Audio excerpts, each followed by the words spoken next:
Yo, One Life family, how's everybody feeling? Wait a minute, hold on, we in building One Life.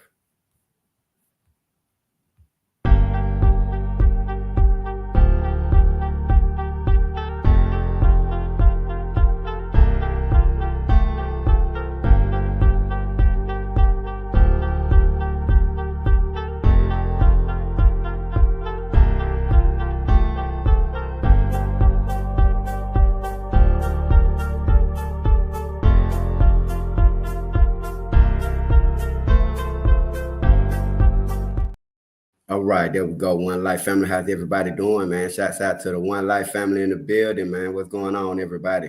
How is everybody doing, man? It's good to see y'all today. We got some things to discuss. You know what I'm saying? What's going on, Cassandra? What's going on, Ariana? Ariane, what's going on, Ariane? What's going on, Joker? What's going on to the One Life family? What's going on to everybody in the bushes? Hey, before we get started, man, what's up? Truly thankful. If you can, man, please hit the like button for me, ladies and gentlemen, man. What's going on, Blackbird? What's going on, everybody in the building? Lee LG. It's so good to see everybody in the building, man. It's so good to see y'all. How y'all day been? I hope it's been good, man. I hope it's been good. Before we get into Ziyah Harris, okay? Earlier today, around 11, 12 o'clock, I did a live and I was speaking about Ashley Elkins, okay? And I just wanted to take time to kind of revisit Ashley Elkins before I go into Ziyah's case, okay? And for people that don't know, I have a segment that I put together on Ashley Elkins. I'm going to play it for you and give people time to come in, but prayers to Ashley Elkins and her family. This is the 30-year-old Detroit woman who went missing on January the 2nd out of Detroit, okay? And for the last 4 days, they have been actively searching the landfill, the local landfill, after finding evidence saying that she could possibly have been put in a dumpster behind her ex-boyfriend's house, which is who is being held accountable for this whole ordeal. And his name is DeAndre Booker. Okay, DeAndre Booker is in Wayne County Jail right now, being accused of lying to peace officers while they're trying to complete an investigation in finding 30-year-old Ashley. 30-year-old Ashley Elkins out of Warren County. Okay, so ladies and gentlemen, let me play this for y'all, just bringing awareness. I know that a lot of us have. I know that a lot of us have maybe heard about the Ashley Elkins story, maybe have seen a picture, but let's just get kind of a little more familiar with her situation, because right now, again, it's just so much that's going on in the world. There's just a lot of violence, a lot of angry people, and you know what I'm saying, these guys, they tripping, man, and I don't know what they're going through, but this is a mother of two. Okay, and it's really, really sad. We watched the press conference earlier with her mom and her family, her grandmother, you know what I'm saying, and they're very, very hurt behind her missing, you know what I'm saying? And like they said, with her having 2 kids, her going disappearing and stuff like that is like something they've never heard of. So please just take 2 minutes to check out this video that I put together. Maybe some of you seen it. It is on YouTube. Just check out this, and then we're going to go into the Ziyah Harris situation.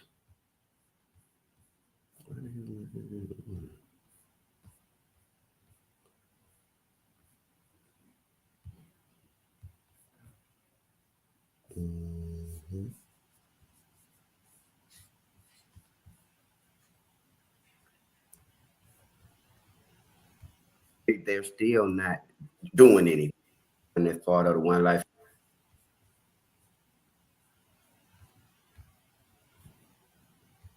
Give me 1 second, One Life. Get it pulled up for y'all.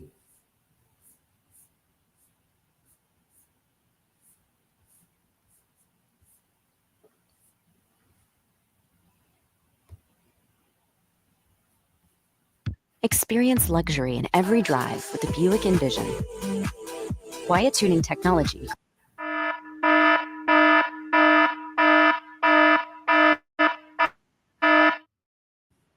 Welcome to the One Life family. I'm your host, One Life Star, and I want to welcome everybody to the channel. If this is your first time coming to the channel, I want to welcome you back. Please hit the like button, hit the subscribe button. If you are returning to the channel, I want to welcome you back and shouts out to all of the One Life family members. Today, ladies and gentlemen, we're going to be talking about the young lady that goes by the name of Ashley Elkins. Okay, now Ashley Elkins is a 30-year-old hairstylist, mother of two, who went missing out of Detroit around January the 2nd. Okay, now authorities and family members have reason to believe that the victim's boyfriend, DeAndre Booker, is responsible for what's going on. Now, what's going on is, again, she has not been seen since January the 2nd. Authorities and her family, they've been working trying to find her, and it's been a lot going on. They've been collecting a lot of evidence.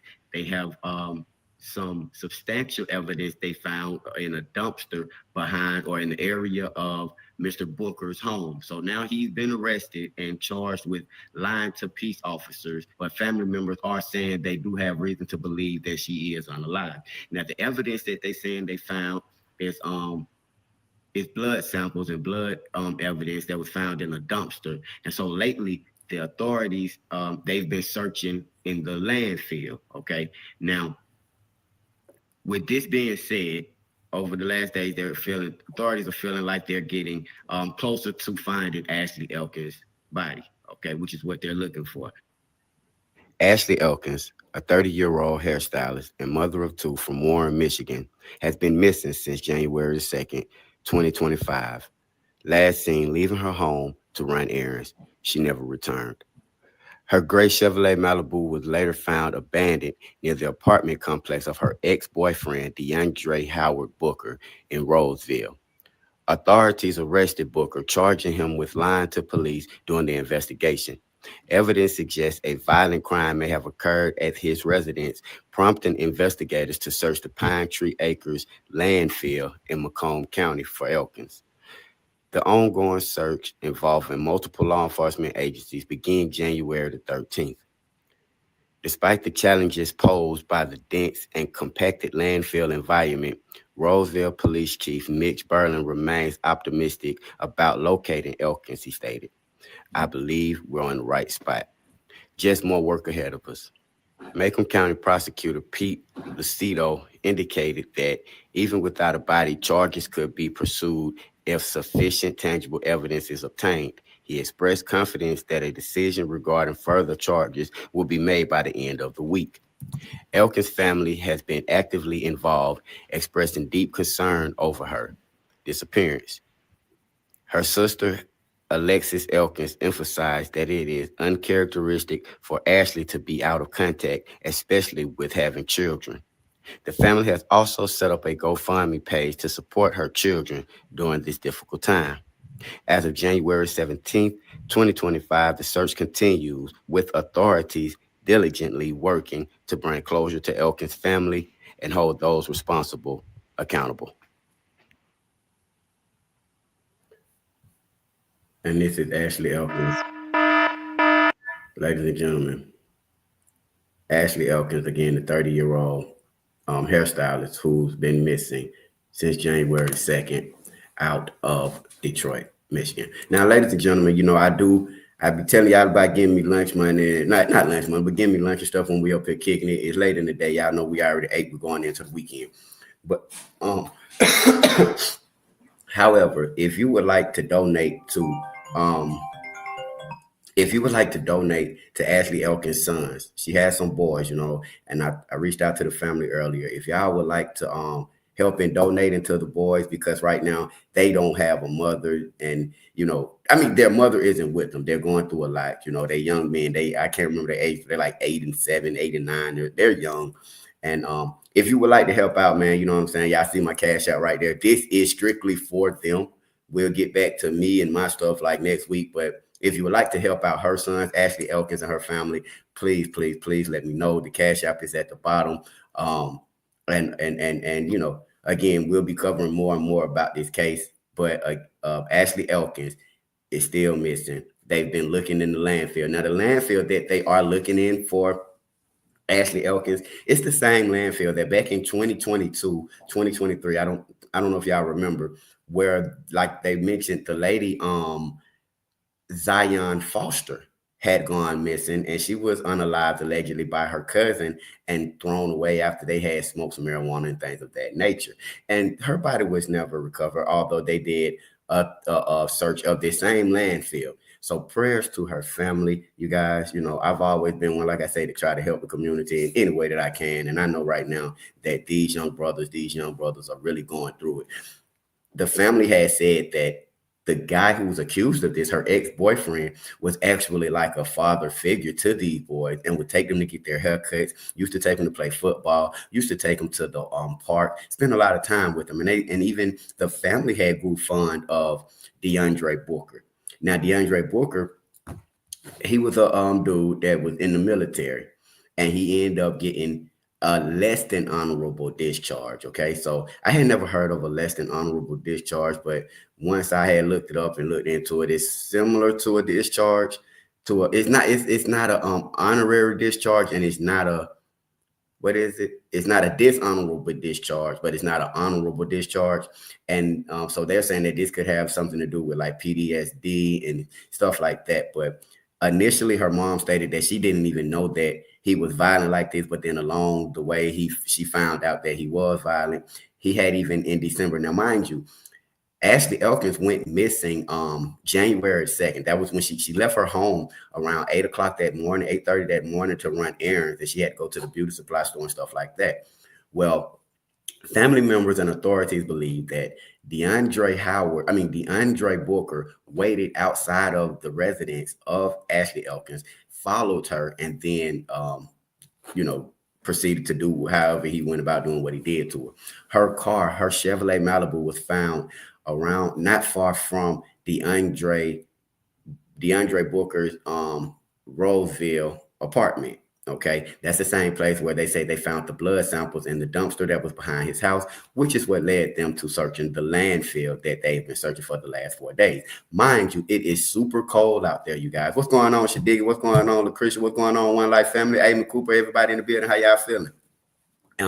But the samples that they found behind his apartment building in the dumpster is what led them to believe that she's unalive, and led them to the search in the landfill. Okay, so again, her family, man, prayers are with her family. They saying that they pretty much have accepted that she may be unalive. Shouts out to Lucretia. Shouts out to Lucretia. I really, really appreciate the support to the channel. I really appreciate that. Let me leave that up. Thank you so much. But so they said that they have actually kind of accepted what is going on with the situation because they've been in touch with authorities. And I can play a little bit of that for you guys. We're still early. We got a long night ahead of us. I really appreciate y'all support. Again, thank you. Shouts out to the One Life family members. Shouts out to the subscribers. Shouts out to the new subscribers. Shouts out to just everybody in the building. I'm going to play for you guys this some of their press conference so that y'all can. Are y'all familiar with Ashley Elkins' case? I mean, I'm familiar with it. I've been listening to it. I've been picking up on it a little bit in between, talking about the Ziyah case. And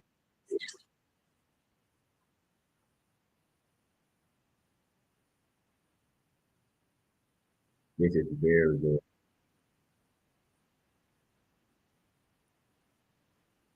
Yes, this is in Detroit. He was actually, this happened on 8 Mile. Her family is so hurt, you guys. This is a really They hurt asked for family. $500,000 and the judge lowered it. How do you feel about that? Then the I judge, didn't like that. She should have did 500,000, but I can set 250,000. But which could have been higher or no bond at all. And you all have had your suspicions about him. Does this confirm what you were suspecting? Yes, I know it from day this is in one. Detroit. Can you tell us about that? Is there a moment that you kind of knew? When I got to her house, was 8:40. She left at 8:30. I went in the house for a minute, came back out. Oh yeah, this I was texted her. I had a dream of her car being stolen, and Today's actually a really exciting day because we got to unfold one of these units right in front of a crowd of people. I want y'all to, but yes, yes, yes. Okay, so people aren't familiar with this case too tough. Okay, let me elaborate, and I will continue to play their family's press conference, and I'll go into it before we hop in to the Ziyah case just to shed light on it. You know what I'm saying? Yeah, absolutely. This is in Detroit, and her shop was actually on 8 Mile. Okay, she's a hairstylist, and so the guy that she was dating, um he had started getting jealous and getting upset. And one of the things that her mom said was he had a problem with her doing men's dreads. So that was one of the main problems. You know what I'm saying? Um, he would get attitude about her doing it, being controlling, being insecure, things of that nature. You know what I'm saying? And so she had stopped doing hair at her house, had to get a building, trying to, please him. And then she ended up losing her building.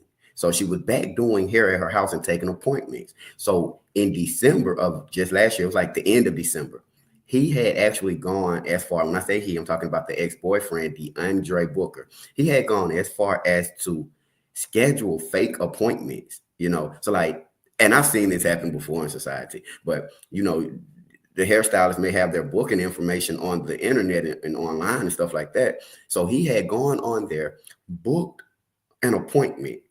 And she said, the mother said that, excuse me, the mother said that somewhere along the lines, Ashley felt like it was him. So I guess just her intuition felt like it was him, and something went right. So she actually had notified the police, who asked him, DeAndre Booker, was this him? And he eventually confessed to it, saying that yes, it was him, setting up the fake appointments, and he just wanted to see her. Well, 2 days after this, which would be January the 2nd, Ashley Elkins would go missing. Okay. She would go missing, and he would lie to authorities, which is why he is locked up now. He's locked up now. Same thing they did with Jarvis Butts. They have him locked up now for lying. They got him locked up for lying to the police. But however, authorities are saying that by the end of the week, which really would have been today, and maybe next week, they lowered his bond from $500,000 to $250,000. But they are saying that he could possibly be getting ready to face unaliving charges. One of the things that we discussed earlier is we see this with the Shannon Harris case. We've seen this with the Zion Foster case. We've seen this in a few cases in Detroit, to where people go missing and they actually don't even recover the body, and they charge people with these unalivings. So I don't see this being far-fetched that they put this unaliving charge on DeAndre Booker in the next coming days. This is what they're saying that they plan on doing. And again, they have been diligently searching the landfill, trying to find out what's going on. But let's get back to the family of Ashley Elkins and their press conference, and y'all can hear and understand a little bit more from them and their perspective and where they stand in the disappearance of Ashley Elkins. One Life family.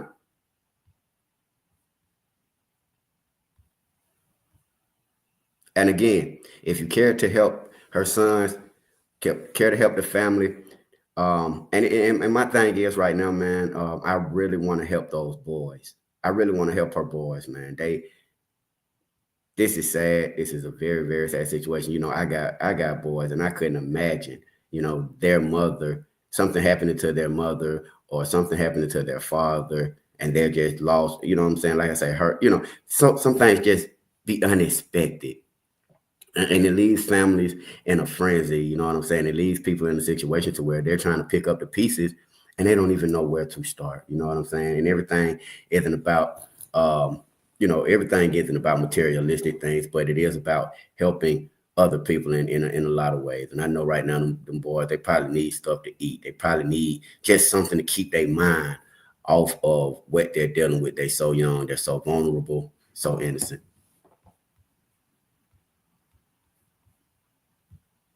She replied back, "Oh man," which is weird to me. So I FaceTime her. She didn't answer. So I said to her, just be I see mindful what you just about said. your surroundings. Listen, I want to tell y'all this. And I again, we spoke about it earlier, and we spoke about it the other day. The city of Detroit say they have so many people that are missing. Okay, they can't even give. The chief of police said the other day that he couldn't even give the journalist, the reporter, a number of how many people are missing because every day the number is increasing. They said they have search teams out searching for one. They can't even search for all these people because as one search team is searching this way, you got more people that are missing. Y'all remember just when I was telling y'all about the human remains they found on 8 Mile? They found the human remains on 8 Mile. The ones they found about a week and a half ago. They found over there on 8 Mile. Then before that, they found the lady. They said it was a Caucasian lady who bones spread out. Then they found the man. They're finding these people, bit by bit. But there's a lot of people that are not being found.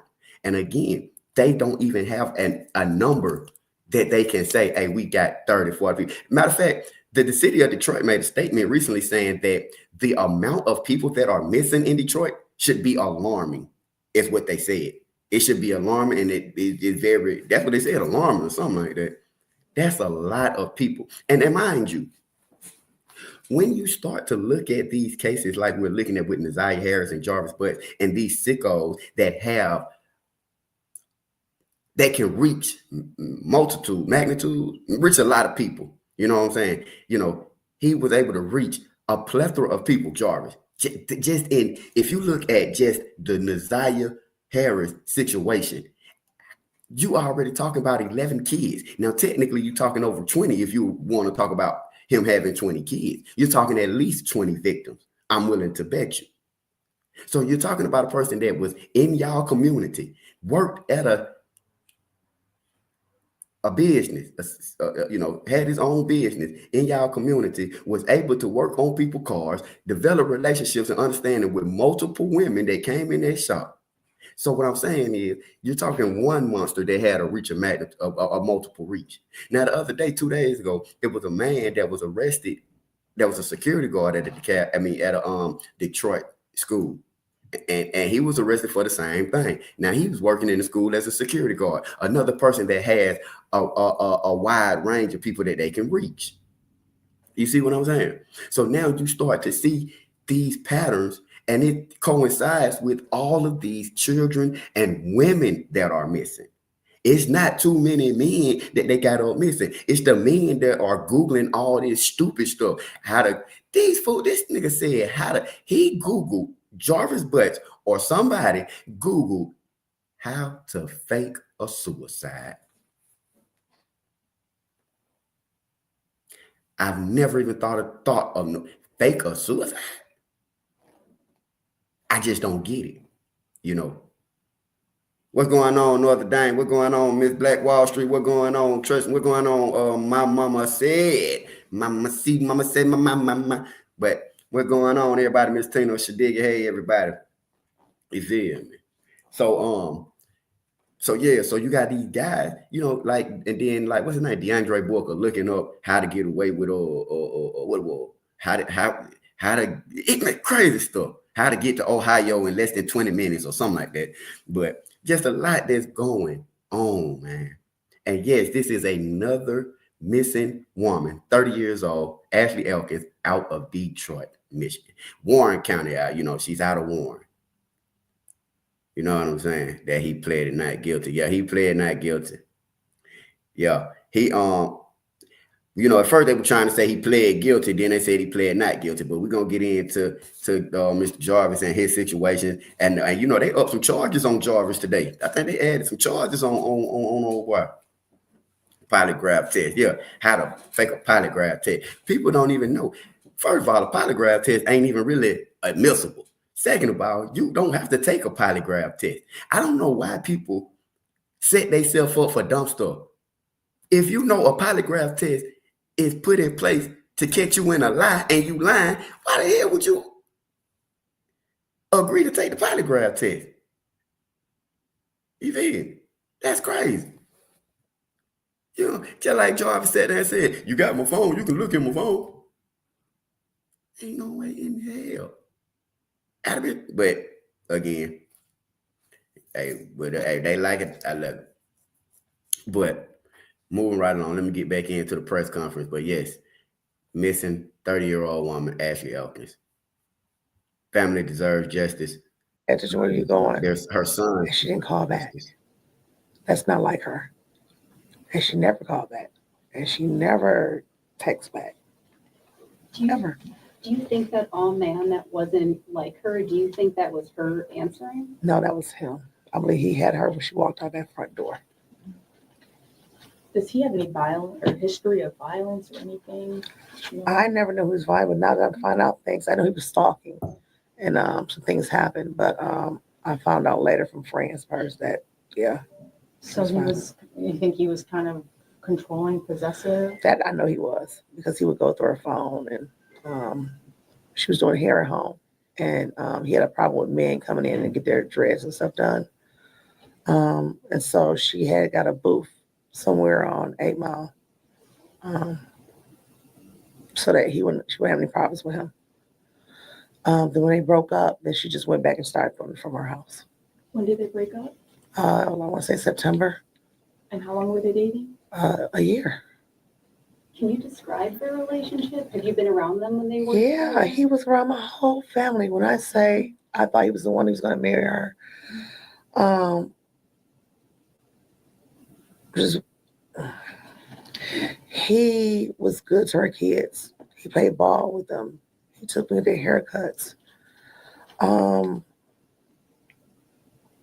Ashley's father was murdered also April 8th of last year. He was there for that. He went to, I worked for Stellantis, and we had a Christmas extravaganza last Christmas. He was there. Formal. The formal. He was there. He was always at my house. I cooked. He was part of the family.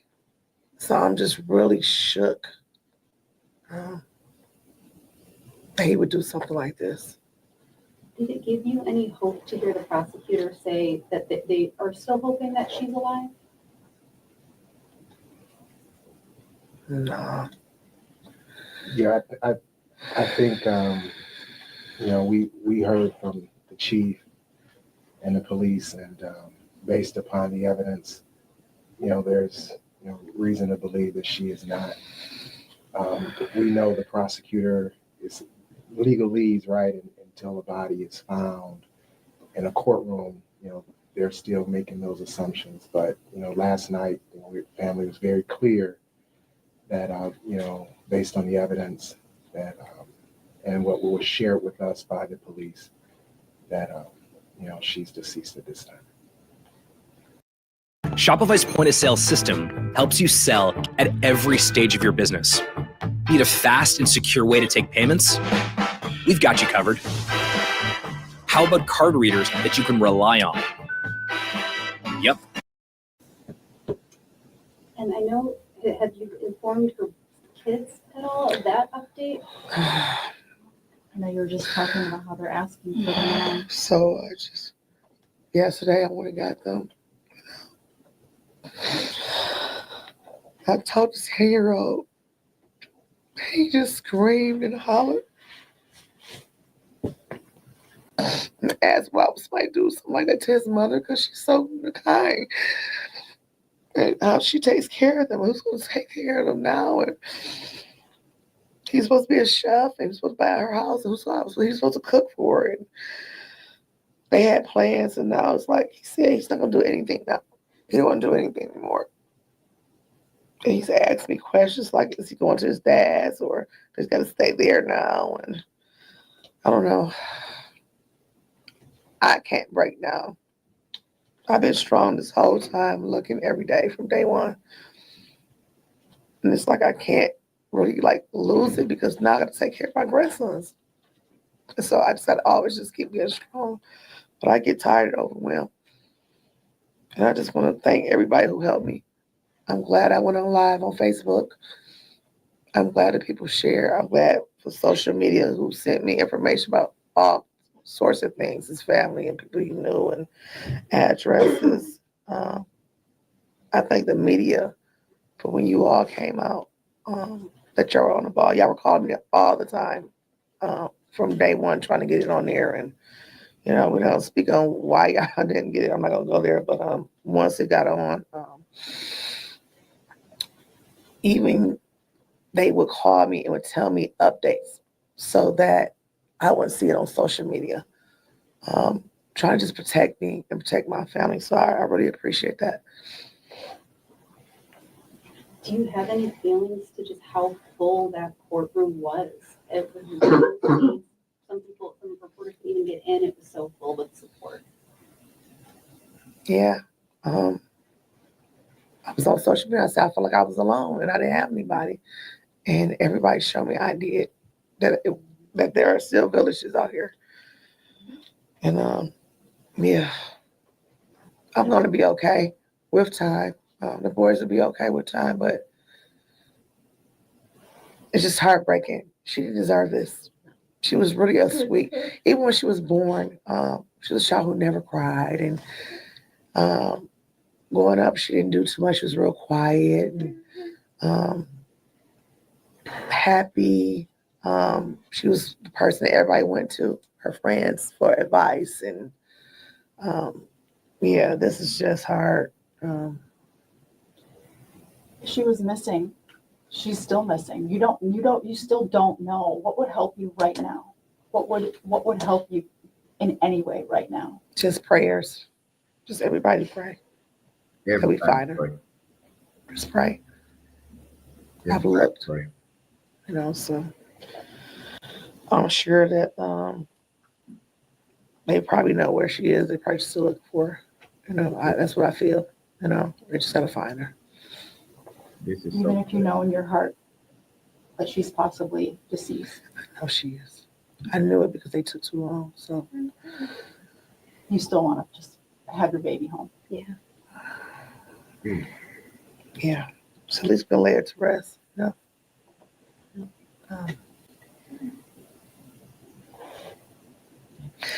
She's my oldest, and I always told them, my kids, to stay close.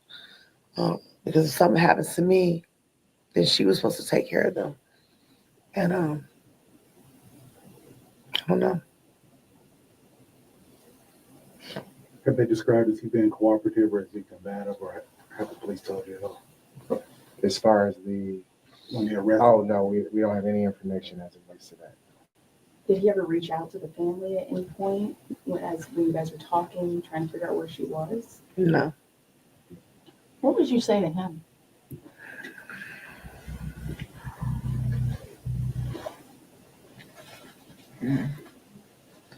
But we accepted him. We accepted you in our family. You met her grandmother, you met her aunt, you met all her father's side of the family. You were good to those boys. You didn't think that how it would affect those boys, the ones you got their haircut, the ones you kept sometimes when she had to run errands, the ones you played ball with, the ones you took to the park. You didn't care about them. It's just sad that he didn't even think about them. I don't know. Was that an immediate red flag to you that he didn't call when this all started?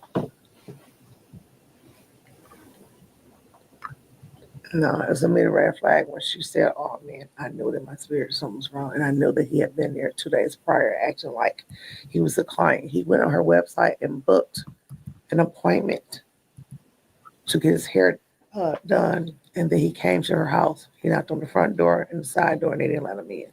So here he is, 2-3 days later. Boom, she's gone. That's sickening. Sickening. Can you describe any other stalking type incidents? And this was a I don't know. A friend of hers said that she felt like somebody was always following in her car. Something about another time he tried to make an appointment, but she found out it was him, and she called him, and he confessed that it was him, and he just wanted to see her, that kind of stuff. I don't know. Why did she decide to end it with him, or was it? When we find out he had like 6 and 7 different pages, like on Facebook, he would have the same people on his page, like responding or replying or, to whatever he posted, which is strange.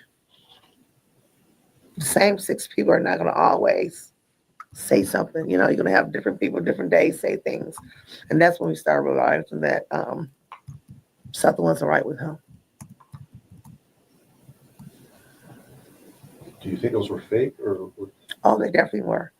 He was good with computers and doing things on them and making fake pages, making fake documents. We just really didn't know who he was. We thought we knew him, but we really didn't. Did you know about going AWOL and the military or the other fraud?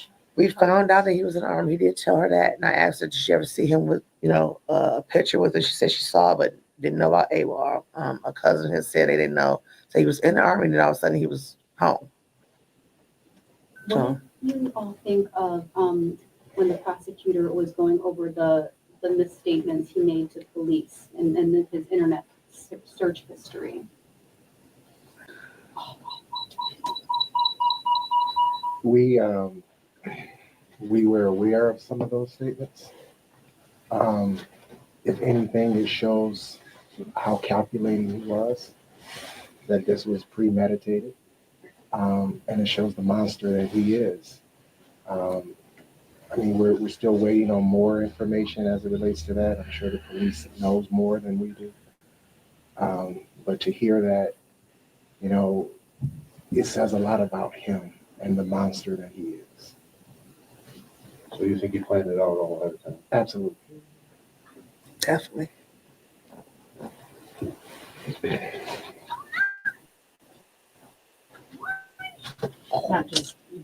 He didn't just plan it, but he planned to get off. I mean, he's hoping allegedly to pass a polygraph. Yeah. Right. That says a lot, right? You're researching how to pass a polygraph. Pass. You show up 2 days before and prior. Yes, ma'am. It's Black Wall Street. I absolutely agree. I was a prosecutor. I did homicide cases. This is as premeditated as you can get, right? He planned it every step of the way. It's just you can't fathom why or why would someone would do this. You're talking about a mother, a 30-year-old mother of 2 children, and she didn't deserve this at all. But everything you heard in that courtroom, just from those messages alone, I think it says a lot about what he did and how this unfolded.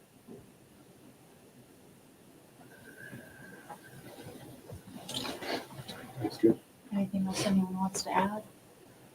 Again, we want to thank the media. Definitely want to continue to thank the community for their support.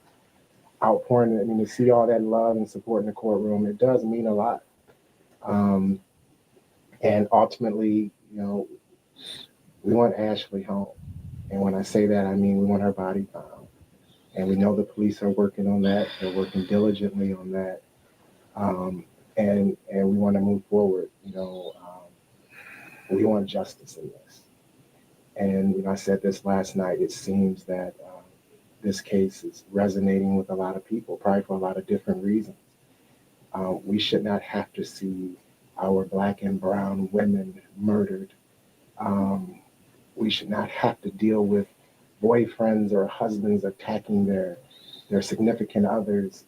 These are not things that should be happening. This is not normal, right? And we shouldn't accept this as normal. Whether we're police, whether we're everyday people, whether we're prosecutors, whether we're, family members, this is not normal. And this should not have to happen to anyone. Yeah. Can you talk about your background? You're a former prosecutor. You said, where were you a prosecutor in Wayne County. Wayne County? Yeah. How many years? That was, now I'm giving away my age. That was 98 through 2004. I was with the Mike Duggan administration at that time. I was a chief in the office, a deputy chief. Worked in the homicide unit. So. You're a civil attorney now? I do some of everything. Right. Did you ever think you'd be on this side of that attorney-client? I was speaking with someone before. No, once again, is I think society grows numb to these things, and you see it on television, you see it in the movies, and you think, wow, that's so sad for them. To be on this side is devastating. It gives you another understanding. You know, it's like, that's why I said this is not normal. It shouldn't be accepted as another occurrence, another, you know, unfortunate female who, you know, went missing and you know, at the hands of their ex or their husband or boyfriend. It just should not be accepted as normal. But it gives you a different understanding being on this side, no doubt. And he is my daughter's brother-in-law. Yeah. Okay. Look at this. And that's my mother. That's her mama. That's her first granddaughter. Yeah. Her first granddaughter, You watched her man. grow up. Oh, yeah. We all had a hand in raising her. Yeah. And if you embraced this gentleman into your family, how does that make you I feel? only saw him a few times, but that was her friend, and he came to my house all dressed up for a formal affair, and the stance that he had, and you know, I just saw some class in him, but we didn't know who he was. Man. This is heartbreaking. Let me check and see. Thank you. Thank you for your time. Thank Thank you. you guys so much. Thank you. At Adobe Photoshop, we know life is full of distractions. A fifth grade clarinet solo? Distracting. A mustard stain on your favorite shirt? What's your cash out, man? Yep, distracting. Your neighbor's backyard pickleball court? Distracting. But one place you don't have to put up with distractions is in your photos. With distraction removal, Photoshop can automatically delete unwanted elements like wires and people. We're working on the clarinet. Try it at Photoshop.com. Got PayPal if y'all want to use PayPal. But like I say, all donations right now, these are for the two boys. Oh dang, hold on. Let me put the PayPal up here for y'all, and then I'm gonna share some more stuff with y'all. I'm sorry. But y'all see, one of the things, man, I want to say is this. The reason why I feel like I really want to help these boys is because I see that I don't feel like the family on no BS. You know what I'm saying? I ain't got a lot of money, but I'm okay. You know, God blesses me, man. And you know what I'm saying? I got a good panel, man, and things is okay in life. So, but when I'm seeing this situation and I see this grandmother, the mother, the uncle, and like the grandmama said, what the mama said, this was her first granddaughter, first grandchild. And the grandmama said, we all had a hand in raising her. See, it give me chills because I don't feel like they on no kind of BS. You feel me? And they absolutely right. Don't no man got to put, you know, I'm not saying that he was putting his hands on her, nothing like that. I ain't, you know, I'm saying if you done did something to this lady and unalived her, you see what I'm saying? That's not called for in today's society. You know, there are so many, what we used to say a long time ago, man, fish in the sea. You know what I'm saying? You don't have to go out like that. You see what I'm saying? You got, see, that go back to the part when y'all heard when they were saying about the about the military. See, stuff like that come with PTSD. You know, these folk minds don't be right. He already done tried to escape the military. And that's why her mama asked her that. Hey, look, did you know about him going AWOL? Because any man that think they can escape from the army, it's crazy. That's a level of, I had a cousin like that. He ain't gonna go AWOL. And we was little, he was the older cousin. He was the firstborn cousin.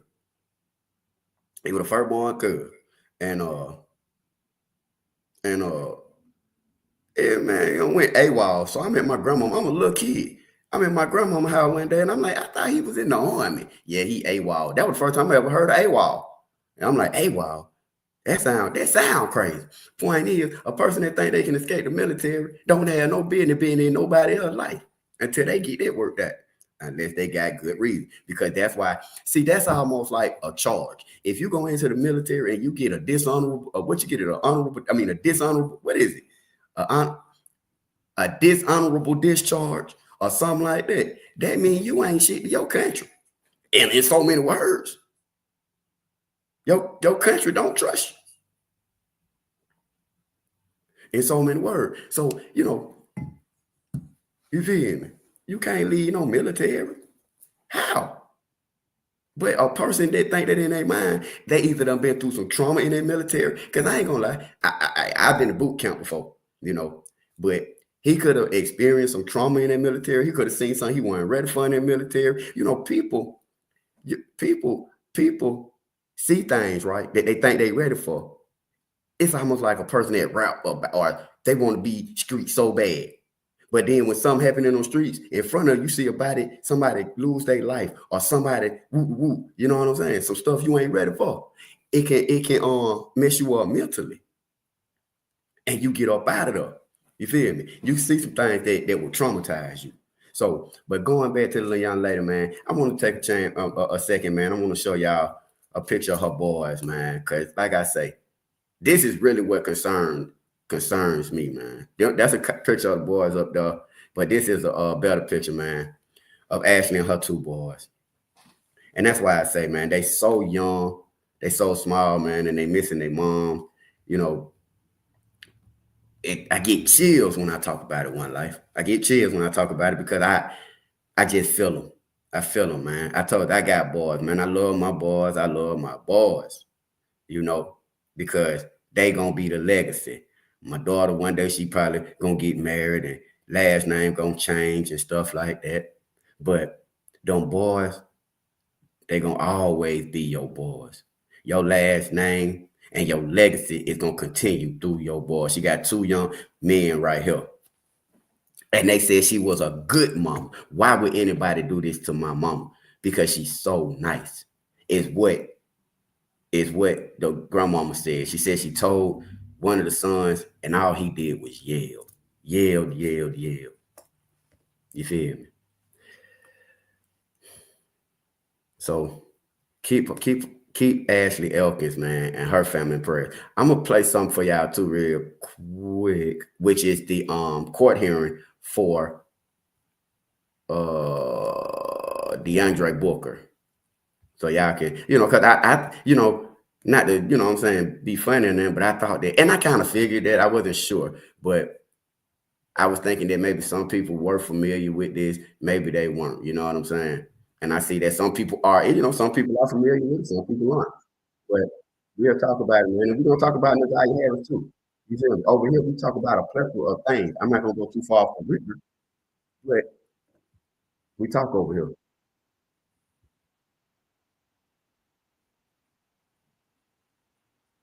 So this is his actual hearing. The full arraignment of DeAndre Booker, who's accused. And I hope they hang him. I hope they hang him and Jarvis. Hey, they say Jarvis. Oh, wait a minute, y'all. Yes. Before I forget, hey, oh man, look, y'all heard about old Jarvis?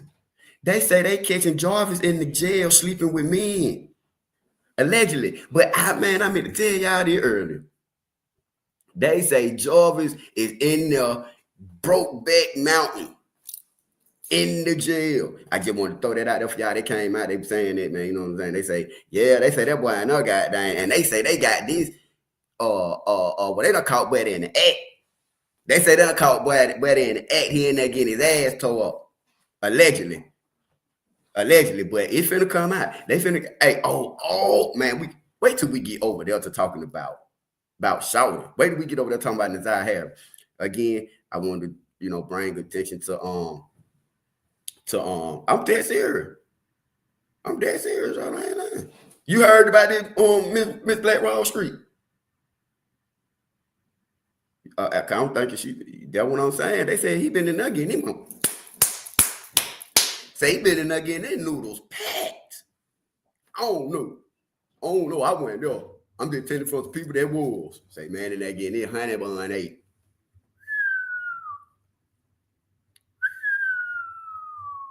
That's the only reason to explain why he ain't been unalived in there. He got a boyfriend, allegedly.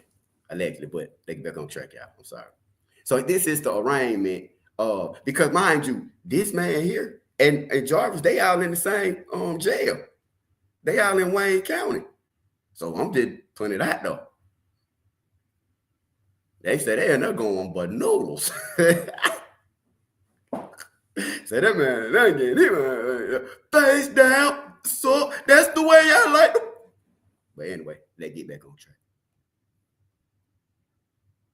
Questions regarding your rights? I'm going to enter a not guilty plea for purposes of arraignment. With regard to bond, we'll start with Mr. Kane. Your Honor, Mr. Booker is 32 years old. Yeah, He's Black in Wall custody Street on heard it. discharge. Yeah, He states he's not employed. He lives at the same address. And he keep that money on her. He got to keep that money on her. He got to pay for that protection. Recommend a reasonable bond in this matter. All right, and Mr. Fox. Thank you. Good morning, Your Honor. Obviously, we're here on a 4-year felony for lying to a peace officer on a violent crime investigation. This is, of course, as Your Honor is aware, involving Ms. Elkins. And the court is to consider MCR 6.106F, and MCL 765.6, a number of factors. I'm going to hit on a few if you don't mind. The first is the protection of the public. The underlying matter, although not the charge specifically, but the underlying matter obviously involves a crime of violence, potentially. We are still seeking Ms. Elkins. The defendant, we suspect and believe, may know where she is. And a concern is her safety if, God forbid, the worst has not happened yet. So with respect to that, Judge, I believe that there is a risk to the public specifically if she were still alive, and that's what we're all hoping for, of course. The other is the defendant's risk of non-appearance and the likelihood of conviction. Likelihood of conviction, Judge, the defendant made several material factual misstatements to Detective Lasprance and recited those to the court during the course of the initial swear to. The defendant was aware that we were investigating a missing persons report. He was aware that there was some belief of his involvement. He made misstatements about both his location as well as Ms. Elkins. Hold on, get wait. They in there deep and they all standing together. It ain't no problem. It ain't no division. It ain't nobody trying to outshine this person. Ain't nobody trying to do this on that person. Ain't nobody pointing the finger. They standing in there united. What they say, united we stand, divided we fall. Hey, it's going down. This man here, he gonna get put under the jail the way that family standing. That's what I like. How she made I like to see the family standing together in the name of justice. His apartment complex, all of which we can demonstrate by objective evidence and video evidence to be false. So there's a high likelihood of conviction on these cases, on these matters. And then last and most importantly for the court's consideration, I think at this point is the probability or improbability of returning for trial. We have a history that includes charges at least. We do not have the disposition, but we did recover a DD-214 from his time in the U.S. Army. It looks like in 2016, he was charged with a couple of matters, including larceny of private property, and more importantly, fraudulent ID documents. And then in 2017, he was charged with desertion or the absence without leave, going AWOL from the Army. Ultimately, he was discharged less than honorably, although it was not a dishonorable discharge. He was discharged from the Army in a less than honorable means or manner. We know that after the conversations, before the conversations that Detective Lasprance, but we believe after the underlying events of this case, he fled from Macomb County, went to Flint, where he was apprehended and brought back to Roseville. And we know that during that time, while he was in Flint, he accessed the internet to search for such things as fastest routes from Flint to Ohio, what to do on the run, is blood traceable, how to beat a polygraph, and deleting Google history. So Judge, I think by his own words and search history, by his prior conduct, and by what is frankly at stake in this particular matter, he's of significant risk of flight. With that, I would request a significant bond. I'm asking for a $500,000 cash surety bond, no 10%, and that a steel cuff GPS tether be attached should he make that bond. All right, Mr. King, anything further from you? Nothing further, Your Honor. Detective Lasprance, is there anything you wish to add? No, ma'am, not this time. All right. As Mr. Fox indicated, there are many things the court has to look to with regard to setting bond and determining bond. This court looks most closely at the risk of harm to the public and the likelihood of the defendant's appearance in court. I will note for the record that this matter is currently charged as a 4-year felony. I will also note for the matter that while Mr. Fox did point out several instances from the defendant's time in the military with regard to any sort of matters that came up with regard to larceny or desertion, that there is no other criminal history presented. But that being said, the matter being investigated does involve a missing person, which is a very serious matter. And the court takes very seriously that the allegations being made are that the defendant is lying to a police officer regarding material facts about a missing person at this time. That gives the court great concern about the risk of harm to the public and the likelihood that the defendant will make sure that he appears in court for both this matter and any potential further charges that may be brought by the prosecution. At this time, the court is going to assess a bond in the amount of $250,000 cash surety, steel cuff tether prior to any release. The PCC date in this matter will be January 22nd, 2025 at 8:30 a.m. on Zoom in front of Judge Bodecker. The exam date will be January 29th, 2025 at 8:30 a.m. in person in front of Judge Bodecker. I have referred the matter to the Office of the Public Defender for appointment of counsel at this time. If the defendant does retain counsel, that counsel can send in a substitution of attorney. Is there anything further from any party? I apologize, Judge. Just one clear. You indicate steel tether. That is with G, that's correct? Yes. Then I tell y'all this still have GPS on it. I just told y'all when we were talking about my buddy yesterday. I told y'all. I said mine don't. I said, but I believe them ankle monitors. They got to be having GPS trackers on. Now you just heard him say that's the one with the GPS tracker. So they just coincide back with Buddy. All on in Wayne County, King with Cordell, right? Jarvis Butts, DeAndre Booker, you feel me? Buddy went to jail, the one who did that stuff to Ziyah Foster. But okay, so yes, he is being held right now for lying to the authorities about not seeing her and all that stuff, right? So now, like I said, this been going on since January the 2nd. And you know, the good thing about this case is they did not wait a day, 2 days. They didn't lie to the police. They didn't go to the school. They didn't do all this, try to throw people off and all this cover up stuff. You feel me? They acted immediately. This mother said, y'all remember one life when we was talking, if it wasn't yesterday, it was the day before that. And we sat here, we said, first of all, I condone all mothers. You feel me? I'm crazy about my mama. My dad, he passed away, unfortunately, but I'm crazy about my mama, me, my brother, my sister. We got the same mama and daddy. They were married to the day they passed. I got much respect for mothers, women, period. But what I was finna say was, we were talking about how a mother's intuition will kick in. It don't matter if you're pregnant. Now, kids can hide certain things, like, you know, women may be in, you know, like certain things in their relationship. They may not be so quick to go back and say this and say that, but, you know, for the most part, mothers be knowing. You can feel when something ain't right. You will call your kid just to check on them. You will call your kid if you feel. The mom said, I had a dream that her car got. She said, the mama said she had a dream that her daughter's car got stolen. Guess what the mama said she did? She got up and she went to her house. Ashley Elkins left her house at 8:30. 10 minutes later, her mama was at her house. You feel me? My mama like that, but I'm gonna say mama's like that. Hey, she felt something was wrong. She didn't play with it. She said she texted her daughter. Her daughter she said she got a text back that said, oh man, she said, my daughter don't talk like that. She pulled up. She said, matter of fact, I'm sorry. She said she had the dream. She pulled up. Ain't letting up.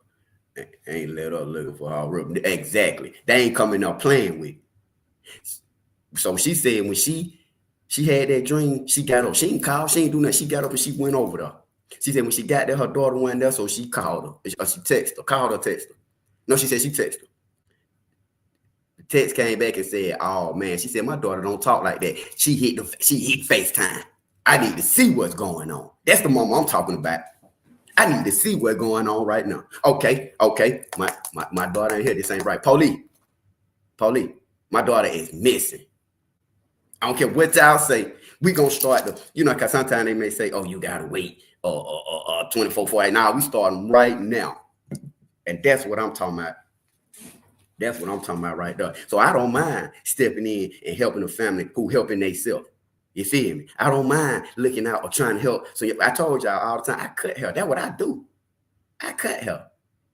So I know how them boys feel. Not them per se, but I know how much. When I was a little bit, that's why I got into cutting hair.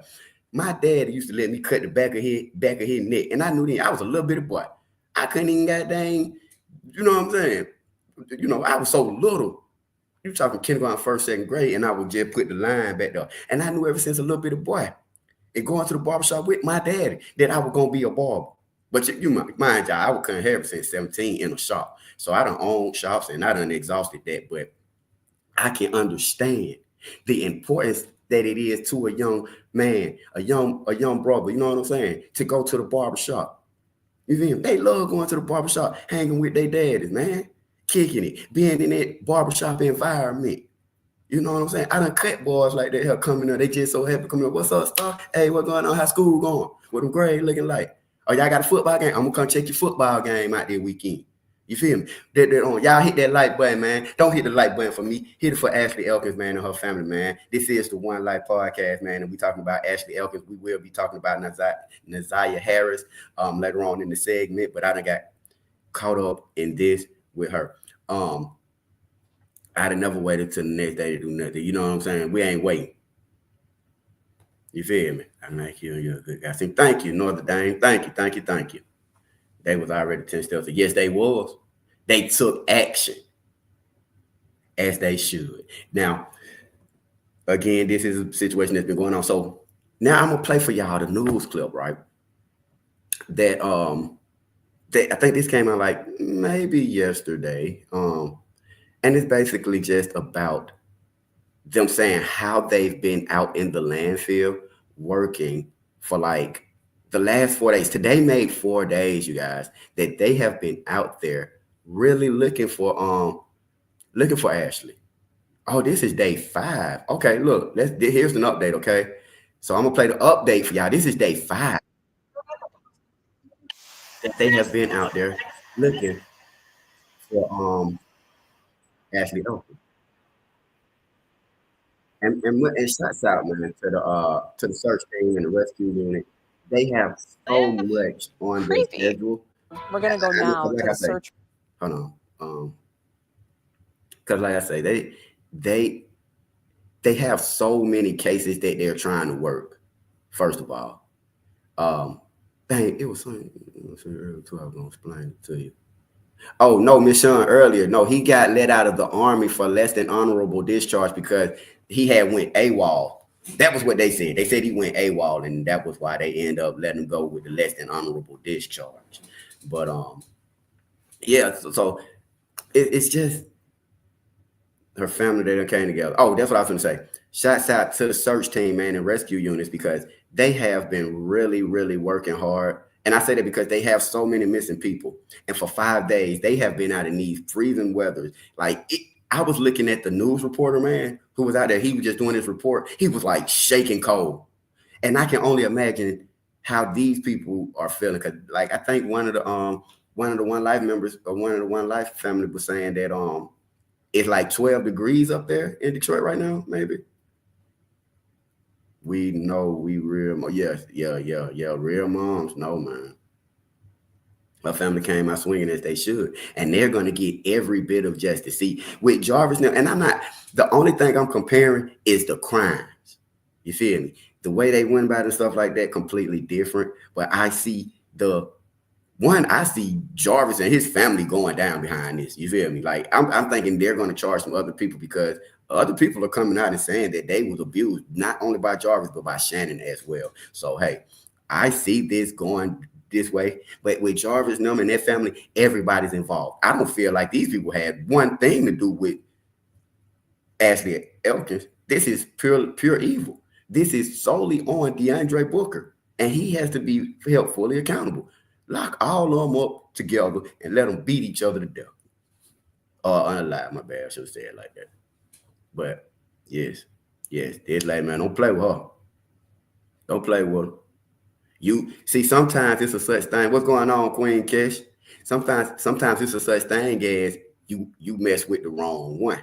See, sometimes, and that's what they were saying. They like, look, you know her family. You done met her family. You know how family oriented we are.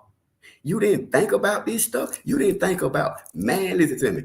They showed a man sitting in that courtroom. He had the dreads. I don't know that man, but that man looked like he might got, I could see that family starting to fight in the courtroom. I could see that. I could see, but if y'all don't send that man to prison for the rest of his life, it's gonna be a brawl in that courtroom. And I'm telling you something, them little 3-4 deputies y'all got in there ain't gonna be able to do nothing against the Ralph. That family is finna bring. They already in the line up.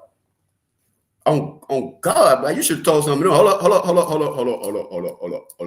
It's too many of y'all. All I see here is a fight. You leave. But yes, sir. Let me get into playing this part right here. Ladies and gentlemen, if you're just coming in the building, we're talking about Ashley Elkins, the 30-year-old mother of 2 hairstylists that went missing out of Warren, Michigan. Okay.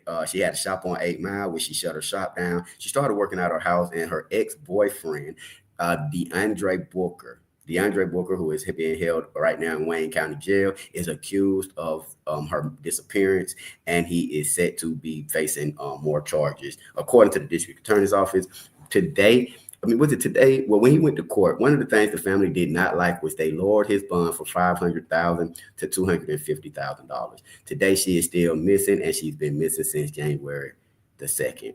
If you haven't had a chance, you guys, hit the like button for me. There's 232 people in the building. Hit the like button. It's absolutely free. If you would like to donate to Ashley Elkins' sons, these 2 guys right here, man, please hit the Cash App. These are specifically for her. I've already ate today, you guys. Y'all, thank you. Y'all done looked out for me for the last 3-4 days. I really appreciate it. This is not about me. Y'all know I ate early. I had me some Zaxby's. I love that Zaxby's. So thank you to the One Life family. But this is strictly for her boys, man. They, like it just touches me when the mom said that, she told one of the boys that their mom may not be coming back, and he just hollered. They couldn't understand why somebody would do this to such a good person, man, a good lady. Ain't nobody say one bad thing about this lady. I ain't heard one bad thing about this lady. Beautiful family, One Life. Ain't heard nothing bad about her. And that's deep, because it's certain people you just, as much as they want to say something bad about a person, or sometimes people just want to say something bad about you, it don't hold no weight. This is day 5 of them looking for missing Warren mom, Ashley Elkins. One Life. For answers in the case of missing mother Ashley Elkins. Investigative teams spending a 5th day at the Pine Tree Access Landfill in Lenox Township. Crews there using construction equipment to sift through the debris in their search for evidence. The mother of 2 vanished on January 2nd, and police now believe she was murdered and say her ex-boyfriend is the prime suspect. 7 News Detroit reporter Darren Cunningham with the latest on the search and what's next in the investigation. It's been 15 days since Ashley Elkins disappeared and 5 days since investigators started searching this landfill. Dozens of volunteers returning day after day, determined to make a break in the case. The search at Pine Tree Acres Landfill, which started Monday, has made progress, according to Roseville Police Chief Mitch Burley, but not to the point of finding any definitive evidence tied to Ashley Elkins' disappearance. We got some objects we're taking back for processing. We're not sure if they're related to the case or not. I spoke with Macomb County Prosecutor Pete Lucido multiple times this week. He said testing those undisclosed objects found at the landfill takes time. Lucido says there are also items at Elkins' ex-boyfriend's apartment that investigators are testing. Elkins' ex, DeAndre Booker, is in jail for allegedly lying to police. And until any evidence surfaces that proves he's behind her disappearance or presumed murder, the prosecutor says all his office can do is wait. In regards to what we have nothing at this time until the police finish their investigation, until the police bring us all the evidence in the case and request charges. And those charges could include murder. But the reality is they have not finished their work yet. Aerial shots from Chopper 7 shows just how vast the search area is. Chief Berlin says 6.5 acres are being sifted through 2 inches at a time. The landfill, we're told, covers about 370 acres total. I spoke to Elkins' uncle just yesterday. He says her loved ones remain optimistic that crucial evidence will be found. We appreciate everything the police are doing, all the volunteers, all the other agencies that are helping. We're just hoping something comes very, very soon. We'll keep you posted on the latest in this investigation. In Lenox Township, Darren Cunningham, 7 News Detroit. HoneyBook completely changed how I do. Man, that landfill is huge. That landfill is huge. Y'all see how big? 6 acres. They said, listen, they said they had to clear 80,000. This was on another one, like when they first went out there. They said they had to see they'll let them out and gonna make them present evidence there in Oakland County. Look, they said they had to clear out 80,000 tons of trash just to get to their targeted area. Y'all dig that? Man, listen. They've been out there 5 days. That I'm telling y'all, that's the same landfill that they was looking for Ziyah Foster in. You feel me? They wasn't able to find it. That it looked like tiny pieces. Like, and I mean, like, look like they need 100 on. If you're from Michigan, you know not to go over there and do no wrong. Oh, 1 acre is a football stadium, huh? Really? No, wait, one acre is a football stadium. Is it? I don't know about that. I don't think there's a public about. Hey, listen, it's impossible to find something out there. She could be, because now see they saying they got good reason to believe that she out there. Oh, you add now an acre is like, I don't even think, I think that more than what they said. Did they say 6 acres? 6 acres is a lot of acres, but it's a lot of acres. You know, I mean, no idea. Belated holidays to you and your family. Oh, hey, what's going on? T-Baby in the building. T-Baby in the building, man. Thank you. Happy holidays to you, too. Yeah, you know, okay, they're going to have to tell because they never found Zion. They never found Zion. But they end up giving, Buddy went to jail for that unaliving of Zion. I don't know how much time he got, but they had gave him 10 months. He did 10 months at first, and when he was finna get out, they hit him with that unaliving, that cousin. Football field like 100 yards, an acre. I guess they about.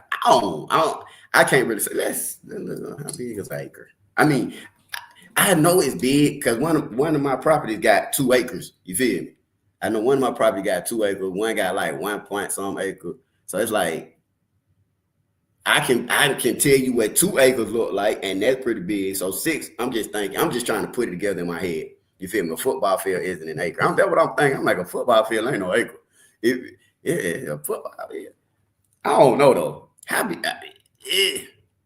don't know. How many acres is a football field? Hey Siri. How many acres is a football field? Oh, it say a standard American football field covers 1.32 acres. Well, look at that. Well, look at it. We got some smart people in the building. I'm feeling like a football field 1 acre. They say it covers 1.32 acres. Shouts out to One Life family. But yes, they cleared out 80,000 tons of trash to get to their targeted location. And mind you, y'all see that trash they was digging through? It seems almost impossible to find anything out there with all that rubbish. And what this is, today is what? Well, we today the 17th. So it's been like 2 weeks, a little over 2 weeks. You know, it's been like a little over 2 weeks. He can be charged. Yeah, he can be charged. They said they're gonna come back and charge him. They said by the end of the week, but I believe it's coming. That's why they got him on that high bond. I ain't never heard of no bond being $500,000 because you lied to the police. Who?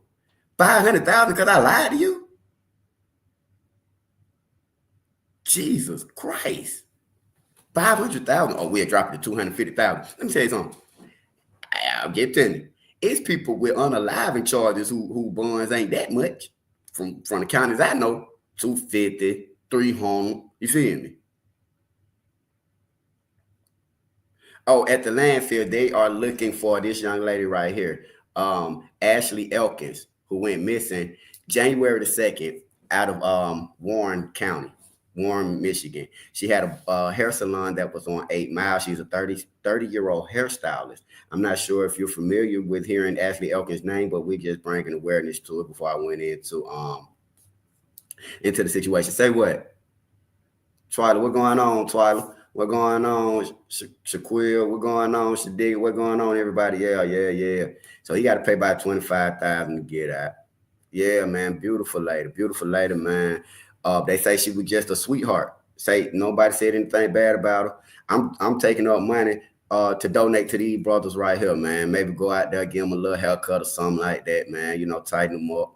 You know, I just been trying to goddamn help them out because, like I say, I do cut hair and I do feel I do kind of feel where they coming from. And it caught me feeling where they coming from when she said that the man that's accused of this used to take these brothers to the barbershop. And by me being in the barbershop a lot, that was one of the things that stuck out to me, man. And knowing that their mom is gone. If you want to donate to the Ashley Elkins family, please don't hesitate to do so. Let me know in the comments below. The Cash App is available. I don't know the GoFundMe link. I don't deal necessarily with the GoFundMe because, like I told y'all, but when I talk to them, you know what I'm saying, I don't deal with the GoFundMe stuff because it'd be a lot of problems with them GoFundMes. I've been doing this YouTube stuff a long time, and then you have. So I don't know. You know what I'm saying? I'm coming at them with love from the One Life family. I seen the situation that just happened with Ziyah Harris and them in that GoFundMe. I've seen this happen several times with these GoFundMes. That's why I don't really deal with it. When I reach out to the family and stuff like that, I kind of like to deal with them. You feel me? Or I like to deal with the attorneys or things of that nature. But yeah, that's just me. Long time. I done seen families fall out by them GoFundMes. I done seen money get returned. I done seen money get stolen. I done seen family fall out by that GoFundMe show. Look at what just happened. Look at what just happened with Ziyah Harris and them folk with that GoFundMe. But anyway, so yes. It want to though, boom. Or either way, if you can help the family in any kind of way, help the boys out, please, you do what you can. If you want to help them through One Life, the Cash App is at the bottom. I did, when I talked to him, I was trying to set up an interview, but right now, I'm easing into it, which everything is cool. I'm not going to be pushy. You feel me? I'm not going to be pushy with the interview, but they are willing to do it. But right now, I'm just kind of let them get everything together, man. They're dealing with a lot. You know, one of the things they said is they sitting by the phone waiting at any time for that call. You feel me? Yeah, you can cash at me if you want to. This is all for them. You feel me? Yeah, 2525. What's the 25? But yeah, man. So you can send it to the Cash App. At the end of the day, like I say, I don't really know. Like I say, hold on, where is it? I put the Cash App down here. But just if you can help them out, man. You know what I'm saying? You know. But yeah. Y'all tap what is it? Y'all tap the screen, okay? I mean, not tap the screen, hit the like button for me, y'all. If you're in the building, hit the like button, hit the Cash App if you want to don't help the family out, you know what I mean? Again, that just, when I reached out to him earlier, I was just talking to him and reaching out, kind of planting the seed with him to kind of, speak with him on air. But again, sometimes you just have to kind of let it happen. Same thing with Ross. I had talked to her before, and then eventually she ended up coming on. And I know when the timing is right, that they'll definitely come up and speak. You know, it's a time and place for everything. Right now, they just on edge, but at the same time, it's all good, baby. Now, with that being said, any question? Anybody want to shed light or anything that they may know or speak on Ashley Elkins before we go into Ziyah Harris? I get in my feelings. Yeah, lately, man, I get in my feelings about Ziyah. I've been really getting in my feelings about Ashley Elkins because I see how the family is feeling. But as far as Ziyah goes, that is a very deep situation too, and more is continuing to come out in their on their case. You know what I'm saying? Exactly how they would go to sleep, how they would, and you know, like I said yesterday, if you really think about it, they never notified the police, not one time. Did they notify the police? Okay. And it took the school to notify him. And I truly believe that if the school had not intervened and notified the police, I don't think they would have got notified that day. I really don't. I think they went up there thinking that the school was gonna say, "Oh well, yeah, they did come in here asking questions. Yeah, they did." Ooh. You feel me? But see, what happened was, them folks said, "Nah, wait right there. We finna go get the police because that already didn't sound right to them. She been missing since yesterday." Because you came up here. Now you said you went up there and picked the kids up from the school and you checked with them. They said she went in after school. She didn't come home. So if they know you came up there to the school prior to or whatever, and they told you she went there, now you at the school the next day talking about something, like that don't even make sense. What the hell are you doing here? What you doing here? Your child didn't come home last night. Why are you here?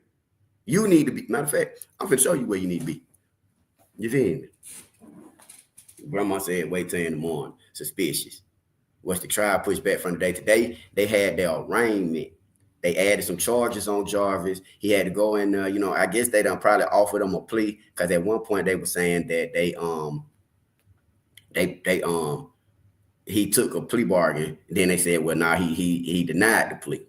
So I'm not even sure. I mean, I'm sure they probably got a plea on the table. It seemed like they're trying to work out a plea with him. The reason they probably trying to work out that is because they know. You feel me? They might know. I'm just saying. They might know it is what it is. Have you seen the video of the guy saying that Jarvis has a child by his mama? Yeah, I seen it. He said that that he had a baby with his mama when he was 13. So he had a baby with his mama when he was 13. Yeah, they need to take him to trial and hang him. And that's one of the things that people were saying. I hope that they not behind the scene trying to work out a plea with him when he needs to be nailed to the cross. Ladies and gentlemen, let's get into Jarvis, but he had a court hearing today.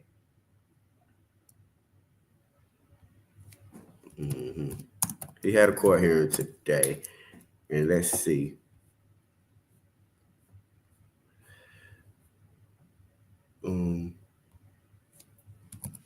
But yeah, man, we going on into Ziyah Harris, man. But again, y'all can hit the Cash App at any time if you are interested in donating to the channel and donating to definitely Ashley Elkins and her family. More so for her sons, like I say, the sons. Let me see right here.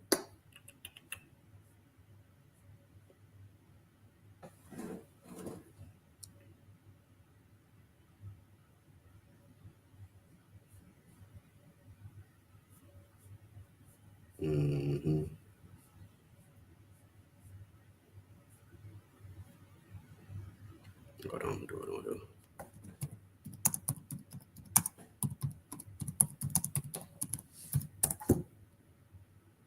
it. Okay.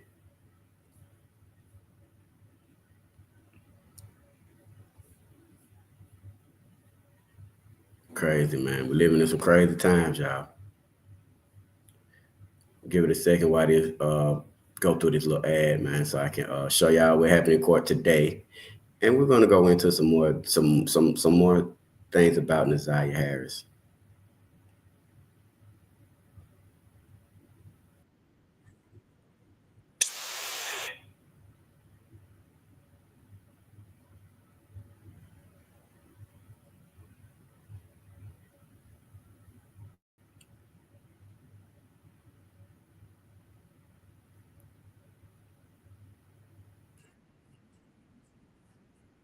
All right, here we go, y'all. And so this is from court today. Let me switch up this background because prayers, condolences, prayers, and thoughts with Ashley Elkins and her family. And I hope that y'all bring this beautiful mother, hairstylist, daughter, granddaughter home, or at least bring closure to her family, man. You know, nobody deserves to be in an abandoned field, left and never to be found again. People like Ziyah Foster, and as of today, people like Shannon Harris, they need to be found and their families need closure. Justice for Ashley Elkins and her family.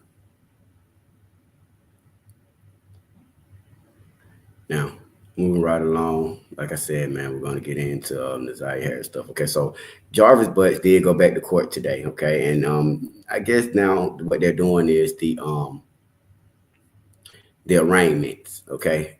And so with the arraignments, I guess they're filing motions and they're checking out what they have, like plea bargains and stuff like that.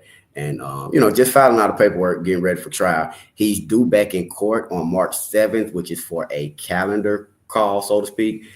Basically, a calendar call is like, well, when we be going to court and trial and stuff like that, it's just pretty much a calendar call. Just show up in court, see if there's been any kind of, you know, any kind of updates, any kind of deals worked out, any new information and stuff like that. You know what I'm saying? That's what calendar calls are basically up for. So he's not even due back in court till March 7th. March 7th is when Jarvis Butts will be back in court. So, ladies and gentlemen, today what ended up happening was, well, I'll just play the news clip for you guys, and then we will get into some of this One Life content. One Life family. Y'all already know how we do it.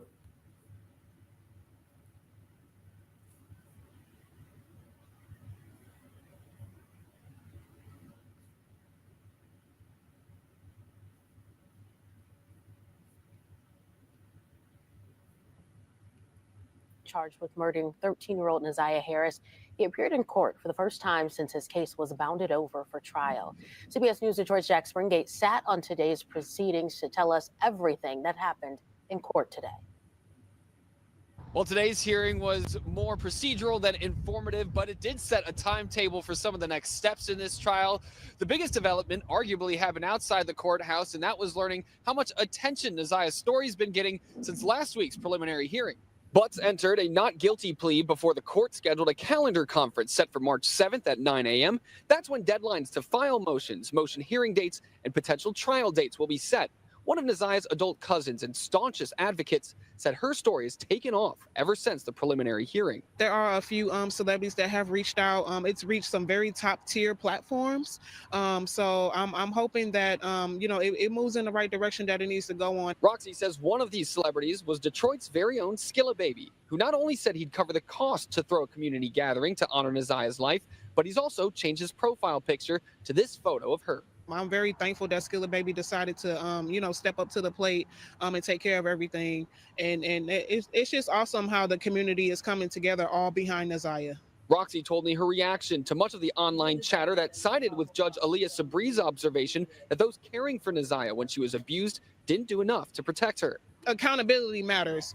You know, it's some things that you can be able to forgive your family members for, you know, and this is just one of those things that I just personally can't. You know, what's right is right and what's wrong is wrong. And everyone involved in it needs to take accountability. Roxy says she would have never let this happen if she were still living in Detroit 1 year ago. Again, Butts will be back in court on March 7th for that calendar conference, and you can continue to follow along this case with us here at CBS News Detroit as we bring you real-time updates as they happen. For now, reporting in Detroit, I'm Jack Springate, CBS News Detroit.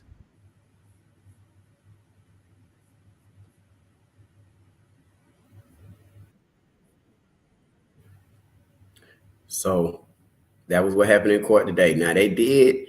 Now again, the calendar call ain't really nothing going on the calendar call day. That's really like just bringing him back to court, going over like the next thing where they want to file, just little stuff like that. Talking trial to probably start somewhere. What this is? This January, February, March. Trial to probably start in like April sometime, because if he's got a 90-day speedy trial, he got to be within 90 days. So anywhere up until up until probably April, you can look for his trial to actually start. I do plan on going up there for the trial. I don't think it's going to be that long, probably a couple of days, a week at the most, maybe. But yeah.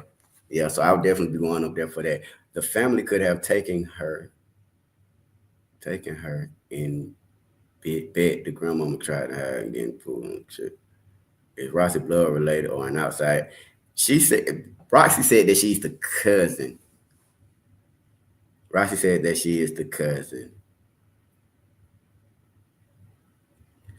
Yeah, like I said, when Roxy came up the other day, I had I'll put it like this. I think Roxy's always been very transparent about what it is that she's doing. I think that's why I told y'all. I reach out to the family and I talk to them directly. Even when GoFundMe, they cause a lot of problems. I think people would much rather, hey, look, I'm a cash app to you because you can get your money directly. The reason why I say that is because I think when Roxy got involved, she started to GoFundMe with really out permission, I guess. And I don't know if you need permission to actually start a GoFundMe in someone's name, but it did immediately cause a problem because they were like, well, why you didn't tell us about it? See, when you start a GoFundMe, you got people that don't even know no better. It's like, okay, so for example, you got Annette who raised her and let's say they money hungry. Let's say they really have a thing for money. And now they see you started a GoFundMe and it's starting to make money. Now they gonna say, well, look, we ain't getting none of this money, just like the brother came out and said. We ain't getting none of this money. Why you didn't goddamn hit me and say this, that, and third? Because people see you making a move. And but in all actuality, I keep reiterating y'all, these GoFundMes are of the devil. But you see where you really just got your foot in it though. It's nothing wrong with that. Okay? Because now Roxy was saying that they was having to do stuff. Well, how Roxy put it was this stuff costs money to do. And she is absolutely right. For you to reach these platforms, for you to go out there and advocate, for you to show up at the courthouse with t-shirts, for you to protest, for you to bring awareness, it costs money. That's why so many families don't get the justice that they deserve because they don't have the money. They don't have the resources. You feel me? That they need to get the story out there. It costs money. I'm telling y'all. I do a lot of this stuff for a living. I work with a lot of families. That's why I be telling y'all that GoFundMe, I like. Now, if the family say, yeah, Star, I don't know. That stuff rubbed me the wrong way. I'm telling you, I done seen folk get flipped by them GoFundMe. Shout look, when that situation happened with Shanquilla Robinson and them folk had that $250,000 in there, I seen their whole family fall apart by that money, man. I done seen folk come up missing by them GoFundMe, shout. Missing. I'm talking about even now, I'm not saying this about Ashley Elkins, no, but even again with Ziyah Harris, no, they ain't even get a chance to do nothing. People donate money to GoFundMe, then Roxy say, oh, well, they're going to send all the money back to these people, that people. I ain't never heard no stuff like that. Yeah, Shanquilla had a GoFundMe. You don't remember Kyrie Irving dropped? Look, this is what happened. But the GoFundMe still open. That's what I'm telling y'all, shout. I know. That's why when I talked to the people earlier, I was like, look, I ain't seen some on Cash App, man. Did really just from me. I told them it's true. I was like, I don't really get involved in same thing I'm telling y'all. I don't really get involved with that GoFundMe stuff because I don't really understand it. You know what I'm saying? And so I had told them that. But yes, the same thing with Shanquilla. Man, I'm telling y'all, shout. I done had family members hit me behind the scene and ask me to run the GoFundMe play. I be knowing what's going on. You feel me? And I ain't gonna lie to y'all. That's why I say I deal with people straight up. I done had people ask me, hey, Star, what was that girl name? I did her case. I knew her mama was lying. Oh, what was her name? Zakira Kemp. Zakira Kemp, mama. And I talked about this on live right then. I called her out right on live. She called me and asked me, Star, will you help me run my GoFundMe up and I break you out? I was like, I ain't gonna turn down no money. Man. But I said, why you want me to do it? And she said, because people be listening to you and blah, blah, blah. So I said, all right, bet. I left it at that.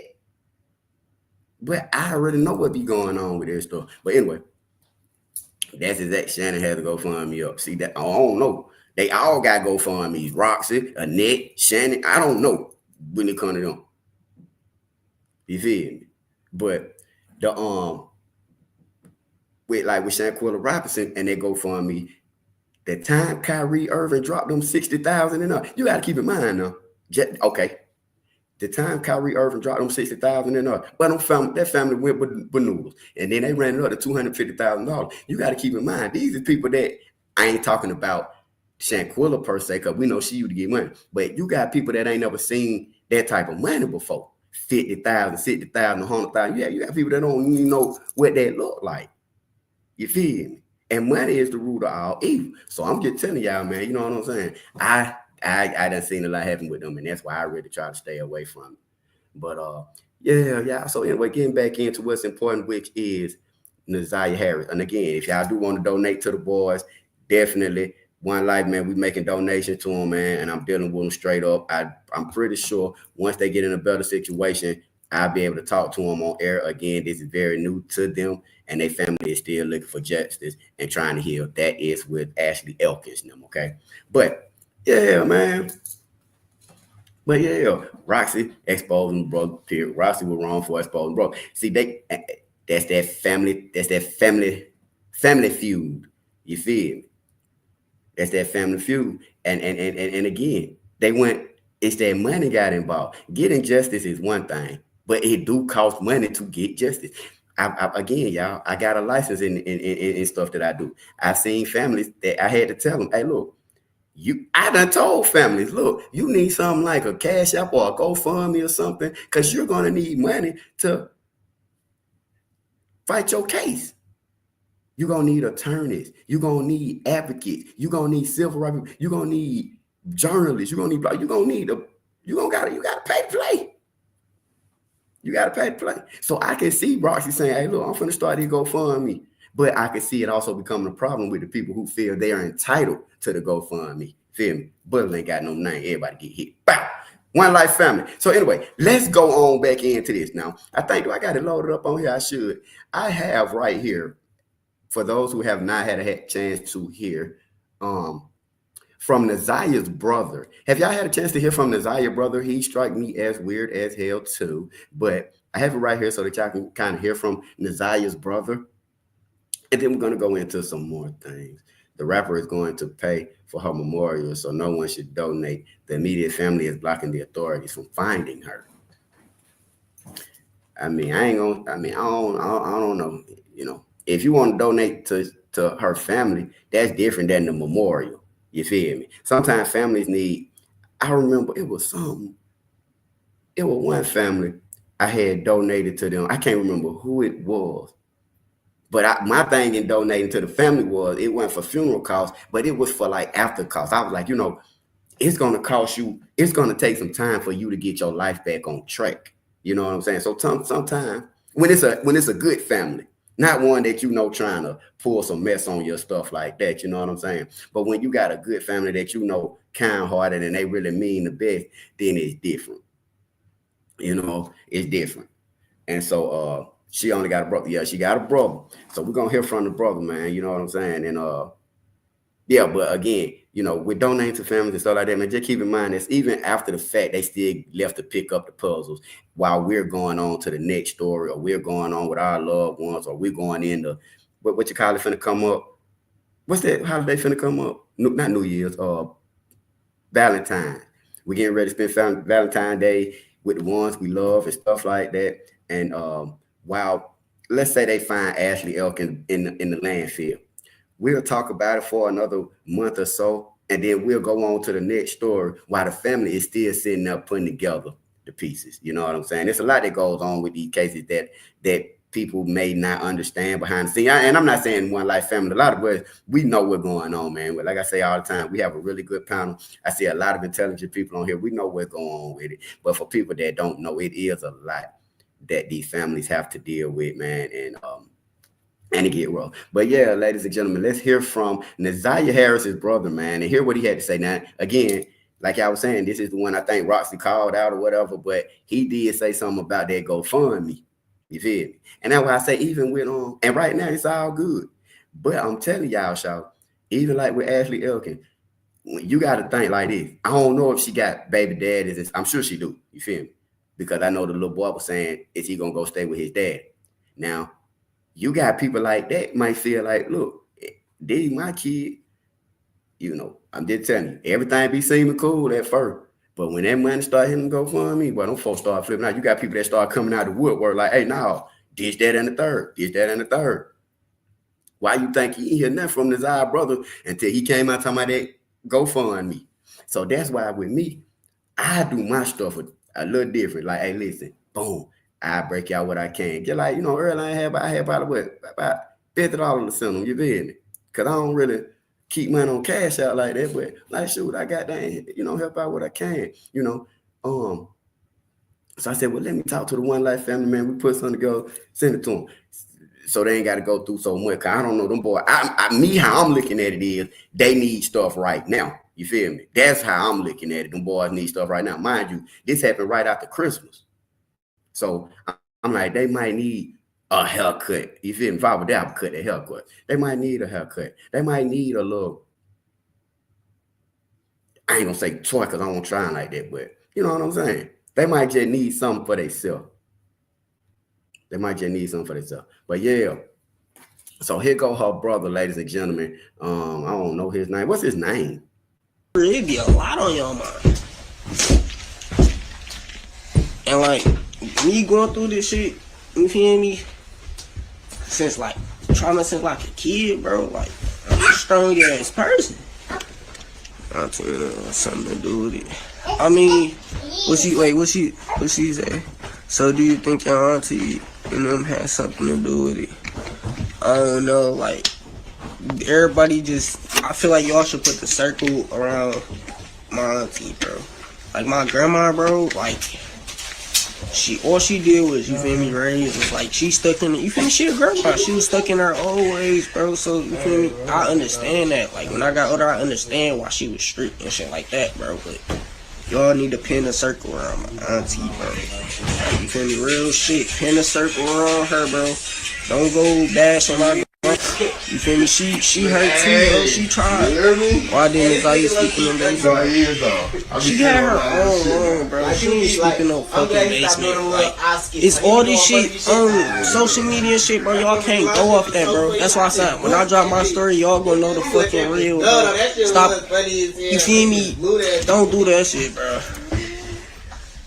Who the fuck is? Let me shoot that bitch. Who is that?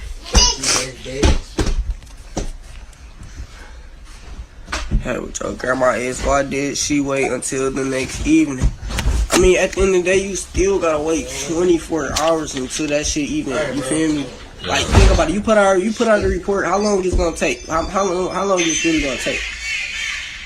You put out a report, like, they gonna tell you what, you gotta wait 24 hours or some shit, you feel me? To see if the child gonna come back or something. I don't fucking know how that shit really work for real, but you feel me? That's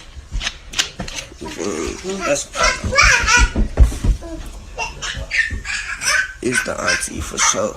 The grandma's just trying to cover for her daughter. I don't know, bro. When you dropping your story like at the end of like January.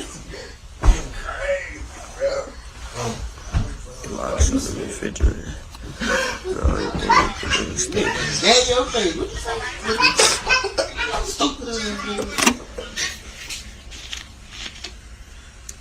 You talking about where you being molested to? Hell no. What? I was gone. Yeah, bro, why is we... Hold on. I'm finna pin this shit, bro. What, bro? Who is... V.Nay? Why would you even say that shit? Talking about where you being molested to? I'm a hoe, nigga. You think I'll list another hoe? Bro, come on, let's be for real. You think, come on now. That's a dumbass question. Don't even come on my live asking that dumbass shit, bro. Like, for real. Like, I don't even got time for that shit. Like, he was pregnant and got mad and did something. I mean, you got a point too, Ziyah fine is 0. I ain't gonna lie. But I don't know. Man, I've been gone, bro. Bro, I've been gone years, bro. What'd you say? I ain't doing shit. I'm chilling on her, bro. I ain't even saying too much on her, bro. I'm just chilling, bro. Hell no, bro. What you think happened? I don't know. I ain't gonna lie. I had a dream about a whole bunch of shit. I ain't gonna lie. Like, you really want me to keep on and try to? No, I ain't know my little sister was pregnant though. I ain't like come on now, y'all. What if you think I knew all this shit, bro? Don't you think I would have been shut this shit down, y'all? Like, let's be fair. I'm her big brother, bro. If I would have known this shit, bro, I would have been shut all this shit down, bro. I don't know. I didn't know nothing, bro. I'm a commentator. Even when I came around and checked in on her shit here and there, bro. I ain't, you feel me? I ain't, bro. Telling y'all, bro. I need it. I'm using it. Y'all gotta put the circle on her ass, bro. I don't know. Guess this is her big brother, bro. I am. So you ain't know about Jarvis? He already bro, did. I mean, I knew about the nigga, like it's as far as like my auntie, like talking to the nigga, like, cause that's her baby daddy, bro. Like, let's be for real, bro. You feel me? All I know is that's my auntie baby daddy. Like, I ain't really know the nigga like personally, for real, for real. You really want me to keep it 100 with y'all? Like, I don't really know. Alright. For real. When you find out shit, when I came back from out of town, like, if you came back, if you came back from out of town, they told you your little sister was missing, like, how would you feel? You'd be like, damn. You know what I'm saying? Now you on the verge, now you hot as hell, crashing out and shit like that. All types of shit, bro. Like, I even got, you said, do y'all have the same mom? Yeah, me and little sis got the same mom. Me and my little sister got the same mom. But we got two different dads, bro. Like, we don't got the same dad. Yeah. I got a government phone. That bitch tweet for D. I got no data on. That's cool. I pay that. Bro, who is, bro, Isaiah Finance, bro, if you don't get the fuck up out line, bro, who is you, bro? Like, bro, and you not even bad for real, bro. Get the fuck out my life. Like, for real, bro, saying that bullshit. I'm finna get off line, y'all, dog. I ain't gonna lie. Love y'all, bro, I'ma hit y'all back. It be a lot on y'all mind. And like, me going through. So that is Naziah's brother. That's her older brother. You know what I'm saying? That's the one that they were saying, I guess, ran away and got on up out of there, man.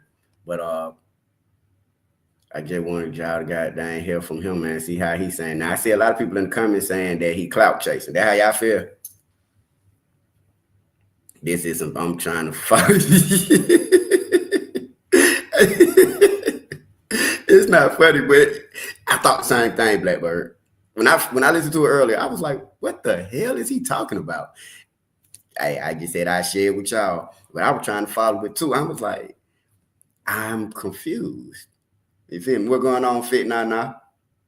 I said, well, I'm confused. I don't know what's really going on. You know what I'm saying? Why wouldn't I be able to function? You know what I'm saying? That's why family just moved on with their life. It seemed like he got away from there and just didn't look back. You know, everybody was out for themselves. And I noticed one thing that they said was they asked him, had he ever been touched? He never answered yes or no. He just went to, bro, how you gonna come up here and ask me like something like that? Yes or no? Yes or no, sir. You feel me? Like straight up. Yeah, it did. But his vocabulary said out. His demeanor is not no different from them people demeanor that's sitting up there in the courtroom line. Only thing is, he's smart enough not to go in there on the stand. So now I could believe he was in survival mode and had to get up out of there. Part of surviving is escaping. Hey, you can't survive unless you escape, right? I ain't never met a survivor who didn't first escape. One life family. So anyway, let's go into now. Okay, so now I'm sure that some of y'all have had a chance to see this. there is a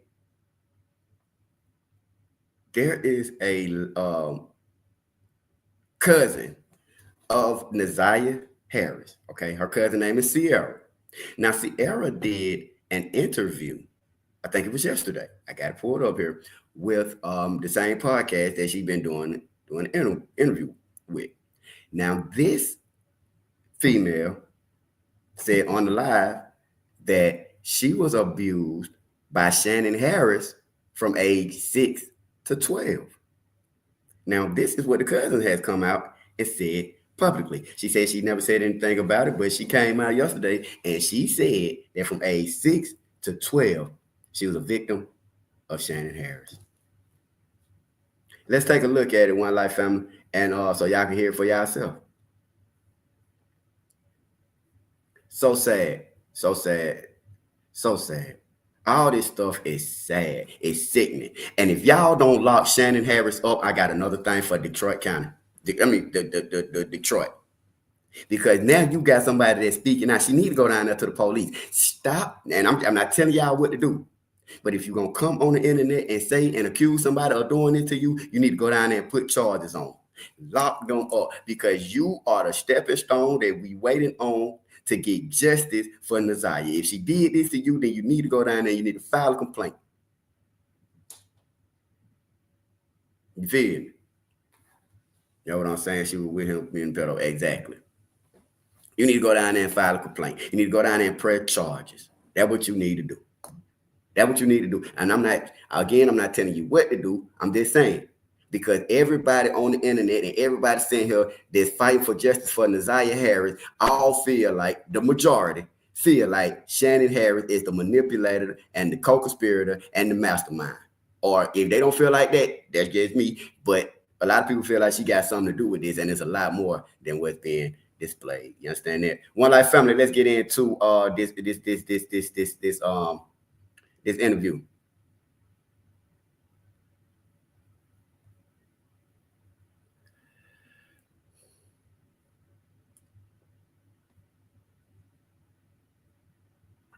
This is sad. You got another victim, child. This is a victim now. That's why Roxy said what she said. If there's anybody else that's been a victim against Shannon, Annette, any of them, now is your time to speak out. One Life family. Here's Ziyah's cousin, Sierra, who lived in the home, and she's going to tell y'all about the abuse that she endured while living there. One Life family. Of what went on in the house and her experiences with the family. How you doing, baby? How you doing? First and foremost, I just want to give my respects to Roxy, my cousin, for being my voice. At the end of the day, I wouldn't be able to sit here and talk about this if it wasn't for Roxy. We had very multiple personal talks, and she's more than family to me. That's my sister. She was my voice, and she's Ziyah's voice. And at the end of the day, she encouraged me to let me know that it's okay. I got you. Through it all, I'm here. Yep. It shouldn't have took for my cousin to come back and be able to be the voice. But she was. And through that, I'm forever grateful.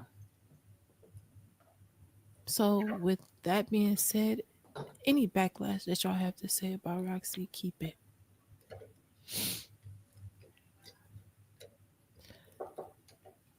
Furthermore,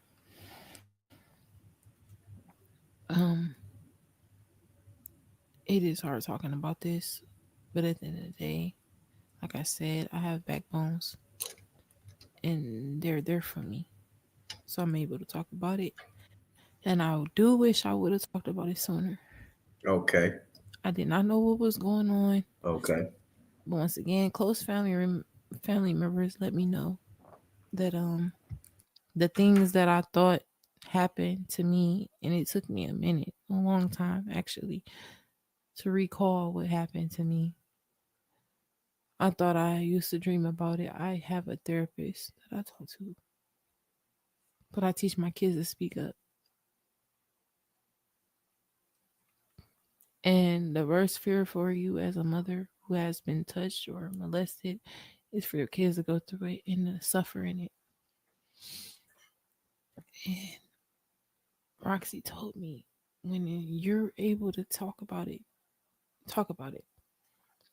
And she encouraged me. So once again, I'm here, and it's not about me. It's to bring awareness on the situation. Is to bring awareness that the Ziyah case is real. It can happen with family and loved ones. It can happen with the ones that you trust the most.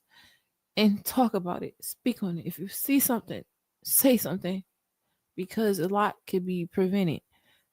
And the ones who don't believe my testimony, I pray for you. I love you very much. I don't hate you. I pray you seek validation in your life, and I pray that I mean you well. Who I hate, and I don't have hate for no one.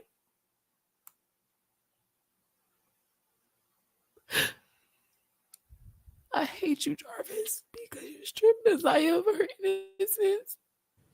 Oh, shit. Something that was once done to me, and I know how it feels to seek validation in the ones that who did it to you.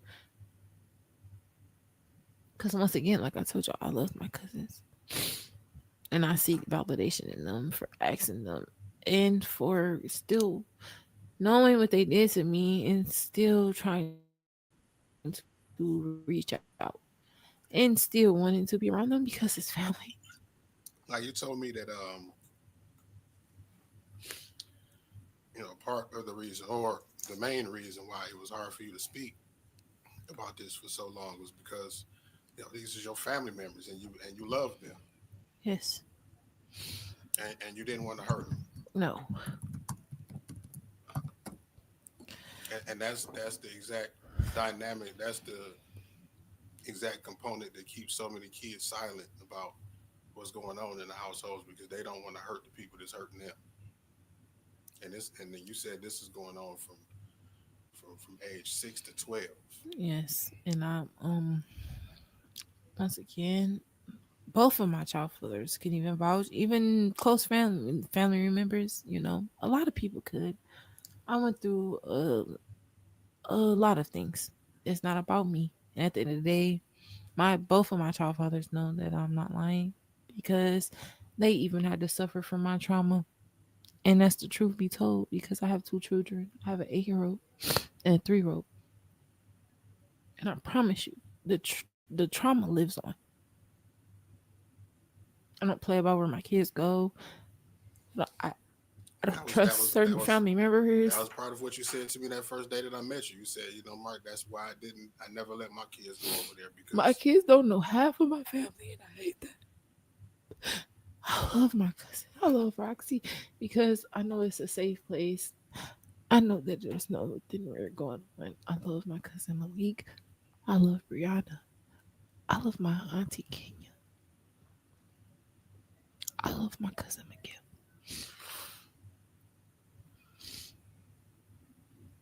Before all this even unfolded, people had so much to say. People had so much to badger about my auntie Kenya, but she was right. Now, what I do hate is that Kiki and Janelle is bickering with my cousin, because at the end of the day, you should be combining with her, because I'm not going to lie.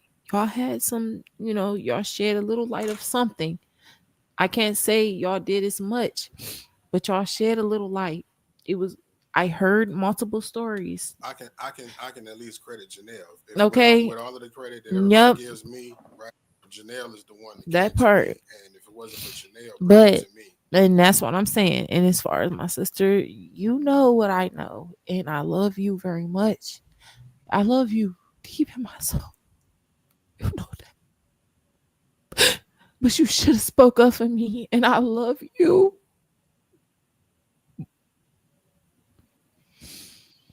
But here I am. Okay. And yeah. I'm gonna stick behind the ones who was my voice. And now it came to the point where they gave me the strength to be able to talk about this, and it's not about me. I just want to raise the awareness that things get real and say something. You see something because it can prevent so much. It can prevent so much. And I wish I would have been able to prevent a lot, but I can't lie. I was going through a lot, and I didn't want to badger anybody because it happened so young, and I was figuring it out. I was still trying to make sure that what I was thinking was not some made believe, you know?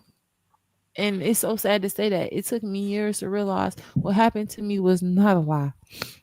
What happened to me was real. You said you it was not a dream. You told me that as you got older, you thought back on I thought I was dreaming and it. you thought it was a dream Yep. that you was thinking about. Yes. They made everything that they even experienced me to into a game. So all of the inappropriate experiences that they had with you, it was Yes. they cloaked it in the form of a game that they was playing with you, and you told me that they was actually teaching you. Yes. How to perform oral things. Honestly, and I hate to say it, I've been through a couple of relationships with females, and I do feel like there are the reasons why I am bisexual. I'm sorry.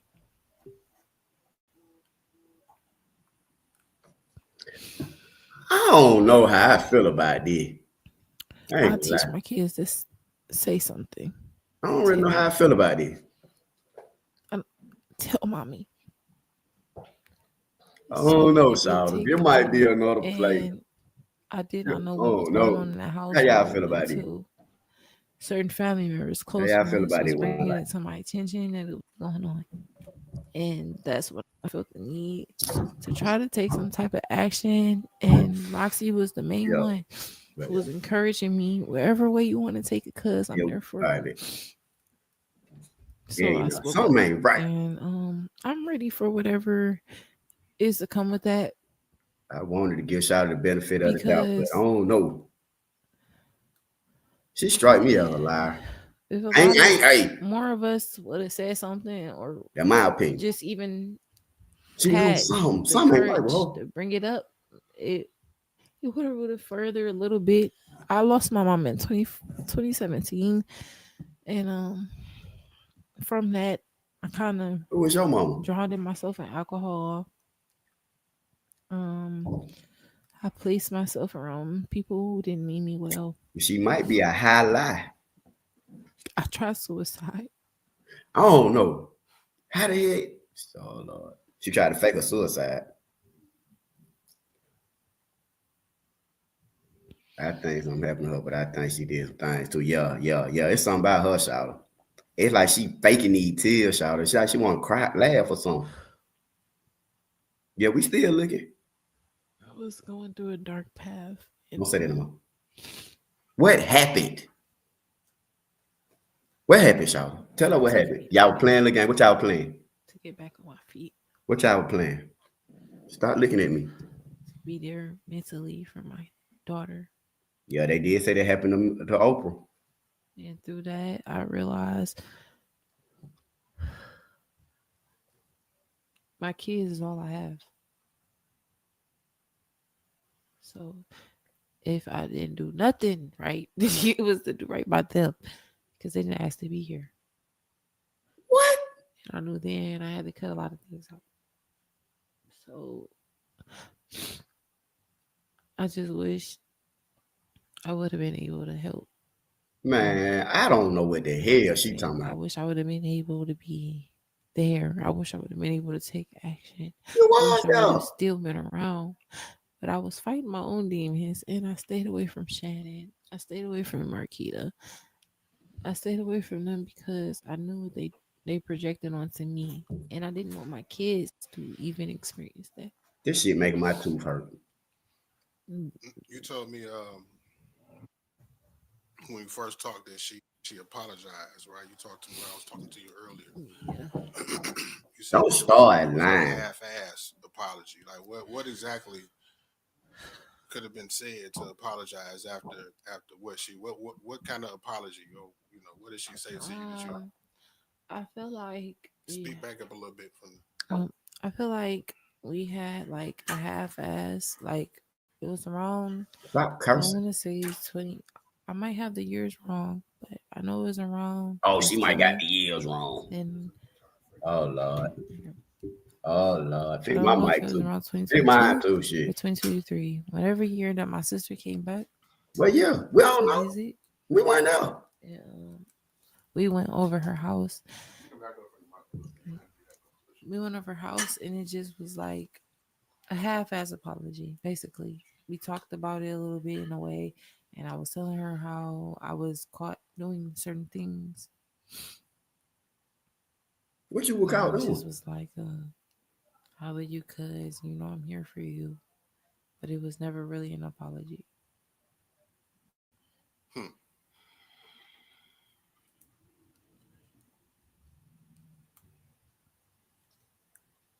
Roxy, what you got to say? You want to say something?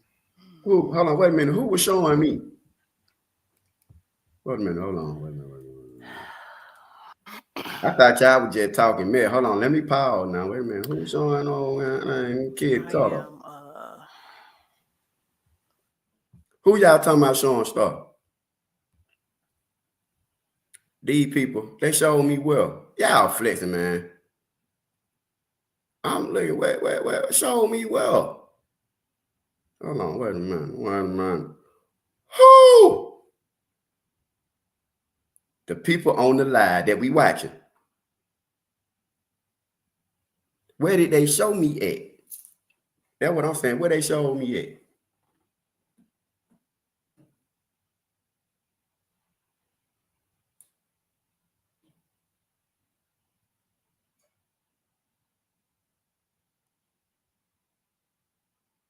I'm trying to figure out what y'all talking about as they were talking. Oh, that's you talking about how I got the thing down here in the corner? Is that what you talking about? Like how I put the picture down here and they talking over there?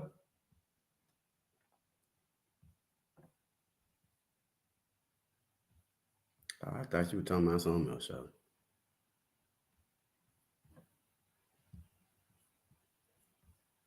She sure look like I said, she sure looking over there, so. What? So I'm glad that you got the courage. Around 2022 or 2023, whatever year that my sister came back to visit. Yeah, we went over her house.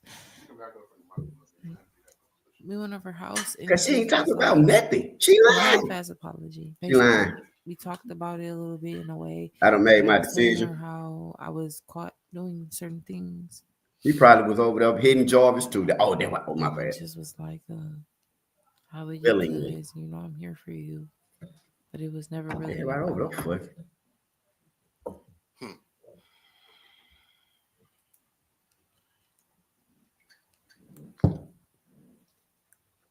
Roxy, what you got to say? You want to say something?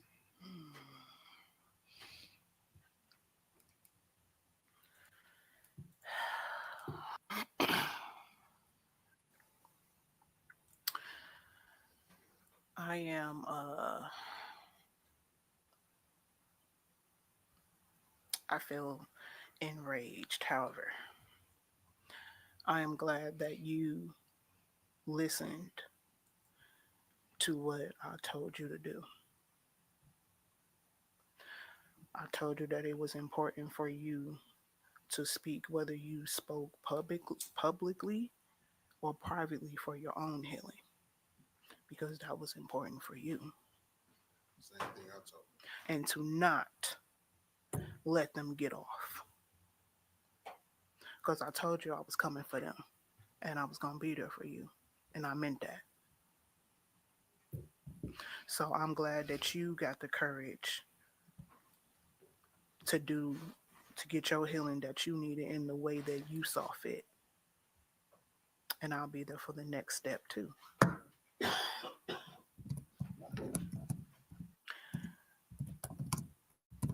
this is one of the reasons why I have been pushing for any women, not just family members, that if anybody has violated you in any way, to speak up. It's not easy, but when you don't, and you don't get it off of your chest, you don't get it off your heart, you do things that Sierra just described.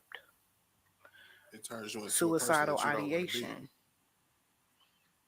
turn into alcohol, and a slew of other things. So when you think that you dealing with it because you didn't put it so far back in your head, it's not dealt with. So whether you have a person to support you or not, you gotta find a way to get it off of you, because when you think that you're not thinking about it and you just store it, that box can always be unlocked.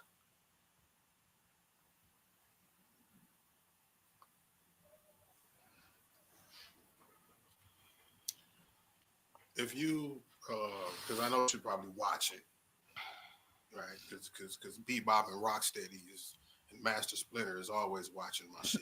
He caught him too, rhinoceros. Like, as a victim of hers, and if you could speak to Shannon on behalf of Ziyah, what would you say to her? Because let's tell the truth. I know you was scared. Whatever happened, it happened. What happened? Just tell the truth. Right the line, y'all. I know you was scared to raise the kids on your own.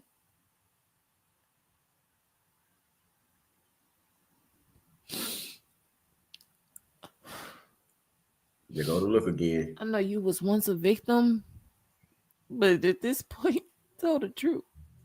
Who is she talking about? Tell the truth to? I hate it got to this point. I wish you would have got help. Man, hey man, listen, I can't watch this shit. You would have got help. I can't watch this. They This failed shit you. me off. Shut up. I'm sorry, y'all. I just don't. I got a low tolerance for bullshit. You feel? And I'm sitting here looking at this stuff, and I'm like, Y'all know I don't even be drinking like that. This made me want to have a drink. She finna turn me into her. She look, man, listen, not like that. I ain't trying to talk bad about nobody, but I'm just saying, you're talking in circles. You remember when they was on the stand, when they had Jarvis, baby mama up there, and she was like, he never give you an answer. He just be talking in circles. That's the same thing. Every person they get up here to do an interview with or in their courtroom, to me, I take them as a complete joke. We just sat here and watched Ashley Elkins' family, and everybody spoke out. I didn't get one bad vibe from none of them. Not saying that they don't have their own stuff going on, but they ain't letting it leak out into the public. These folks right here tripping, man. Go to when Roxy talk again. She started talking about Shannon too. Wasn't she the fiance? Yeah. We're trying to make her do things to her. Shannon was making her do that thing to her.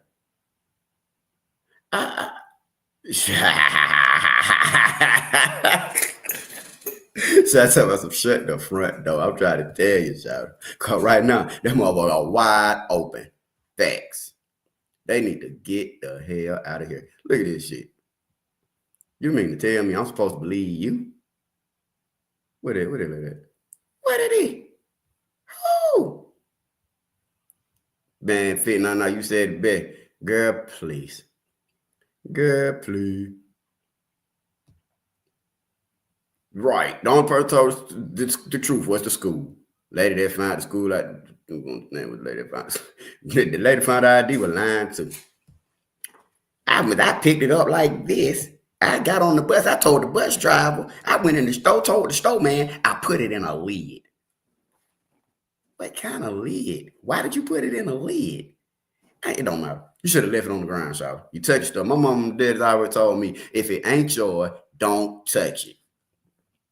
I see why. Big old facts.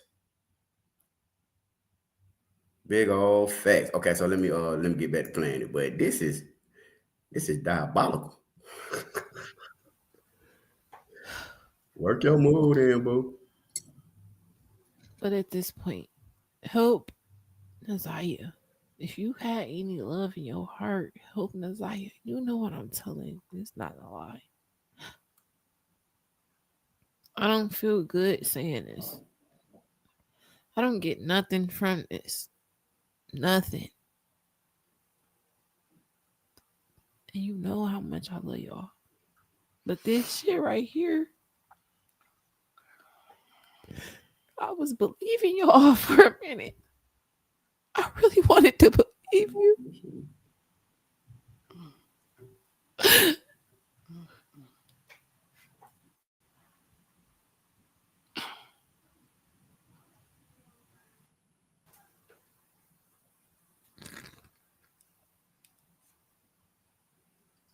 Oh, I don't know. But with that being said, just tell the truth. It's up, Shannon. Did she already say that? We had personal talk as well. And I just wish a lot of things would have came to the light sooner. I wish that you I'm trying to tell you that weed and Taylor part. things didn't She got Taylor part rolled all over her. But at the end of the day, you had multiple chances to protect someone that you love and you failed. And for that, I can't forgive you because I love Tuna so much.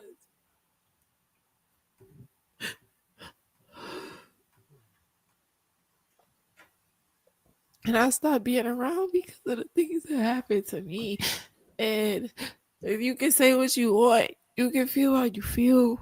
And I love y'all. Y'all know y'all did. Y'all know how much I love y'all. But at the end of the day, the things that happened to me stopped me from coming around. It stopped me from introducing my kids when I had them. I lost my mother, and in the midst of all of that, I was going insane for real. So I knew I was doing right by not bringing my kids into this, but I didn't know nothing about until it was brought to me, and my close family members was telling me that you was in relations with your child father who was a predator. Your child At the end of the day, you knew what he was doing, and you allowed things to go on.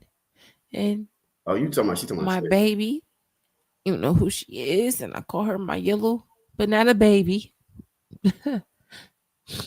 You let her come forward and say that something happened to her. You turned right around and said she was doing that for attention.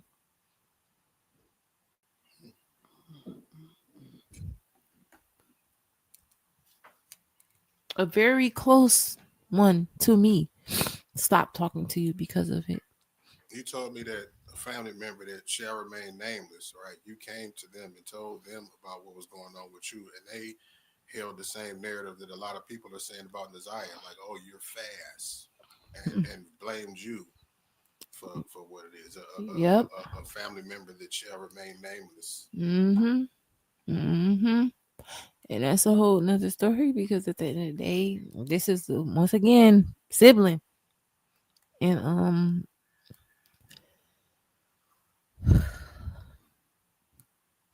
I gotta live with that. But do I want to say your name? No. But you know. I don't know. You had multiple times to help me. You badgered me, and who hurt people. You doing the interview with to tell us what the hell going on? I'm a big believer in that. You a big ass liar. But if you see something, say something. If this shit don't work, they might got for you to be someone that was a role model to me, someone that was close to me, someone that I trusted, someone that I could talk to, someone that I could tell my problems to, or just someone I could confide in, and you didn't do nothing about it. Gee. That shows your character. as a person. And I could just understand why you would hate for the truth to come out.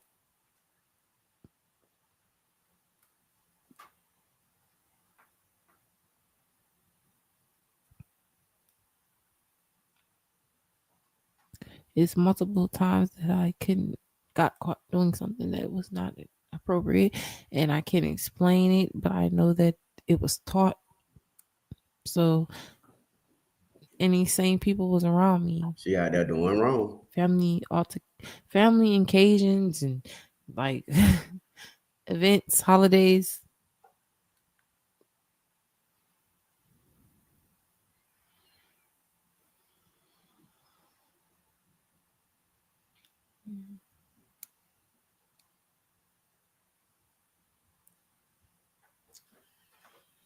Man, shit like this clearly it affects people long after they're going through it, right? We are sitting here with an adult woman who's still affected by the trauma of what she went through as a child, and in fact, she just expressed that her children, I mean, are affected as well. So that's why it's important, man. Why he look like that? Well, hold on, I gotta cut this off. She expressed it. She loved these people, and this is the reason why it's so hard for her right now to even say the things that she's saying, because she doesn't want to hurt the people that hurt her in the way that she's still healing from. This is part of her healing process, her recovery. Still, after she's twice the age that she was then. Well, I just wanted to say, as far as my sister, I know you listening and you chiming in. I love you, Kiki. Do I wish you would have did more? Yes. Do I not understand where you come from? I do. Do I know your trauma? Yes, I do. Is it my story to tell? No, it's not. I don't care how long it's been. Tell your story. You warned me first. And for that, I love you. But the things I endured within it, I am upset. I am mad. I am raging. Because you know. But I love you. And what I want you to know is I'm in your corner yet still we bicker. Yet still we beef. Reach out to Roxy. Stop it. Y'all stronger together than divided. I love you. You know I done went to war and hell. And I still bump heads with people. You my blood, and I love you. You know I know what happened to you. You know I know your intentions is pure, but at times you can come off fucked up. Kiki. Kiki. I thought she wasn't saying no name. Kiki. What Kiki do?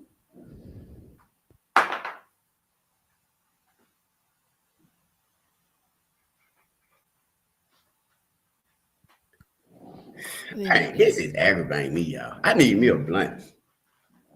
I need me a motherfucking blunt, y'all. I used to say, why me? But now I say, why not me? Y'all send me $10 for myself. So I can go get me something to smoke on, cause I can't. I feel like that's a perfect. I can't keep listening to this shit. These folks, come on, Joker. What they talking about? The niece that survived, right? A lot of people feel like that was insensitive to Ziyah. I think she's saying that Kiki didn't step in and do nothing, man. In way, shape, or form meant to be insensitive to Ziyah, but more so empowering to a person and any other person that survived a situation like this and can tell a story about it. Yes. Right. As we know that this whole situation, Ziyah is the catalyst to this situation, but you know, dare I say it, the focus is not on her at this point, right? We still have other kids that are not only in that house, but are in other houses that's suffering from the same situations. Right? Yes. With that being So this is about the voice of a survivor. And like I said, once again, it's not about me at all. It's to bring awareness for the ones who felt like they had to go on and just keep it pushing, the ones who couldn't speak, the ones who still be around today, family members to this day, and you know who I'm talking about. Oh, they said fast forward to the part where my cousin, they getting I love rocked. you so much. I can't hear her no more, shout. For real, shout. I got shut tired of goddamn dumb shit. This is dumb shit I done heard all goddamn week. I ain't even gonna lie, shout. This dumber than the fucking testimony. Best believe Annette and her would be fighting. Look like somebody done whooped your ass.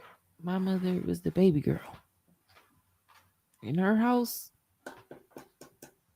Who had every, it wasn't my mama's house. It was my in the house. Yes, I can give that.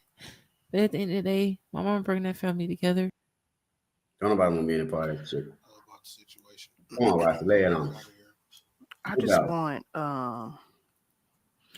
she the cousin. Sierra supposed to be her cousin. I am not probably very well liked by Amy, you was a trip. Certain family members. Well, hell, everybody knows about it. Keep on, engineer. Okay, I'm gonna say something to y'all. I do not have an issue with either one of you. Okay, we both exchanged some words that with one another that neither one of us liked. Okay, I will take accountability for my part. The important part right now in this moment is getting justice for Ziyah and finding her. Everybody doesn't have the same allotted amount of time. However, the tearing down of each other and barking back and forth at each other, it should be over and done with. Like, it should just be done. We don't have to be in each other's face. We don't got to call each other every day. We don't have to see each other every day. But at this point in time, while the family is separating, like a knives being thrown separately, we need to like sharpen just one knife. You know what I'm saying? And just cut through one thing at a time. That's what the fuck I'm talking about. It So was a shame to me that like that's where we need to be at. So social media, not social media, you're hearing it from me so that there is no confusion. Mm-hmm. When y'all ready to band together and come together as a unit, I'm ready. You know where I'm at. That's just where I'm at with it. Yep. Shannon.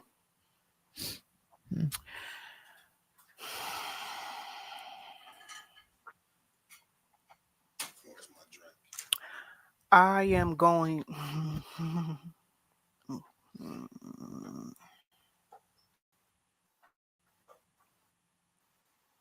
I'm not going to be your enemy right now. I'm going to be your family right now. Okay? Let's keep it real. I don't want you to feel like what everyone is saying, like this is your fault. Okay? Did you know some things? Absolutely. Could you have prevented some things? Absolutely. Did you see the signs? Let's keep it real. Absolutely. That's already out. You have let a man, and those are nice words, using man, coming to your life like a Tasmanian devil and ripping completely apart That man drank Grey Goose out the bottle. He don't got How no is it for ripped life. apart? You are being affected by this. Your children is being affected by this. Your sister is being affected by this. Your niece, all of your nieces is being affected by this. I'm being affected by this bullshit. Your mother is being affected by this. The entire family, whether you on the Harris side or not, is being ripped apart by a man Girl, go get you who one didn't give engineer. a damn about you. Okay? I don't care how many times he told you he loved you. I don't care how many times he's telling you he love you and he by your side right now. I know what's going on. It's a lot of people that probably think that I don't. Kids. Okay? But I do know what's going on. I know everything that goes on with you without you even knowing. How? That is how much I know what's going on. How? Okay? I understand that you feel like this man is the father of your children. But no man deserves the title of a father with what he has done to his own children. That is not a father. It's not an uncle. You didn't have the right people in your life to tell you what was right and what was wrong. But I'm telling you as your family what's right and what's wrong. Do not continue to let this man manipulate you. Right, Nina. What's done is done. What he did is what he did. What you did is what you did. The best thing that you can do for yourself right now is save yourself and tell the truth. Okay. We already know. Accept accountability. It is what it is. You're going to have to eat that. You're going to have to eat that. And it ain't nothing that you can do about it. But do not continuously let this man create turmoil even more in your life. Their dad What's is up, already 90 gone. baby? What's up, 90 You, baby in the building? What's up? you're going to have to face your truth. Don't let it What's up, they prolong love you. lay? You're stressed. You're losing weight. This is affecting your mental health. You can't sleep at night. You're crying. You're smoking excessively. Look at how he is affecting you. And he locked up. Look at how he's affecting you still. Look at how this is affecting your children. You got to put you and your kids first. Stop riding for him and ride for them kids.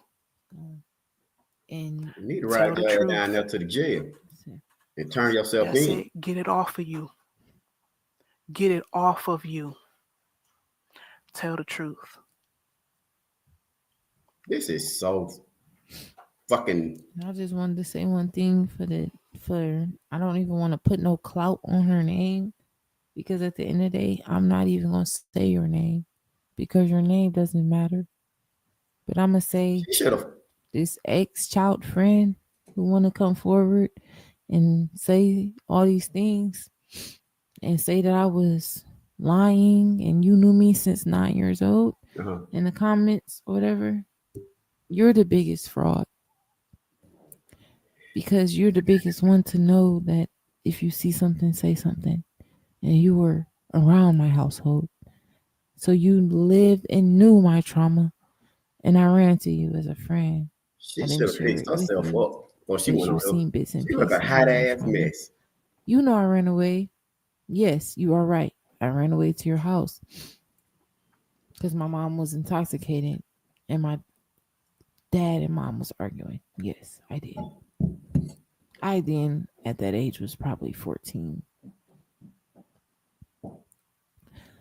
A lot of people think they know my story or think they know because of the things that I went through and because of certain bits and pieces you have seen. But at the end of the day, there is always two sides to a story. And Ziyah is living proof.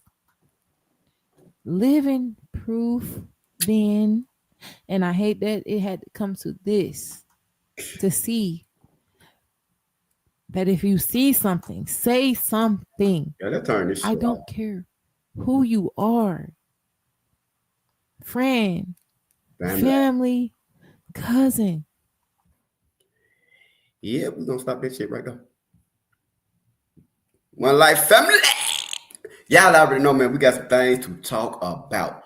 Now, let's get into it, y'all. You see, now, and I'm gonna come back and play. I got one more thing I want to play for y'all. I'm pretty sure y'all probably seen that too, but y'all know we put stuff together over here and we talk about it. Listen, y'all, before I play this for y'all, I did not watch it. I watched like a quick second and I heard her say something about she was abused from 6 to 12. So I said, oh, okay, I'm gonna go play this for the One Life family. Because, you know, we did it live early and we were talking about Ashley Elkins. I said, okay, I say this and watch it with y'all. I thought she was finna go into something good. She's sitting up there. I know what happened. Say something. You saying the same thing everybody been saying. If you know something, say something. Do you know anything? If not, get your stupid ass down. What is you talking about? I ain't just learned nothing. Except you got one more crazy motherfucker. They got the audacity to run around here and do an interview talking and accusing people of something and ain't told us nothing. Then you sitting up here talking about something. Yeah, allegedly. Then you sitting up here talking about something. I don't bring my kids around now. They know what they did to me. And then they gonna tell me in the comments that if you know something, say something. I hate Jarvis. Well, I hate you too, little nigga. All I'm saying is, you can't expect, I can't watch this shit and not laugh. I get mad, but then I'm like, what y'all talking about? Just stop it. Now I'm gonna tell you this, because I'm bipolar. I like Roxy on one end because she did come up and talk to me. But I told y'all from the beginning. What was going on. I just told y'all about that GoFundMe shit too. All this stuff is a problem. You see, now you got her coming out talking about this happened to me. I'm about ready to go down there and press charges. We had a conversation about it. Then you telling me that people had to tell you that you was abused? She's ugly. I'm sorry. I'm just put that out there. I feel like you should have fixed yourself up before you came on here. You should have made at least coerce people into believing somebody would even sleep with you. I don't know. Me personally, I ain't got no type. And I drink. I damn near sleep with anything but you. So I'm still having a hard time.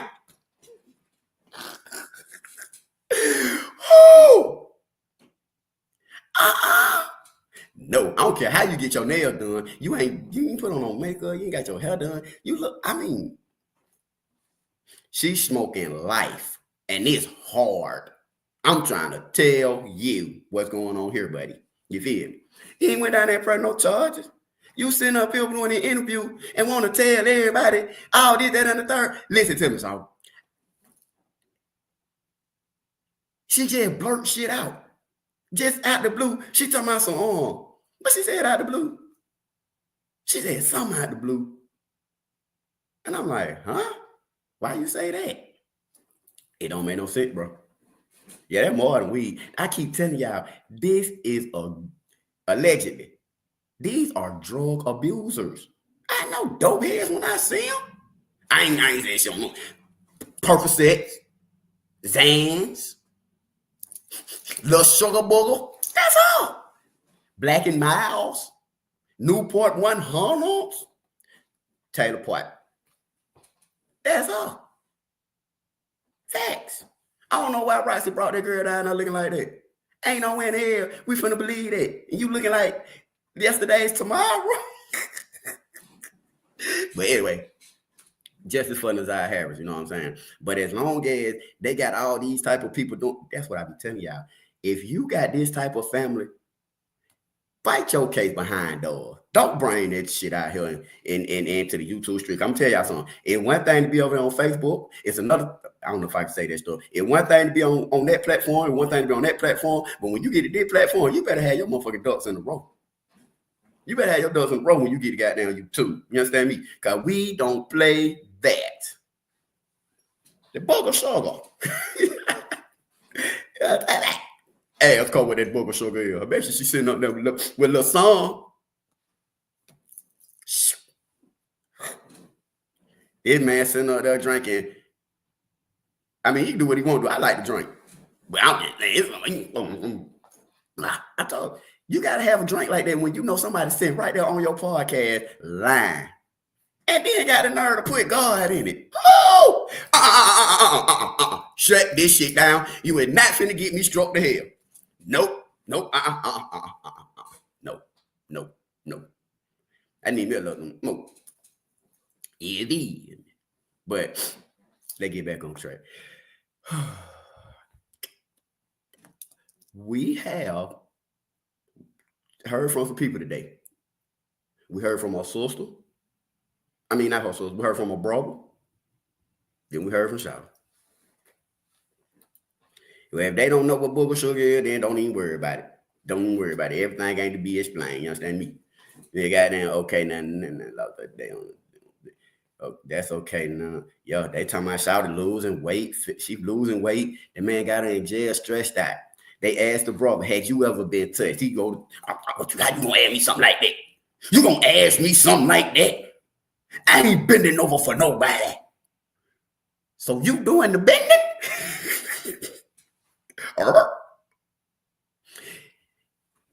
We all know there was no ass left behind growing up over there in their household. You feel me? That's just what it is. You feel? But at the end of the day, man, you know, yeah, we chop it up and I get playing, laughing with y'all. But the seriousness is, I stayed, she got that Ozempic thing. Ozempic, you talking about that stuff when you got they take that shot and you lose weight? Then who taking that? Oh, who lost some weight? They talking about the Biggest Smile. I mean, what's her name? The one that got a little eye, Shannon. They say she done lost a little weight because she over there stressed out. That's what they say she got going on, man. I don't know. But what I do know is everybody feeling the Ziyah Harris, man. Can you imagine? And mind y'all, we gotta keep it, or I gotta keep reminding myself that Ziyah Harris, you know, she came on missing. She was 13 years old. She had been messing with this man allegedly. And I say allegedly because they say 11. I went down if it was before 11. They just trying to put a little cap on there with us. You feel me? I feel like he was messing with this little girl ever since she was 2 years old, 3 years old. Whenever they started, y'all is crazy in the goddamn comments talking about some Ozempic. Like, that's who the hell brought up the Ozempic thing over here? Who brought her the Ozempic? They talking about this lady is on Ozempic. But, you know, she knew that this was a violator. She knew that this was a, you know what I'm saying, a person who shouldn't be around children, man. The family said the family said that she on Ozempic. That shit ain't working. She need to get some of that stuff Sheldon got over there. Some of that stuff old Sierra got. Woo! Be my size tomorrow. Stop playing with that Ozempic and go and get you some of that do what it do. You feel? Get some of that. Get some of that. But yeah, he burnt the own dog. That's what I'm saying. He burnt the 4-year-old, man. He like him young. You know that this is going on. You know that this was a problem. So you can't. It's just like if me and a dude go rob the store. Y'all already heard this scenario. I'm the driver. He go in there, rob the store. He get out. He come get in the car and I pull off. I don't say nothing. That make me an accessory. And sometimes the person who is the aggressor or the initiator or the person that, for example, the driver would get more time for the robbery of the store. Because if you hadn't used the car to drive this person there, the crime wouldn't have happened. So I'm saying the same thing. If you had not allowed this monster into your home, these crimes would not have happened. He'd have had to go somewhere else with that. But yeah, you wanted this man so bad that you allowed him to come into your home and repeatedly violate you, your children, your family members, to the point where you like, oh, I'm gonna tell you something. I don't know one motherfucking black woman. I don't know a woman, period, but I'm gonna tell you, there's no black woman who finna lose her Section 8. No, not happening. You will get your ass up out of here before a woman lose their Section 8. I can't tell you much about Section 8, but from what I understand, the list ain't been open in years. You dig that? Ain't been open in years. Now, you mean to tell me I'm finna sit up here and lose my Section 8? Nigga, that is rent free. How much is Section 8? Like 30 cents a month? Please. Please. Jarvis, you listen to me. I had to take Jarvis out. I took Jarvis out. If I allow my Section 8, I'm not finna lose. I ain't got it, but if I had food stamp, I'm not finna lose a food stamp dollar for no Jarvis. You see?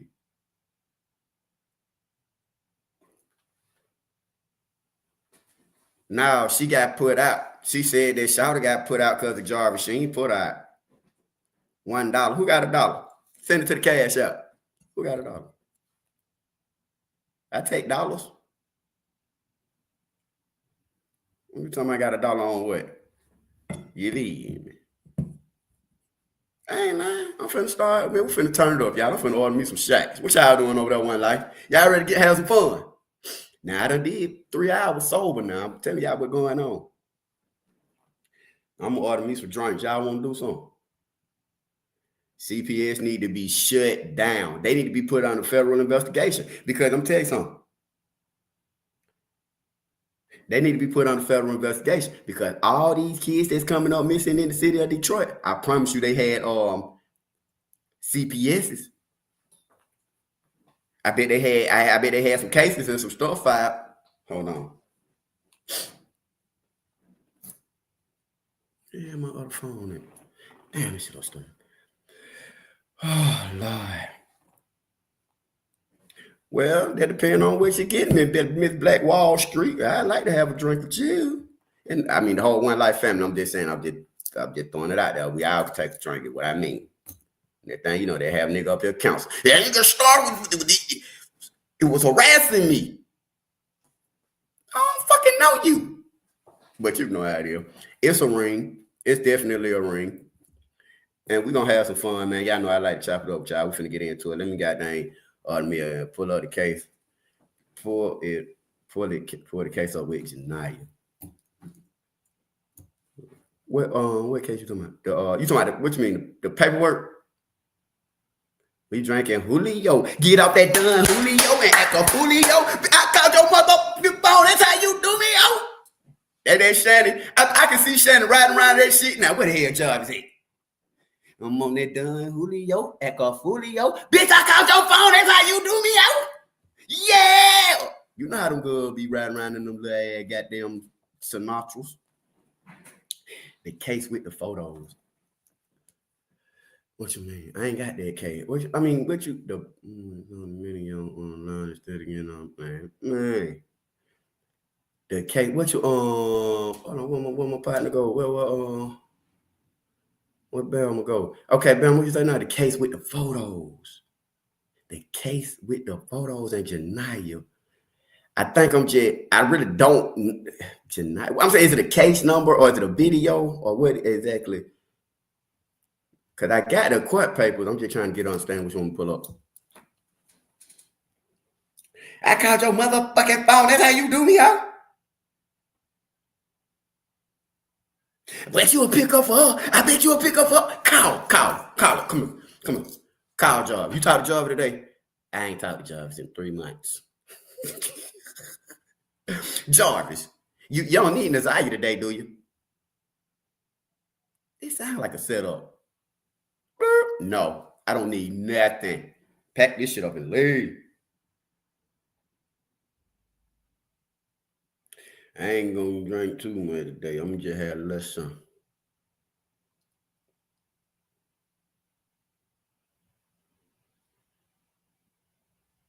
What it do? Just get a little something, y'all. Can't do too much today.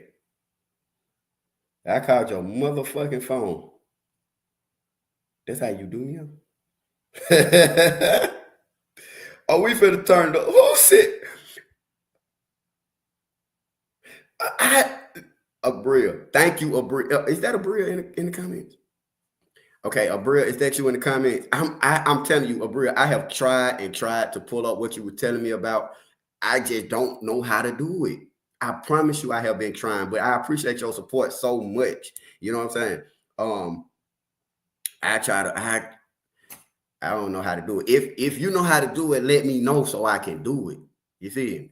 So I can do it. I ain't drinking no Grey Goose straight up. I fuck around and start drinking Grey Goose. Y'all gonna start seeing these type of idiots coming on my goddamn thing trying to convince me that that left is right and right is left. And he just sitting up there drinking. He's so drunk he don't even realize it's some bullshit going on. Get your ass on my goddamn platform, this bullshit. Sit up here and ask me some monkey ass shit like this.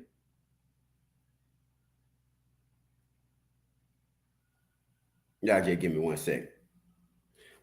Y'all see what's going on. I don't feel bad laughing about it because I done got the serious part out the way.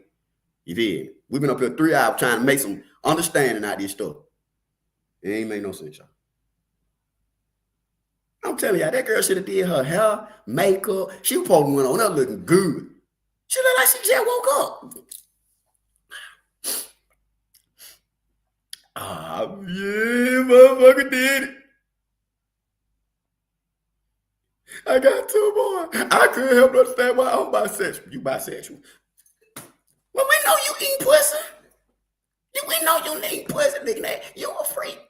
You freaky, and you been freaky a long time. Ever since you were little, run around there playing hide and go get it, trying to act like you didn't know that you were running around there touching, hunching. Y'all all back there in the backyard hunching, huh? You all sticking fingers, start playing with each other and doing all this stuff with your cousin. Then you learned that shit was wrong. And you still kept doing it. Allegedly, I don't know.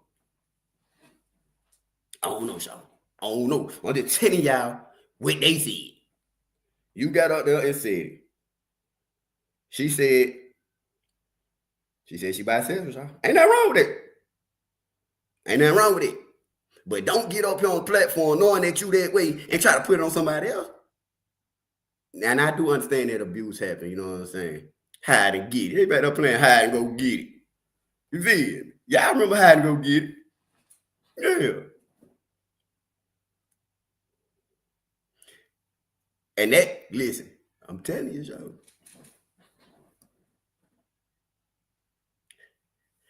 I don't think he gonna make it to prison. See, I'm gonna tell y'all something.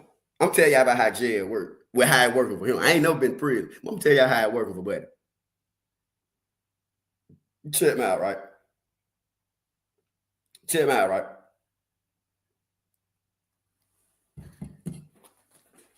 Shouting them. What's her name?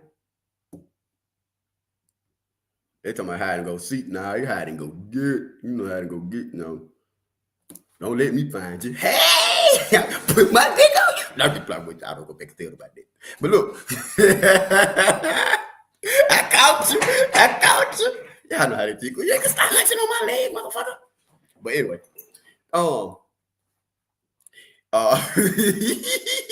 You find that tree. You already know where she going to hide. You peeking the whole time. So you finna go hide the tree. Ready or not? Here I come. Oh, shit. Ready or not? Here I come, motherfucker.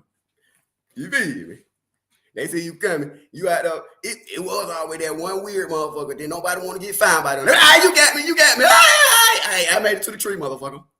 I made it to the tree. Base. Safe.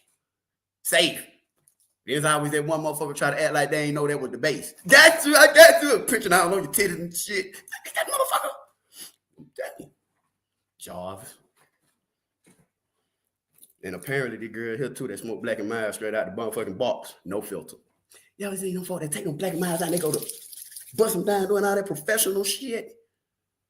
That's all. Professional black and mild smoker. I don't smoke black and mild. Smoke a little reefer. Need me a little reefer right now. Yeah. Can someone answer this for me? Like I said, I'm behind. Is his mechanic partner charged in her death? We answered this for you the last time you came in here and answered this question, asked this question. He locked up for something about a pregnant woman and probation parole violations. He's not locked up for anything pertaining to Ziyah Harris case. You feel me? That way going on with that. He locked up, but he's a liar. But he had the GPS on. So no, to answer your question, no, he locked up for violating probation for DV. Yep, that's right. Now, in a minute, I'm gonna drop the link and I'm gonna start letting people come up here. We go, oh, you know, I'm gonna do that, y'all. Yeah, I fought yesterday, man. Hey, no, there go Tristan right there, though, man. I like Tristan, though, man. Tristan guy, hey, okay. I don't know. I be thinking Tristan is somebody else, man. The whole time I say talk Tristan. You get your missed off, y'all. Goddamn, my bad. Did it to a 4-year-old. He got a repeated history of this stuff. Oh. So let me break it down to y'all what's going on with the jail stuff, right? In jail, by him being in Wayne County Jail, right? And you know how they saying that like Roxy really threw it on the bus and was like, she sent it, you know, she was saying that Shannon sending him the cash outs and stuff like that, right? Right. Hold on. Ziyah hasn't been found, so no money needs to be donated. Ziyah hasn't been found, so no money needs to be donated. No, she's saying she took up the donations.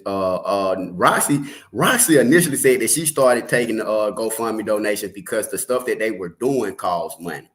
You feel me? That's why she said she initially started it, because they, like, even that man who was doing the thing, he had to pay for them, not flyers, but them signs. He said he paid for the signs for them. And so I understand it, because I'm telling you, I don't work with families. You gotta have say where she's sending him money. Okay, yeah, she's sending Shannon the money in jail. Okay. And Roxy was saying that, you know, she's sending it to a cash out. See, that's for protection. Okay. I'm telling y'all what's going on. He ended up paying for protection. The time that money stopped coming through, he's fooled, y'all. So whoever protecting him in there right now is only because they getting paid. That's my observation of it. Okay. Because mind you, where I'm from and where a lot of y'all from, he probably been done caught that Michael Myers. You feel me? But see, you only alive as long as that much. That's extortion. They extorting them, y'all.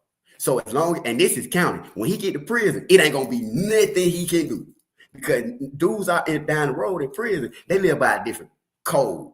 You feel me? They live by a different code. So down the road, a lot of folks are already making money, and ain't nobody gonna stand behind no person like that down the road. You feel me? He paying to stay alive, y'all.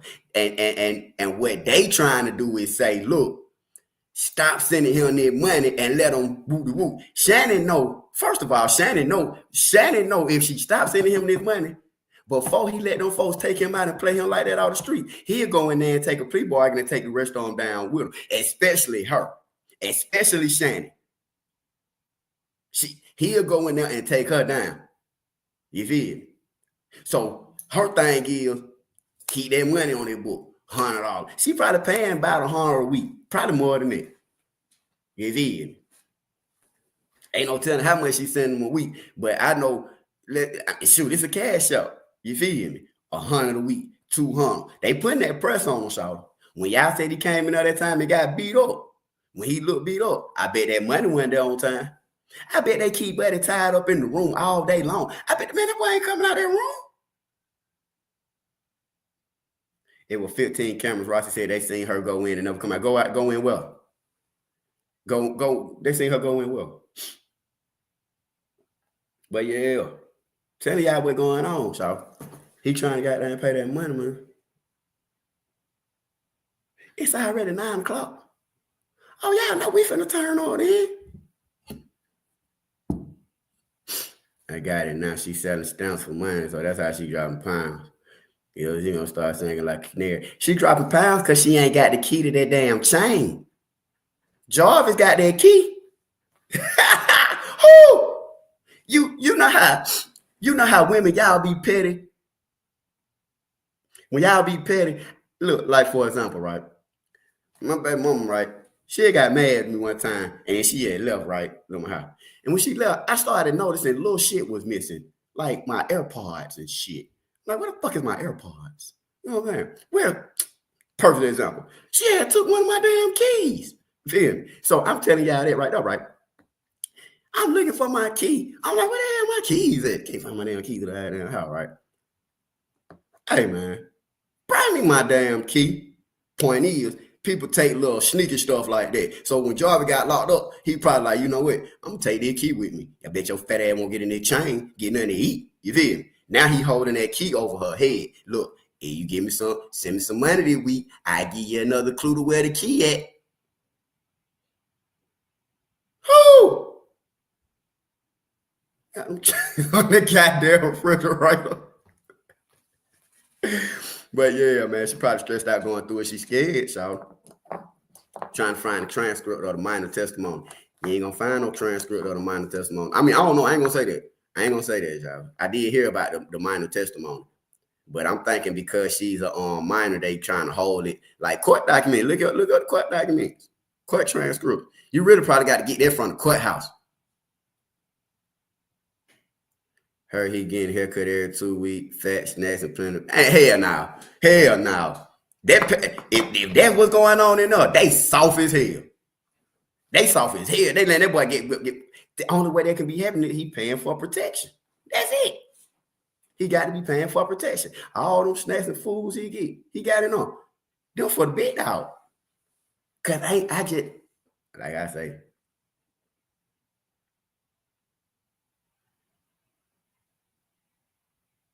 hey, Janita, you talking about the other light-skinned dude? He kind of looked like Jarvis. You talking about the dude that looked just like Jarvis? The light-skinned dude, I forgot his name.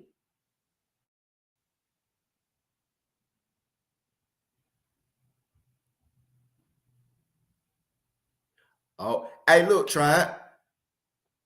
It's crazy, right? Because I was saying that I believe she used to work down at that jail as a medical nurse or something. Because I was trying to figure out how they might have met prior to him getting out in 2014, right? Not the way you holding up them prison pants. You feel me? That boy, that losing weight, boy. They need to send him over to fourth. And that part right there. I'm telling you, the time he get on stale, boy, it's gonna be full court press. You ain't get You ain't get on no phone. You ain't get no snacks. No, buddy. You better stay out of sight, out of mind. Cause all it take is for a nigga to see you, shout. Nigga gonna spaz out in this bitch. Facts. But see, you got the right one. See, you got somebody that ain't got no whoop, shout.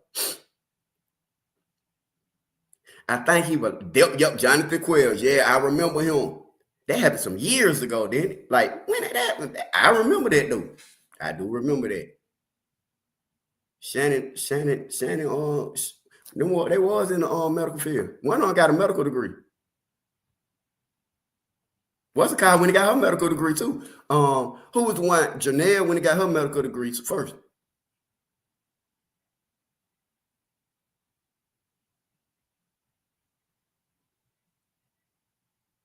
I remember Jonathan Quayle, and like you said, that young lady was never found. You absolutely right. The trial was last year. Yep. Ford County, he will be on the line less than a week, and they gonna let it happen. They just gonna come in there and find him one day. Where that light skinned dude at? He got caught today. Gonna go on down though. And they're going to see him down there stretched that. But, getting back on point, again, there's only so much that we can say. There's only so many ways that we can help. You know what I'm saying? Honestly speaking, every time I try to come up here and talk to y'all about the Ziyah Harris situation, and I think that we get closer to an understanding, it be some more bullshit. And then we got started late tonight, so I got a little room to play with it, baby. What am I drinking? Damn, Shawty, I need to come on now. But yeah, he in protective custody. I can believe that. He's a mod for like offenders, they all together with he's in a mod. Oh, okay. He's in a mod where they all got the same thing going on. Oh, okay. That's different. That's different then. Cause boy, do you think King sister knows more? Could she be doing that drive to do y'all think King's sister knows more? Could she be all alone that drive to the sister and son grandma crib? I believe he was out there. I do believe she know more than what she's saying though, yeah. And I believe she held that line. You talking about the girl who they took the Jaguar to, right? I think he's talking about the girl who is his son's niece. I mean, auntie, who they took the Jaguar to. I believe that's what we talking about. That's it. Grandma just want the money. You know, to me, okay, they all had what they wanted.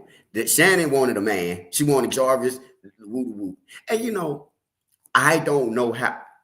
Listen, I guess it's fair to say that he could have possibly groomed Shannon.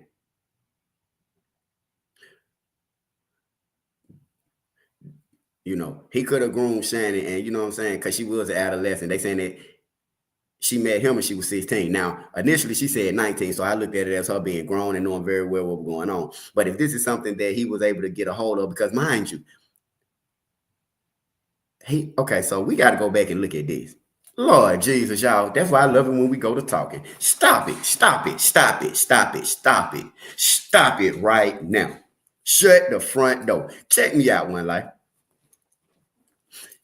We got to go back to the fact that, okay, she said that it done came out, allegedly, Shannon ended up messing with Jarvis at 16. I would say then that may have been around the time or before that he was dating Marquita, her sister.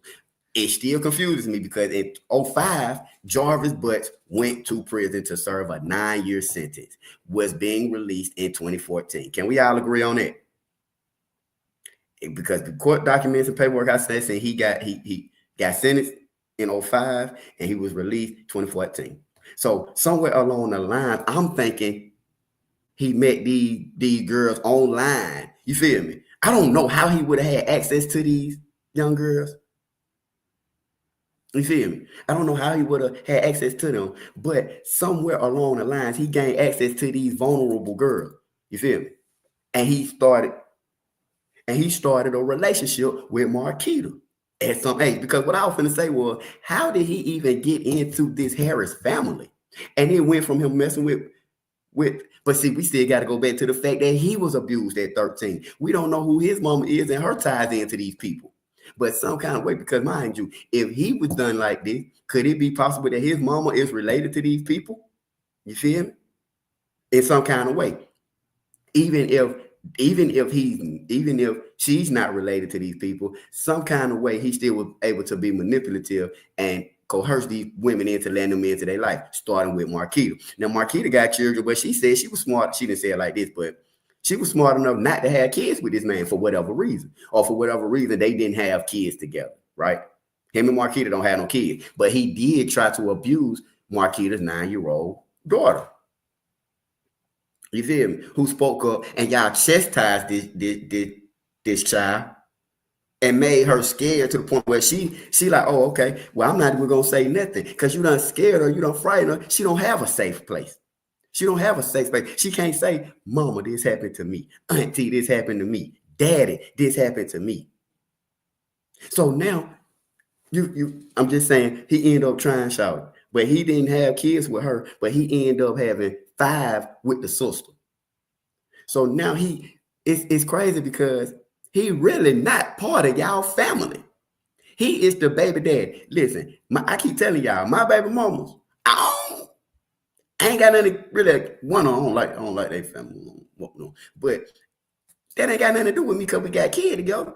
I mean, your family ain't got nothing to do with me. I don't want to be around them. Not that I got anything to do with them. It just ain't got nothing to do with me. So you're not finna see Star over at my baby mama. I don't give a damn how many kids we got to go. talking, messing with your niece and your sisters and your family and doing all this stuff. You're not finna do that. And my baby mama know, you think you finna come over with some shit like that, your ass going to prison. That's most households. Not to take away from this is a major problem in the community. I seen somebody say earlier, hey, Oprah Winfrey went through this as she did. Oprah, Maya Angelou, you know, there's a lot of women that are successful. Tyler Perry. Y'all know what I'm saying though, right?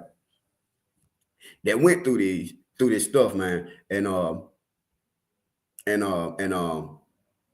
know, went through this and they came out successful, man. You know what I'm saying?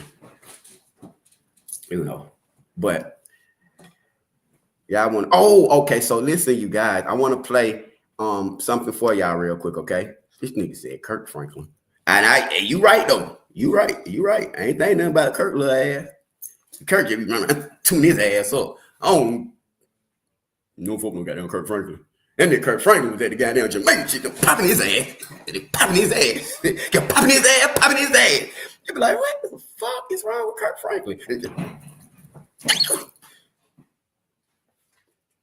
Anyway, got the Holy Spirit. Holy Spirit activate. But yeah, man. I ain't been knowing them folk like that, though, y'all.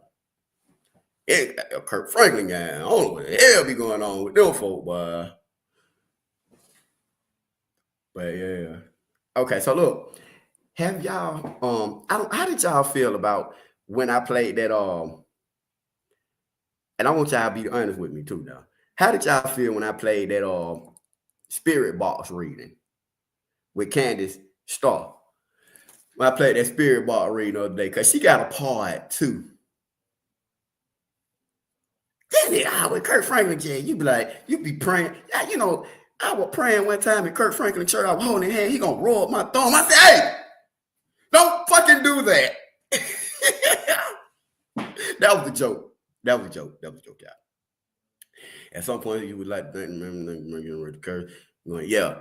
And that's what it is, though, man. All jokes aside, you gotta break that generational curse. And you know, that's what a lot of them is saying, that hey, this happened. I didn't get to watch out dealing with spirit, but it's like, you know, look, it was going over and over. She did do the Kanika Jenkins situation too. Candace is cool. I think, again, like I said yesterday, I'm gonna play part 2 for y'all, man. I hadn't had a chance to really watch it, but I did see a part 2 come out. And I you know, I'm not a, you know what I'm saying? I'm not a fan of it, but I do like to hear different opinions. And everybody, you know, like Candy, she do her thing the way she do her thing.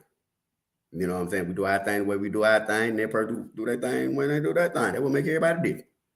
You know what I'm saying? I know a lot of folks like, man, you know, Star, he be saying good stuff, but when he go doing all that, I got to go. I'm a believer in mediums, always been once it's new to me, kind of scared me a little, but I'm not easily scared. I don't think her brother is clout chasing. He is young. How old is the brother? He older than her though. She the truth. I like Shaw. Let me I'm gonna play this, then I want to hear from some of y'all, man, who've been rocking with me all day, man. I really appreciate y'all. One Life family, man. Y'all know how we do it over here. If you haven't had a chance, man, y'all hit that like button, man. Hit that like button, hit the like button. In your opinion, you don't like it. Okay. Yeah. And because I know it ain't for everybody. You know what I'm saying? I know it ain't for everybody. I look at it more as a form of entertainment or some knowledge. You know what I'm saying? Just different resources. You feel me? That's all. And she's listening to Ziyah Spirit. Yeah. I had played it yesterday. I mean, it was some pretty good stuff in there now. But I tell y'all what then. Let me play part 2 for y'all. I'm going to grab my stuff. And then we're going to get back to business, baby. We ain't no telling where this show finna go right now. Cause baby, it's 9:00 at night. It's Friday. It's Friday night. And I just got paid. We can boogie down, everybody. Hey, it's the DJ.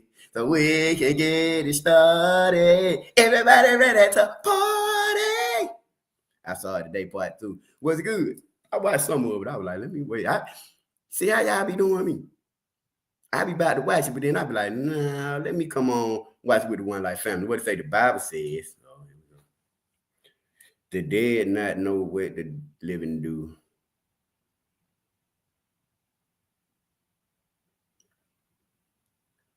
Right.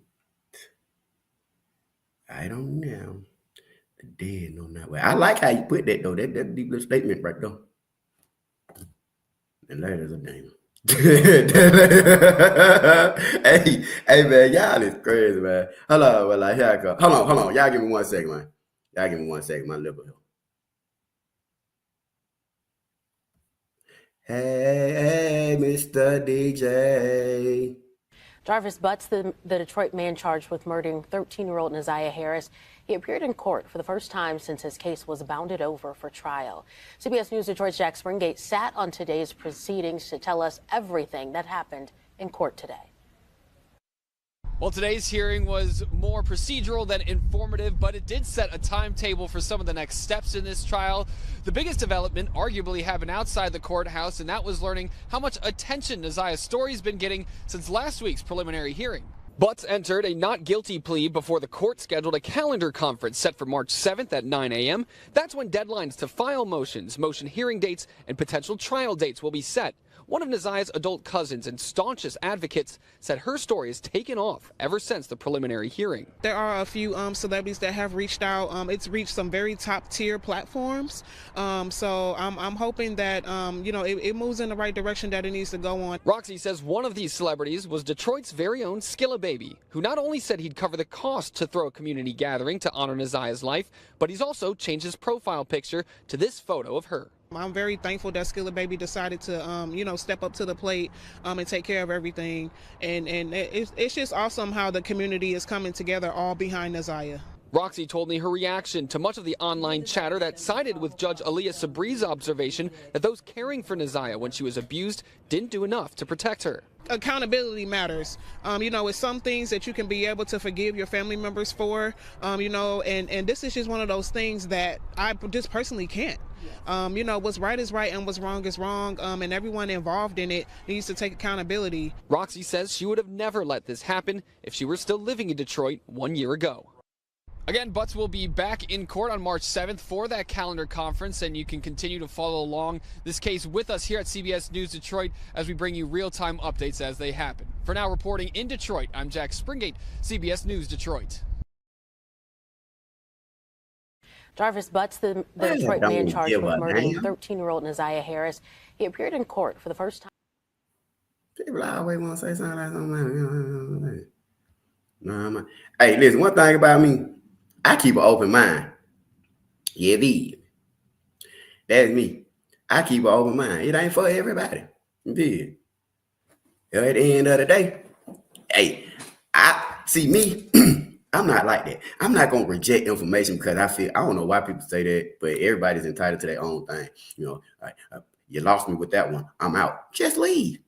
You ain't gotta make a goddamn exit. Bye. Shit. Not like that, but One Life family, Robert. I don't think I ever seen that person in here before. So it's like, welcome. But hey, shit. I'm not gonna be ignorant about some stuff that possibly could help because I don't like how somebody do some stuff. Yeah. But that's just me. I'm finna listen to it. And then I'm gonna come back and tell you what she say. I'm gonna email you what she say. When you open up your email, you ain't gonna have no choice but to watch it. What I see as far as what? What don't you see? What don't? You know what? Let me stick to the script. I see how you do. I see how you do. What's on her? Gabriel Israel. That don't even sound right. Gabriel Israel.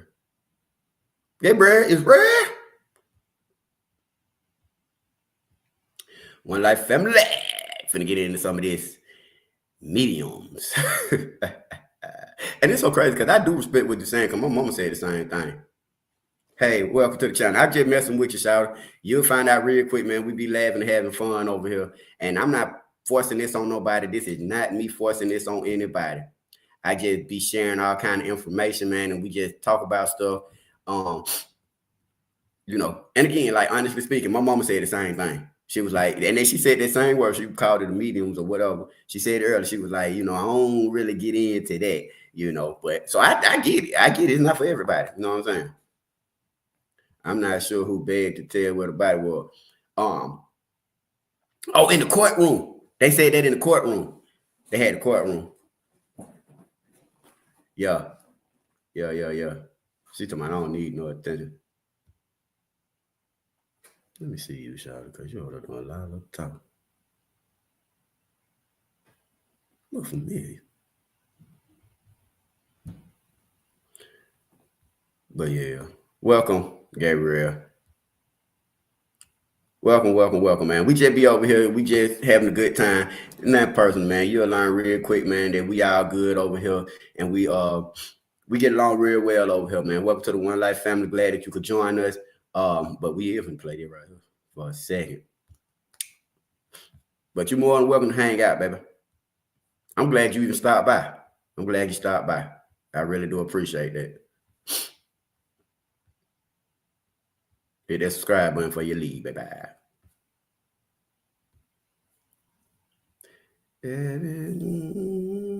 And Candace Starr is, I ain't gonna lie to you, Shawty. She good now. And y'all know I call a spade, Shawty. I call a spade. But as long as I've been like tapping in with them, you know what I'm saying? Yeah, yes, ma'am. You good, Gabriel. You good, baby. You good. We not like that. Thank you, BJ. Thank you, Tri. Thanks. Shouts out to the One Life family. But yeah, you good, Gabriel. You good, Shout. I'll just talk a little mess. I do that from time to time. Welcome, baby. But yeah, Jake, you know, let's check it out, man, and see what she say on this one. It's only 5 minutes long. Oh no, they say 13, man. They say 13. Oh, I thought it was a little bit quicker than that. But let's check it out. It's just information, y'all. Ask more questions. I want to know, by reading your guys' comments, I want to know if she's in a river. I want to know if she's in the landfill. I know she said land something in the last one, and I wasn't sure if she said landfill or not. But I thought I heard it, but I wasn't quite sure because I spoke at the same exact time. So I want to ask her about a landfill. I want to ask her if her baby is with her body or was with her body. Because if she's in a river, you know, oh, it's so gruesome. This case has really gotten to me. I have a really hard time with the children. I'm sure most of us women know what it feels like to go through what she's went through. And I'm trying not to get emotional, but it's a little hard not to, you know. I'm just going to jump right into this, okay? Here we go. I will be speaking to you guys after the video. So if you make it that far, let's just hear what she said. Just be prepared for a little speech. Okay? Oh, I'm sorry, I am getting emotional already. It's just so heinous. Tasha K lied to me, y'all. Tasha K, I don't like Tasha K no more. They told me about a month ago. They were gonna fly me down there. Vinay, Kanika.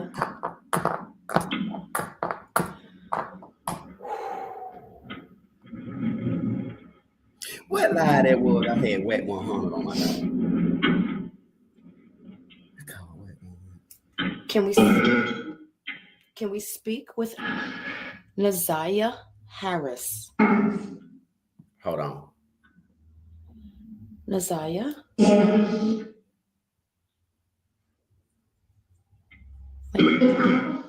It's Candace. Can I ask you a few questions? Yes. Wow. I literally have tears. Wow. Okay, Ziyah, baby. You mentioned land before, but there was something with it. Is your body at a landfill? Is your body at a landfill? I thought I just heard a whisper. Yes, but I'm not sure.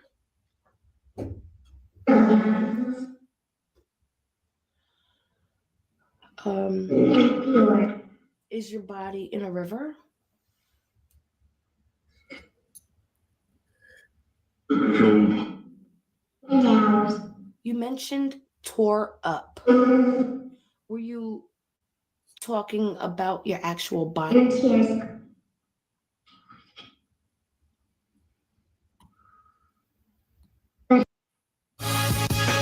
Supercharge your business with the all-new Shopify Point of Sale, the all-in-one POS.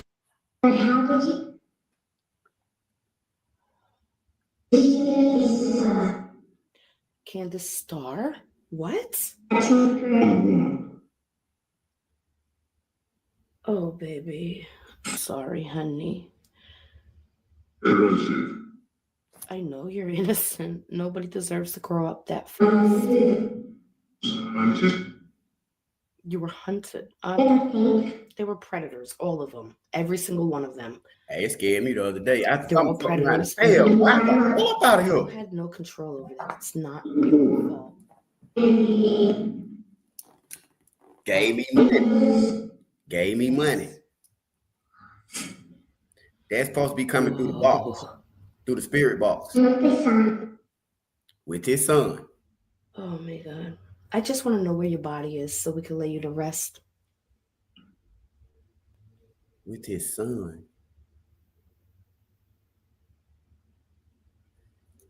With his son. Now, mind you, the only person who really talked about his son was King.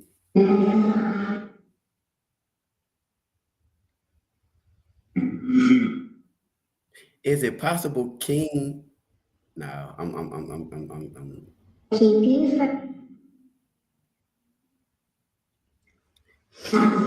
Listen, Shouty. Listen, I'm gonna say where I was going with that. It just stood out to me, made me think. When she said his son, I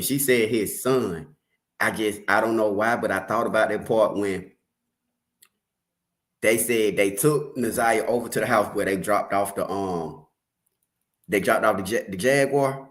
And one of the things they said was he was trying to wait on his son to get to the house. Could it be? Now, mind you, his son probably like in high school or something, right? I thought his son was like 17. Is it possible that his son was messing around with his? I don't know, Shawty. I ain't connected it. Not Jarvis' son, but I'm not saying it couldn't be Jarvis' son, but they was talking about they was at the house waiting on King's son to get out of school. And we were trying to figure out why would they take Ziyah over there? You feel me? Why would they take Ziyah over there? Is it possible that, we've been looking at it like King could have been messing with her. Could it possibly have been his son, 17 years old, messing with Ziyah? And I'm not saying like on a regular, but you know how his son I'm pretty sure his son done met Ziyah before.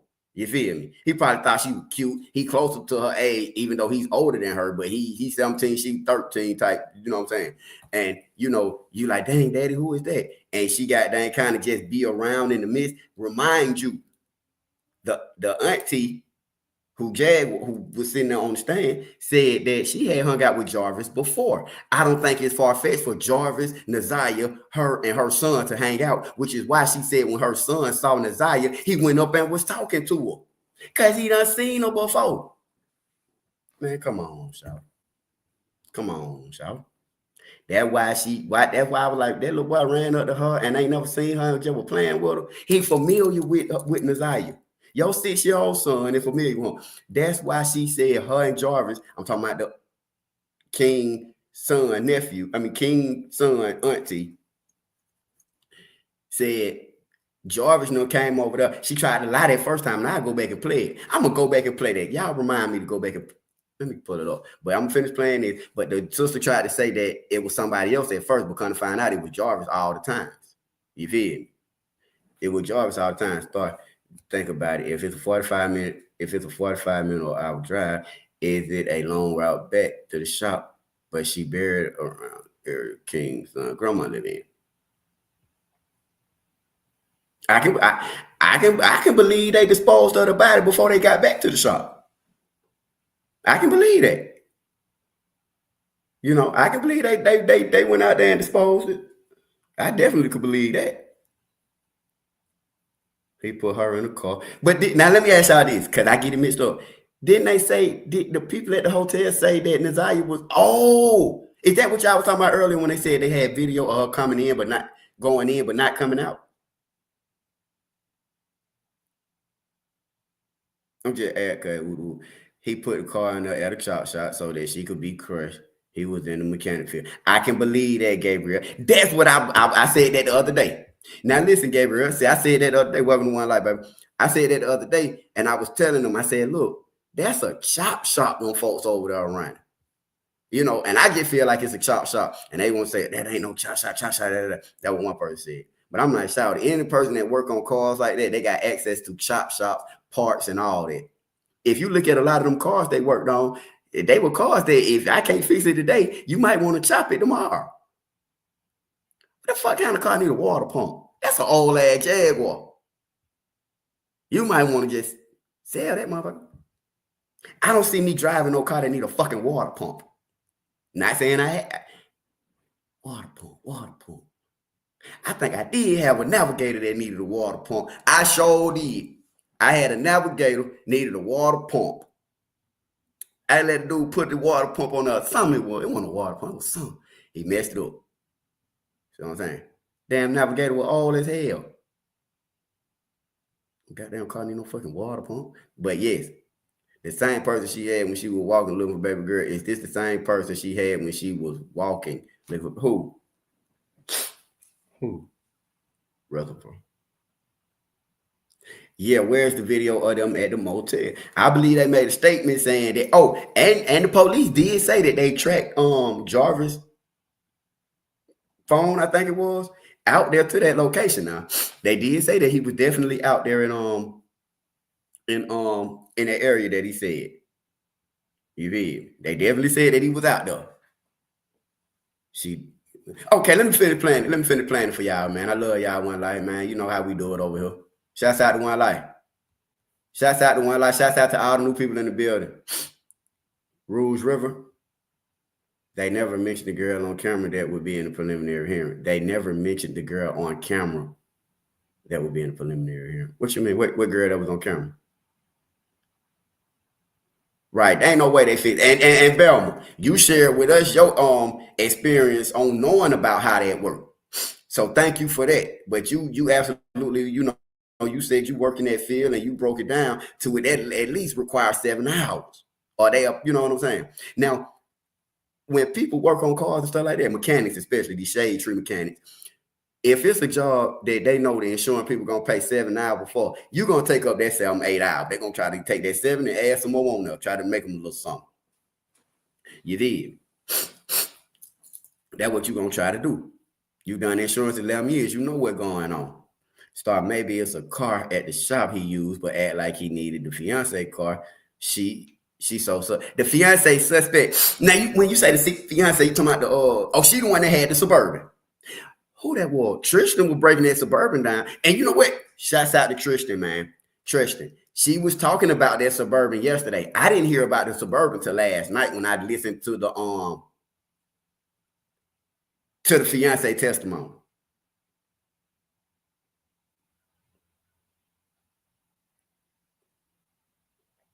Exactly. But see, him waiting on the son was really the what you call it? Come on, y'all. The throw off. You feel me? The boo game, the procrastination. You feel me? Why is you at that house from 4 o'clock to 8 o'clock? Because they say King testified that he left at 8 o'clock. So you really just hanging around to kind of alibi some stuff. You feel me? But it plan didn't work out. Come on, okay? It backfired because why did it backfire? Because you had people that was involved that went on the same page. You feel me? I'm gonna tell y'all, and I feel like this, y'all. I really feel like this. I don't think Jarvis wanted to hurt Ziyah, y'all. I don't think Jarvis wanted to hurt. I'm not saying that he didn't, but I don't think this was something he came up with, was to hurt Ziyah. I believe he looked. I'm not saying this is a sick situation, period. But I do feel like he loved Ziyah. He cared about Ziyah more than he did Shannon. He's a weirdo. And he's already accepted what he is. You feel me? That's why none of them. You can tell the people who fuck with each other. Okay, put it like this. Ooh, one life. Y'all ready to get into it? Come on. It's after hour, baby. Look, if you pay attention to this whole situation, you can tell the people you can tell the crowd. You can tell that these people rock with each other. You can tell these people rock with each other. And you can tell these people rock with each other. You can tell Jarvis, King, and that lady with the Jaguar and them, they rock with each other.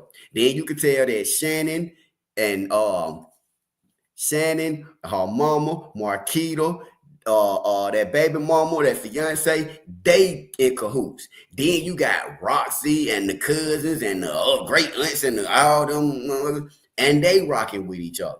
So you got these folks against these folks against these folks. You feel me? And nobody's story is matching, and nobody's story is really about helping Ziyah. It's about embarrassment. It's about embarrassment. It's about embarrassment. I want to embarrass you. I want to embarrass you. And I want to embarrass you. You feel me? They did that. Shannon Harris allowed this. I really truly believe that Shannon Harris knew that this young lady was pregnant, man. You don't shout it. We don't know Ziyah. I ain't never met Ziyah a day in my life. I seen that video and I said, oh, she pregnant. She looked pregnant. I had baby mamas. Y'all done had kids. Shannon, you got 15 of them in you now. You shaped like a Cybertruck. You know when somebody pregnant. You can't tell me you don't know when somebody pregnant. Did anybody have a dream about fish? Do women still have a dream about fish when somebody pregnant? Did you see a cat run across your path? You mean to tell me you didn't get no kind of clue? None? I'm just asking. You can call the phone number, shout it. Let's hear what Gabriel got to say, y'all. Y'all want to hear Gabriel? Let's hear what Gabriel got to say. Call on in, Gabriel.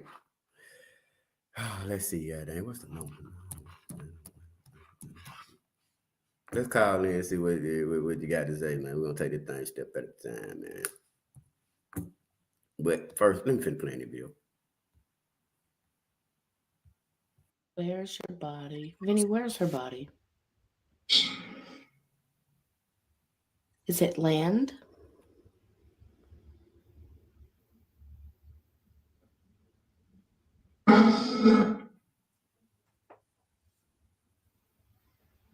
Yeah. Is it water?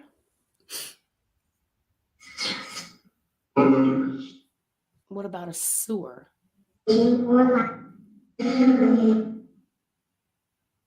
Are you by trees? Are you by I don't know.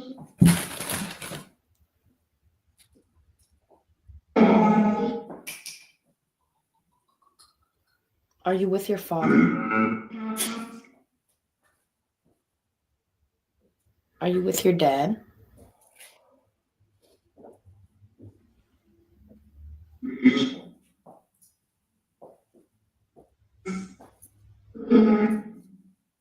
Did it just say he's here?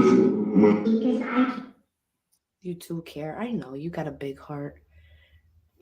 I believe that you were and are a earth angel, and that You are all love, I know. I also believe that you made a choice before coming to Earth that a lot of people are going to be found Say that they love like because of you. Thank you for pulling up. And I thank you for making the ultimate sacrifice. You didn't deserve it. You didn't deserve it at all. Poor baby. I just want to help you. If you don't mind, can you tell us after the hotel? It was horrible. What happened after the hotel? The man. Jarvis. Where'd he take you? Do you ever feel like you're doing this when you're trying to get your first deal in real estate? Hey.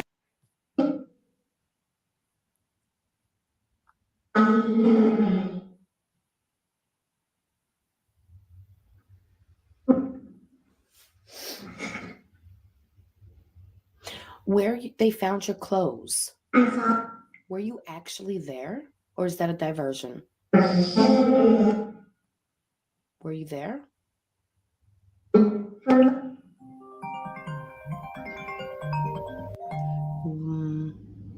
Did he park his car and like walk far away or something?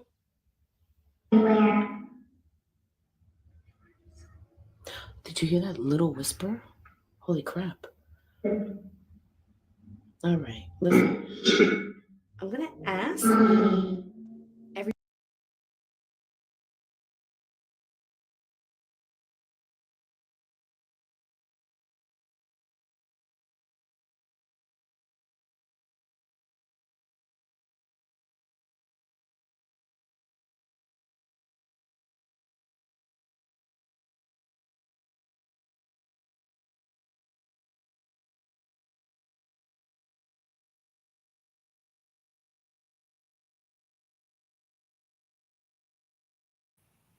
I come with sincere concern for what's going on. I'm from Detroit, so, I understand what's going on out here in these streets. Yes, ma'am. So I'm calling because I feel like, what my thoughts on it is, if you want to hear. Absolutely. Okay, so where should I start?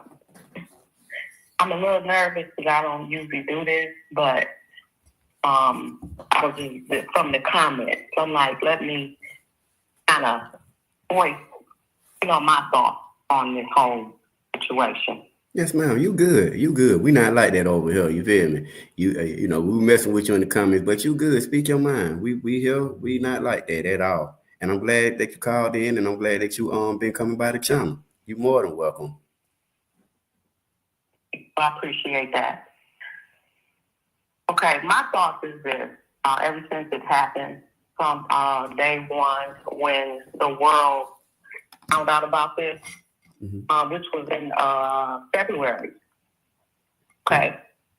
What took me out about this whole thing is grandma and the auntie. Why you wait the next day to report Ziyah missing? She was missing on the 9th. It went on the 10th in that morning. Then on top of that, to add insult to injury, we went to DPS, which is public schools. Come on now. Right there shows me covering up something. I think they know something about it, but I think maybe she did it that way to protect her money coming in. I'm thinking. Okay, to go to the school. The kids she got. Yeah, she got 2 of them adopted kids. Yes, ma'am. Okay. That messed me up. And that's why this case is the way it is right now. There was too much of a gap. You see what I'm saying? What? This guy out here on him all along, he knows about what's going on because he did it. Okay? So this is what I think. He played it so smooth on the night. He had a busy day. You hear me? I'm talking about, I know this guy was wore out what he had on his face. What he had planned to do. Right? Like from November to December, girl was telling him, I think I'm pregnant. Come on, let's go back there. Take the pregnancy test, it was negative. A couple days later, he got my period. I need another pregnancy test. You get it. Whatever. He gets it. He's pregnant, right? He's kind of like, dang, I can't keep getting away with this now. So this is what I'm going to do. He's looking up stuff to try to handle the matter, right? He knows he's got a court date coming up in January, November, December. He knows this, Come right? on with it. He's like, we got to handle this for our court date. I'm thinking he's saying that part in his mind. Okay? Yeah. So looking up transmission fluid or whatever is orange. The antifreeze. To a pregnancy.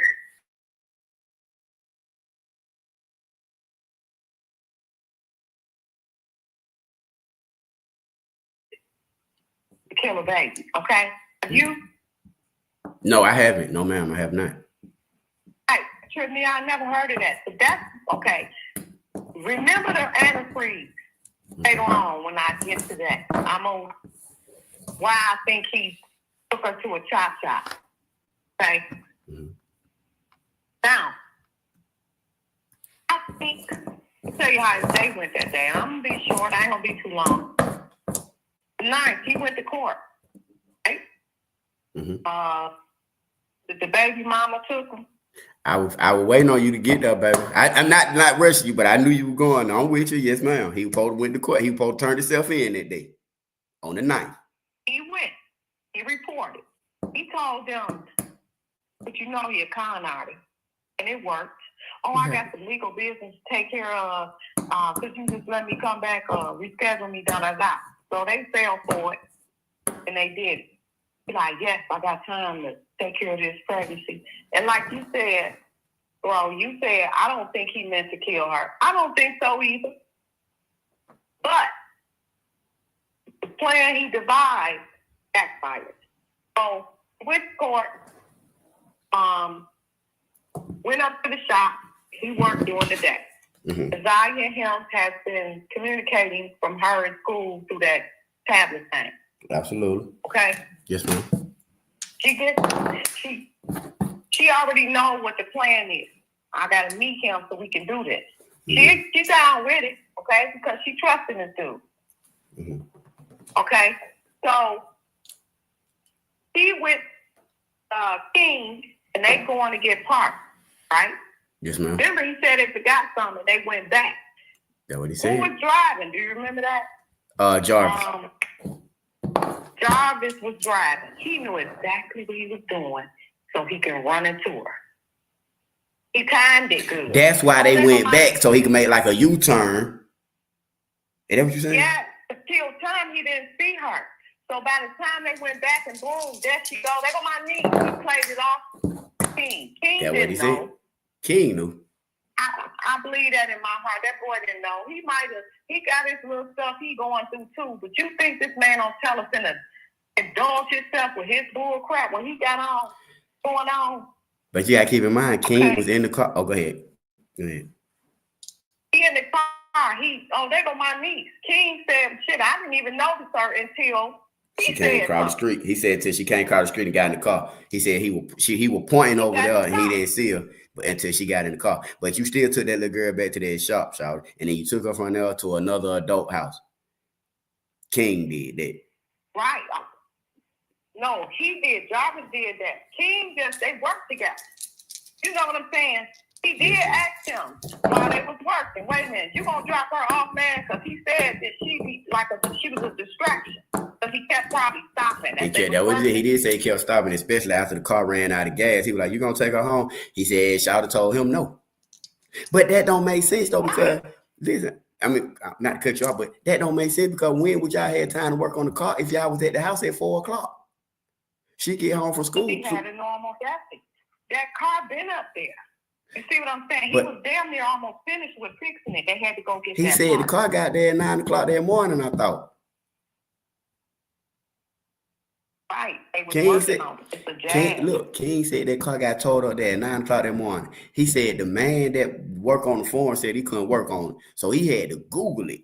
9:00, you Googling something, let's say 10, 11 o'clock. Then you take the water pump off by 12 o'clock. We can just fair to say that they went to AutoZone around 2:00. Let's just say that. Yeah. Because she got out of school or got home by 2:50. If she was to walk up there to that shop, she would have been up there by 3:30. If she was to walk. If she would have taken the bus, she'd have been there a little bit before that. About 30 minutes. Exactly. If she'd have walked, it'd have been about an hour. But King said we saw her on Harper. The shop is on Harper. Yeah. So she had came a good either 30 minutes or an hour, whether she caught the city bus or walk. I got a salon down the street from him on Harper and Dickerson. Oh yeah? For 6 years. So I know the area. Okay, so it kind of close, right? Had you ever seen the Ziyah out there before? I know the whole area. I know the area, the hotel, where the baby mama's house is at. I know all that, where them areas at. Mm-hmm. Had you ever seen the Ziyah out there before? I'm on the outskirts now. Had you ever seen the Ziyah out there before? Never seen her day in my life. My younger brother told me he went to school with Jarvis. No, I'm talking about. Oh, okay. Yes, ma'am. I don't know nothing about them until this happened. But I'm from Detroit. Mm-hmm. And I had a salon down the street from Nate's shop, right there on Harper and Dickerson, and that's Harper and Conley. So I know the area real good. Right. Yes, ma'am. Yes, so ma'am. My man did all that on his own, and I ain't trying to take up the king, but I can tell the difference when somebody on some BS or whatever. So what you saying, King? Not on no BS? Jarvis, no. Okay. Jarvis is the culprit. Okay. Okay. Jarvis is the culprit. That boy ain't no pedophile. The King, he ain't doing that. Not from what they said. He in jail for domestic violence. That's what they say. Beating on a pregnant woman. Okay. Yeah. I mean, yes. Hopefully he learned from this too and stop what he doing. But Jarvis is the culprit on his own. He had a rough day that day because he had to get in all he had to do to get to her that night. When King left, it was a wrap. It was over for her. Yeah. For Ziyah. He left at 8:45. He said I had to get back home to check in on his teller. And where he stayed wasn't that far from that shop. That's why. Okay, so look. Oh, go ahead. Yes, ma'am. What? I think that's why. I forgot what I was going to say. I think that's. You said he didn't stay that far. He said something about 8:45. He didn't stay that far. Right. That's what makes me think he gave her that fluid there at that shop. He said, "Here, drink this." So what we do know with that, okay, I'll say this. When he went out there, okay, this is what they said. They said they got out there by 3:30, 4 o'clock. And that they left from out there on the west side of Detroit, east side of Detroit. East side. It was a 45-minute drive back. They said they left from out there at 8 o'clock, got back to the shop at 8:45. He counted up the money and everything, had to make it in the house. Is that possible for him to make it back from out there to the shop at 8:45, count the money up, and make it to his house within 15 minutes? Yeah. It is? You would, yeah. How far is King's house from? Okay, one of the things they asked in the comments was, how far is the AutoZone from the liquor store? I say by 7 minutes. If not less. If not less. It by 7 minutes, baby. 5 to 7 minutes. 4 to 7 minutes, really. 7 minutes. Yeah, not even that long. It ain't that far. Yeah, it's quick. It ain't that far. It don't take that long to take that. He has probably took that pump off in 15 minutes. It don't take that long. water That pump? car is pretty easy because I had one. I had a Jag. If it was like the one I had, the X-Type, that's what I think it was. It don't take that long to fix that car. I'm telling you, watch it back. That boy ain't lying. But he said, now King said on the stand that that's an all-day job. King said that on He got that car off. He had it since the 4th. You must have missed that part. I heard him say that too. Hey, Dad since the 4th. He did. I heard that part too. Since the 4th. He had it since the 4th. The 9th, it was done. He said, how you want it back? Told, or she said, yeah. So he said, no, that's my kid's grandma. So I'm going to save you some money. We're going to drive it to you. They dropped that car off to her. They came in there. His, the son's auntie and grandmama, them two didn't know nothing about what was going on. Jarvis played it real slick. He's a slickster. That's how he was able to rape this girl for them many years. But people know body language. People know body language. People know when you're around something. Now I tell you, but that lady that's out there at that house, she said she had hung with Jarvis before. They went out and ate. Well, they ain't say they went out, but you know. They asked her. They said, "What other time has he worked on your vehicle?" She was like, "Maybe a year or two ago." He fixed her car prior to that, not the grandmama, but her car. And she said they had a conversation. It was short. No, she said it was that Jaguar. She said they should. Go ahead. She said, I thought she said it was that Jaguar and it had a leak. The Jaguar was the grandmama, but the auntie had a different car. This was a prior fix he did for her 2 years ago. That's how she first met him. He would. That's what he said. So you would know him. If you saw him again, you would have known who Jarvis was. She was like, yeah. But the first thing she tried to say was that it wasn't Jarvis. The first thing she tried to make her believe was that it was somebody other than Jarvis who had came and fixed the car the first time. You know why? Because it don't matter why. They came on 2 separate stages pertaining to the Jag. He didn't come with him that first time. He came with him that second time. Who came the first time? You get what I'm saying? She didn't say. But she said it wasn't him. It was somebody else he came with. But that second That's time. what I'm saying. She was lying. She got caught up in the lie. It was Jarvis. I'm finna pull it up. I'm listening. Pull it up, please. But I think Jarvis did all that on his own. I mean, that girl was too deep in. I'm sorry, Ziyah, we call that. Ziyah was too deep in. Just listen to the text messages. He would delete that. Come on, he didn't want nobody to know nothing what he was doing. You're right. He was covering his tracks, and that's what he did with disposing of this young lady's body. And I believe, and the meat down here, he said it too. He took her to a chop shop, and they crushed that car, and it's been so long. I can believe that. On the west side. I can believe that. They chopped no car. See, people don't know Detroit is home of Ford Motors, ain't it? Yes, all the motor cars, all the chops here. Right. Right. I got you. Industry. And they in the hood where that shop at. Exactly. Shop. Exactly. And that's just what popped in my mind as I've been following it. I said he put that girl in a abandoned car where it's gonna be chopped, and come on, they chopped her. Listen to me, mark my words. If that young lady, that ain't her, they found a couple of days ago in the back of that garage. Crushed her. That's why he pleaded not guilty today. He like, shit, they ain't got nobody. They can't put nothing on me. So that's why he did not deny of messing with her. He said, I take them charges. Yeah. I take that. I take that, but I ain't finna take that body. Yeah. He took and threw her clothes at that River Rouge place on purpose to throw the cops off. I can believe that. The dude think he's nickel slick, okay? Those people that they with on the witness stand didn't have nothing to do with that. Now the auntie and grandmama, they just fell with the neglect and all of that. Y'all weren't paying enough attention. Who was so slick with how he was doing it? Look how he's saying, who up? Who in the house? Where your nana at? Come on. But these are people that already knew he was coming in the house. These people got a long history with this pedo. I understand that, but I'm just going about everything I've been hearing and I'm putting it all together.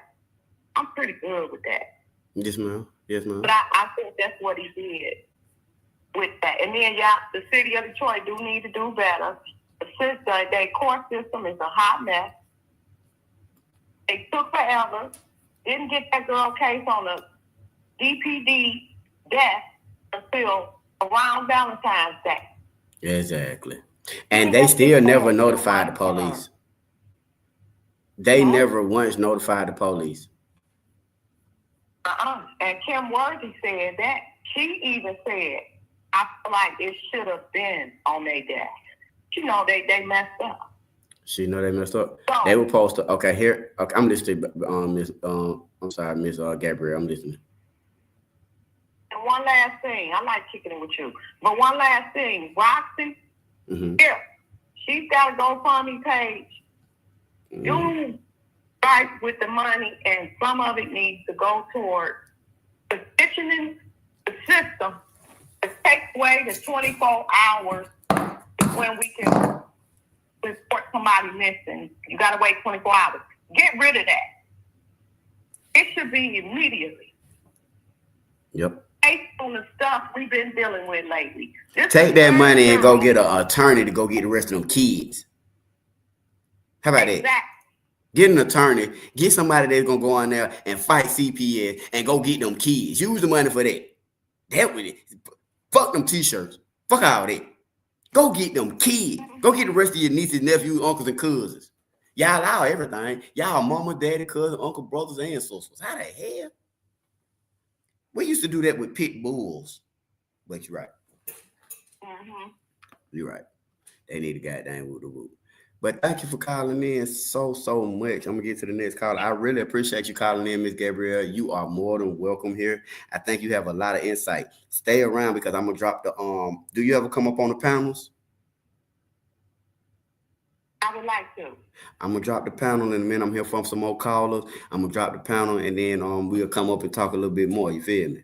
If you still around, it ain't gonna be too much longer, but hey, some more people want to get in and stuff like that. But I appreciate you calling in. I appreciate you tuning in, and we rocking with you the long way, baby. You one life. You feel me? We ain't got nothing against you. No, I said bye. You remind me of DJ Quick. That's the comment. DJ Quick. That ain't no damn compliment. You talking about the old ass nigga? My boy. That's the compliment. That's the compliment. I don't want to be no damn DJ Quick. Nah, I know DJ Quick old tall ass, the first Snoop Dogg. It's a party tonight. I'm praying for your growth in this, okay? And I'm with you. Let's crack this case. Yes, ma'am. Yes, ma'am. All right. Okay, for sure. Thank you for calling in. Okay, peace. Peace. I see what she's saying. Y'all. And I like that. I like that. Miss Gabrielle, all right. That person want to call in, y'all come on and call in. It will rain in that day. I'm gonna tell you this though. I am not going against that. Shannon and his mama had something to do with it. I believe they all involved. I believe King is involved. Now I respect everybody up there, but I do believe that lady came up here and called me some fucking DJ Quick.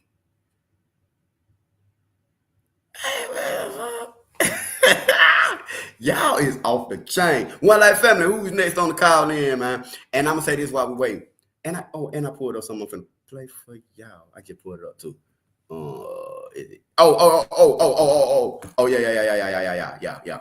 We're gonna play. I'm gonna play that.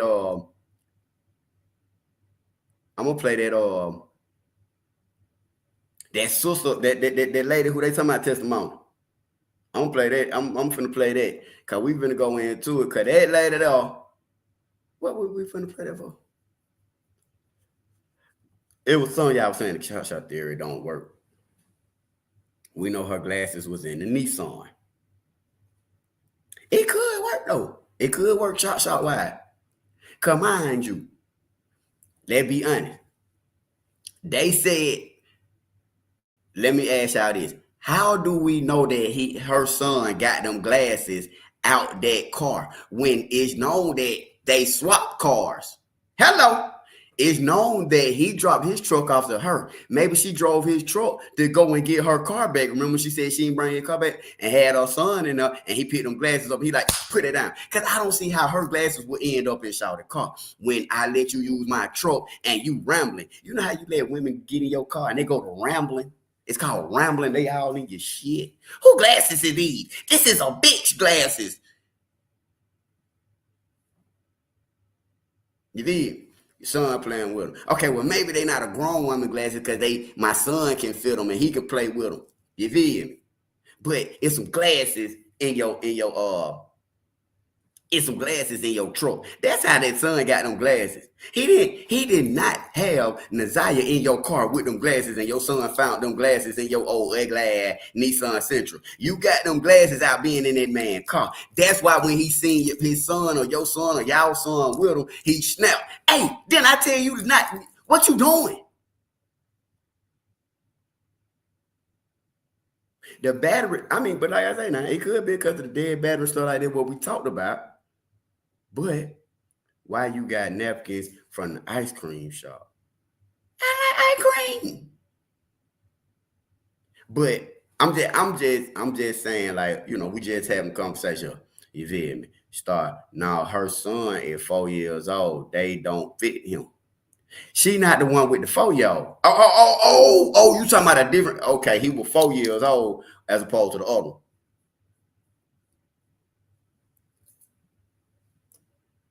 You don't have to tell us that. Just go and do it. Good night, everyone. I see someone. I got to give my baby girl some time. If that make you feel better than seeing your ass on YouTube at 10 o'clock at night, and your baby girl, I got to give my baby's girls some time. They sleep, motherfucker.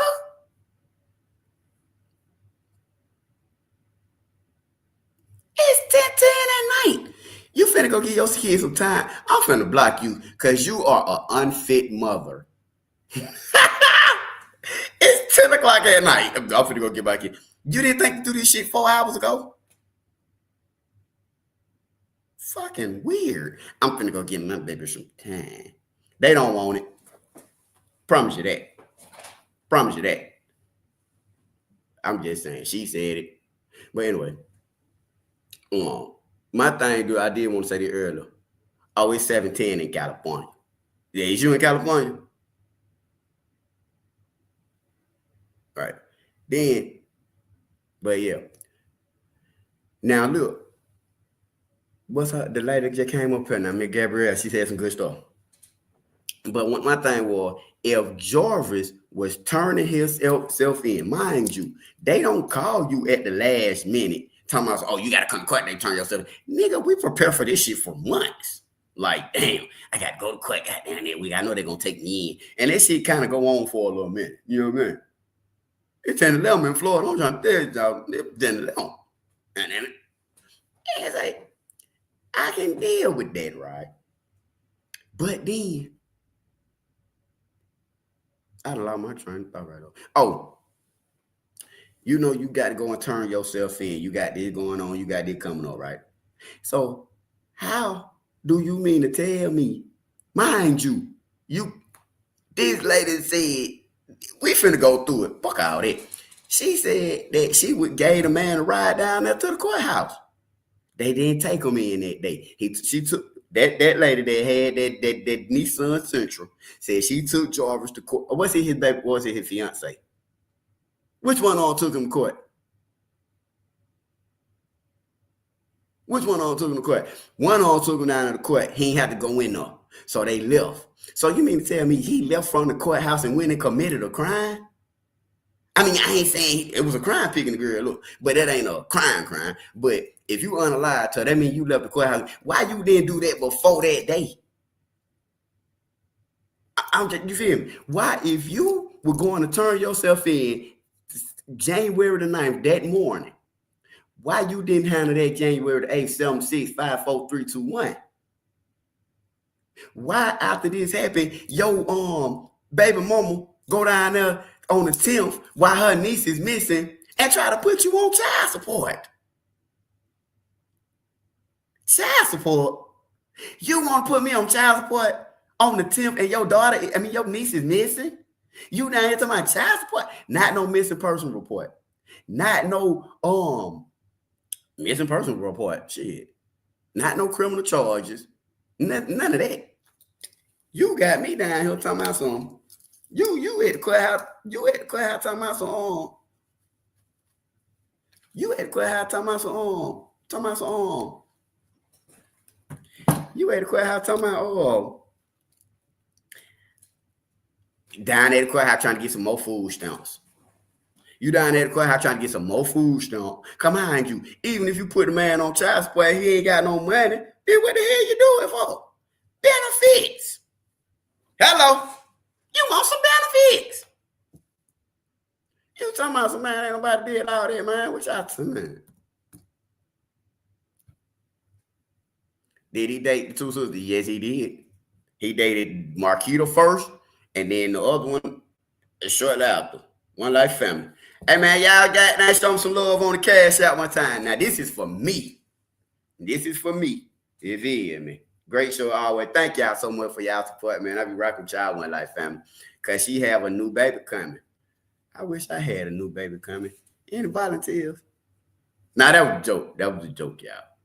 That was really a joke. I probably shouldn't have said that.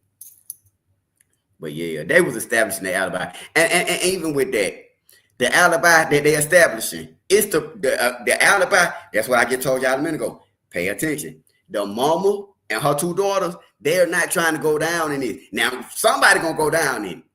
The mother gonna probably lose all her benefits. Marquita probably gonna go down and get probation, parole. Shannon probably gonna go to jail right alongside her baby daddy. You did. Yeah. This ain't making no sense, y'all. You did. Woo! You want me to do what? Ain't no way. So listen, y'all. I got stuff up here. We're gonna go and get into it. What I was finna play for y'all. Let's look back at this.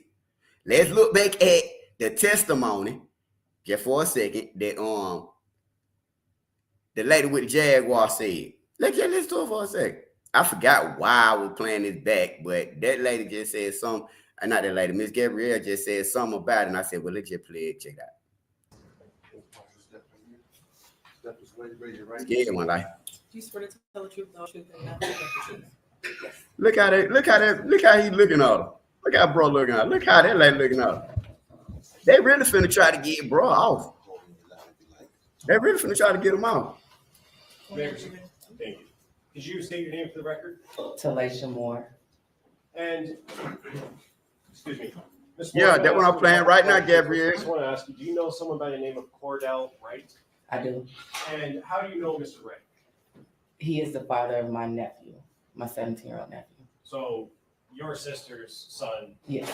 Gotcha. Oh, he never did it. Is that how you met Mr. Wright? Yeah. Through your sister? Yes. Okay. And in what context is your relationship with Mr. Wright? How did you know him? Did he ever do anything for you? Things like that? He fixed my mother's car. He worked on. Oh, hold on, y'all. This is what we're listening for. A red Jaguar. And what's your mom's name? Jacqueline Campbell. Cool. What's her name? Current or going. Okay, so what we're listening for, you guys, I had forgot, but y'all keep up with me. We're listening for her to talk about how she tried to change up that who came over to her mom's house initially with King to fix the car. Listen, y'all, because first she tried to make it seem like it was not Jarvis, but just that quick, they came back in. Baby, this is Jarvis. Did y'all not do this, that, and the third? You did. Gasoline candle or something. Yeah. That's your mama? We need to give your mama a call. I need to talk to your mama. Why your mama went up? Why your mama ain't on trial? Why she ain't out there and say, well, yo, my daughter told me that he came to the house or whatever. You know what I'm saying? You ain't got to be no goddamn rap, but we need to hear from some of the other motherfuckers, man. I feel like. You did. But check out what she said. She said it, not me. Yeah. Back to January. I promise y'all I went there. I promise you I went there. I got an alibi. Address just the city. Ypsilanti. Y'all don't know the key word in alibi is lie and buy. Alibi. Alibi. Mr. Wright alibi. Jaguar. Yes. How often did he do that? Like a couple times, at least 2 times. And was that around January of 2024? That was the last time. In January was the Yes. last time. And when he would go out there, would he bring anyone with him? This last time he did it. What about For the last 2 times? So before January 9th, him and someone else came, and then on January 9th, they both came. Okay. And the person that he brought with him, do you see that person in the courtroom today? Yes. And could you point to him and identify a piece of clothing he's wearing? Well, I can only see the top of his head right now. Are you 100% sure that it's that person? Honeybook completely changed how I do business. I'm a photographer and independent business. It's a fact. Running your own business is hard, but don't make it harder than it has to be. Get Honeybook. Honeybook brings my entire client flow under one roof. Honeybook. Could we have everyone remove their masks just for a brief moment? If everyone in the courtroom could remove their mask if they have one on, please. Ms. Moore, do you see the person that Mr. Wright brought with him? I do. And could you point to him and identify a piece of clothing he's wearing? A green one-piece thing. For the record, the witness has identified Jarvis Butts, the defendant in this matter. So reflected. Thank you. And you said Mr. Butts came out how many times with Cordell? At least 2. So this last time in January and the time before that. Okay, and the time before that, who was anyone else with the 2 of them? No. And what were they doing the time before January 9th? Working on the car. I can't remember. It was a couple of things they had to fix on it. And I played the they came out and did it in the driveway. And sorry. No. I was just gonna say the last time when we got the car towed to the shop and they drove it back up. Okay. And so in between the most recent time before January 9th, the Jaguar, correct me if I'm wrong, was towed to Detroit? Correct. Okay. And then on January 9th, did you see that red Jaguar again? Yeah. Okay. Who brought that Jaguar out to Ypsilanti? Cordell and Jarvis. Okay. And was anyone else with Cordell and Jarvis? Yes. Who is that person? Ziyah. And I want to clarify, at the time on the 9th, when Cordell, Jarvis, and Ziyah came, did you know that that was Ziyah Harris? No. Going back to January of 2020. Hold on.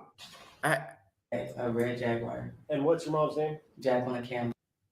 Know someone by the name of Cordell Wright? I do. And how do you know Mr. Wright? He is the father of my nephew, my 17-year-old nephew. So your sister's son? Yes. Gotcha. And is that how you met Mr. Wright? Yeah. Or your sister? Yes. Okay. And in what context is your relationship with Mr. Wright? How did you know him? Did he ever do anything for you? Things like that. He fixed my mother's car. He worked on her car.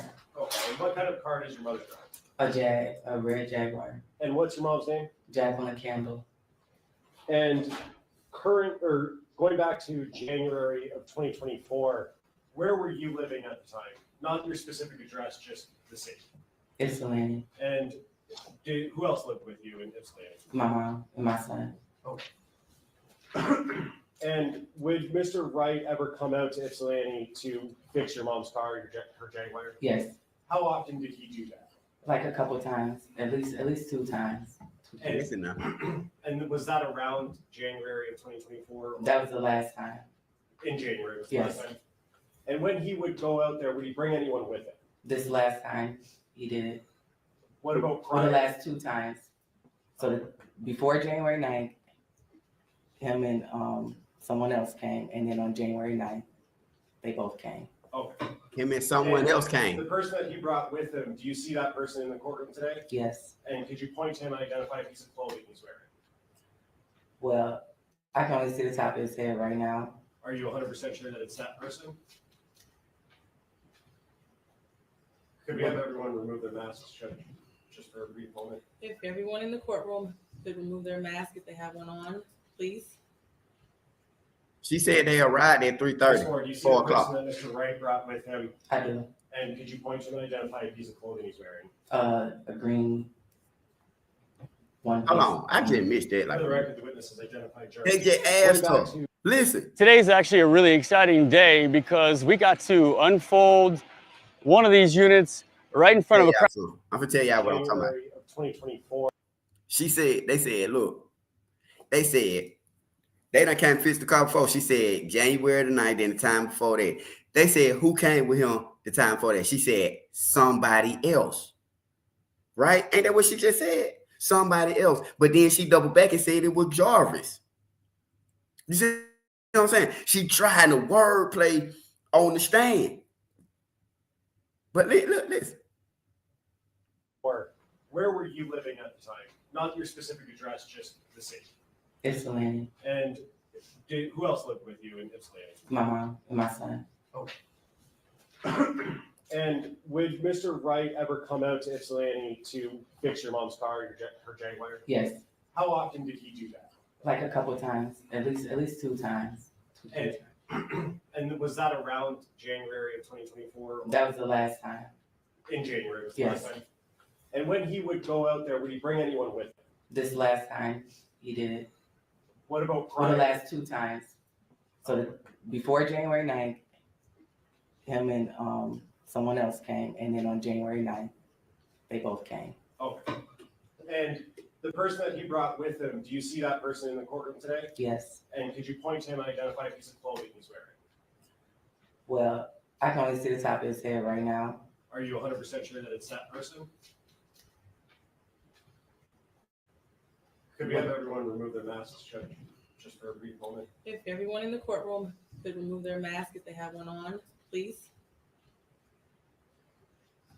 Ms. Moore, do you see the person that Mr. Wright brought with him? I do. And could you point to him and identify a piece of clothing he's wearing? A green one-piece thing. For the record, the witnesses identified Jarvis Butts, the defendant in this matter. So reflected. Thank you. And you said Mr. Butts came out how many times with Cordell?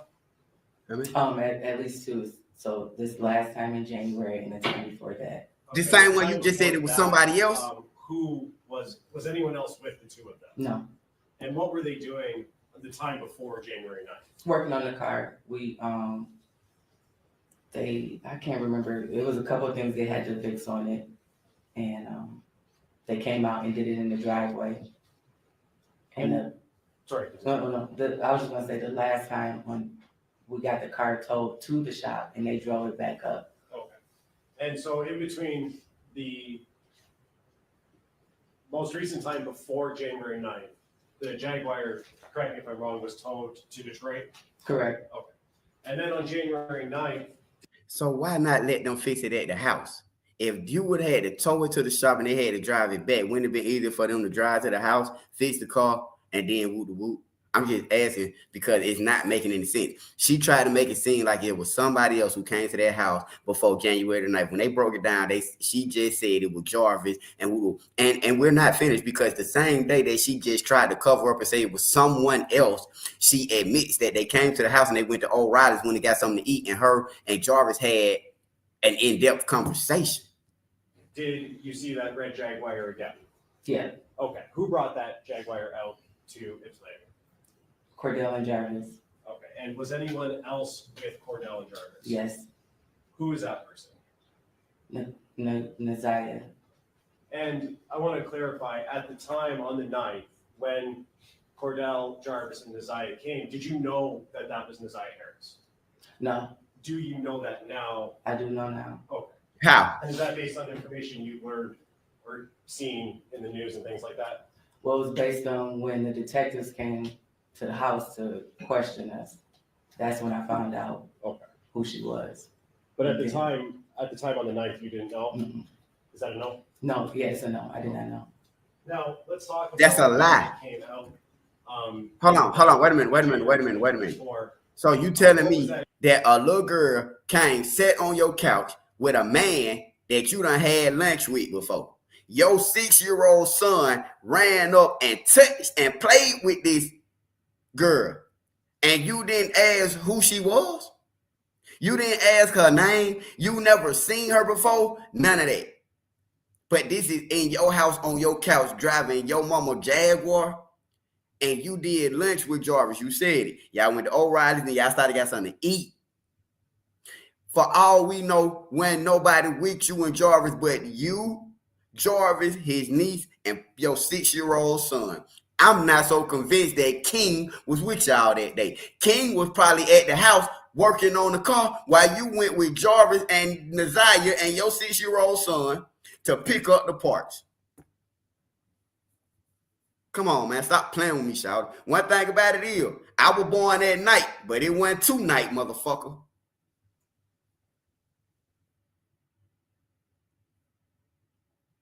That interaction, how long did it last? Can you kind of take me through start to finish their visit and delivering the car? So they came, they delivered the car. They were talking to my mom about what was wrong, gave her the invoice. It was just like a regular day. When they came in, they sat on the couch for a few minutes. Ziyah was sitting in the chair For a few minutes. Hold on, let me stop you right there. Okay, y'all ready? Y'all leave me alone. Don't blame me for doing my job, even though y'all don't want to hit my cash up and rock with me. I'm still break down. She said they sat on the couch for a few minutes, but it showed that they were there from 3:30, 4 o'clock to 8 o'clock. So after they sat on the couch for a few minutes, what y'all freak asses go do? What y'all gonna do? Your mama went there. Your 6-year-old son can't say nothing. King's son went there, or allegedly he went there. What y'all gonna do? Because you just said they sat on the couch for a few minutes. That's what she just said. They sat on the couch for a few minutes, and then what y'all proceed to do? Okay. And was anyone else with Cordell and Jarvis? Yes. Who is that person? Ziyah.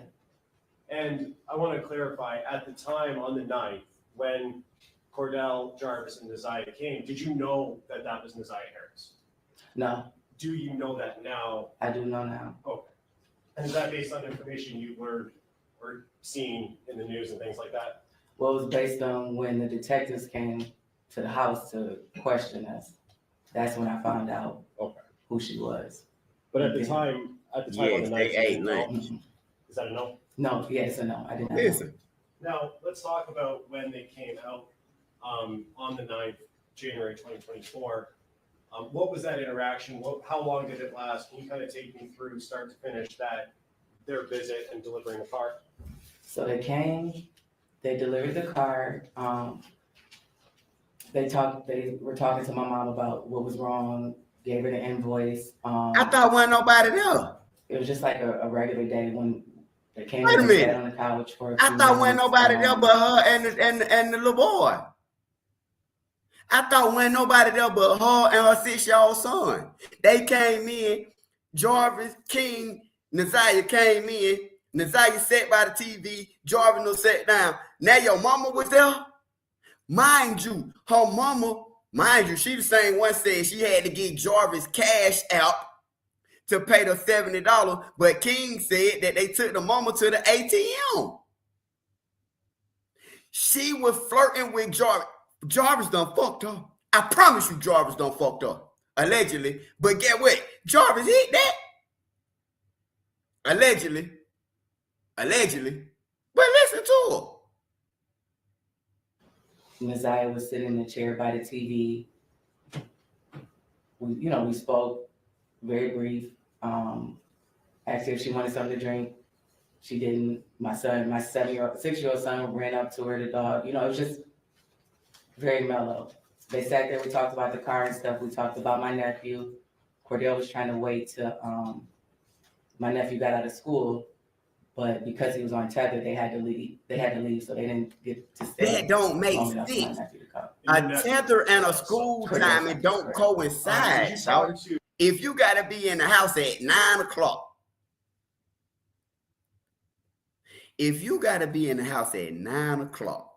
school, I'm talking about high school. You can go to after school, go to football practice and all that. You home by 6 o'clock. It say that they didn't leave your house till 8 o'clock. What was y'all doing from 4 o'clock, 3:30, 4 o'clock to 8 o'clock with these little girls? What was y'all doing? You said your sister or whoever didn't get out work, your mama. You said your mama or your sister, whoever didn't get out work to 5:30. When you said this man got to your house, you opened the door. It was you, your son that's sick, who ran up and played with Ziyah. Apparently he knew her. He was happy to see her because she come around often with the same man that you said took you to the O'Reilly's. Y'all started got something to eat and y'all talk about being a cater. I don't even know what the fuck a cater is. But she said she talked to Jarvis about being a cater. And Jarvis told her he had a sister or a cousin or somebody who was a cater. They went to O'Reilly's. They got something to eat. The whole time y'all did that. Was King at your house working on your regular ass car? You're a lying motherfucker. Don't do me like that, Jarvis. About Ziyah, did he introduce I know a lot her or when I anything see like one. that? We just asked, hey, everybody spoke. He said this is his niece, and that was pretty much the basis of it. I cannot remember if he said her name or not, but he did introduce her as his niece. So how you know who she was? Just to be clear, not sure about the name, but he said this is his niece about Ziyah. Is that a yes? That's a yes, I'm sorry. Okay. And then after that conversation, well, let me ask you, during that time when they were there, did you notice anything that was unsettling or concerning about Ziyah? No. It was just a normal interaction? Yes. After that interaction was over, did the three of them, Cordell, Jarvis, and Ziyah, leave your house? Yes. Okay. And as far as you know, they were headed back to Detroit, correct? Correct.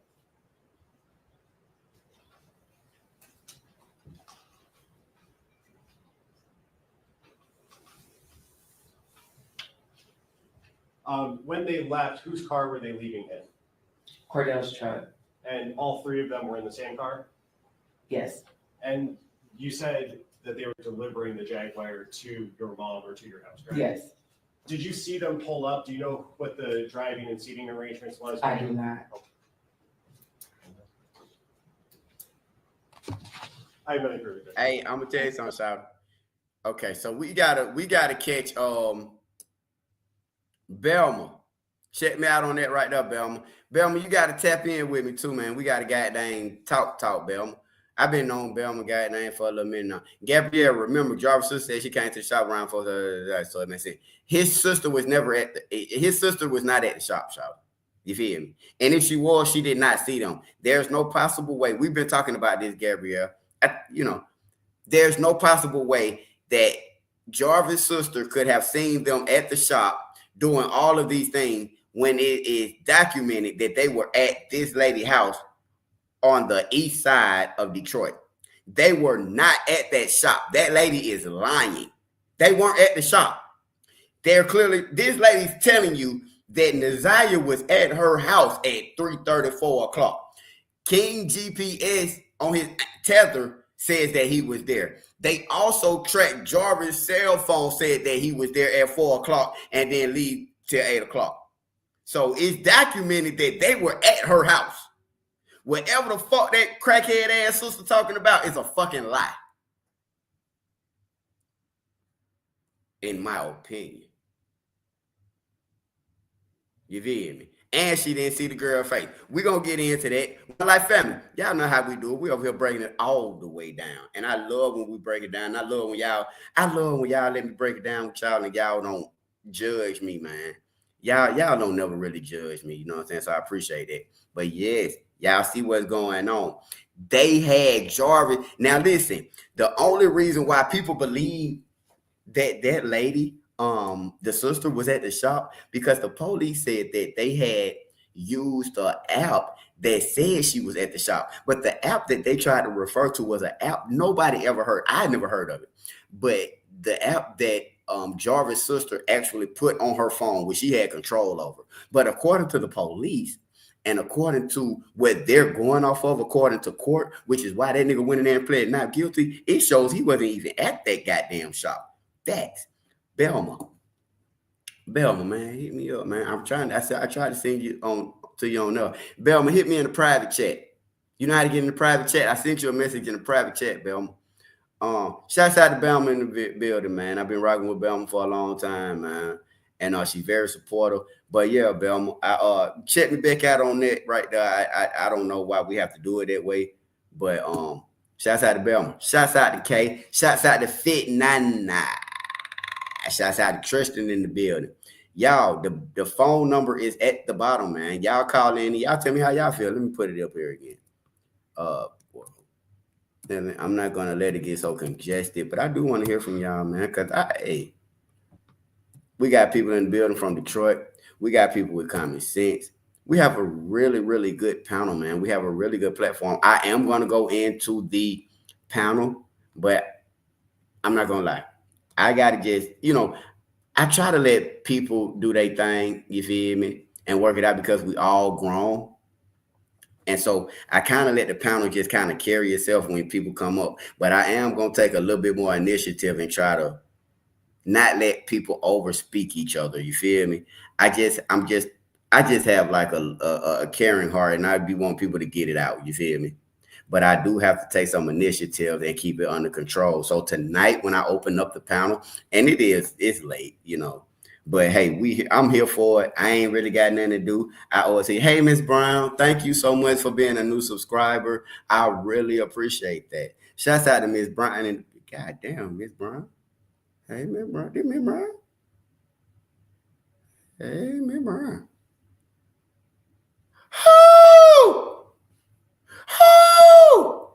Hey, shouts out to One Life Family got going on. It is, you know what? And this ain't on no sicko stuff, nothing like that. We got a beautiful crowd over here, man. I'm talking about, shouts out to LG, shouts out to Love. Man, listen, we got a beautiful artist over here. And I ain't talking about look. Some of y'all ain't look good when you got the pictures going on. But then a lot of people got good conversation, good goddamn intellect and stuff like that. You feel? And so, shouts out to the One Life Family, man. Shouts out to what's going on, Nina? Nina in the building. Now, Nina been down. I keep telling y'all, Nina been down since day one, man. Either they putting too much in or they taking them out of this blood. Right on, man. How you been? Lee. What does say? Lee and Lady did a good job trying to manage the combo. 90, baby. You feel me? Yeah, I see. I got pop around there like that. There she go right there. Mid Black now Wall Street.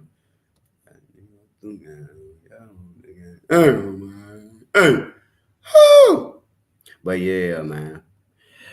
Let me get back into it. Fight for around to get counsel him. Like, hey, got stars up there doing that shit. But nah, man. I'll just say, I love y'all One Life. I really do. I really do, man. Y'all rock with me, y'all. I rock me and I rock with y'all.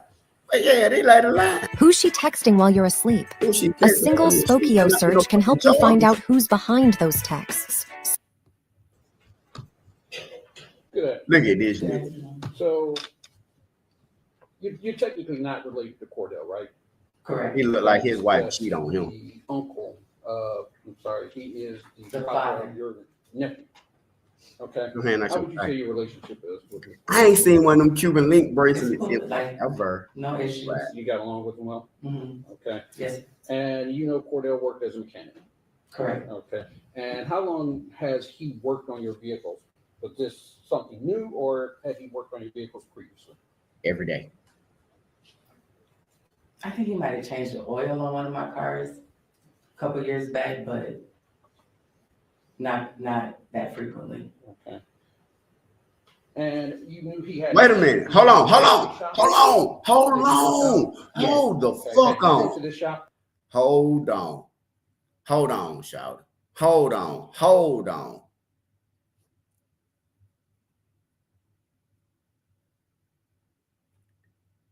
What she say? He said, has he ever worked on any of your cars? Then that motherfucker say, maybe a couple years back, you been knew Jarvis. You just said, he just said, has he ever worked on any of your cars? You said maybe a couple years back. Is that going back to 2022? Come on, Shouter. Come on. A couple years ago. That's what she just said. A couple years ago. Y'all need to hear it again. Click over button. Yeah. Okay. How would you say your relationship is with Mr. Wright? It's cool. Like, no issues. You got along with him well? Mm-hmm. Okay. Yes. And you know Cordell worked as a mechanic? Correct. Okay. And how long has he worked on your vehicles? Was this something new, or had he worked on your vehicles previously? I think he might have changed the oil on one of my cars a couple years back, but not that frequently. Okay. And you knew he had did you know he had a shop that he worked out of? Yes. Okay. Had you been to this shop? Yes. Okay. Cause she met him. Oh, okay. There was a Cause she met him when he was working at Frank's. When he was working at that other shop before they opened up this shop with Cordell, her brother. Come on, y'all. Mind you, Cordell said he met Jarvis in 2018 when they were working at Frank's. That's when she met that motherfucker. All right. Okay. Take out y'all want to. I'll be back. That's why they said that, shouty. King already said he met Jarvis in 2018 working at the shop. That's why she said he worked on her car some years back. All right. And that's why she said he came to her house and worked on the car. They went to O'Reilly's. They went and got something to eat. Her son, 6 years old, running up hugging Ziyah. You know why? Because she been knowing Ziyah since she was 6 years old. Tell me I'm lying. One life, family!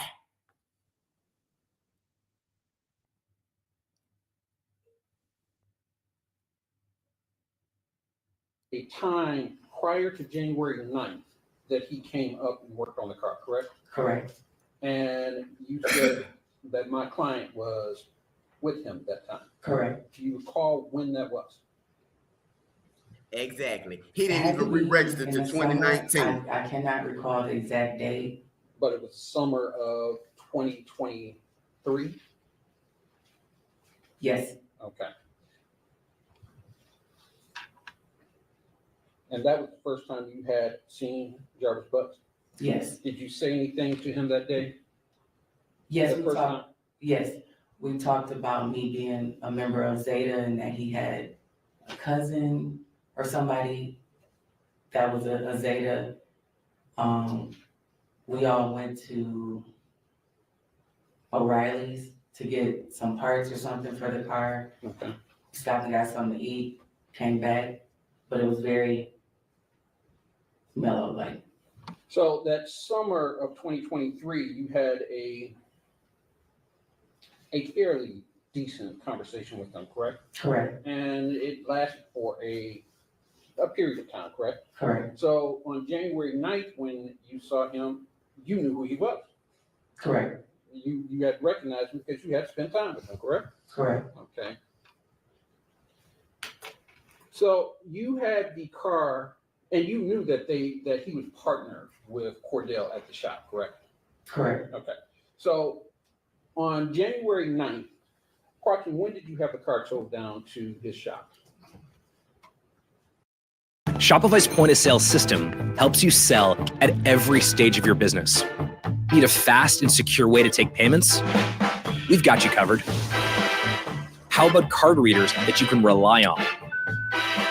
Yep, that too. Want one place to manage every sale from every channel? That's kind of our thing. Wherever you sell, businesses that grow with Shopify.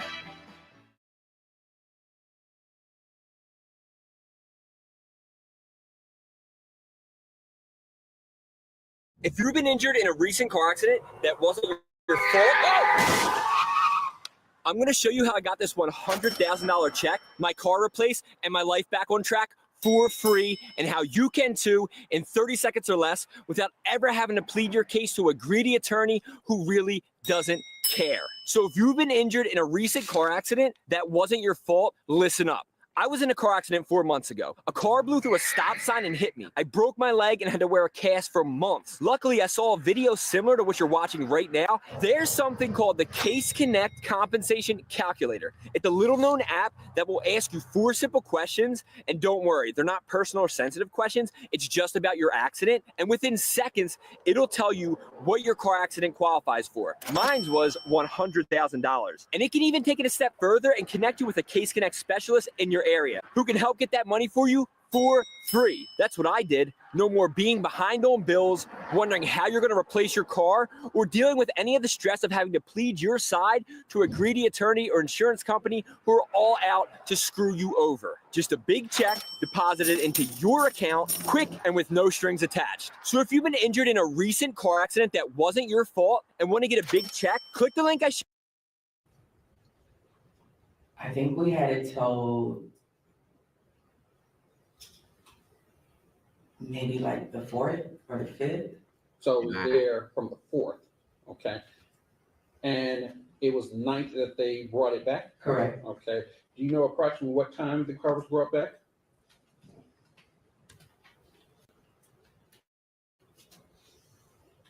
Had to be before 3:30 p.m. It was 3:30? Well, no. It had to be before 5:30 because my sister got off work at 5:30. So mid-afternoon. Okay. But you're not sure the exact time? I'm not sure the exact time. Was it light or dark outside? It was still light out. Okay. And they came up, they pulled the Jaguar in first, the driveway. Correct. Right. And then Cordell's car was behind it. I believe so. Okay. When they pulled up, did you see them exit the vehicles? No. Okay. So you don't know who was driving? I don't. Okay. So at that point, they came into the house, correct? Correct. And did they all walk in together? Or Yes. Okay, so Cordell came in, followed by Jarvis, correct? I can't tell you the exact. I don't know if Ziyah walked in first or Jarvis walked in first. Okay. And this young lady. And to be fair, you didn't know who she was, correct? Not at all. Do you recall what she was wearing when she came? I think she had on a jacket.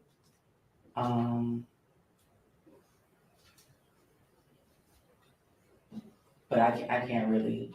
Don't recall? No. Okay. Do you recall what any of them had on that day?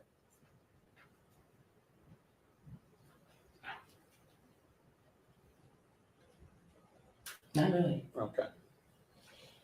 So, do you recall, without going into your house, was it dark, light in your house? Were the lights on? The lights were on. Okay. And you have a fairly large living room? Yeah. Okay. So when they came in, you said that Ziyah sat next to the television. So yeah, like when you're coming in, there's like a red cabinet type thing that sits on top of it, and then there's a chair right, like a chair sitting right next to it, and that's where she was sitting. Okay. And when she came in, did she introduce herself? She did not. Okay. So she came in, sat down, right? We offered her to see, like, came in, Cordell said hello. He was doing most of the talking. Jarvis said hello. Said, this is my niece.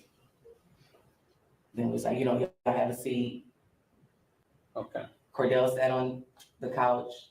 There's a couch this way, and then a long couch this way. But I'm sorry, go ahead.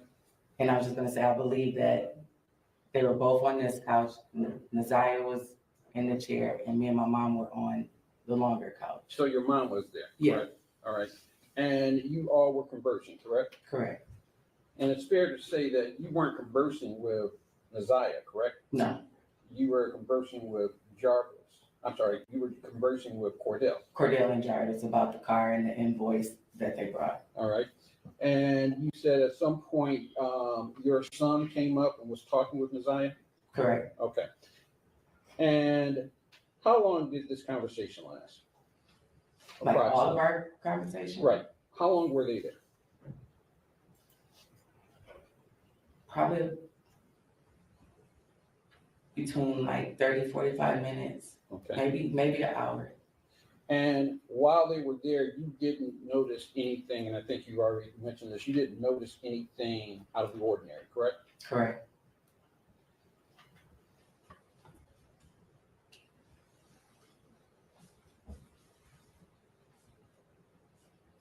Did you see Jarvis Butts conversing with Ziyah Harris?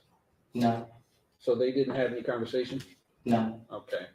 And you didn't notice anything awkward or out of the ordinary between the two? Correct. Okay. I didn't notice anything. So after about an hour, they left. Correct. Was it light or dark? It was still fairly light. All right. And they got into Cordell's car, correct? Correct. You don't remember the scene, I think you've already No, said I that. do not. But was Cordell driving? Correct. Okay.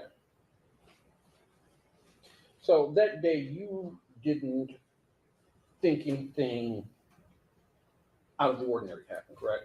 Correct. And at some point you were contacted, correct? Correct. When were you contacted? Well, we were contacted by Cordell the next day because when we paid the invoice, it was $70 short. So we had to get Jarvis's cash app to send the rest of the money. So that was the last part of the conversation. And then the detectives came, I want to say the end of March. So the end of March. So I believe. I don't know the exact date. Velma, I sent you a message. Check your DM, Velma. And it was Check your when DM, Velma. the I sent you a detectives message. came, is when you found out that the person that was in your house was Ziyah Harris, correct? Correct. All right. And did they tell you that this person was Ziyah Harris? They asked me if I knew who she was, and they asked me if I knew who Cordell was. They showed me a picture of Mr. Butts. They asked me if I knew who all these people were. And they asked me if I knew her name, and I did not know her name at that time. Okay.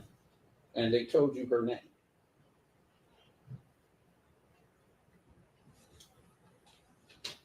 Honestly, I don't know. Okay. And at any point, did you look up why they were there or look up any information about this case? Yeah, after they left. After they left? Mm-hmm. Okay. And what did you look up?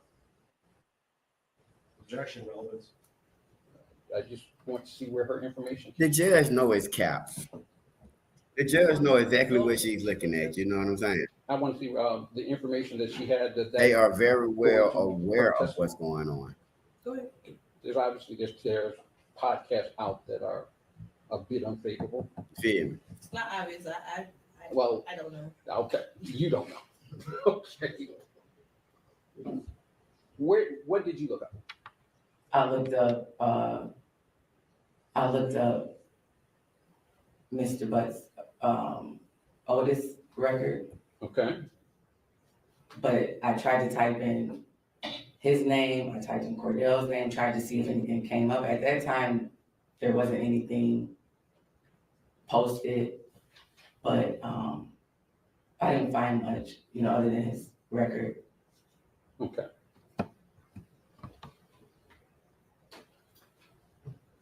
Just one more. Yeah.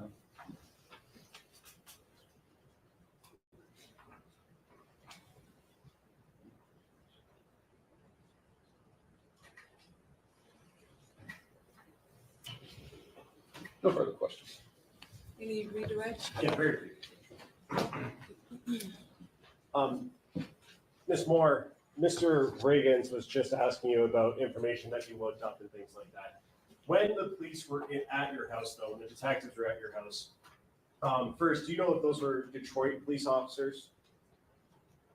Yes, Detroit police Detectives, okay.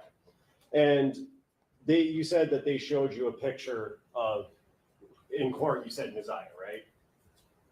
Say it one more time. They showed you a picture of Ziyah at that time, correct? Correct. Did you identify that picture when the police were there as Ziyah Harris? Did you say her name? No, I said that's the mechanic's niece.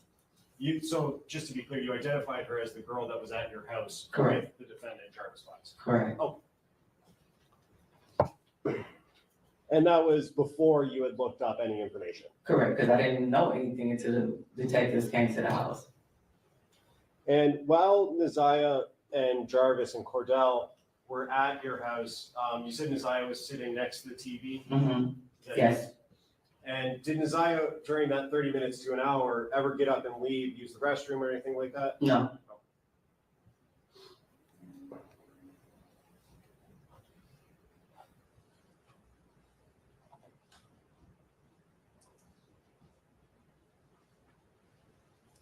And you mentioned earlier that Cordell was on a tether and that's the reason he had to leave, right? Correct. Do you know what Cordell's tether hours were at that time? Like what time he had to be back home by? I don't know. How far of a drive is it from Detroit to Ypsilanti? Probably about 40 minutes. And what was the reason that Cordell had to leave again? Because he said he had to be back in the house for his tether. Okay, so did it seem like he was in a little bit of a rush to get back, or he was cutting it close maybe with that drive, 40 minutes? No, I think he had whatever he needed to do, and he just wanted to make sure he was in the city on time. But is it fair to say that he would have left somewhat closer to his cutoff time? If that's the reason he left, or that he said? Yeah, I think that calls for speculation on her part. I was going to say, I don't know. I'm sorry. Do you want to respond? If she knows, I think it's a close call. If you know the answer. I don't know. I can't say. I have no further questions. Okay, you are done testifying. Thank you. Watch your step.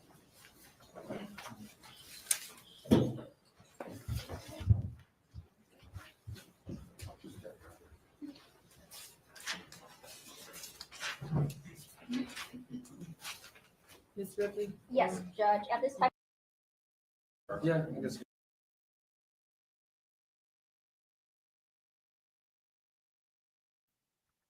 I'm gonna break down for y'all what's so crazy. One of the most craziest things that we have to pay attention to is how they have this trajectory set up. What I mean by that is, you notice how right after she gets off the stand, the sister come on the stand. I'm just paying attention to this. After she gets off the stand, listen to me, y'all. After Tawana Butts or whoever, Jarvis Butts' sister get off the stand saying, I'm sorry, y'all. I said that wrong. When you get the lady who King's son, auntie, okay? King's son, auntie, who they took the car back to. The time she get off the stand stating specifically that they were at her house by 3:30, 4 o'clock that afternoon and then leave to 8 o'clock. The time she got on the stand and testified to this, after she get off the stand, they bring the sister up. The sister comes up and tells a completely different story. The sister comes up and tells a completely different story.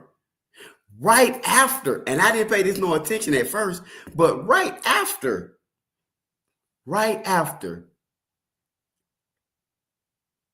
the lady who said y'all dropped the Jaguar off gets off the stand.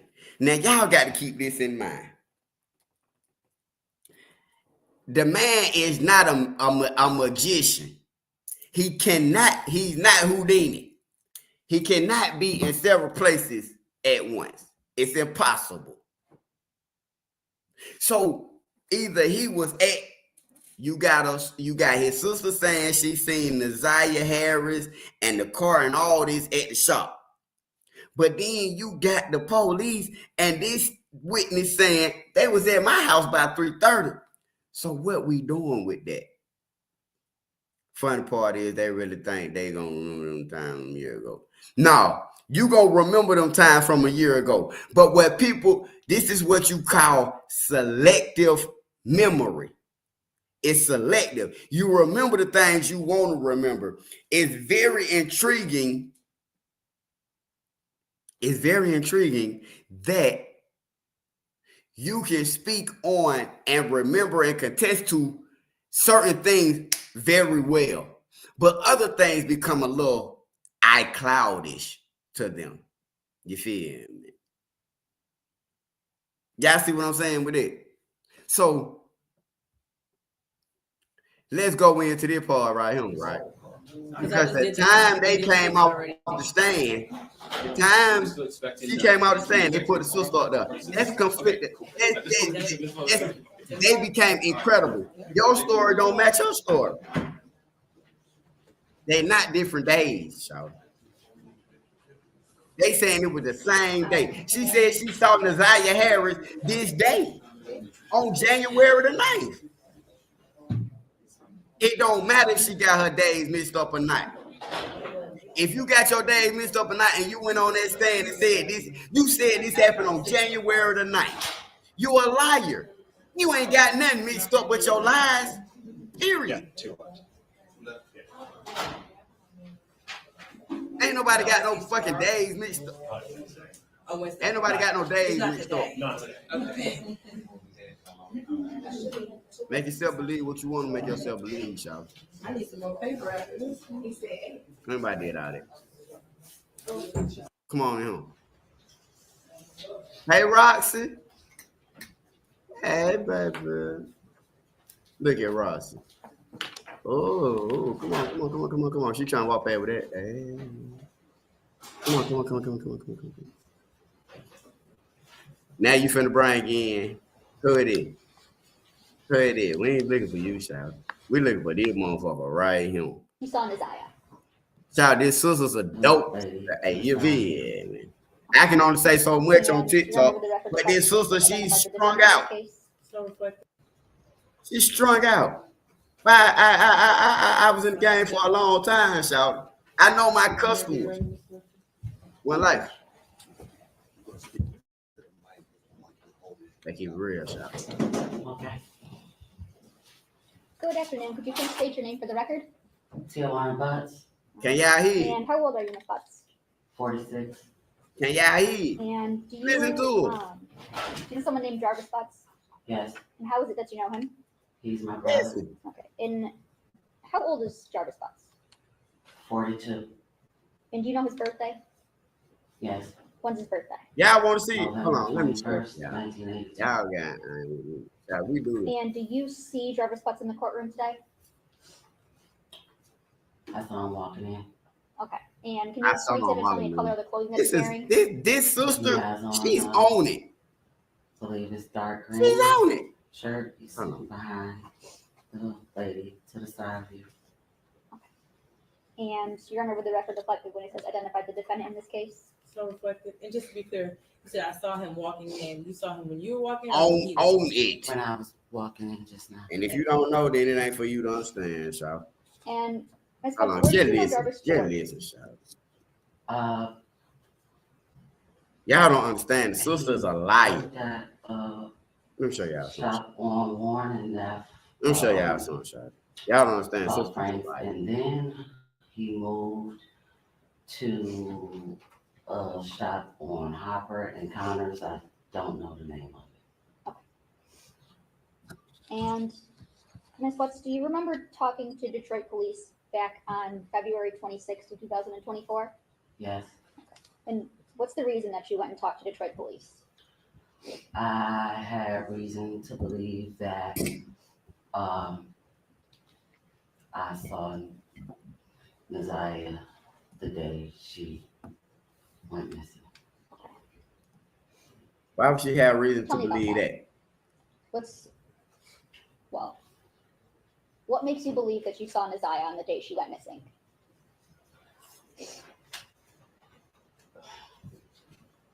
Where do you want me to start this a lot? I can't even do it like From that, the child, very but just beginning, listen. where is it that you think you saw Ziyah? At the shop on Harbor Encounters. Okay, and whose shop is that? My brother Jarvis Buzz and But y'all do know she could never identify who she saw. Okay. She came back and said she can't even identify who she saw. What's the reason you were at your brother's shop that day? Something was But they wrong checked with the car that I was driving, and I just needed him to check it out to make sure it was safe for me to drive. Do you recall about what time did you go to Jarvis's shop that day? About 4 p.m., give or take a few minutes. Okay, and around what time did you leave? Somewhere between 6 and 6:30. Okay. And what is it that you noticed while you were at the shop? So it's a 2 car, like garage. So I was sitting outside of the shop in my car because they were working on another car on the inside. As I sat there for the time that I was there, I kept seeing a little girl get in and out of his truck, going to the gas station. Ain't no way she saw this. To his Ain't no way she saw Let me stop this. you right there. When Whose car are we Jarvis talking was on My the brother. other side of town And with what that kind of car was Jaguar. Tap the screen. Do you remember what color? Kind of like a pearl white, off white cream color. Okay, and you said you described this as a 2 garage shop? Yes. Okay, and I want to approach with people's exhibit 7. Okay. They never seen this lady. This lady never seen Ziyah. What is it we're looking at in people's exhibit 7? Yeah. She sat in the car from 4 to 6:30. She sat in the car for 2.5 hours and wasn't nobody there. Why y'all think she said when she had to use the bathroom, she had to go in the gas station? Saw someone Because the shop was closed. And from Why nobody there? the car doors of the garage right here, was parked facing. So that she said it the same day. Direction it was going towards grass. Look at her fingernails. But She smoked Okay, so dope. we're kind of Look at her hands. parallel with the road. Look at her fingernails. They so ugly. You Like tried to those where your are truck ugly was. fingernails. Yeah, your car was. Yes. And then put an arrow. Y'all tap the screen, tap the screen, tap the screen, tap the screen. Y'all know how they keep me up off here real quick. And where is it where that Jarvis's truck was? Just put a J where Jarvis's truck was. And what No, the gas station was not closed. The gas station is literally right there. Let me show y'all. towards you. Okay, so put an arrow for that direction. Let me show y'all. Look, this is the, where is it? This the gas station right here, y'all. Look, it's all connected. This is the gas station. This is the goddamn the little oil shop. It's all right there. You gotta actually go through the gas station to really get into the shop. Facts. Did you see any clothing? Facts. I did. Tell me y'all. Did anything about the clothing stick out to you that you remember? I just remember her having on a colorful jacket. And where? Her hands look like she fixed cars. Y'all saw her fingernails. Getting in and out of Jarvis's truck. She look like them fingernails look. That's nasty. I don't really remember. Okay. That's okay. So you said you mostly remember a jacket, a colorful jacket. See what I'm saying, Shawty? Okay. I don't fuck with Now, TikTok. Man, listen, man, I'm going fuck to show TikTok. you it's marked as People's I ain't Exhibit even 2 gonna lie, is Shawty. already admitted and People's Proposed Exhibit It ain't 10. even nothing TikTok can really do for me, Shawty. TikTok, I wish they would ban y'all motherfucker, man. I'm telling y'all shit right now. Man, ban TikTok. Handing you what's marked as You can't even go on TikTok and goddamn do no positive shit, Shawty. and 10. Okay. Do you recognize anything in those photos? Yeah. Yes? Yes. What is it that you recognize? Right here, this jacket. And for the record, you're pointing up in channel 1, and you recognize this like pink colorful jacket? Yes. Okay. And that's in People's Exhibit 10? Your Honor, I move for the admission of People's Proposed Exhibit 10 as Exhibit 10. Is that a fair and accurate depiction of the jacket that you saw that day? Yes. I move for the proposed People's Exhibit 10. Any objection? No objection. Okay, it'll be admitted as People's Exhibit 10. Okay. And in People's 2, is that also, where is the what you recognize People's Exhibit 2?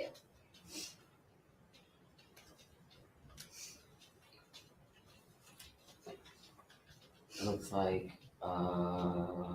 channel 2 here, maybe. Okay, facing the back? Yeah. Okay. And you recognize the jacket in this photo too, right? Yes. It's a little blurry, but it looks the same. Okay. And what about in channel 1 of Exhibit 2? I'm moving. Yeah. Fuck Fuck TikTok, Shawty. Fuck Okay, TikTok. it's fair to say that's the back Fuck of the it. jacket? I hope they shut y'all bitch ass down. Cause 19. Cause Sunday, I hope I wake up Monday fucking morning and it ain't no more TikTok. This little girl with this jacket on. Fuck that. Y'all ain't gotta hit F1. Fuck TikTok. Yes. Y'all can ban this Did you know who motherfucker. this little girl was Listen, at the every time? last person that goddamn fuck with me on TikTok, hit me on Is there a time that YouTube, Shawty. you ever get out of your car? Big old fat. And what do you do? TikTok ain't no shout it. I just put up a video, got over 250,000 views on TikTok. TikTok ain't paying me shit. TikTok ain't give me one goddamn dime, man. Fuck TikTok, shout. Man, bye. Fuck TikTok. As I was walking towards the gas station, she was walking in front of me going into the gas station. Okay, so about how far in front of you was she? Maybe where the gentleman in the gray blazer is behind you. Maybe a little bit farther, I'm not really sure about that distance. From where you are to him? Yeah. Okay. Yeah. Boy, I'm really bad at estimates. TikTok. 20, 25 feet? Yeah, I would agree with about 20, 25 feet.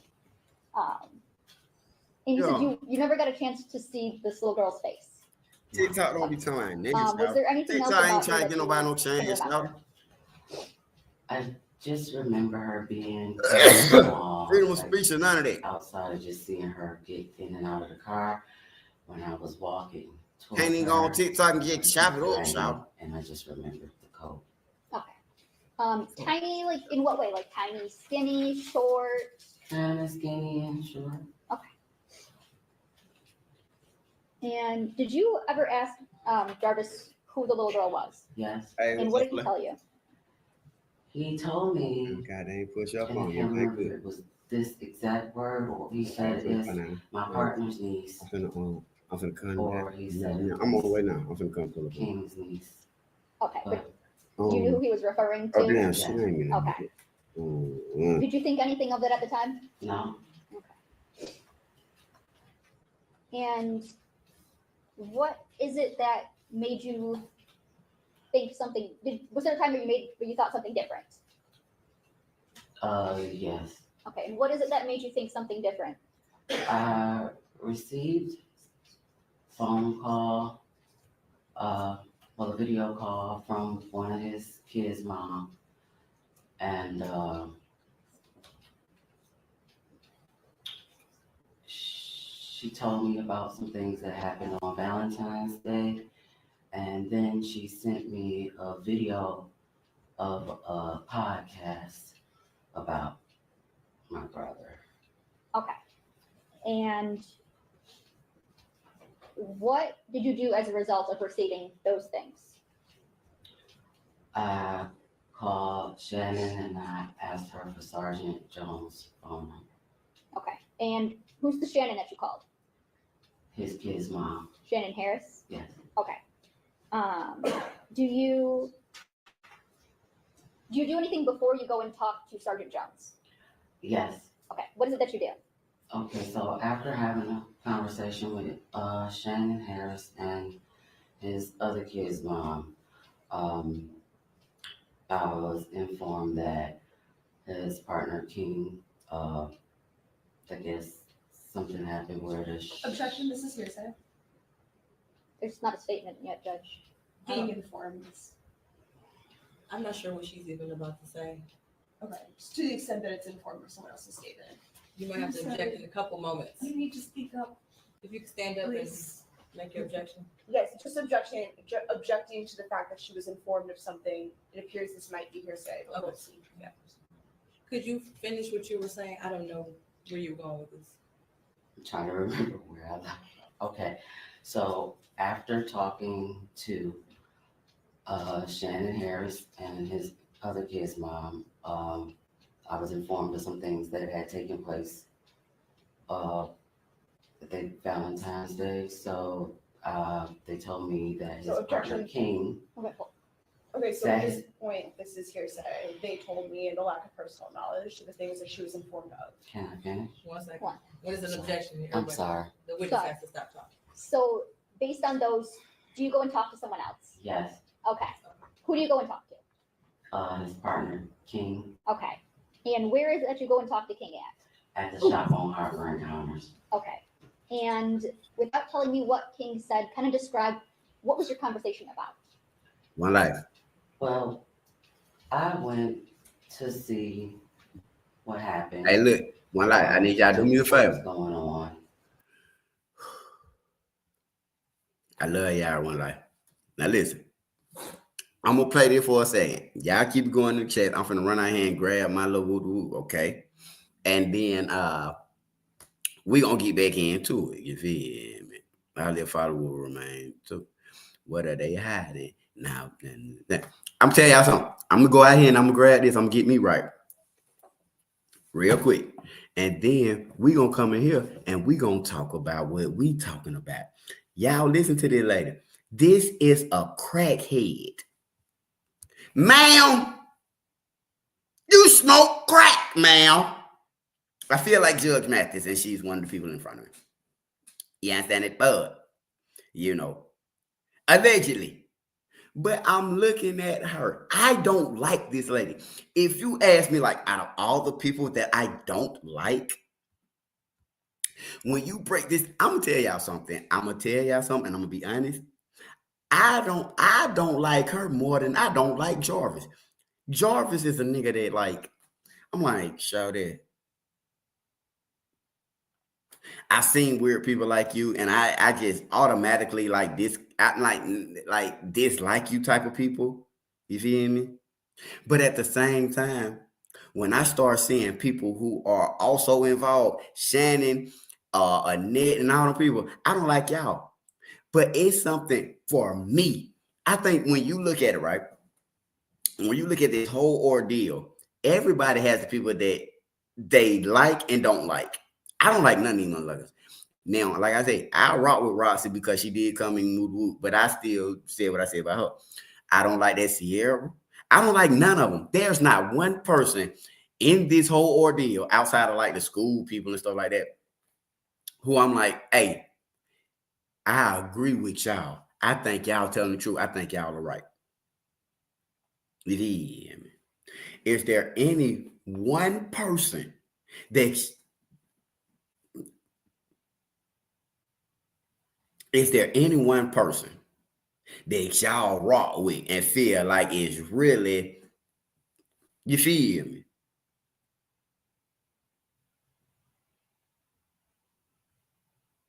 You see what I'm saying? Is there one person who y'all feel, okay, let me ask y'all this. Is there one person who y'all feel like really had Ziyah back? I feel like Janelle, Kiwana, them, I do feel like they had her back.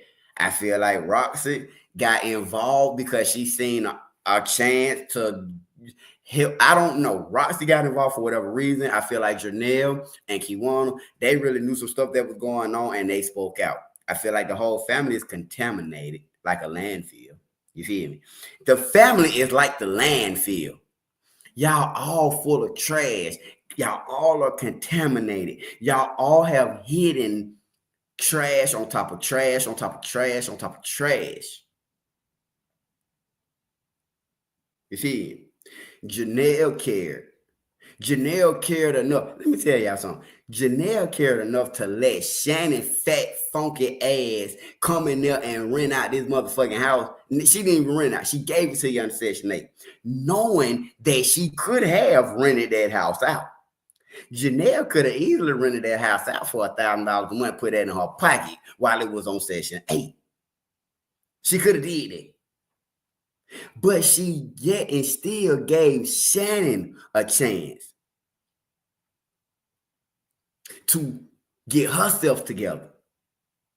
That was the whole point in keeping it legacy. Listen, don't get mad at the program, but if you got a house that's Section 8 and that can help you and you pass it down to your niece, excuse me, you pass it down to your niece or your daughter or anybody who can go to school, take the torch and pass it. Don't drop the torch behind no man. And I'm going to tell y'all something, y'all. Women ain't dropping the torch behind a man, which is why men are getting in their feelings and doing things. See, let me tell you something. Growing up, you see, you used to could have an argument with your woman. You could bump head with your woman. That don't mean you got to put hands on nobody. But in today's society, it ain't about an argument. See, I'm going to tell you something. I'm a player, shout. I'm a player. I'm a big old player, shout. I'm a lover boy. I'm a lover 9 to 5. I cannot see eyes with you today. That don't mean me and you can't talk later. You see, men have gotten this perception, and women too, but I'm going to say it like this. Men have gotten this perception in their head that they control women. Shout it. You don't control no woman, man. You don't. If I was a young nigga, man, at one time, and I was off the chain, arguing, fussing, fighting, trying to prove my point to women all the time. And I remember the dude told me, he said, stop. You don't control no woman.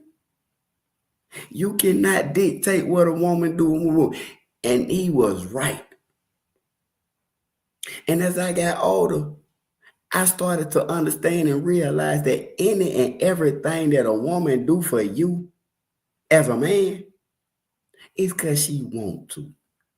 Even when you ask a female to marry you, will you marry me? She say yes because she wants to. Not because you forced her to, not because you put a ring on her hand, but because something in her. Have y'all seen them niggas that get turned down for marriages? You dig that? See, you have in life, we all are figuring out things. We're playing video after video, recording after recording, message after message, court date after court date, when it comes to Ziyah Harris. I even know when they're talking about Ashley Elkins. You feel me? Because I care. I really care. One life care. You feel me? I care to a capacity that, hey, it's like, hey, listen, I'm not going to do the police job, but I'm going to do my job. And my job is to bring awareness. I'm a lot, you know, it ain't about what I am, but I'm not gonna come up here and lie to y'all. I'm not up here to create a story, a narrative, or anything like that. I talk the truth. You feel me? Boy, go smoke y'all chain. Let me tell you something, shout. Hey, K, let me tell you something, shout. I don't know you like that, but before you say certain things, you should get to know me like that. You feel me? And that's the whole thing with society. People feel like, and I'm gonna use you for an example, K. I don't know you, but people should not feel so comfortable to say things and play with a person like that. And I don't know what you mean about that. You feel me? And if you are for real, then K, listen, let me tell you something, Shawty. You don't know me like that, bro. You don't know me like that, Shawty. Now you've been in the comments and you've been chilling, but at the end of the day, you don't know me like that. So what I would say to you is, until you have a certain understanding with me, you feel me? See, stuff like that right there, shout. Let me tell you something, little bitch. You don't know me, shout. You don't know me. And I'm not here to play with nobody like you, dog. I done let you be in my chat and all this stuff like that right there, dog. But I don't know you. I came for the discussion, not the red pill talk. Well, little bitch, I don't give a fuck what you came for. You can easily get your fucking ass up out of him. You hear that part? I don't know you, shout. So, and that's the whole thing in life. People feel like they know people and they get comfortable with people and they think that they can say things to people. But let's just get this understood very clearly. I don't know you, motherfucker. So don't feel like you got any fucking right to come in my fucking comment and say any motherfucking thing. You feel me? Cause I tell you one thing, your bitch ass won't hit that goddamn link. Your bitch ass won't hit the link. I'm gonna drop it right here. I'm gonna drop it right here. So I'm just not that type of person to play with no motherfucker. But K, bitch, don't play with me. Don't play with me, bitch. Cause I don't know who the fuck you is, hoe. You hear me? But don't play with me, bitch. Get your fuck ass up out my goddamn chair, hoe. That way. And that's how quick I move. She ain't got to apologize. I don't accept apologies from, you know what I'm saying, from certain motherfuckers. You said what you said, stand on that. I blocked her, she blocked. It's over with, she blocked. I don't know her. I don't know her. And I don't play with folk like that, shout. I ain't got no understanding with nobody like that. I don't know you. So before you go, and that's the problem with society. People allow people to play with them. I'm not shit to be played with. And because people know I'm not shit to be played with, I'm not boasting, but what I'm saying is when people come in the comments and they start doing that shit like Cable doing that, feeding nigga out, filling the person out and trying to work their move. You feel me? We allow you to goddamn woo. But before I allow you to go any further, shoulder, I'm gonna nip it in the bud. I don't fuck with you. You feel me? And that's just that on that. She been blocked. She out the way. K, suck my motherfucking dick, bitch. You hear me? You know. I'm calm. I'm calm. Don't tell me to be calm when I'm addressing the attacks that's put on me. I don't attack nobody. I don't attack nobody, y'all. You feel me? I ain't never been that. I come up here and I talk to y'all about what really going on. I ain't gonna lose no YouTube money over shower. That's why she blocked and moved, and we move right on. I don't even do this for money. I don't do this for money. I do this to bring awareness, shout. It ain't enough money. Shout, I'm good on money. I'm good on money. I'm gonna tell y'all something. I come up here, let me tell y'all, this the truth. I come up here every day since we done had a relationship. And I come up here and I talk to the One Life family every day, every day. It be days I don't even want to. I be in school, I be up researching, I be doing stuff, and I don't even want to come on live. Because that's not me. I'm a real street nigga, though. It ain't me to be on YouTube every day, talking every day. I ain't got that much to say. But because the One Life family, y'all make me better.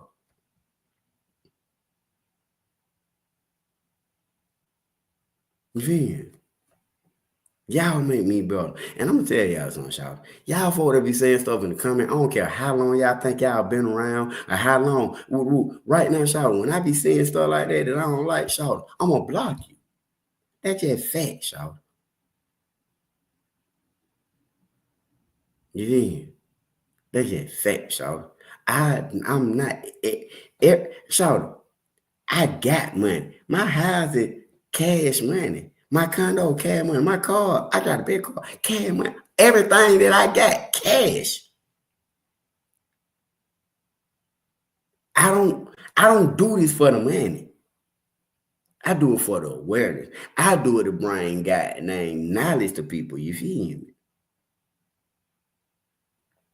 I ain't smart right now. I got my phone and waiting on me to do something. But what I'm saying is, Shawty, don't play with me by none of that. Don't play with me by none of that, Shawty. Because I'm not nobody that kept it. I don't do it for the money. You see, that's why y'all think if you go and look at my video, someone got 200 views, 10,000 views. You know what I'm saying? As long as people are hearing what I'm saying and getting the message across, I'm good.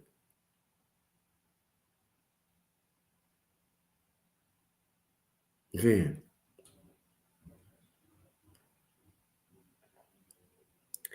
And One Life keep me humble. But I am one of them ones, y'all. Yeah, I ain't on no ankle monitor for being no pussy ass nigga, though. I can't bite it. So that's why I can talk to y'all about what's going on, y'all. I ain't one of them. I ain't one of them, y'all. Ain't nobody. You feel me? But I'm going to tell y'all the truth about what's going on. It ain't about attacking me. I can sustain it. I can handle the pressure. Anybody that put that pressure on me, when you get that pressure back, when it come really full, let me tell y'all something. Get the internet and real life out y'all motherfucking heads, y'all. Get it out y'all head. Because what go on in real life ain't what y'all seeing on the internet. It's not.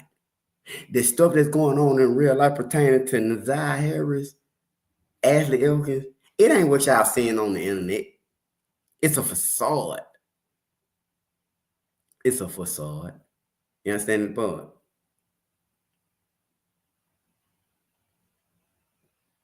See, I ain't gonna play with no man. It's already enough. But see, I understand that in the YouTube game, I've been on here 5 hours. I understand in the YouTube game, you got to stand on business. I understand in the YouTube game, people want to see you fail. I understand people don't want to see you goddamn prevail. But it's not going to stop me. You feel me? It's not going to stop me on the steering wheel. Who is you, shouter? Ain't nobody gonna come up here. I'm gonna tell you what, I'm finna drop the link. Ain't no motherfucker gonna come up here and address me. Ain't no motherfucker gonna come up here and goddamn say a goddamn thing to start that is of relevance. And I'm talking about to the haters. I'm talking about to the haters, y'all. Cause I'm a real one. There go the link. If you got something to say to me and you a motherfucking hater gang, say it. There go the link. And I'll wait.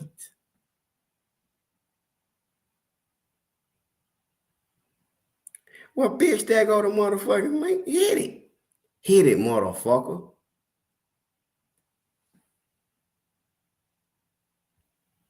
Well, motherfucker, I do it. What I'm saying is, I bet your bitch ass won't hit the goddamn link. This nigga got so much to say in the comment. Hit the link. Hit the link, motherfucker. Hit the link. Hit the link. It's all I'm saying. You got somewhere to say in the comment, hit a link. I ain't never, bro. Hey, listen, what I'm saying is whatever nigga want to get into, we get into it. That's all I'm saying. Whatever nigga want to get into, let's get into it. Let's get into it. We ain't got to keep doing all that talking and shit. Hit the link, nigga. Hit the link. Hit the link, motherfucker. That's what I'm saying. Shawty, you's a bitch ass nigga, though. You a bitch ass nigga. You in the comments talking shit. I done dropped the link, shawty. I done dropped the link. We stupid straw. Nigga, what you want to do? What you want to do, nigga? What you want to do? Hit the link. I bet your bitch ass. See, that's what I'm saying. Niggas in the comments talking all this shit, gang. You hear me? They talking that shit in the comments. Watch your stuff, do all this shit. Bitch, I ain't got to watch a motherfucking thing. My whole hood got me. My whole hood got me, nigga. What you got down like that? You hear me? I got more bread than you, go. Bitch. All right, cool. Cool. But your bitch ass ain't hit the link yet. You ain't hit the link yet. You know why you ain't hit the link? Because you scared, nigga. You scared, nigga. You scared, nigga. And my hitters in my phone. Nigga, what's up, nigga? You feel me? You feel me? Hit the link, nigga. You's a bitch, nigga. Man, stop talking in the fucking comment. You's a comment ass nigga, though. I'm right here. I'm right here. I'm right here. I'm right here. You got something to say to me? Say it to me as a motherfucking man, bitch. I'm right here. I'm right here, nigga. Man, listen, I'm done talking to you, dog. You done had every chance you had to hit the link. I done dropped the link. I'm talking. I'm right here in your face. You got something to say to me, motherfucker. Say it. Say it. Say it. I'm waiting. I'm waiting, nigga. I'm waiting. But that's what I'm talking about. When you got motherfucker like these weird motherfuckers who ain't got no substance, they ain't got no recognition, they ain't got nothing going on. Bro, I'm right here. You got so much to say in the comments. Hit the motherfucking button, nigga, and say it to me to my motherfucking face, bitch. I ain't went nowhere. I'm right here. I'm right here. I'm right here, y'all. I ain't ducking no smoke, nigga. Big gun, big goddamn advertising, big all that, nigga. Big that. If you got something to say to me, I done dropped the link. I'm on live. Say it. I'm saying, you still ain't hit the link. You still ain't hit the link. You still ain't hit the link. You know why? Because you was a bitch. You was a bitch. You hiding behind a SpongeBob bad motherfucking woo. But what I'm saying is, if you got so much to say to me, hit the link and let's get it popping. I ain't ducking no smoke, nigga. I am not ducking no smoke. But I'm through talking to you because I done dropped the link. I'm going to drop the link again. I done dropped the link so many times. If you got something to say to a grown ass man, pussy ass nigga, say it. Say it to a grown man. But you're not going to do that.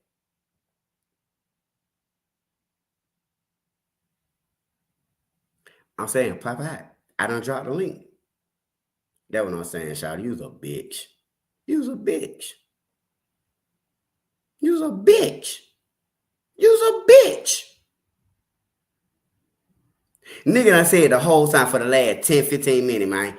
Come up and say something. You got something to say to me. Bro, anybody got something to say? I'm right here. Y'all got my phone number. You got my phone number, nigga. Man, get the fuck out of here, man. Back to the subject, exactly.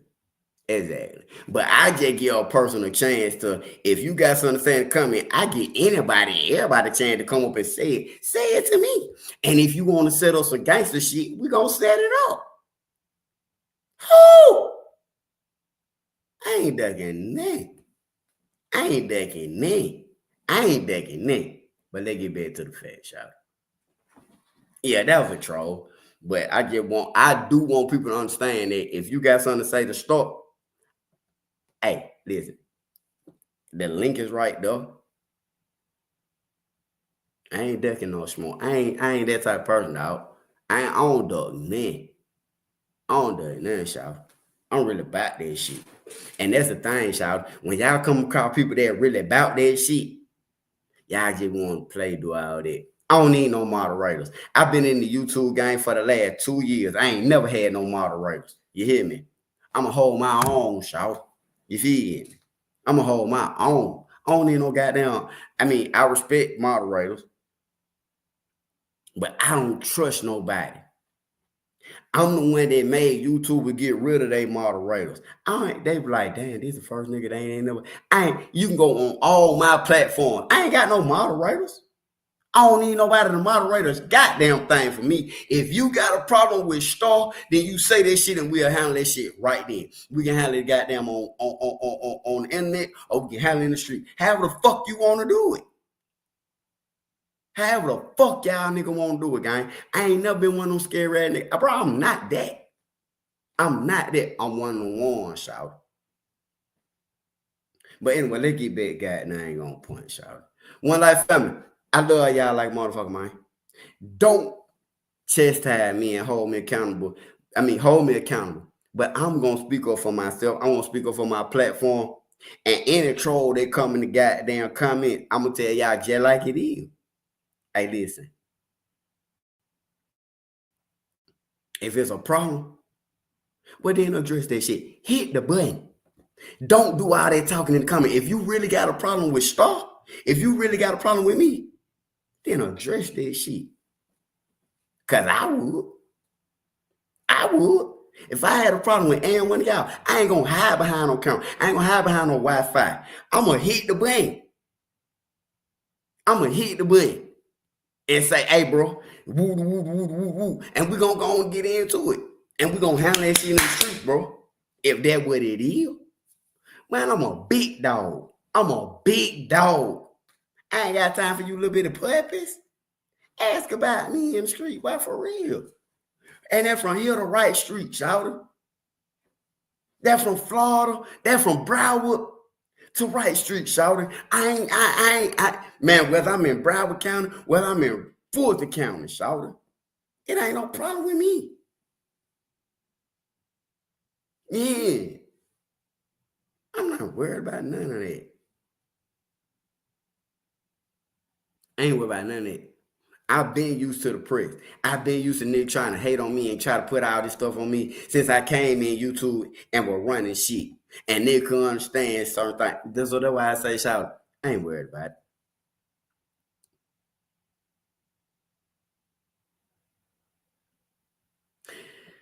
You know, I'm finna play something for y'all shouting and I gotta goddamn go. I'm gonna be right back, y'all. I'm finna go goddamn. I had it up this morning. They don't think. You bet. But anybody feel like they want to play with no money, so you ain't talking about you to not ask your balls, y'all.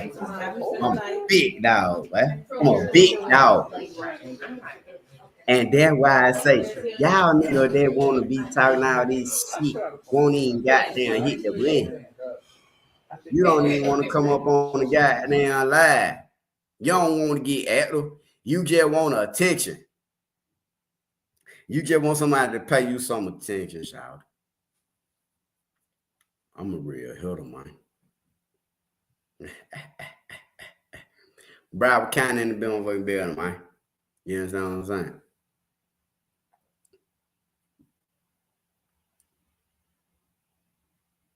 Fuck Jarvis. Fuck his people. And anybody, that's why I say, shout out, y'all niggas want goddamn play, man. We ain't even gotta play. I'm gonna tell y'all some real shit about me. The motherfucker in the comment that had so much to say, let Jay get gangster. And I film it. I'll film it. It start right now. You got a problem with me. Say you got a problem with me and let's handle it. Start on like you. I feel like I did that in the third. Okay, cool. I don't know you. I don't fuck with you. But y'all want to get together and do some gangster shit. Now let's do it. Let's do it. Let's just put the gangster shit together and do it and get it out of the way. Because I'm not one of them. I'm not one of them. Shout, don't play with me, bro. Don't try to play with me. Cause I ain't in to be played with. And that's the whole thing. That's the whole thing. What I mean when I say shouting. Pick your battles. Pick your battles. Yeah. If you got a problem with me, then you come up here and you say you got a problem with me. If you say, Star, I don't like you, I won't. Okay, if you don't like me, then what's the end result? You want to fight? You want to what you want to do? Anybody that got a problem with me, just like what I'm talking about, you got a problem with me, then what going on? Then what's going on? They're going to get into it. Let handle business accordingly, and then get back to life, shout. Yeah, man. I ain't got down one of them motherfucking fake ass nigga dog. I'm a real shout. I'll bust your ass, nigga. Hey, to man, shout. You don't see me on this big ass ankle monitor, shout. You don't see me on this big ass ankle monitor. Nigga, don't buy this, nigga. I can't add. Nigga, I shoot shit, nigga. I'm a nigga, who? Y'all puss ass niggas, you puss ass niggas out of Detroit going to get on the ankle monitor because y'all misappropriating children. Y'all niggas ain't got nothing in common with me. Nigga, my shit by goddamn street shit, nigga, pop out, nigga, getting active. Y'all niggas is on ankle monitors and tethers and shit because y'all niggas is fucking touching children. You see more than I do. Tell me I said that.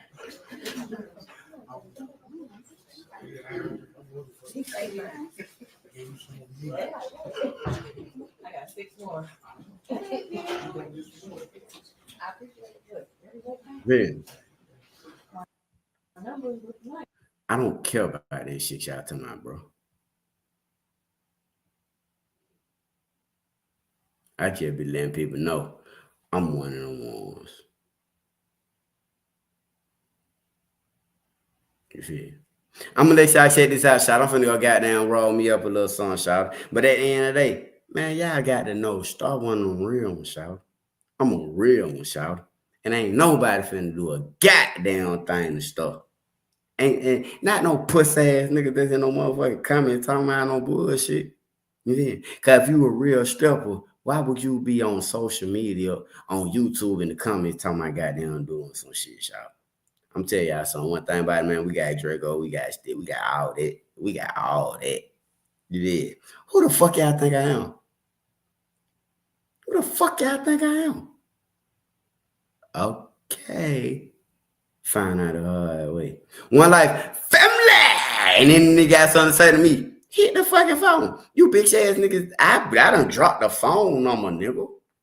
Matter of fact. Y'all check this out. I'm finna go out here and handle a bit real quick. I'll be back. I'll be back. I will be back. Ain't nothing scaring me, shout. You pussy ass niggas ain't got nothing on me, man. Well, I'm big guy. Yeah. That way. Big blood, nigga. Woo! Man, I'll bring the city out this bitch. I'm talking about facts. You pussy ass niggas ain't got nothing on stuff. You pussy ass niggas ain't got nothing on gang. Nothing. I'll be back. I'll be back. You understand it, bud? I'll be back. Watch this shit. I appreciate it. What's that? What's that? Nano Star gang. You put that nigga ain't got Nano Star. I'm Pyro.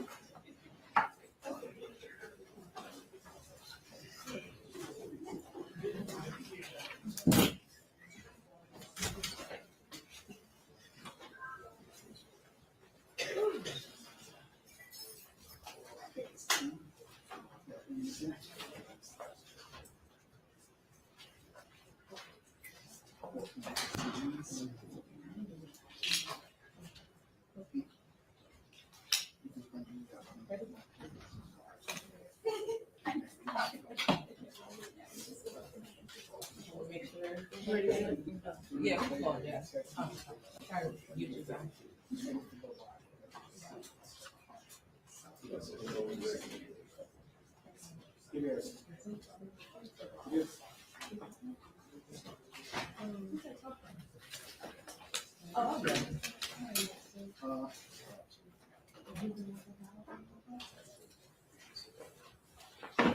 Thursday District Court is now back in session. Please remain quiet.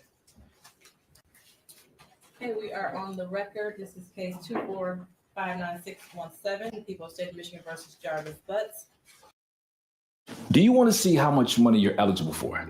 If you were in a car crash within the last 2 years, that was not your fault. You could have money coming. The truth is, insurance companies make the claims process as difficult as possible so you get frustrated and make the first deal they offer. Many people settle for a $5,000 check when they should have received $30,000 minimum just because they wanted to return to their normal lives as soon as possible. But what if you could get a generous settlement without dealing with insurance at all? In the next 30 seconds, you're going to find out how to get the best representation with no upfront cost, how to get the most money out of insurance companies without dealing with tedious adjusters or going to court. And most importantly, you'll find out how much compensation you're entitled to, even if your accident happened nearly 2 years ago. You could be sitting on a 10K plus gold mine right now without even knowing it. If you're ready to discover how much you're entitled to, click the link around this video and complete a short 30-second quiz. That's it. Does it sound too good to be true? Consider this. Free Case Evals has helped over 25,000 accident victims like you recover more than $15 billion collectively. Many of these victims were paid in as little as 30 days. Once you fill out the quiz, a local top-tier attorney will contact you within 24 hours for free over the phone. Appearances, please. Good afternoon, Your Honor. Tina Ripley on behalf of the people, P83688. And good afternoon, Your Honor. Matthew Makepeace on behalf of the people, P82796. And good afternoon, Your Honor. Good afternoon to your staff. They extended services by Ken Riggins, P82125 on behalf of Mr. Jarvis Butts. Good afternoon, Neighborhood Defender Service by Cheryl Vick, P83973, and also on behalf of Jarvis Butts and co-counsel Lauren Butler, P88126. And Mr. Butts, go ahead, stand up and state your name. Okay, you can have a seat. All right, who will be doing the next witness? Judge, that'll be me, and at this time, people would call police officer Derek Wolf.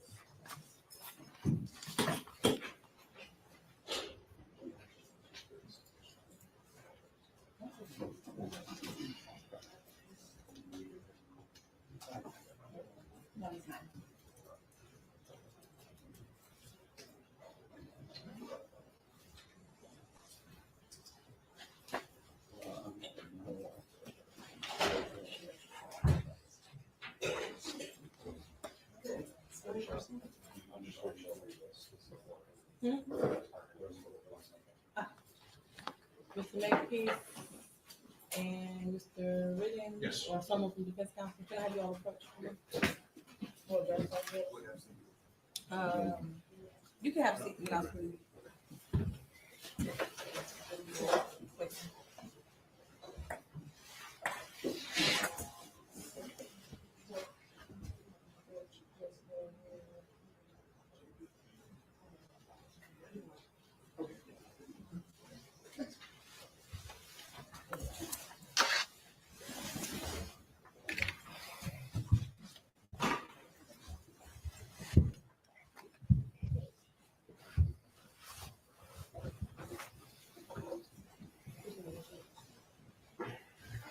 Okay, so the brief sidebar I had with Mr. Makepeace and Mr. Riggins regarding Officer Wolf, I just want to put on the record that Officer Wolf is an employee at 36th District Court.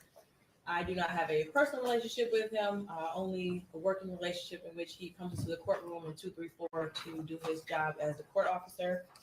I want to make sure with the people in defense, there's no objection to me hearing his testimony today. No objection. Okay, I'll swear you in.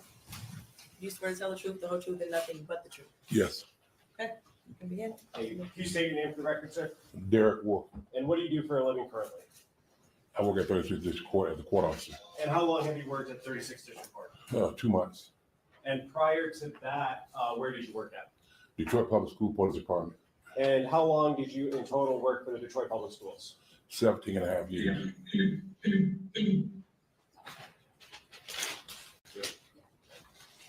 You worked for DPS for 17 and a half years? Yes. And how long have you been in law enforcement in total? 39 years. Before DPS, who did you work for? I retired from Detroit Police Department. And what were some of your common roles and responsibilities at the Detroit Public Schools Police Department? We go to the school. Sometimes we talk to the kids. We take care of the buildings, take care of the principals, we take care of the family, and make sure everybody's about the law. Oh. And in January of 2024, what was your assignment at the DPS Police Department? I was assigned to investigations.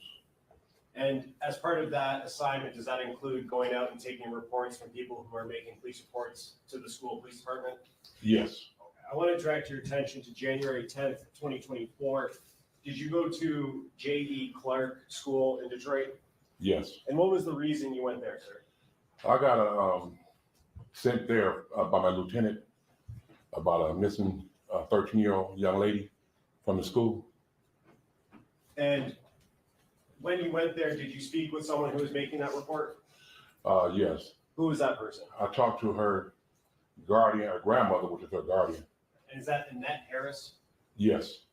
And in terms of taking that report, what's that process like? I don't want to go into what anybody said to you, but what information are you looking for to gather to put into your report?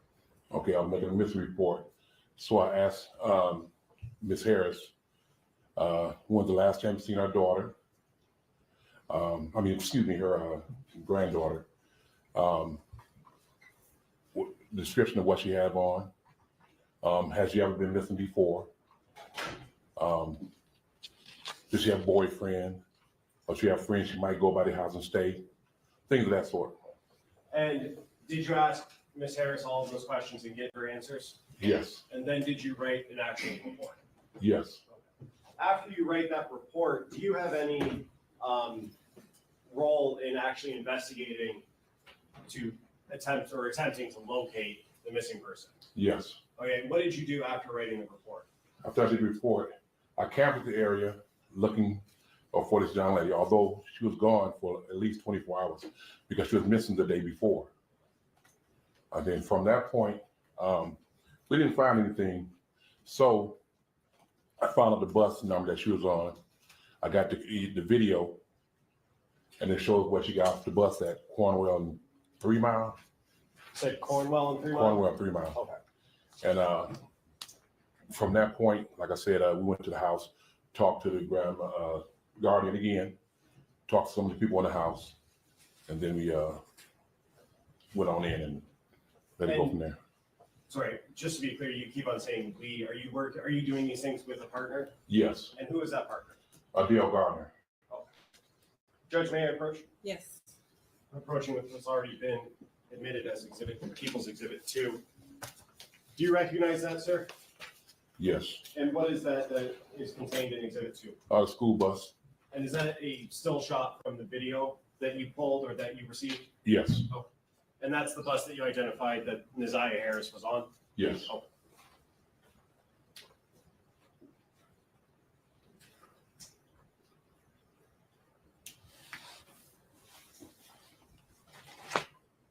May I have one moment, Judge? Yes.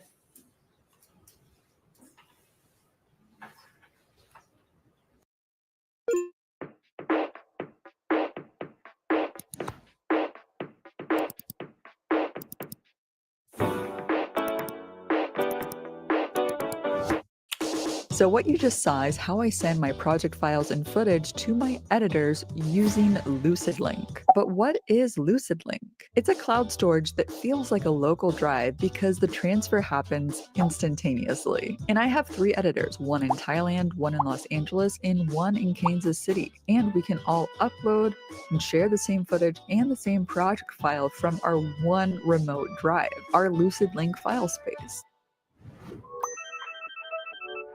Hey guys, how's it going? Right. So I got us set up on Lucid. It's gonna be a new replacement to our workflow so we can all access files. Jiva, I'm actually going to drop in a short right now that I just filmed inside of your folder underneath our Opus project. You should be able to see it here shortly, Jiva, if you want to share see your it already. screen. Oh, you see it already. Yeah, I didn't even have the chance to share my screen yet. It's already up. Share the screen though. All right, so do you want to try to play that back right now? We haven't even downloaded this. All right. Oh. Oh, there I am. Okay. That was pretty quick. How does that work? So basically, Lucid Link, it lets you stream the file directly from the cloud, so you don't even need to download it and sync it first. Okay, but how's that different from like Dropbox? Dropbox is great because I can share a file with you and like you can download that locally. With Lucid, basically you can stream it directly from the cloud without having to download it. So it's more instantaneous. What I've done here, Rickard, is I've actually dropped in a new project for you inside of your folder. So Okay. let's have you open that up. See, yeah, here, right? Okay, social media. That's it. If you could open up that project file and let's see how it plays back. Okay, I'm gonna play it. If you're just getting started in Premiere Pro, so I had you guys install the Lucid Link Premiere Pro panel. See how it's showing that sequence that you have open at the very top? You can choose to click that and you can pin all the clips that are inside of that sequence. So that way it's like in your local cache. When you say cache, do you mean like just Premiere's cache or? Lucid has its own local cache. So if you go to your Lucid Link app, you can go into your control panel and you can set your local cache amount. And this can be to an external SSD or it can be on just your internal drive. Now, Rickard, if you can just put an in and out point and let's just do a test export and then we can see if it starts forming on my end right away. All right. Export. Oh, I see it forming. Let's see if I can play it. If you're just getting started in Premiere Pro. Sheesh, that was crazy. All right, so you can already see how fast this technology is, but let me share with you the benefits of Lucid Link from two different perspectives, the team lead and the editor. If you manage a team of editors or you're a content creator like myself and you work with editors that don't work in the same room as you, then Lucid Link might be a great option for you. Here's how it works. You can download the Lucid Link desktop app, and here you can create any domain you like and a file space name like howyoudooin.centralperk or we'reonabreak.ross. These are for our friends fans out there. But in our case, I'm just going to make something simple related to video editing and Premiere Gal. Next, you can choose the location of the server that's connected to your file space. You'll want to choose a region that works well for your team. There are lots of options, and of course, you can have multiple file spaces in different regions. For now, I just set one up in the EU Germany because Jiva's in Thailand and the rest of my editors are in North America. And using Germany as the host IBM server hasn't posed any connectivity issues. Everything's been going well. The only issue that came up was with our editor based in LA, who does have a lower internet connection speed, and that did require him to meet with Lucid Link for a bit more onboarding, so that way he can pin some files, so that way everything played back smooth in his timeline. And you'll learn how pinning works in the next section. So once you have your file space set up, you can create any type of file structure that you like. For example, here I made a folder called users, and within that folder, I have a folder for each editor. And I also have a separate recurring assets folder here with assets that we use a lot in almost all of our projects. And all my editors can read and write, meaning that they can upload their own content to these folders as well. So from here, I can create a user profile for each editor. And I can control what permissions they have. For example, if they have read access only or read and write. I love this level of control because if one editor needs to take over a different project, I can give that editor access to that other editor's folder to go in and take over that project. And recently I was trialing out another editor in Egypt, and it was so easy for me to create a new folder for them and just give them access to that folder only for the trial period. And if I no longer want an editor to access a folder, I can easily just revoke their access and they no longer can see those files. For any team lead, this level of control is just awesome. With Dropbox, however, if I was going to invite somebody to my team plan, it would charge me an additional $15 for that team member, and they would be able to access everything in that folder. I just don't get that same level of control that I get in Lucid Link. I also love that I can go into these folders and projects anytime to see where my editors are at or take over a project and add some finishing touches and everything reconnects.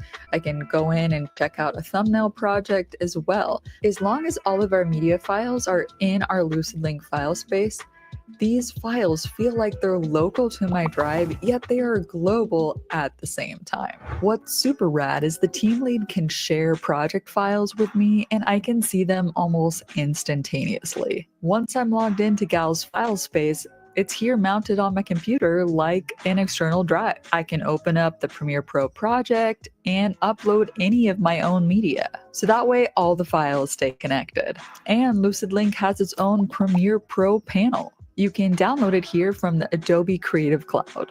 What's super rad is that here it can show me how much of the cache that I'm using. And from the panel here, I can just pin the files that are needed in my sequence. There's no need to waste space on anything that's not being used. So now I have everything pinned to my local drive. I can also pin folders directly here from the LucidLink file space, which is mounted on my computer. For example, the talking head shots, I can just pin this whole folder, which is important to the edit. For Premiere Pro users like us, LucidLink also has some recommendations for smoother experiences. For example, make sure that you're using GPU accelerated playback, which I'm sure you know about from the project settings. Also make sure that your media cache is stored in an SSD, or if I'm editing a file that's currently being recorded to the drive, you need to make sure to turn on automatically refresh growing files. So that way the footage will keep being updated as it's being recorded. If you want to get the best experience using Premiere Pro with LucidLink, I've dropped a link below on other ways you can optimize your workflow. So back inside of the LucidLink app here I can always adjust my cache size and location from the app. Told you it was pretty rad. So if you edit remotely, you should definitely recommend LucidLink to your team lead or whoever you work for, or you can set up your own editing file space and create users for your clients so they can upload the footage. If you definitely want to impress your clients, setting up your own file space is one way to do that. Now, all of this might seem like magic of some sorts, but no magic is perfect. So that's why it's important for us to discuss the pros and the cons of using LucidLink. The pros are probably obvious, but as a team lead myself, it just gives me so much control. I'm able to control who has access to the files, manage the users, be able to transfer the files from one user to the other for somebody to take over, and I can see all the files myself, so I can go in and open up any Premiere Pro project that I need and start from where my editor left off. And of course, a huge pro is the speed. So if you're working in tight deadlines, you need to send files fast, LucidLink is the way to go. And if you're interested in trying it out, you can get a 2-week free trial. You can use my link right down below to go ahead and sign up. Now, it wouldn't be a complete review without talking about the cons. The biggest con for smaller budget teams would definitely be the price. To get the LucidLink basic file space, it's $20 per terabyte per month. And if you want the faster file space, the advanced file space, like we were demoing in this video, that's $80 per terabyte per month. Now, this might seem cheap for bigger budget productions, but if you're on a smaller team like myself, this is definitely more than what I'm used to paying for just 1 to 2 videos per week. With LucidLink's higher price point, it's clear that it's not here to compete with Google Drive or Dropbox. It's just an elevated and faster experience. So what I would recommend doing is using LucidLink for all of your current assets and your current projects you're working on. And once you're done with those current projects, you can use more archive spaces like Dropbox or a physical rated drive to offload those projects once they're complete. At least that's what we're doing right now. Overall, I think LucidLink is a high-end service, and with any high-end service, you get high-end features. If somebody told me 15 years ago that I was going to be able to upload my video projects and share it with multiple editors around the globe, I probably wouldn't have believed them. I think it's so amazing that one project can go to an editor in Thailand, to be finished up in LA, then go to Dallas, Texas, and then back to Europe, and then go live. It's so cool that I can touch all of these hands before getting published at such a fast speed. So let me know in the comments below if you think LucidLink is a service that would be useful to you, or if you have any questions at all. For now, remember to stay creative and keep creating better video with Gal. See you next time. Bye.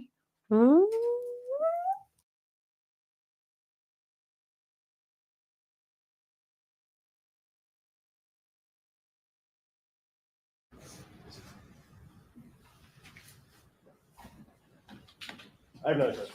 Okay, cross.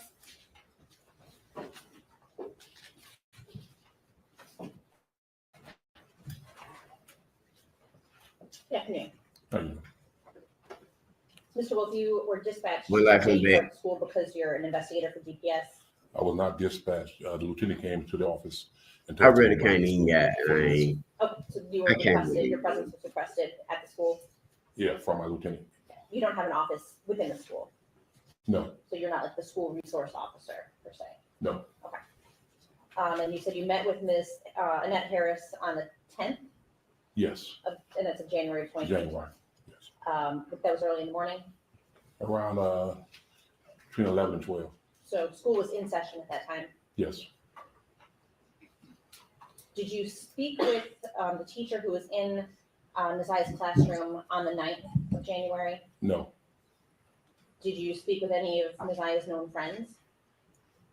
like in the investigation, yes. You did. I'll tell y'all sunshine I about can't it. recall that. I don't Did they care about put it none of in a this shit report? going on anymore. No, not in this report.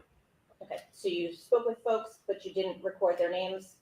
I recorded it probably on my run sheet, but not inside the missing report.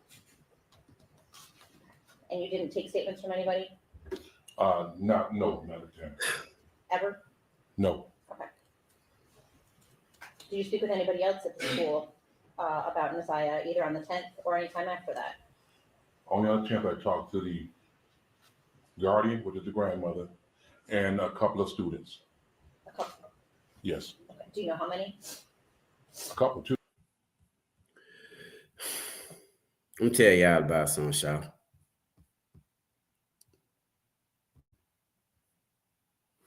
Don't nobody love nobody no more, y'all. You feel?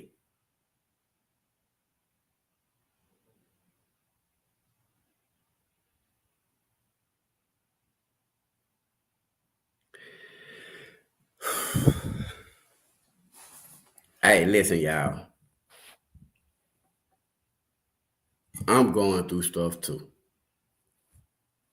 And it's the under the God truth, shot.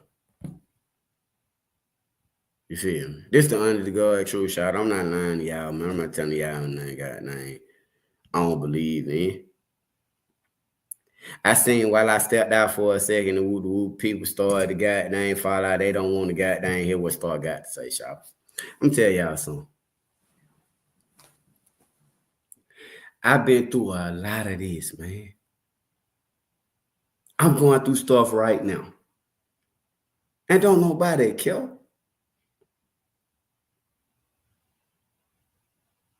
Don't nobody care about stuff. How about that?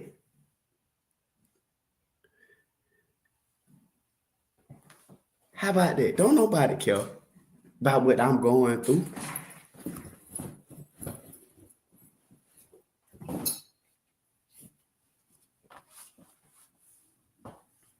Who?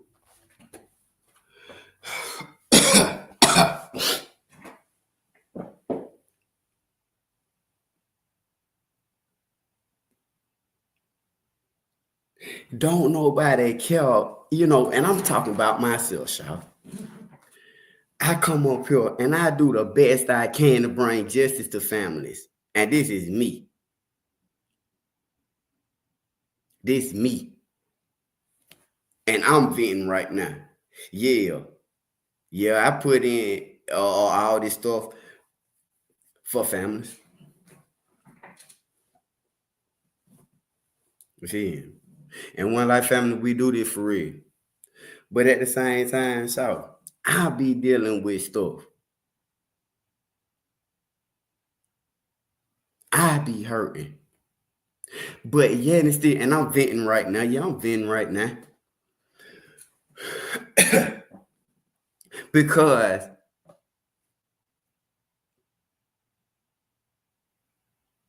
I go through things.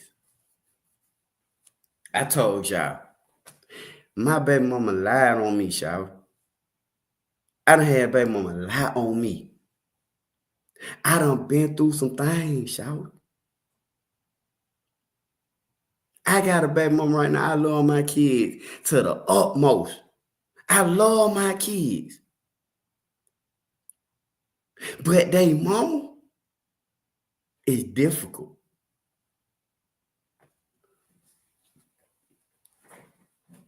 One Life Family, I come up here and I talk to y'all about so many things. And I keep it real with y'all.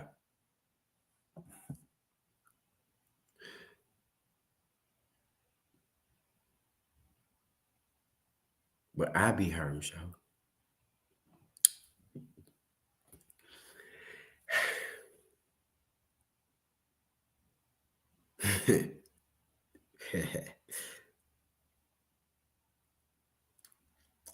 It get better. It get better. I promise you right now. See what I'm saying?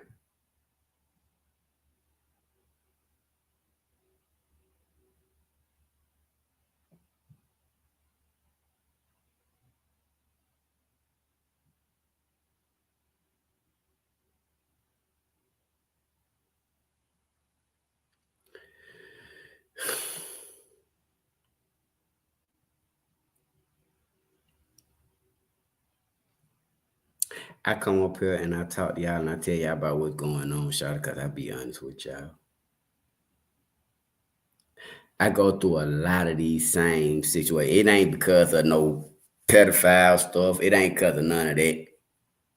It's simply because I got a baby mama that will lie on me to my other baby mama. Right now, I'm upset, y'all. Right now, goddamn, you know what? I'm finna go and get all live. Because can't nobody say how to help me. Can't nobody say start is gonna make it better. Because ain't nothing gonna make it better, shout for me. That's why I can come up here and I can talk to y'all about stuff that's going on. I seen it. I'm dealing with it.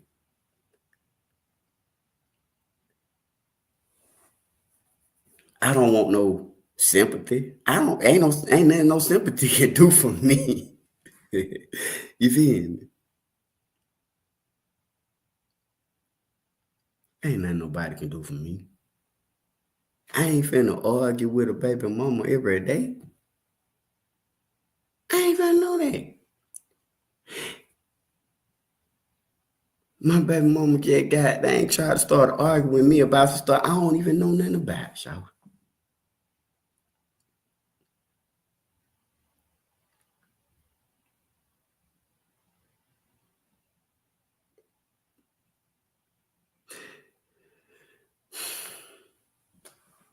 When it hurt, it hurt. And we glad to keep from crying, y'all. I ain't easily broken. I've been through a lot.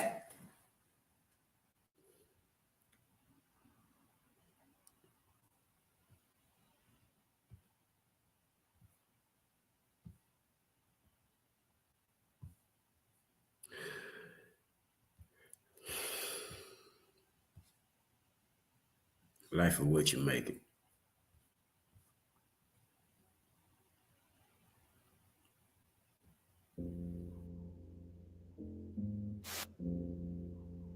One life.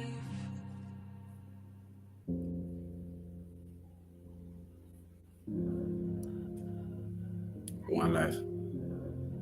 One life. One life family, baby. We can just let this burn down, or maybe we sift through the ashes. I'm stuck in the sound. Help me believe it ain't plastic, 'cause I'm past it. Running through my head all the shit we say. Wet matches, bad habits.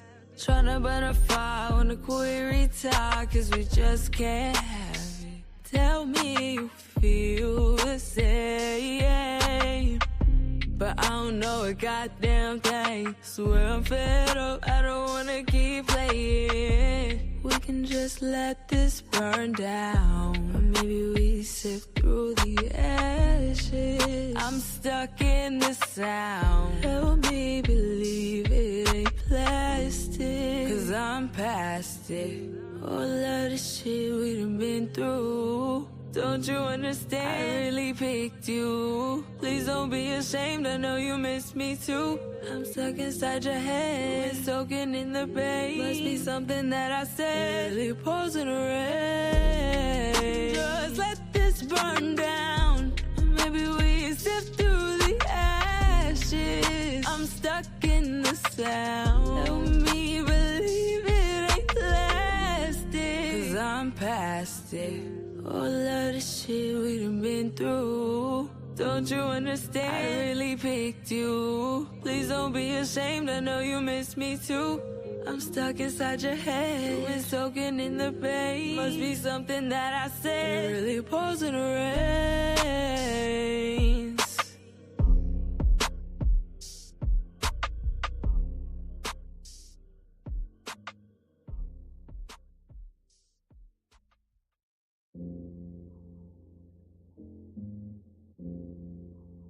One life. Shit we said, wet matches, bad habits, trying to burn a fire, wanna quit, retire, cause we just can't have it. Tell me you feel the Just let this burn down, or maybe we sift through the ashes. I'm stuck in the sound. Help me believe it ain't plastic, cause I'm past it. Running through my head, all the shit we said. Wet matches, bad habits. Tryna burn a fire, wanna quit, retire, cause we just can't have it. Tell me you feel the same, but I don't know a goddamn thing. Swear I'm fed up, I don't wanna keep playing. We can just let this burn down. Maybe we sift through. Y'all don't think this is the Ziyah and Jarvis relationship? Listen to the song. Cause I'm past it. All of the shit we done been through. Don't you understand? I really picked you. Please don't be ashamed, I know you miss me too. I'm stuck inside your head, soaking in the pain. Must be something that I said, really pours in the rain. Just let this burn down, maybe we sift through the ashes. I'm stuck in the sound. Help me believe it ain't plastic, cause I'm past it. All of the shit we done been through. Don't you understand? I really picked you. Please don't be ashamed, I know you miss me too. I'm stuck inside your head, been soaking in the pain. Must be something that I said, really pours in the rains. Y'all listen to the lyrics of that song. And I want people to understand what they listening to. You feel me? Because we can't just let this burn down. You feel me? Or maybe we sift through the ashes. I'm stuck in the sound. Help me believe it ain't plastic, cause I'm past it. You feel me?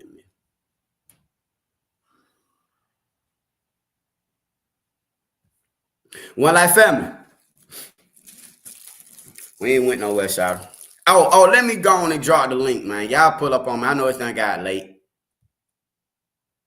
I know it's done got so late. God, we're going in at 1 o'clock in the morning. I'm going to drop this, right? And then y'all come up and talk to me, shout, if y'all want to come up and talk to me. You feel me? I'm right here, shout. Yeah. I love y'all one life, fam. I love y'all one life. One life for no life, baby. One life for no life, shout. I'm telling y'all what's going on.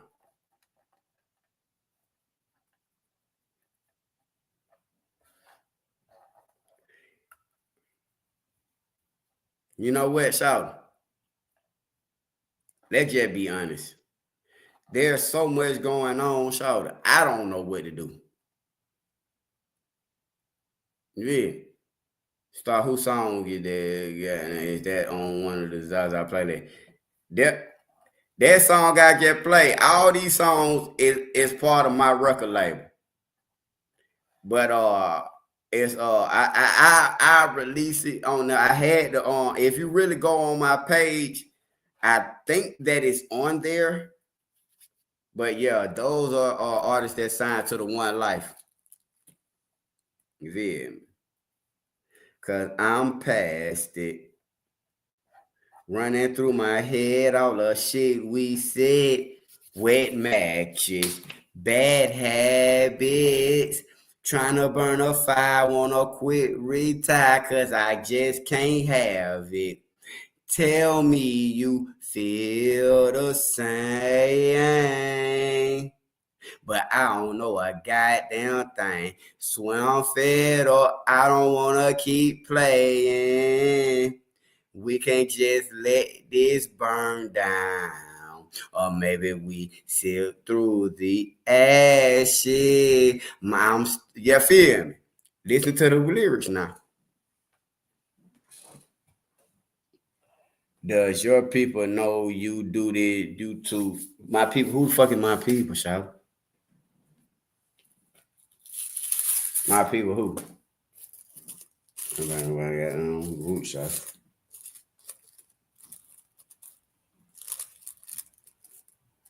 I'm stuck in a help me believe it ain't plastic, cause I'm past it. Running through my head all the shit we said. Wet matches, bad habits. Tryna burn a fire, wanna quit, retire, cause we just can't have it. Tell me you feel the same. But I don't know a goddamn thing. What's up, DD Star? What's up, baby? What's up, mama? I'm here. I'm tired, but I had to come on up here since nobody came up here yet. And also, I do want to thank you, though, for real. Thank you. What and you want to tell thank you me why. for? No, listen. I'm real. This is real life. One life. Okay. Baby. I got a channel, and I haven't done a live in a long time. Okay. But when I came on your panel, it really got me, my juices flowing and got me to thinking. So I was able to get on live today, and it's been like almost 3 months. So I want to thank you for that. That's real. Absolutely. Seriously. You so welcome. That's, I really appreciate that. And I don't really have a lot to say because we said a lot the other day. We've been talking about this before, and I've been going to sleep to this. This is a lot. This is a lot. It becomes overwhelming. Go ahead. No, I'm saying it becomes overwhelming. Yes, it's a lot. But what I do want to say is, I thought about something, and I don't know if I said this on the panel the other night. I don't know. But I have a feeling, and you said something just now, and you really making me realize this thought that I got. Because you just said about your situation. Is it possible that Shannon and that baby mama, because they both got the same close in age children, so they know about each other. Absolutely. And they could really be cool with each other in a way, but this little girl was a problem. When you say I just can't get away. Ziyah, she was a problem for both of them because she was about to have a baby all of the baby too. mama felt threatened by Ziyah. I'm telling you, I really feel like that. I feel like she was a pretty little girl who had potential. You feel me? But also, it's another little thing I just want to slide in there. If she would have that baby, he going back to jail. That means they don't have their baby daddy. Who going over everybody's house, hooking up everybody. Absolutely not. She a problem. She a problem. The girl, Ziyah, right? Right, Ziyah. I'm just saying it like that. That's how they feel in their community, in their household, so to speak. Yes, and because the baby mamas, they got their own different situations, so he can pop in and out over there. But if this came out, they have an understanding. But if this came out that she having a baby at this age, they gonna lose their baby daddy. And from the looks of it, they both still care about him. Because how in the world? But they're gonna lose their baby daddy because of Shannon. No, but I'm saying in their minds, this little girl, if they found out she was pregnant, what I'm saying, that's messing up everybody's situation. Okay. Because that's gonna alert the police. You know, she go to the hospital, they see her age, they asking questions. It's about to be a problem. You're right. Even though it is already a problem, I'm not taking away from the situation at all. But I just can't get away from these two women. Right. I can't believe this girl let this man, as she say, drive this car. He brought it back wrecked. Did you hear her say anything like she was upset that her car was wrecked? Nope. Because she's still sleeping with him. So he can do whatever he want to. That wasn't a problem. You right about that. Cause nigga ain't got damn driving your car and you ain't sleeping with him still. Right. And then she gave him the car a second time after he brought it back wrecked. She gave it to him again? Go back to that interview. I told you I've been watching it over and over again. Wait a minute. She gave it to him again? Go back to the interview. She said he bought the car twice. Talk about it. Yeah. She said when she went to the garage and all of that, and they talked about the glasses, and then he asked to use the car again, and she gave him the car again. And I'm listening to her telling her testimony, and it's just like, huh? So you telling me the one with the Sinatra lady? The Sinatra lady. Why she wasn't mad about the car? Back total, and she gave it to him again. Remember, they asked her specifically when they showed her the picture. They asked her, "Was your car wrecked before he drove it?" She said the back was messed up, but not the front. That whole front was gone. It didn't even have a bumper. You talking about on the front part? On the front. He brought it back like that. She didn't say nothing about, did she question him about the wreck or anything? She don't know nothing about what happened to her car. She just took the car back. That don't make sense. It don't make sense. You too cool about this car that you let him borrow. And why do she got jumper cables on the back seat that they took a picture of? She had that jumper bought back there, didn't she? I can't get over that. I cannot get over that. That right there to me, okay, I'm with you with the sister line because I went back a couple of times. I even watched it again last night. And I can't believe I fell for her tears. I'm with you. You changed my mind. You changed my mind completely. Because I keep thinking about the fact that you know your brother went to jail and is convicted, but you didn't go inside that auto mechanic shop and ask him what is going on with a little girl in your car. You about to go to jail again? Something. You ain't say nothing. You not one time went in there. Y'all pull up on the panel, let's talk. But she not one time. There's nobody that can confirm that she was there. She said she was there for 2 hours. If it's me, I got 4 brothers. brother-in-laws, everything. If I pull up and you are convicted of something, I'm knocking on the door. Wait a minute. Who this little girl? Because I don't know her. She not one of my nieces. Why she in and out this car? What's she doing over here? Y'all gonna get in trouble. I'll be saying something. Who is this? She didn't say nothing. She didn't say nothing. And she never saw the girl face. That's why, listen, she didn't say nothing of what we call substance, would be substantial evidence. Right. When you talk the other thing.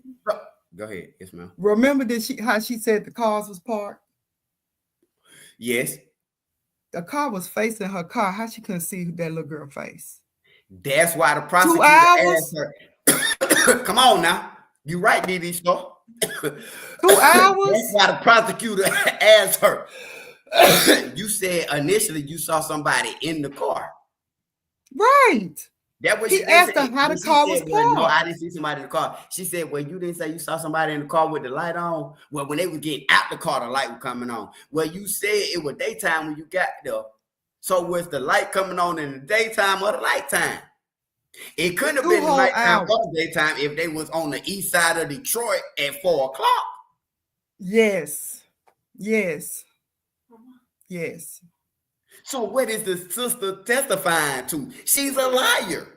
Nobody. That's why she could not say nobody worked on her car or even looked at her car, because nobody was there. It was not one person at that shop. Maybe, and I'm gonna tell you the truth. Right. Maybe that person who King said worked on the foreigns, but said he didn't have time to work on the Jaguar. Maybe he was there. Okay. Maybe he was there. Else. But Jarvis' sister did not see Jarvis, Ziyah, or King there. Because mind you, why she didn't say she saw King? She didn't. Well, no, she did say that because she said, King. Well, yes, she did. Remember, she said she talked to him about the bathroom. He the one told her to go to the gas station. But check this out. She said he the one told her to go to the gas station. Oh, about using the bathroom. But check this out. She said that. They got a bathroom in there. He told her to go to the bathroom. No, he didn't. And they got a bathroom in there because on this other channel I was just watching earlier, somebody went up in that body shop. And they said, why did he go to the bathroom? No, she said, why did she go to the bathroom at the gas station? This bathroom in here is clean. It's spotless. Why she couldn't use it up in there? Why couldn't she? Because nobody was there. Yeah, I believe that now. I believe that. She the one said King told her to use the bathroom in the store. You used the bathroom in the store because nobody was there. Maybe that third dude was there and said, hey, you got to go in there. Maybe.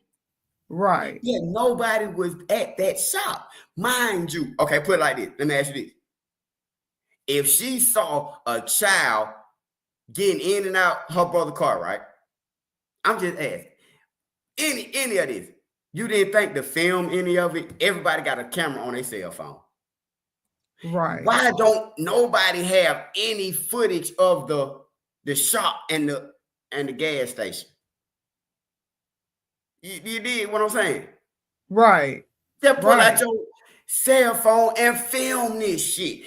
All of us know if something ain't right, we're going to film it. What's going on, Amy? I see Amy backstage. Yes. Okay, but one more thing. Okay, somebody said in the comments, I just read it. They said they was talking about how the cars was parked. She couldn't see them. How could she see the girl getting in and out the car and know it was a girl, know how her body shape was, but she didn't see the girl coming up to the car and see her face? She couldn't see her face. I don't understand. Did the girl walk backwards to get in the car? That don't make sense. Some kind of way, this... Listen, if you walk in the store behind her, you can tell what kind of jacket she had on, but you can't tell what kind of pants or shoes she had on. She even kept saying that she didn't know what side of the car the girl even got out of. She said right. She don't know what side she got. It's only two sides of the car. It's only two sides. That didn't make sense. It did not make sense. Because she's a liar. At first she had me because she was crying and it seemed like I'm sitting here and I can't believe I done witnessed something. But then when you listen to it, it's like, but you never seen her face. You don't know if she was on the driver's side, passenger side. You don't know where she was, but you kept seeing a girl that you know your brother got all these charges. And you never thought to say, my brother gonna do something to her. Right, Amy. And look, thank you for saying that, because my other problem is somebody was saying what she said, she asked, and he said it was King's niece. I don't give a darn what he said. You ain't think to say, I King, know that's your niece you for got real? charges for this very thing. I'm mad that King allowed his niece to be up there. That part. Let's go. I got one niece. You feel me? One niece. And if I was, and mind you, I don't got these type of charges, but I don't hang with my niece. It's not one time you gonna say I seen Star niece with him. You feel me? Cause my brother, who got dang is active in her life, that's her father. You feel me? Not that it's nothing like that, but she play basketball, she do her thing. I say that because you're not finna say I even seen Star with his niece. You feel me? And that's my niece.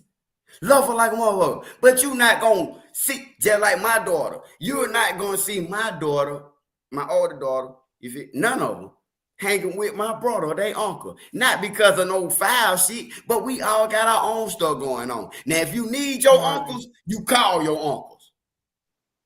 And we write them. But you're not hanging with me. Period. I don't care.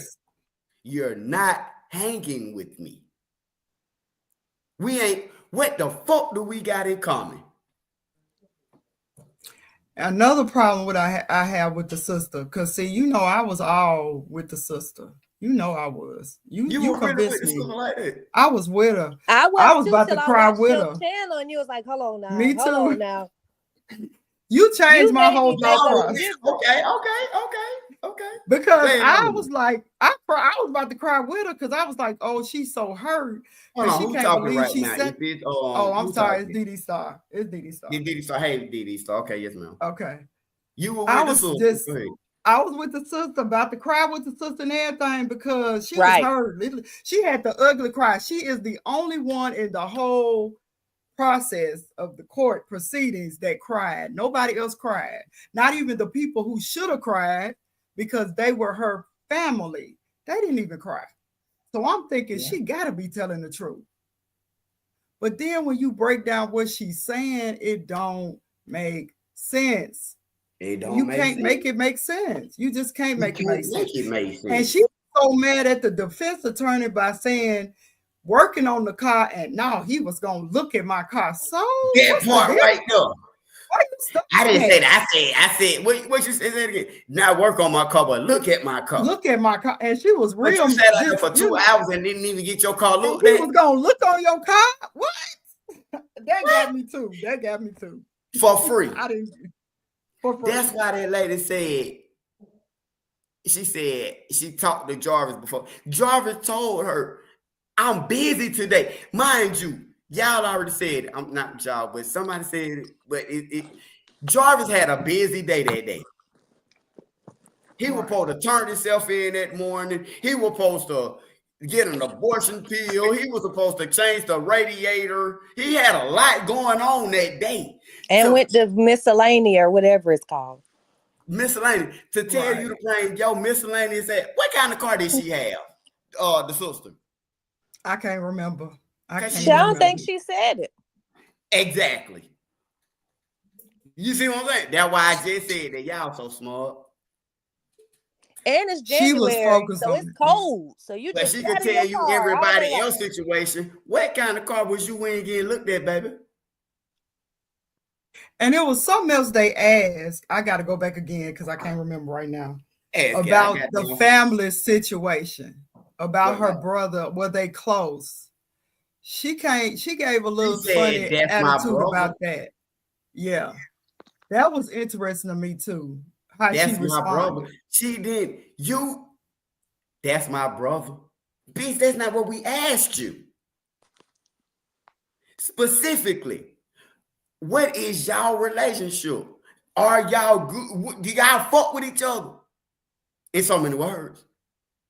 That's my brother. All right. Noted.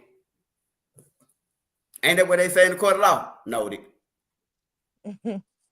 What we gonna go back and forth for? Noted. We got what you said, baby. What you think about that, Amy? About which part? I think I'm lagging because it makes it sound like it's interrupting each other, but it's not. It's just like lagging. Well, they were asking for you to talk, so that's why I'm asking your opinion about it. Oh, I think just because it probably sound like we're over talking each other, but it's just lagging, so it makes it sound like that.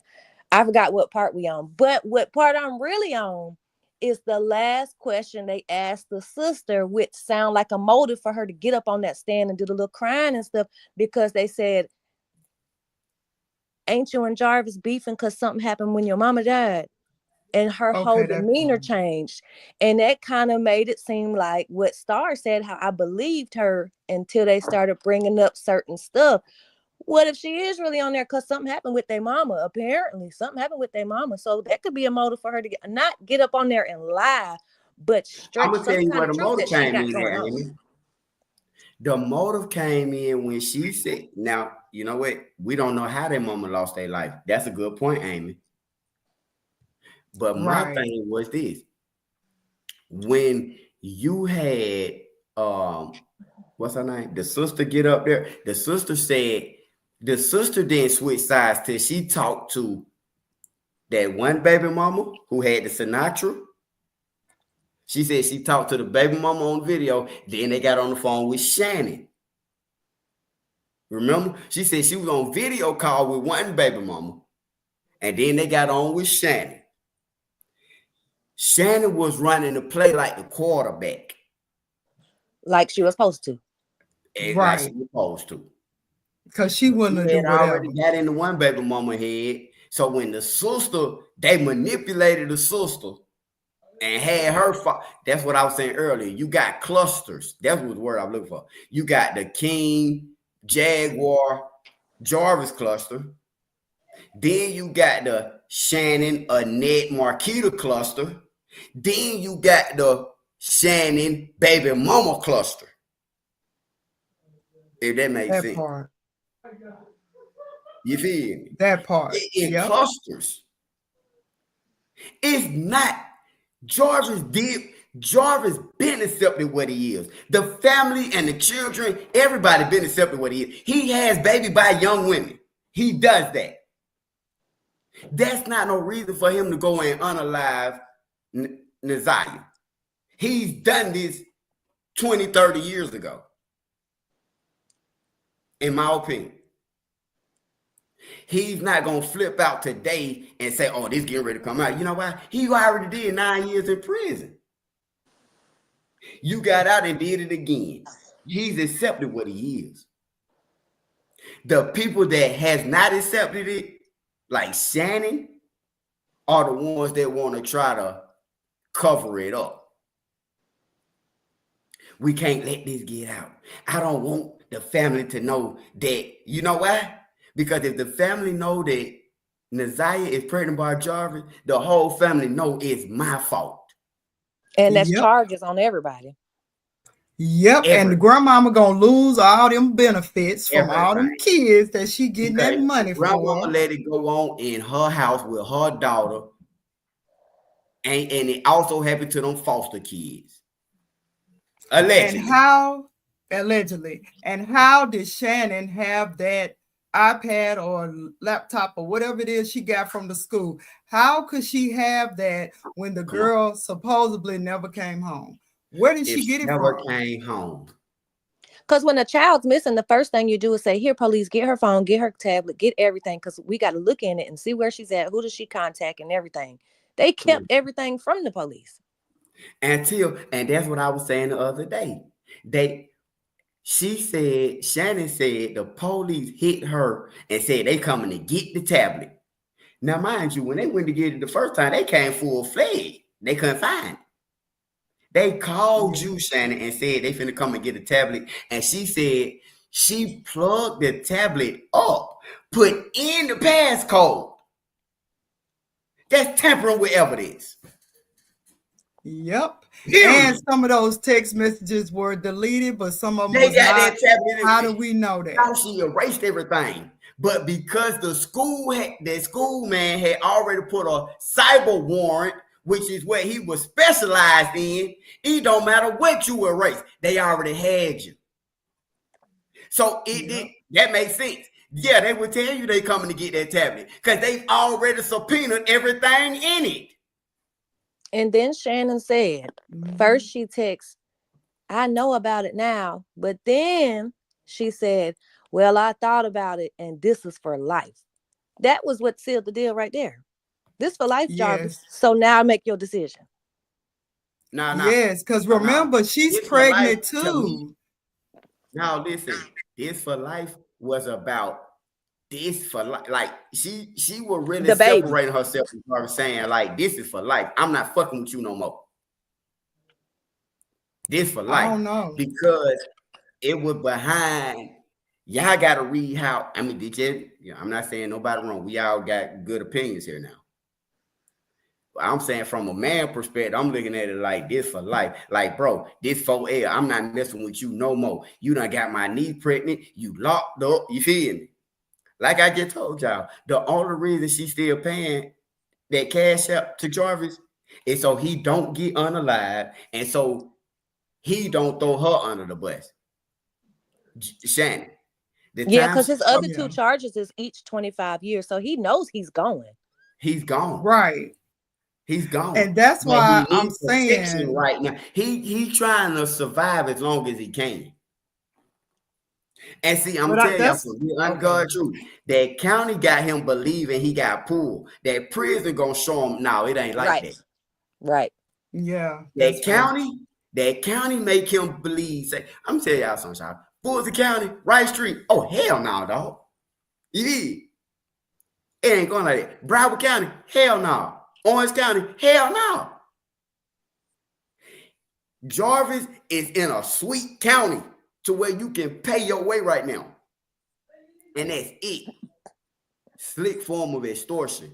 But when he get ready to go down that road, I'm going to tell y'all something. I would not be surprised if Jarvis unalived himself in the county jail. Right.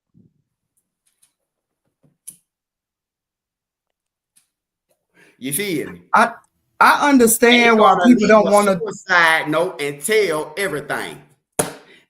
I understand why people don't want to believe outside of Jarvis, and I understand that. But if you really think about it, he's the easiest person to put this on because of who he already is. But why would he pick this time to do this to this girl? Because he was finna go to jail anyway. Because he didn't pick the time, they did. That's what I'm saying. This is a woman type. This is a woman type thing. When you jealous, right? This is a woman scorn. Yes. Ugly ass woman scorned at that. Yes, and them two big gals that he been messing with.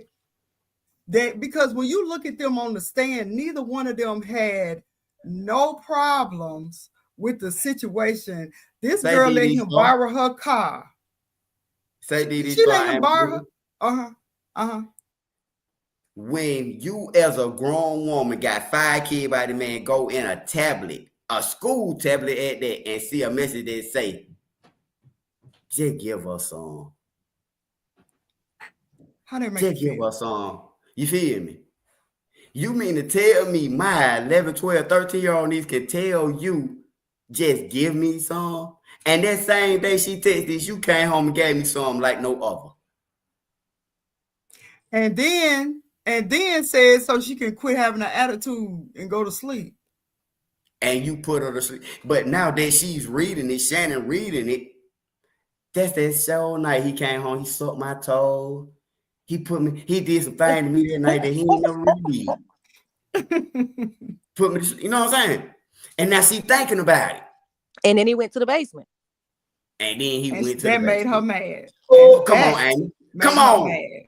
Then he went to the basement because he was texting that same night. Is the basement? You want me to go to the basement now? Yeah, go to the basement.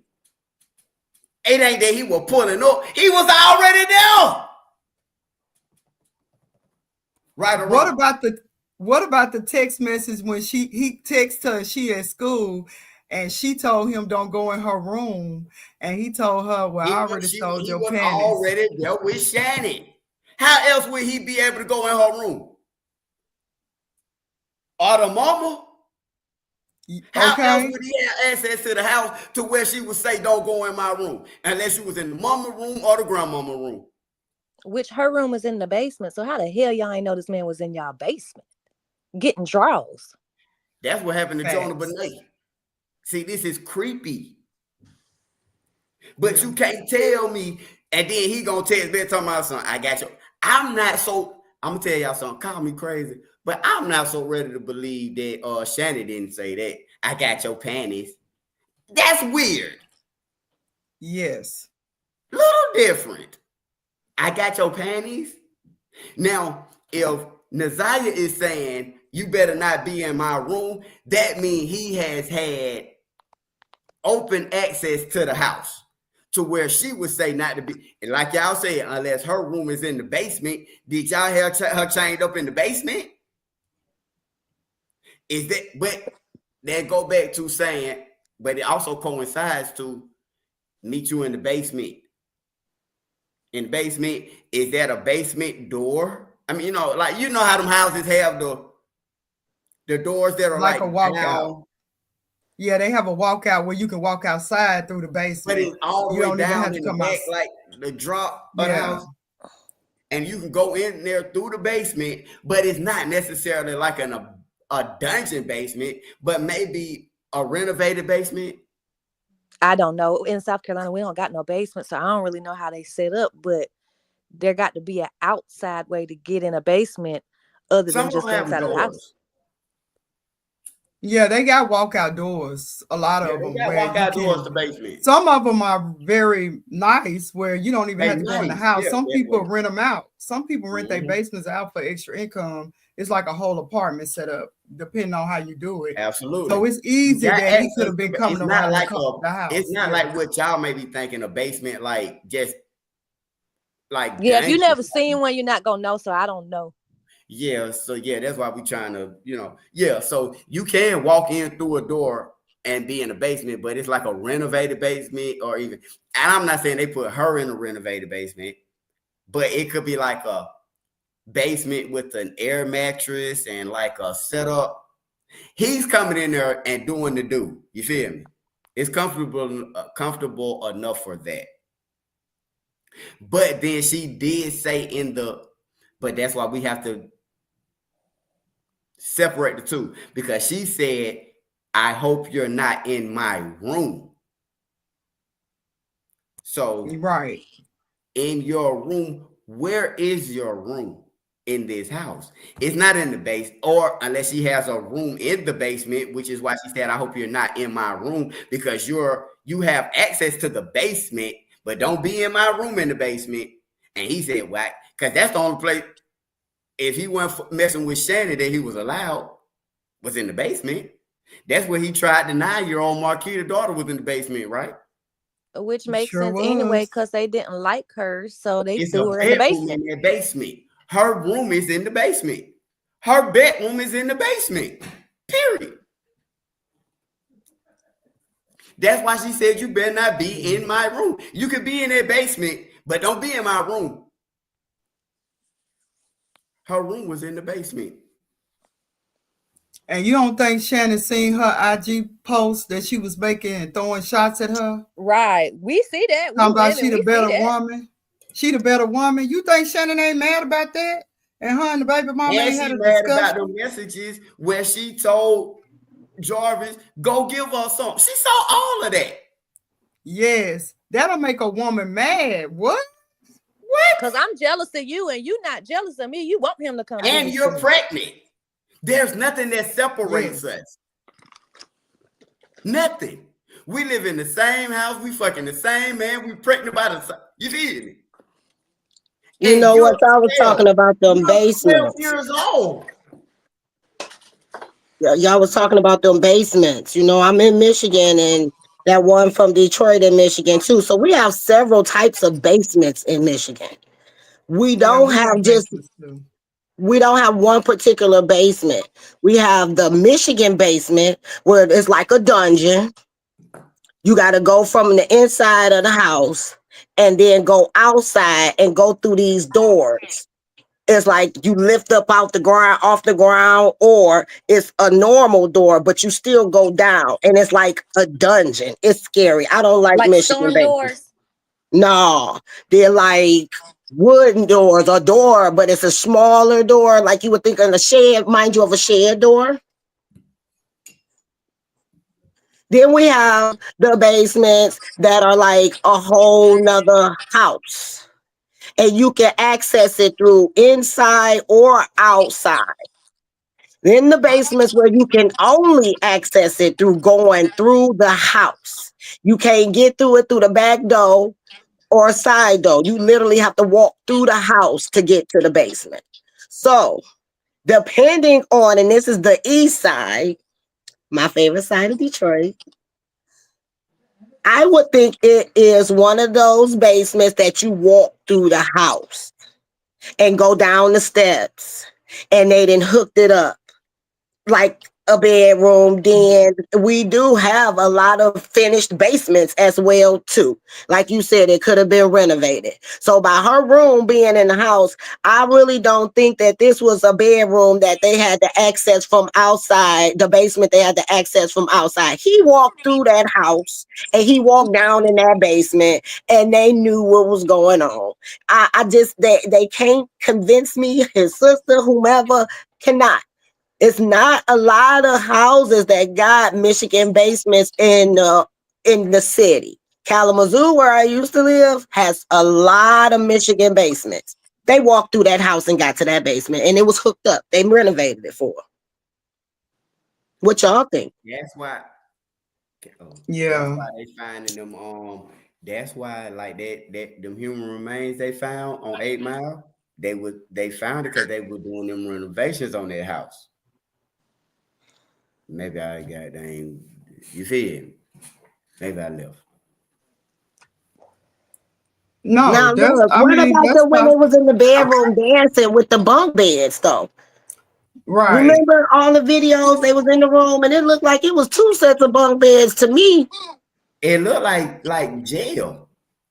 But that dope black lady, another thing, remember she had another one where she was laying in a bed that looked like a regular bed. That didn't look Yeah. like no twin bed or nothing like When that. it had that little, but it had that little baby arm over there. Yeah, and she rolled yeah, up I and saw put the camera that. back that way.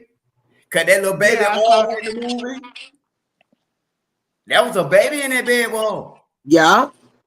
But we don't know what room they was locked in. Cause she sure got that camera up off that baby arm. Yeah. Quick. I know what you're talking about. I know what you're talking about. Because I mean, the room could have been in the basement. The room may not have been in the basement. The basement could have been like a den where they set it up, where they go and watch TV. It's so many people. That was her bedroom. You think in the basement? Whoever that baby was, who was that baby in the bed with? I don't know. But I you saw don't that know, baby because Shannon arm, was right? pregnant. Shannon was No, pregnant, so it no, couldn't have been the Shannon, baby baby. that But was in all the them bed. kids she got, they stair steps, ain't they? Oh, well, The video maybe that it was you're talking another about. foster care. I know, but maybe it's another foster care baby. Because Yeah. remember, the What I'm granny saying was is steady this, more listen, getting hold on. foster care When kids. she was Okay. in the bed, Ziyah was in the bed, right? The camera went that way, and it was a little baby arm. She said, "Ooh," she brought the camera. Who was that child? Who was Right. that? And Right. I not don't only who know. was that, where was that taken at? Somebody said their room was upstairs. I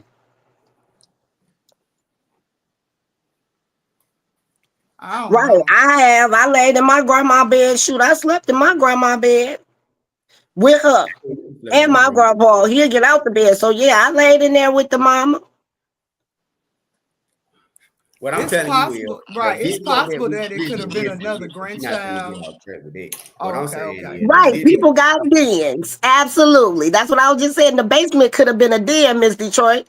They turned, yeah, they gonna get, that's why I said it looked like it was 2 sets of bunk beds in that room, because Detroiters love them a den. They love a finished basement. Another we do. We love a den. So I'm thinking too, the basement might have been the kicking spot. It was a lot of them. You gotta have somewhere to send all them damn kids. Go in the basement and watch TV. That's what she was saying. Yeah, that's right. That's exactly right. Okay. And the basement is the kicking spot. What you think, Miss D?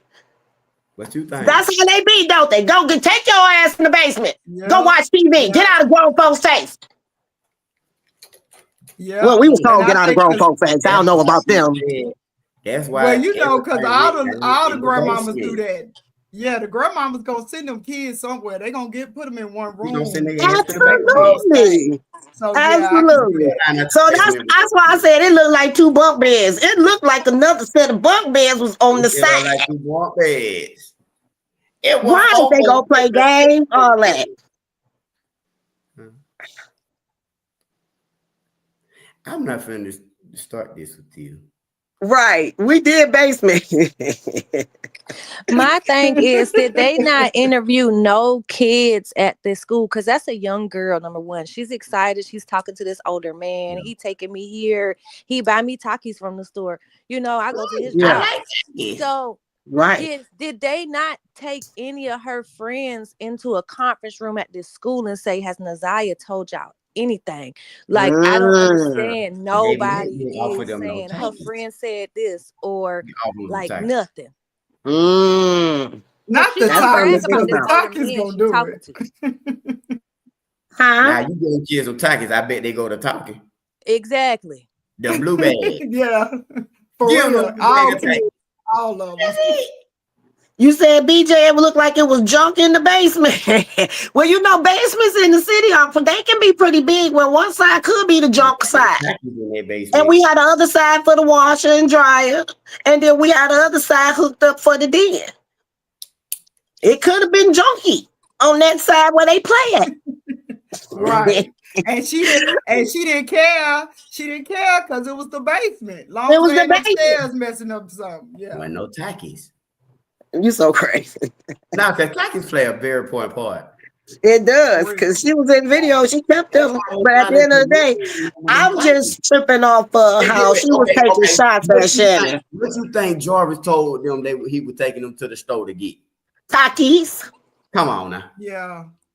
Takis. Takis. Y'all want to get some Takis?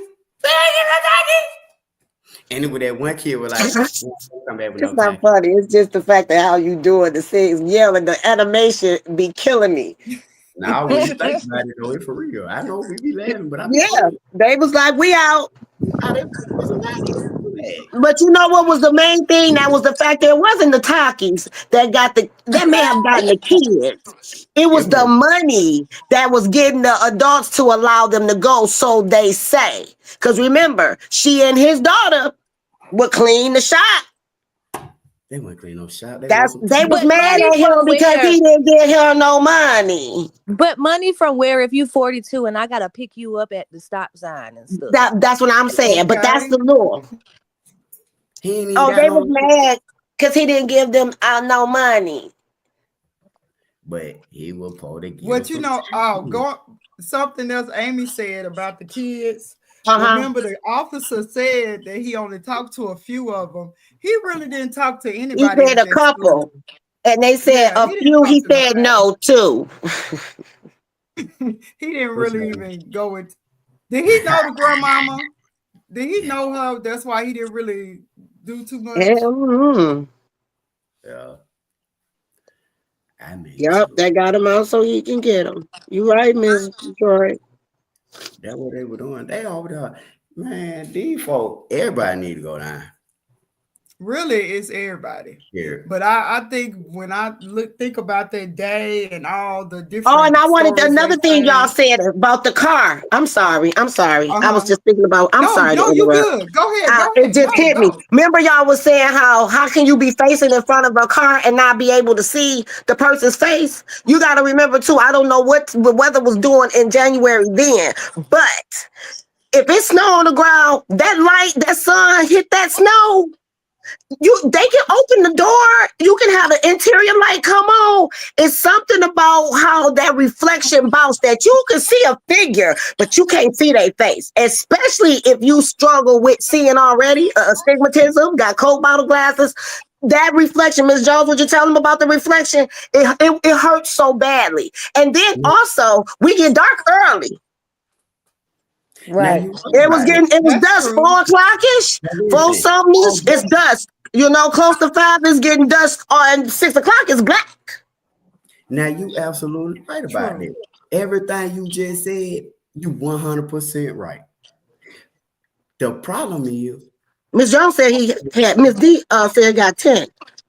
So if he got 10, she really ain't seeing no faces. How can she say that was Ziyah Harris with all of those conditions?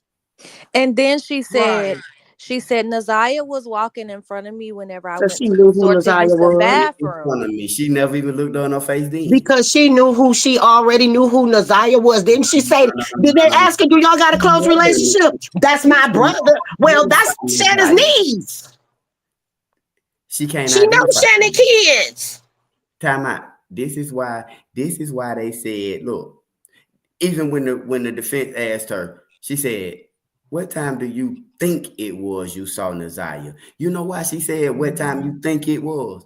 Because we know for a fact Ziyah was not where you're trying to say she was at. That's why your chat lit, man. I'm sorry. What time do you think it was you saw her? Because we already got Ziyah tied 45 minutes away from them. At 4 o'clock. At 4 At o'clock. 4 o'clock. And then the girl get right on the stand and contradict her whole story. Come on. And what time they got back? What time they got back from the east side? 8 or 9 o'clock. 8:45. Counted up money. They doing all this stuff. They counted the money. But this is another problem. Okay. 8:45. And even with they said the store had a light. What store had the light? You mean the auto shop? I'm sorry. Somebody in the chat said, but the store got lights on. Right. So when she walked, that's my other issue. It ain't nothing but 8:45. That's my other issue. But that's my other issue. You go in the gas station. Oh, the gas station. Okay. We know that this dude got these issues. Yeah, they do got lights in it. Mm-hmm. So I'm going up to this little girl because I'm really trying to figure out what's happening. Even though, because I ain't never seen this. She girl know before. who Ziyah is. Even She they told me. girl. That's what I think too, or she wasn't there. Or she wasn't there. Exactly. But the way she answered that man, are you and your brothers close? She said, that's my brother. So I cannot believe that she ain't never seen Ziyah before when Shannon got 5 kids by him. Absolutely. Look, and that's the closest baby mama. Look, and he been knowing Ziyah since she was 2.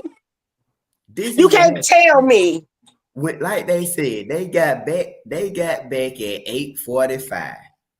Back to that sit-go and that shop. They went back there counting money up. That's what I'm saying. They were gone before that. They was out there on the east side at 4 o'clock. Their sister's a liar.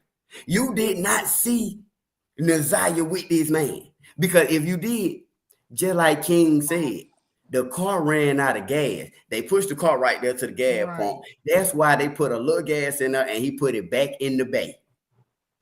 That's why he said when we got back from the bay, Jarvis pulled the car out the bay. The car didn't have no fucking we all just speculating, y'all. We know we don't know for a fact. We just speculating. We just throwing shit out there like we do. It's all alleged. I'm gonna say what I want to say. Right. What we do know is that one lady said they was all the way in miscellany at 4 o'clock. Everything I just said. Ypsilanti. Speculation. Ypsilanti. Hold on. They can say speculation, but I'm repeating what the fuck we heard. Right. We got 2 women that said he was here at 4 o'clock. Right. This is what they said. I feel like she want him to go to jail because it's something got to do with that mama dying and it's some money involved. And if he out the picture, she gonna be able to get that coin. Because 9 times out of 10, he may not live in the prison. They may take him out the game, or he killed K-Word himself. You know? You just said it. Hold on. You just said it. The money that the mama left or whatever, that's the money keeping him alive in jail. Yeah, it's some smoke with that money. If that's the case, he should have hired an attorney by now. No, I'm saying on the basis of the sister may want him out so she can have control of those assets. And you have to control. understand. Because gotta think about it, he don't work. Where he get his money from? The mama did. He mentioned, is there an issue with the mama and daddy? She was highly offended. It was like hit her soul. She was. She was. Right. That came off a little different. She was crying hard, but at that point, them tears dried up, and that anger came out. That anger was on her face. And if that's her brother, and he's been doing this his whole life. She got 7. King said she got 7 shots. Look, 7 beauty salons. Who? 7. Yeah, King said. King said he got 7 shops. Who is the he? Who got 7 shops? Frank? Oh, probably Frank. Maybe Frank. Got 7 shops. Ain't no goddamn King. King ain't got nothing. That's he why said King went over there. Yeah, I don't think that's what the King said. He has 7 shops. But this so right, depending on how good a mechanic he is. Let me get back into the nitty-gritty. I'm just asking. Wait a minute now, Games. What you say? I think he used to touch the sister. Yes. Whoa. Yes. Well, let's put a spin on it. Let's put a spin on it. Yes. It's more than that, though. It's more than that. Not just a sister. It's more than that. Because I see this all y'all. Let's open the phone. Who touched the sister? Y'all lost me. He said something. No, Game said they think that he may have touched the sister. It might be now. Yeah. Okay. Who touched the sister? Jarvis. Jarvis used to touch his own sister. That's what Game said he may have. And it might be. And maybe that's why it's so much anger and hatred with the mama. When they mention that mama, I'm telling you, that woman, her whole demeanor changed. Her soul was hit. I'm with you on that one. Shawty. He definitely some came up when they talked about their mama. When they talked about their mama, she gave a baby a STD. That cry was gone. Y'all. I believe Jarvis fucking everything in the city. He hit his sister first. He hit his sister when he was little. Yeah. Anything. What I was talking about earlier when I was playing, I went playing, but y'all probably missed it. And I was like, they were doing all that hunching and that hide and go get. I go get it. No, I didn't hear that part. I heard you. But we sure did. Used to play hunch and I go get it. Smack the booty. But we knew better with siblings. We was trying to get the boy down the street or something. But this shit here is at the crib. But listen, you gotta keep in mind, for their family, this is like normal. It's normal. It's normal. It's generational. It's generational. They are incest. They're inbred motherfuckers. They like pit bulls. Wow. And that's why I said I'm still going back to the point. Are animals. The only problem was Ziyah got pregnant. And that was gonna kill the whole. She got pregnant. Take the whole game. Shannon couldn't handle that. Yes. Wow. Because she loved that man. Remember how she talked about how she got the 5 kids? The way she talked about her having 5 kids, you think he packing some money in his pocket and they living a high life? I mean, she's not a very attractive woman, so and then it's 2 of them. Yeah. And he didn't have both of them. Low self-esteem. I'm sure she loved him. I mean, at the end of the day, you knew this man was in prison for this, and he came out and you got him holding the baby. You taking the babies to him. Honestly, I just feel like all their asses knew what the fuck was going on. I just feel like everybody knew. We have a caller. We got a caller in. Hey. Lady, look, everybody got to call in real quick, and I'm just trying to keep a little control. Caller, come on in with it, baby. And say what you got to say, and we're gonna keep it. Go ahead. So this lady Lucky calling out from Philly. So I was calling. I've been following this case. So Jarvis, okay, you don't know the apple don't fall from the tree. Jarvis had his first child at 13 by somebody who was 24 years old. So he's been molested himself also. Now I haven't heard anything about the sister. If she got something to do with the molesting, or you know what I mean, maybe that's why they mad at each other or something. But for sure he was touched when he was younger. And his first kid was 13, 24-year-old, and CPS, DHS, CPS, whatever, you know, it got involved and took the lady's son. She already had a son. Before she had the baby by Jarvis, she had a son. CPS came and took her son away from her once she had the baby by Jarvis. Okay. At 24? Grandmother, and the grandmother had her first kid at 11. Shannon's mother, Annette. She sure did. 11. You're absolutely right. Every next one of them kids, they say, yup, ran away and all that years. So everybody needs to be in jail, especially their grandmother. I don't understand how the state still allows her to foster kids in her care when she got a child that's missing that was in her care. You said she had a child that was missing. Ziyah. I mean, Ziyah is missing, right? Oh yeah. How can a state, right? How can a state still allow Annette to have foster kids in her care when she has Ziyah out there missing? And that's the problem. That's why there's so many people missing out of that city, because CPS, DPS, and the rest of them fail to do their job. In my opinion. Yep. So I hope Shannon. So I hope Shannon did do it on the logger, so Jarvis can turn on Shannon and tell. Because they need to go too. Interesting. But if he turned on Shannon, his money's gone. No, because that fiance didn't act like she was walking away from him. He gonna cut a plea deal. He gonna cut a plea deal and tell him. He gonna cut a. That's why they made the mistake and said today he had copped a plea. Then they said, oh no, he didn't cop a plea. See, they spoke too quick. He's finna cop a plea and tell on everybody else.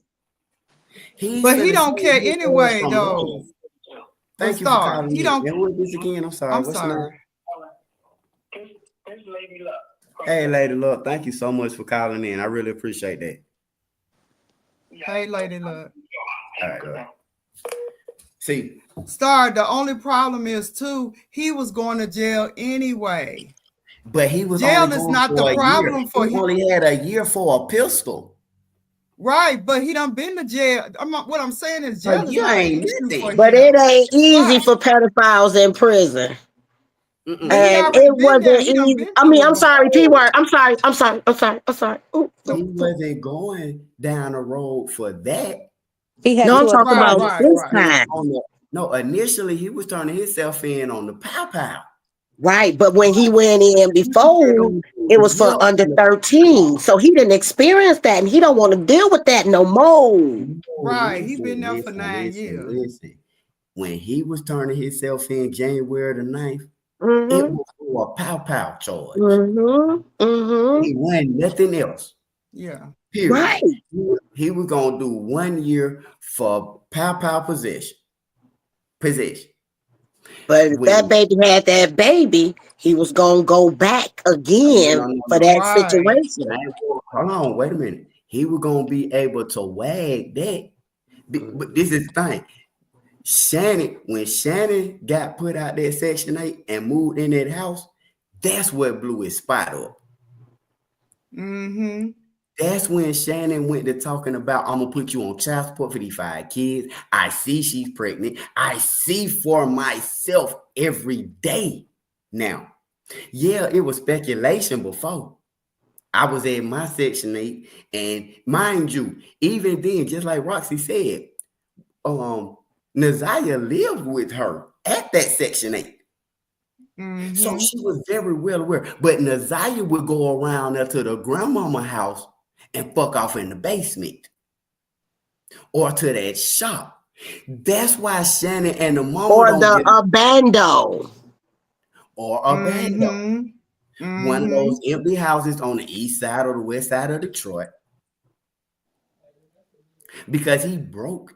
He can't really, he don't have his own place. He was living with Shannon in the Section 8. A bow weaver is what my grandma used to call him. He doing stuff in his shop.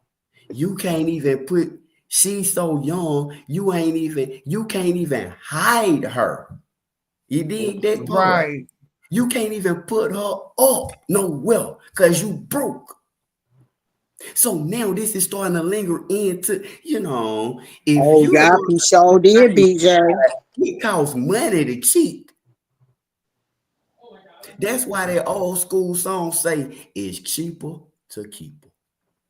Lady Luck say, and I could see, and I could see them arguing too, her and Shannon. I could see them getting into it after she starts seeing what she been saying about her.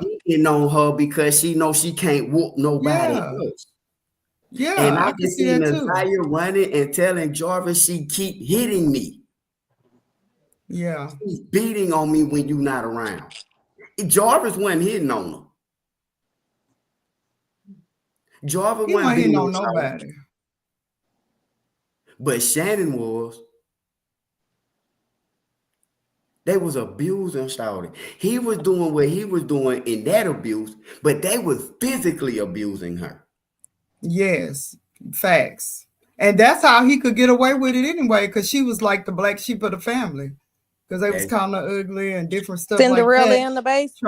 Yes. And she keeping kids probably. She doing probably everything. Yep. And that's just what they got going on over there. We're listening. We're not sitting here, Dope Black Lady, and Amy, Diddy Star. We're not making this up. No. We're talking and conversing off of what we are hearing them say. Right. Yeah.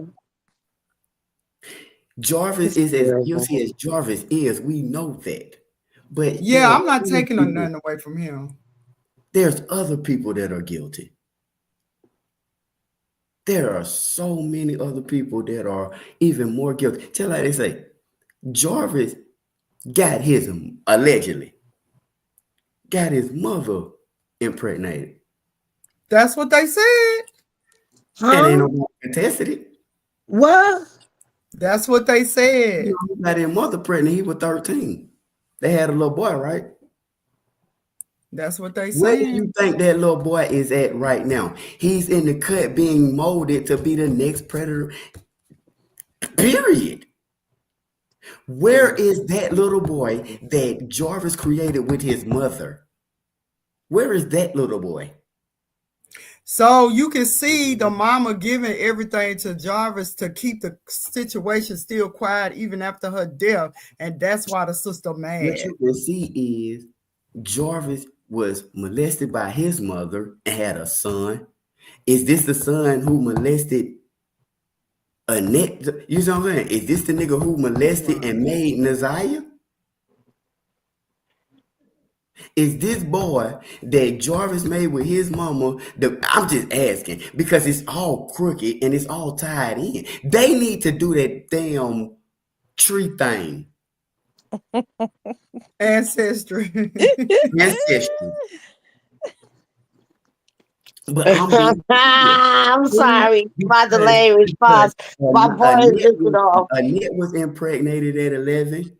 Kiki, Ziyah mama was impregnated at 11, 12. Yeah. Admitted that one little boy, then got pregnant by and had Ziyah. What is going on? Yeah. Too much. Too much. This is what you call incest. You can't tell me this ain't incest. When Jarvis had a baby with his mama and got a baby with his niece and cousin and brothers and everything. It's incest. That's why they start putting laws in place for things like this. Yeah. Because it coexists. It exists. Yeah, it's real. It's real. It's real. And it's not really recognized until now. You got platforms like YouTube. You got people like Star, and I link up with Black Lady and Amy Cooper and the One Life family, and we put our twist on it and we fix stuff out, and then we like, hold on, wait a minute, hell no. Because we all people we might be fucked up on certain shit, but it ain't critical thinkers. We critical thinkers. What you mean? We thinking about it. We really are. And right. And it's hitting our souls. All of us that's talking about it on the panel and the chats, all these podcasts and everybody else, it hit us, our souls. Yeah, we thinking about this. We thinking about it and we talking about it because it's time for some shit to be exposed. Enough is enough. Enough is enough. And you know what's bad about this situation? At the end of the day, what happened to this little girl wouldn't have never happened if Shannon would have never took that man in as her boyfriend. Period. Talking about if they really rehabilitated him. But I'm saying she took him in though. I mean, he might have talked to the sister, but I don't think he went that far with the sister. Like he don't went with I believe the mama. I believe he hit the mama, Shawty. Probably did. The mama. I think he had everybody. He was tearing everybody. Everybody was looking at him like, oh, pretty boy with pretty hair. Yeah, he had. I'm looking at him like this high yellow nigga. He ain't pretty. He ain't fine. He is not. He No. ain't fine. What the hell? You gotta think back in your days, right? Back in the day. I know. They thought he was iced tea. You better say it. Not Ice-T on the 6 second door. What was his name? Christopher Williams. Yeah, something like that. When they real life they went to straight stage. To ugly women like that, they just thinking, I ain't never gonna get somebody this fine. They some creatures, huh? Now you ain't nothing but a prom fiend. They not attractive when they get pretty. I ain't never seen no shit like that before. They was fine in them pictures, but they wasn't fine. What picture? They had the moose out dress on, and they had the moose out dresses on like bow, bow, bow, belly, belly, belly, belly. JC, we gonna kill him with this one. We gonna kill him, sis. Twin and you red, I blue, bow, bow, maroon, or whatever, boom, boom. And the hair matches, a bow, bow, bow, bow. And they got fine and they ain't even fine. Hey, Star, you got to put that picture up now because we got to look at it. We got to look at it. I deleted that shit. Was taking up too much of my fucking heart. Oh, Jesus, come on now. Let's go get it forward. So we can see bow, bow, bow, we fine. And we twins, girl, look at your hair. Shit, the one in the blue, she was like, peace, deuces, I'm fine. Hey, listen, Humpty Dumpty sat on the wall. Humpty Dumpty had a great fall. They had so many names that night. You said they went off that dog there. Them dresses was cute. I ain't gonna hold them up. The shit was bad. That just need to be on a different body. Who the fuck was bad? The dress. I said the different body. I said the dresses was cute. I liked them. They was move something, move something, move something, move something. I think I deleted that. Oh no, here you go right here. I got it. Some people haven't seen the Not like picture. on Instagram, I love this shit. Okay.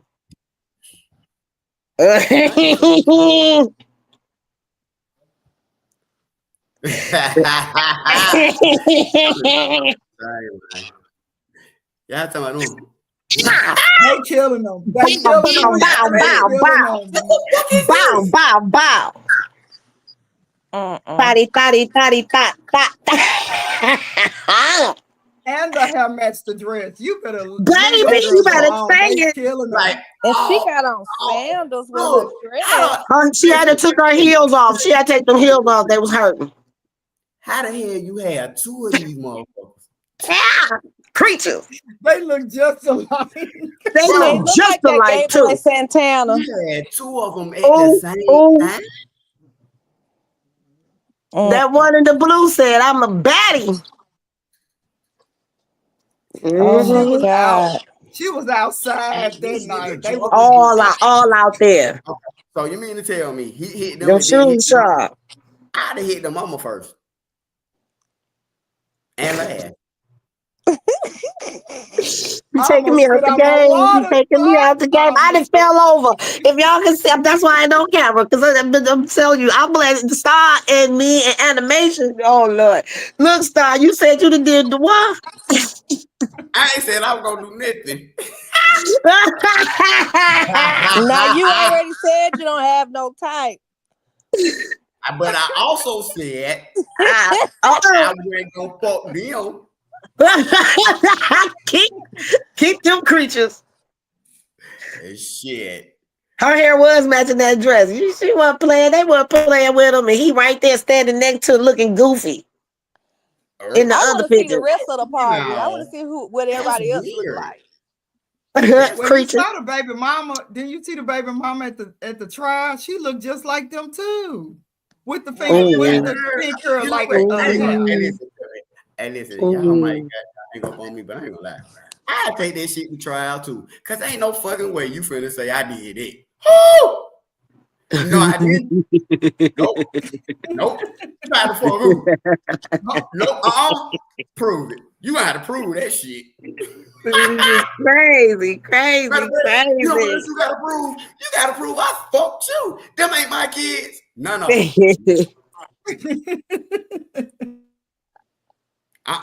Nope. Nuh-uh. I got a baby by Roxy. You got a point.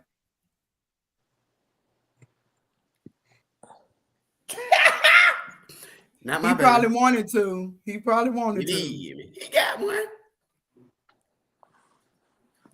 What? No, allegedly. They do got tall heads. Them heads sure look like some toys. I was thinking they look like that Mario brother, that little thing on the Super Mario Brothers. That's how they look like that little Super Mario brother thing. I'll get playing. I read your chat. They said they look like they got toad heads. I just saw this shit. Y'all want me to put it back on? Oh, look, there they go. Let me see. Bow, bow, bow, bow, bow, bow. Let's do. That is they bad. Look like Ghostbusters. Bow, bow, bow, bow. Now, look, hey, do they got a timestamp on this picture? When they take this picture? Was she I pregnant? don't know. I don't know.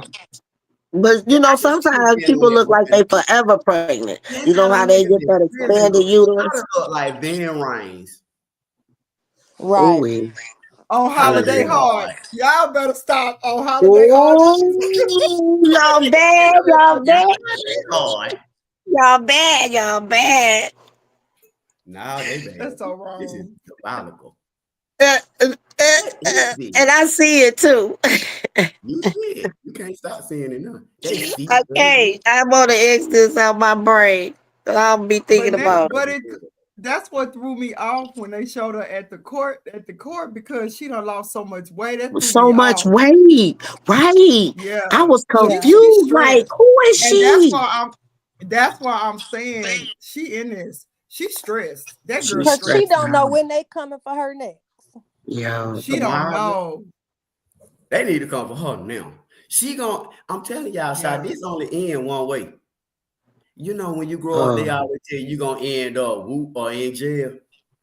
We're gonna take my food. Huh? Who was that?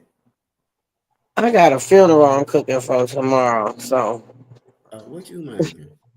120 pounds of chicken, 40 pounds of meatloaf, Whoa. a bunch Where of you at? You said you in cornbread. Detroit? You in I'm in Detroit, right? Ypsilanti, Michigan, and the funeral in Oh, okay. Westland, Michigan.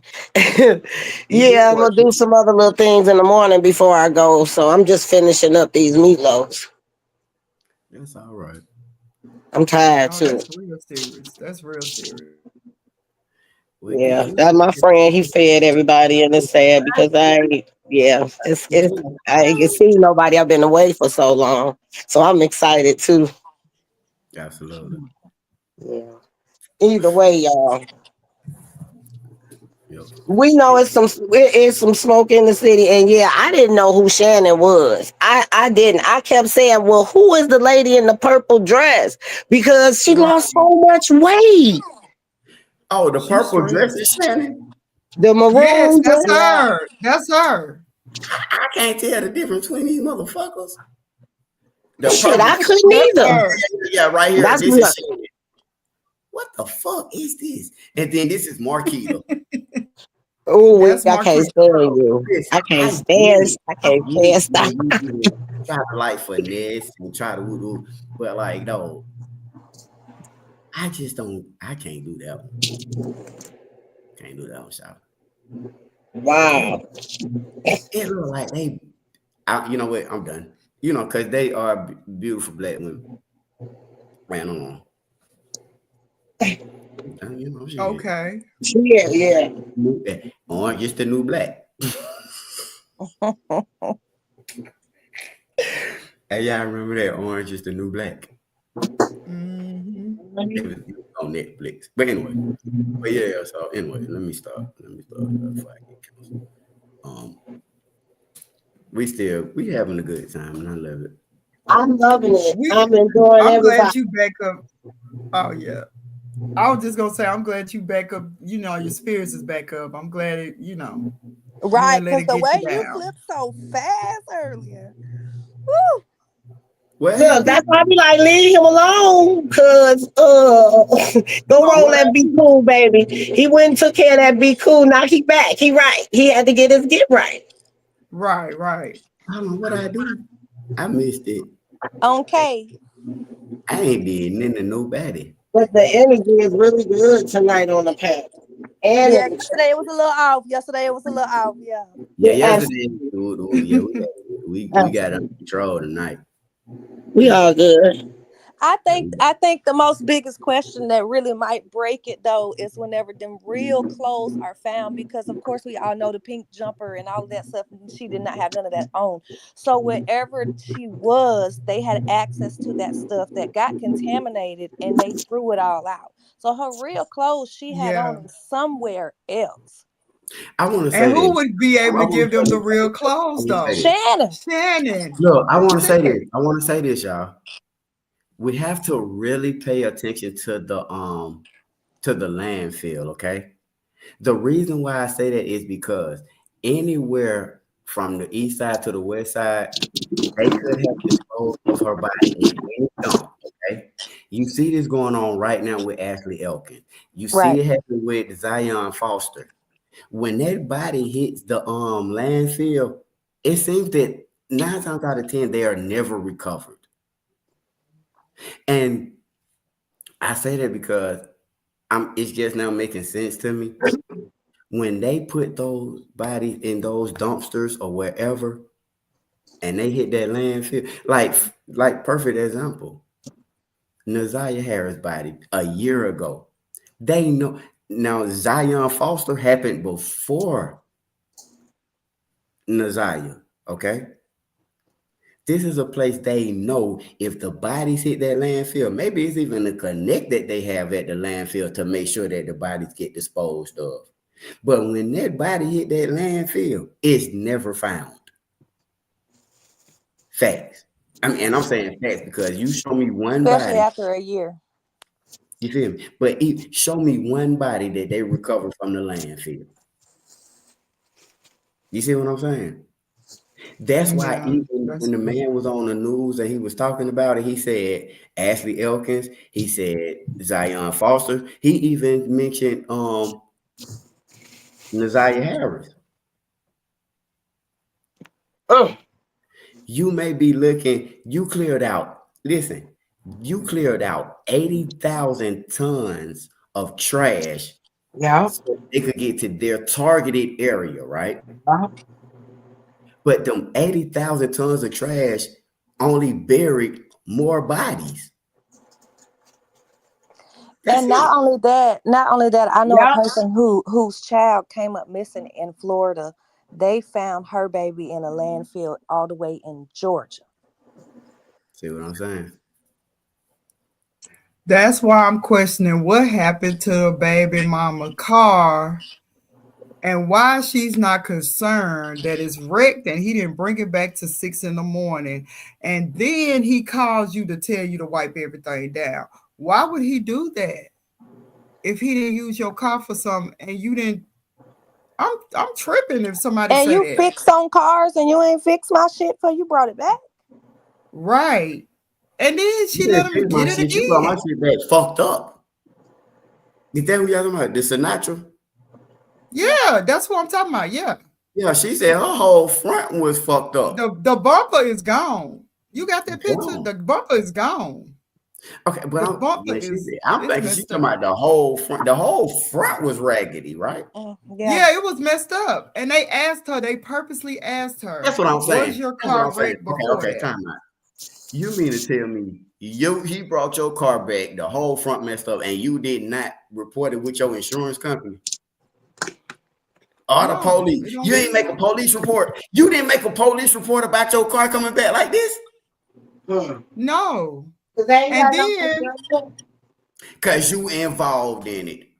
right, because why would they get a warrant for her car when he was mostly with the fiance, but they got a warrant to check her car. And he asked her, was she there when they came and got the car? She said no.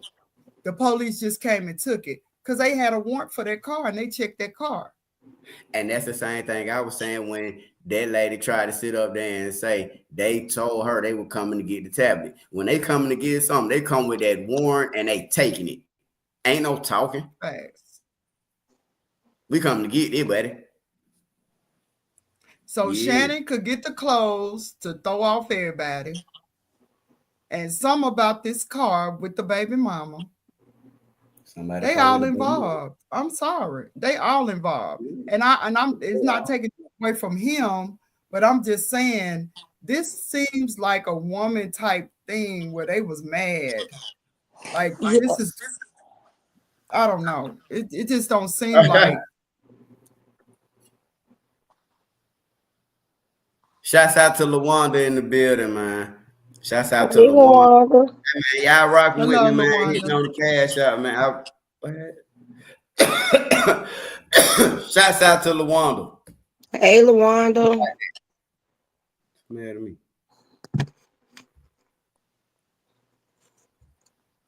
Shouts out, man. I love the One Life family, man. I do too. Oh, Miss Fifth Floor. Miss Fifth Floor. Shouts out to Miss Fifth Floor in the building. My bad. Y'all be having to let me know.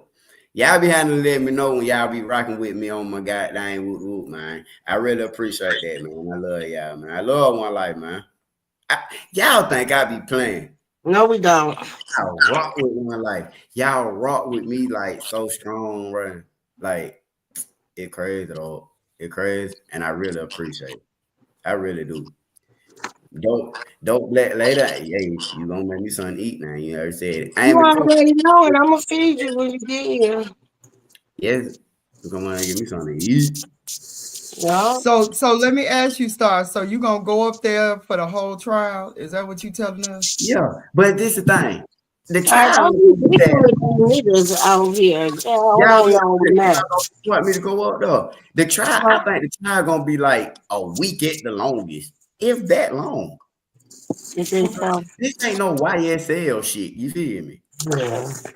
I don't think he gonna go to trial. I really don't think he gonna go to They were handling that shit that day.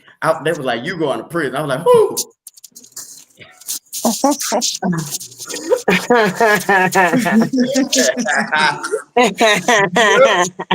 They had the jury out there and shit. I was like, "Oh, Oh, they not playing. I'm talking about the attorney in the corner and shit.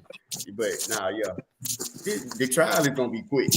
2 days at the most. A week at the most, I'd say. How long you think it's gonna last? I don't know. I think he's gonna take a plea deal and tell on everybody. I do too. That's No. Yeah. Here's the thing. If he go to trial, you still got 2 other cases. Yeah. Right. But this the worst one. I But think this the worst. What they were talking about with the YSL trial with that universal plea. But they gonna take this the worst. He gonna get with the charges that he got with this essay and he can beat the unaliving. He can beat that. I think. Yeah. He ain't gonna be able to beat it with them public defenders. So that's dead. But I'm just falling asleep like they did. Was they falling asleep? Because I'm gonna tell y'all something, shout. I ain't gonna lie. That lady that he got, that YT lady, she really up there trying to spit that shit for him. Have y'all heard her? Oh yes, with the curly hair. Oh yes, she was. She really trying to. Oh, she was trying to prove a point. What lady? Look. I'm gonna tell y'all something. This y'all know how we do it online. She really trying to go in there and prove that she can beat any kind of case. You know, if she go in there and beat this case for Jarvis, but how her rank could go? She straight going to the prosecutor's office. She about to be district attorney or something. No, she gonna go and defend them white boys that got all them. Oh, I shouldn't say it like that. It's she okay, gonna you can go say and defend them. Them. She gonna. I'm white, so I can say it. It's okay, you can say it.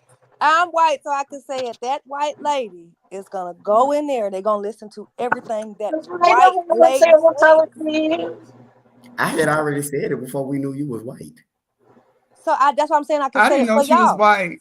From her, I didn't even. I couldn't hear that she was white. Cooper. From my name, you good? Tell I'm white. But you like. No, I couldn't tell from that. I really couldn't. Nah, I knew it too. I ain't, you know, I did know the girl named Amy. She was black. I know some black Amy's. But we don't see color over here. All right, then. But they gonna pay attention to that lady. That's a white lady representing a black man. She's gonna step in there and they're gonna do that. They're gonna listen to her. Definitely. Yeah. And she gonna go on and tell him, you need to go ahead and tell everything you know. Everybody going to jail. Not me. I'd already told on. I'd have told all them also. Yes. Facts. Yes. But all jokes aside, that lady, what's her name? What's that? What's his attorney name? I don't know. They want to see you, Amy. They can't believe it because I don't believe it. I was like, no, she can't be. Amy, I can hear. I told her, turn your camera on real quick. No. Don't worry about it. I done put 2 and 2 together. It's dark in the house. I've been in the bed. I've been on this thing for 12 hours already. What's understood? She ain't gonna show us, y'all. We already know. Hey, listen, 90 baby. Listen to me one life. Whatever y'all think she look like, that's it. Hold on now. That's not necessarily true. That's not necessarily true. See? How you know? Because I know. Amy, don't let them bait you. Amy, don't let them bait you into turning on that camera. Unless you thought it too, now. We can take a vote. Hey, Amy, fine. We already know. You can tell by our voice. Yeah, Amy got it going on. I can't tell shit. Well, us women, we know. Okay, my bad. Y'all didn't know she was white. You so silly. Ain't no baddie. We know a baddie when we hear one. Turn the camera on, Amy Cooper. He looking at chuckle. Listen to the chuckle. Well, I said we can take a vote. That's not good.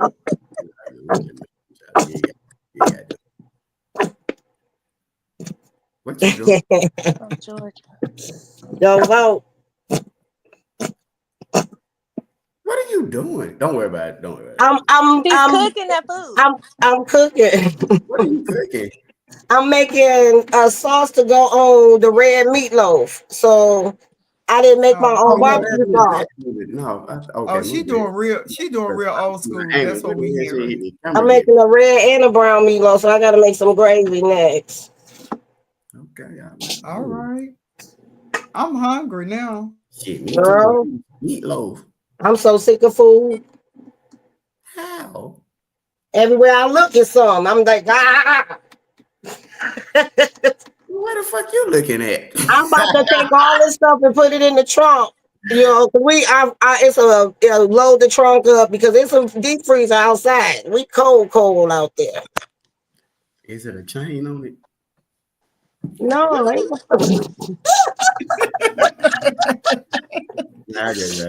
made some pinto beans. I made some red beans and some Great Northern beans too. I forgot I made them in the crock pot. We gonna be good. This for real though. That was one thing I did not understand was the chain on the refrigerator. I did. Well, you know what? I grew up in the city, and that's not the only family that do that. And It's not illegal. It's not illegal. Some kids is just straight up just gonna eat up everything from everybody. I didn't have girlfriends with them teenage boys call me crying. They ate all my crab legs. You know, but some people's like, you ain't eating up nothing. We just gonna change it out. No, I don't say starve the kids, but the kitchen is closed. Somebody be night crawling, army crawling, sneaking and opening up the cookie. I was one of them. We didn't have the lock though, but I was still one of them. I was one where everybody went to sleep at night eating.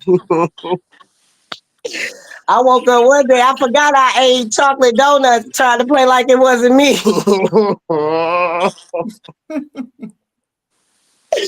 Yeah.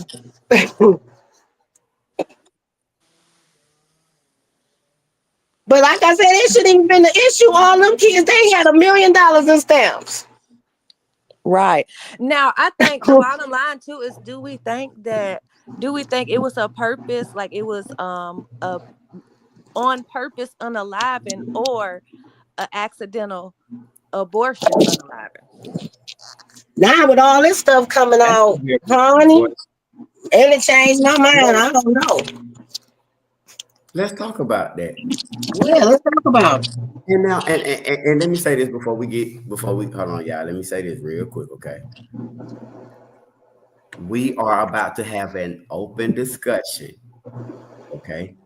This is not what happened. This is not what we're trying to make anybody believe. This is a logical conversation between the One Life family, and if you come into the One Life family, please hit the like button, hit the share, hit the subscribe button. But this is just a conversation because we understand each other over here.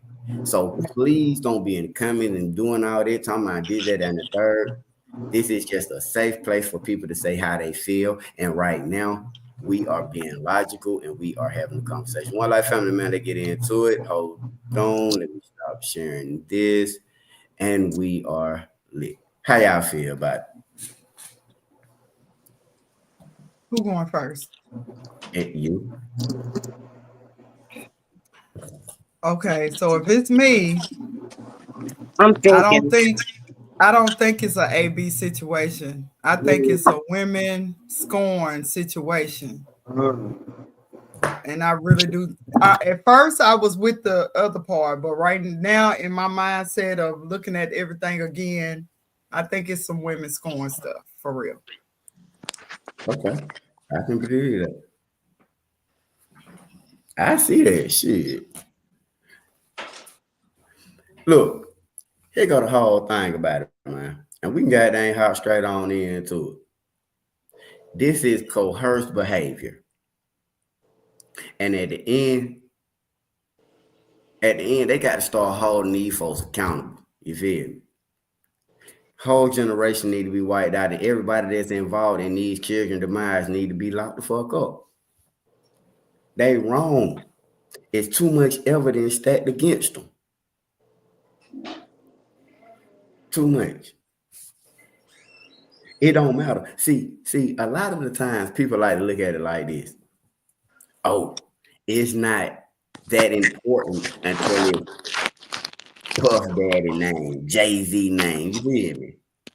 A higher name attached to it. We're looking at modern day slavery, trafficking, abuse. You see, that's what we're looking at.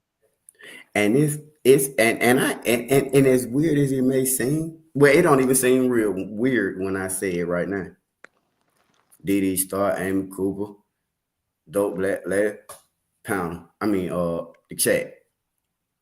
It's gonna take us to talk about these topics. See, you know, the people that want to make a change, they coming and watching the real. You feel me? The people that really want to make a change, the people of importance, the people that's in government, the people that's looking for their next move or their next, so the same way bloggers do. That's the same thing that Congress people looking for. Their next story. Their next, you feel me?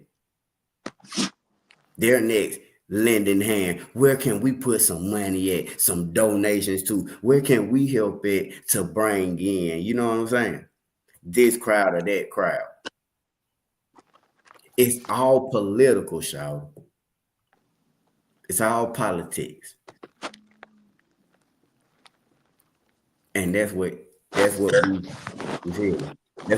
at. We're looking at it from a political perspective. We are our future. And I'm not just talking crazy, I'm telling y'all what's really going on, man. Ziyah Harris, Ashley Elkins, Zion Foster. 3 women, I get 3. I'm not even gonna say Zion Foster was 17. Ashley Elkins, 30 years old. Ziyah Harris, 13. You telling me there's not a major problem here? You telling me, I don't care if it's Detroit, if it's New York, if it's California, Florida, Georgia, Texas, or anything in between. When you got this magnitude of children and people missing, you have so many people missing that you can't put a number on it. Kanika Jenkins, yes, ma'am. Thank you, Miss Sean B. Kanika Jenkins. You know, there are so many families that haven't gotten justice. Trayvon Martin family ain't got no justice. And I'm telling you this. I'm telling y'all this because these are mothers of victims that I talked to, that I done sat down with, heard them cry. Trayvon Martin, Breonna Taylor, Tamar Rice, Greg Floyd, George, is his name Greg Floyd? George Floyd, Greg Floyd.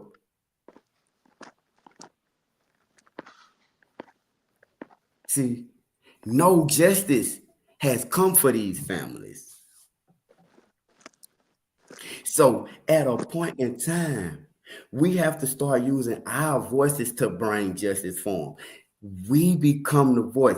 That's why Miss Roxy said she knew to take it to the internet. I don't blame her. I talk my mess. My bad, let me put the pound back up like we had. I talk my mess.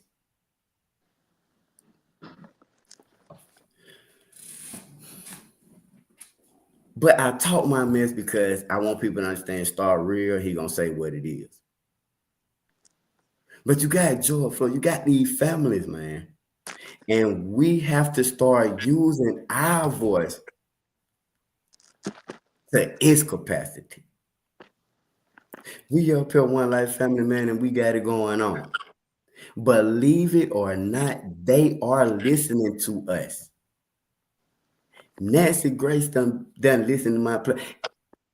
One Life Family, this is the underdog truth. I came in to YouTube by 2022. This is 2025.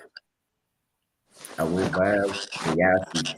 Thank y'all. And everybody, shouts out to the One Life Family, man. We just hit over 8,000 subscribers. Hey. Y'all feel that? Congratulations. We just hit over 8,000. That ain't That's no just crazy. We got it going on over here. And it's not me, it's y'all that did this. That's why I come up here and I thank y'all and I tell y'all every day how much I love y'all and appreciate y'all, because it's not me. It's y'all that y'all encourage me. Y'all put it over 8K. It ain't 8,000 of me. It's 8,000 of y'all. Thank y'all for everything. But that's why we have to use what we got going on to reach the families and let the families know, hey, listen, you got a safe place. You can come here and talk to us. You can keep it real with us. We not going to judge you over here on One Life. I don't judge nobody.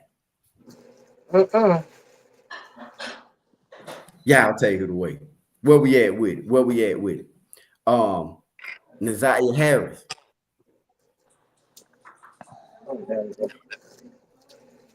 I got to figure out what happened. Let's talk about that. What happened?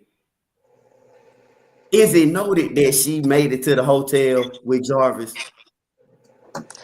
Roxy claimed on the Facebook Live video that it's video of her going into the hotel and never coming out. But they didn't bring that up at the preliminary hearing. So how do Roxy know all of this?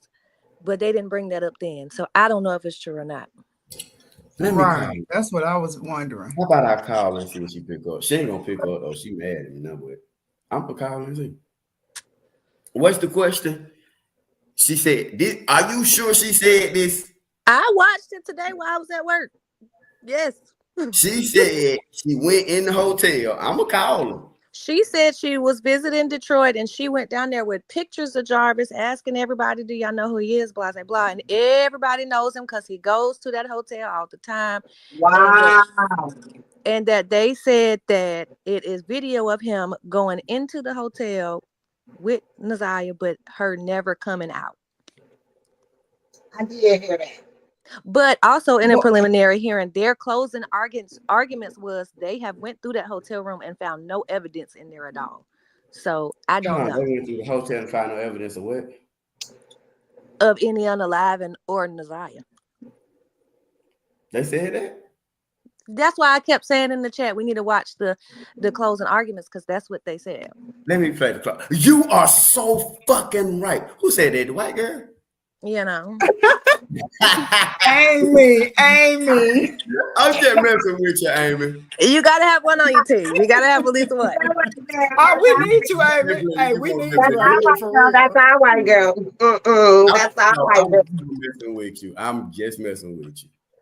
It's okay. Ain't no dirty dog, that's for sure. Yeah, I knew that was a white statement. Hey, stop.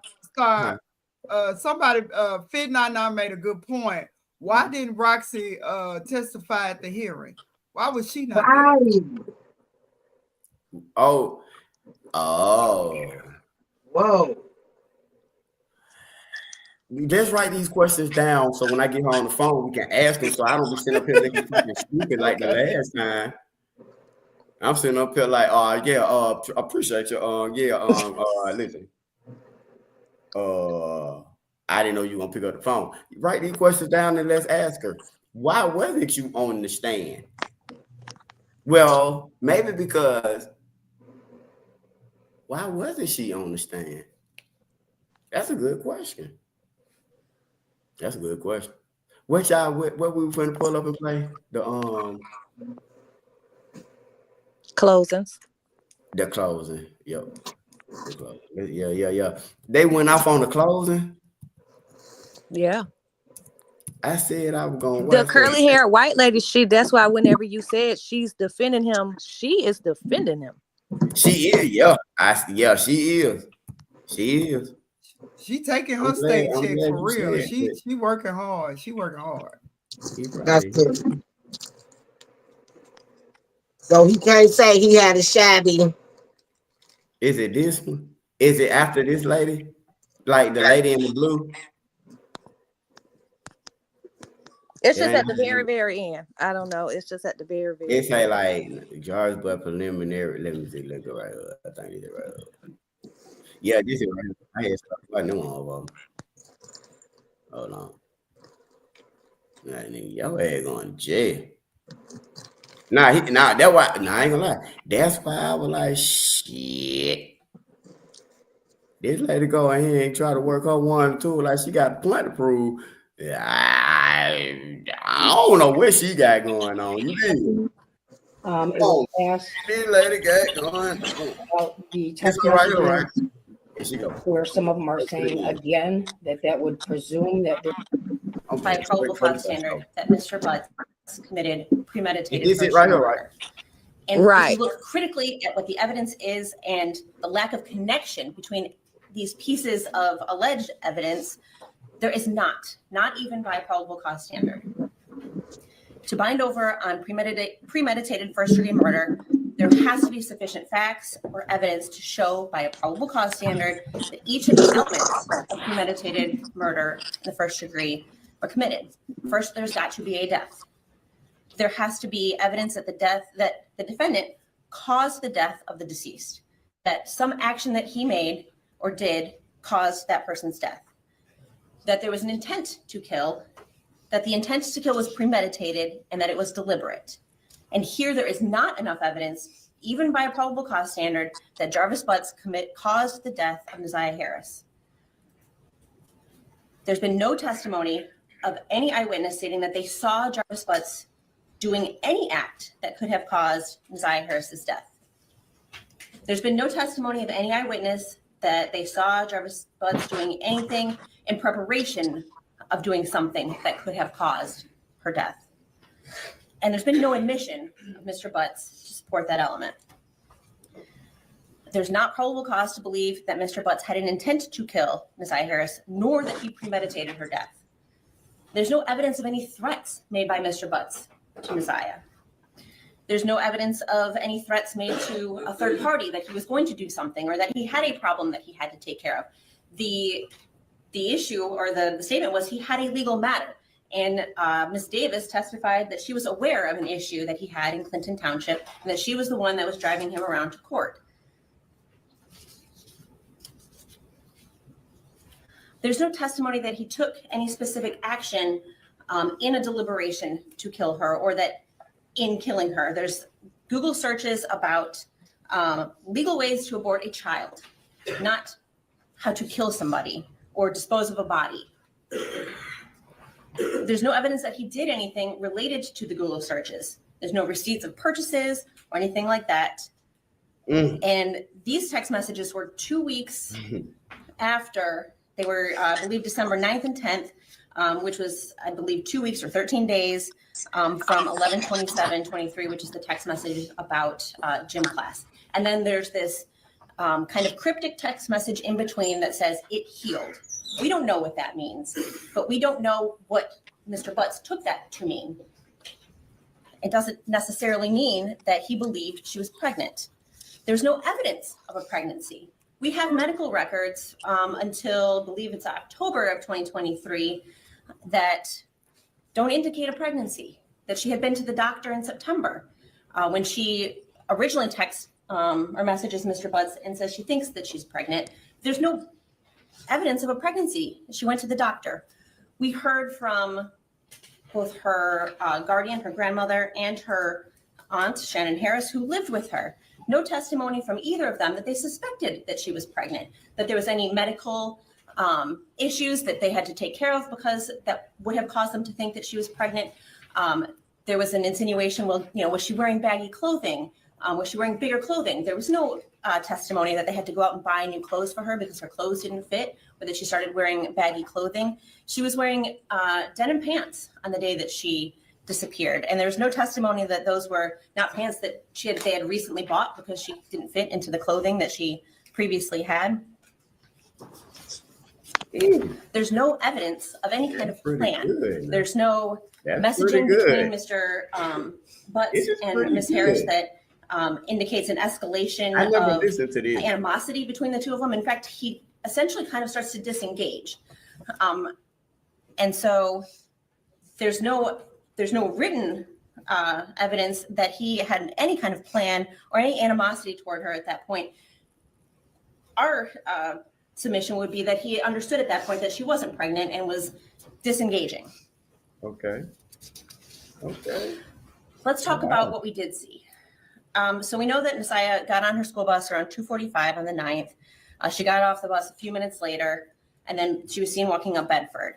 She was wearing at that point light color blue jeans, a black hoodie, and then a colorful coat with fur around the hood. There's some insinuation that somehow there was a plan that she would meet up with Mr. Butts. But the testimony of Mr. Wright was that they were driving around that afternoon back and forth to various auto parts stores. And I believe that they, in fact, had to go back to one kind of unplanned because they either missed something or there was an issue. And so to say that somehow Mr. Butts would have known that she would have been on that street at that specific time and that they would have been there at that specific time is quite a leap, considering they didn't know where they were going to be when, because they were doing all this driving around back and forth to various stores. Witnesses put Ziyah at Mr. Butts' auto shop later that afternoon, and then in Ypsilanti with Mr. Butts and Cordell Wright, and Mr. Wright puts her back at the shop later that evening. But then we hear from Sergeant O'Rourke, who did all the cell phone mapping, that at 9 p.m., Mr. Butts was actually at 13662 Wilshire, which is his home, where Angel Leonard lives and where they have kids. So did Ziyah go back with him to that house? And then at 9:30 is when he checks into the Park Crest Motel.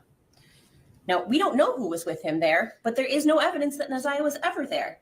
They searched it. They took DNA. They took clippings of various things. They swabbed the shower drain, and there's no evidence that she was ever in that room.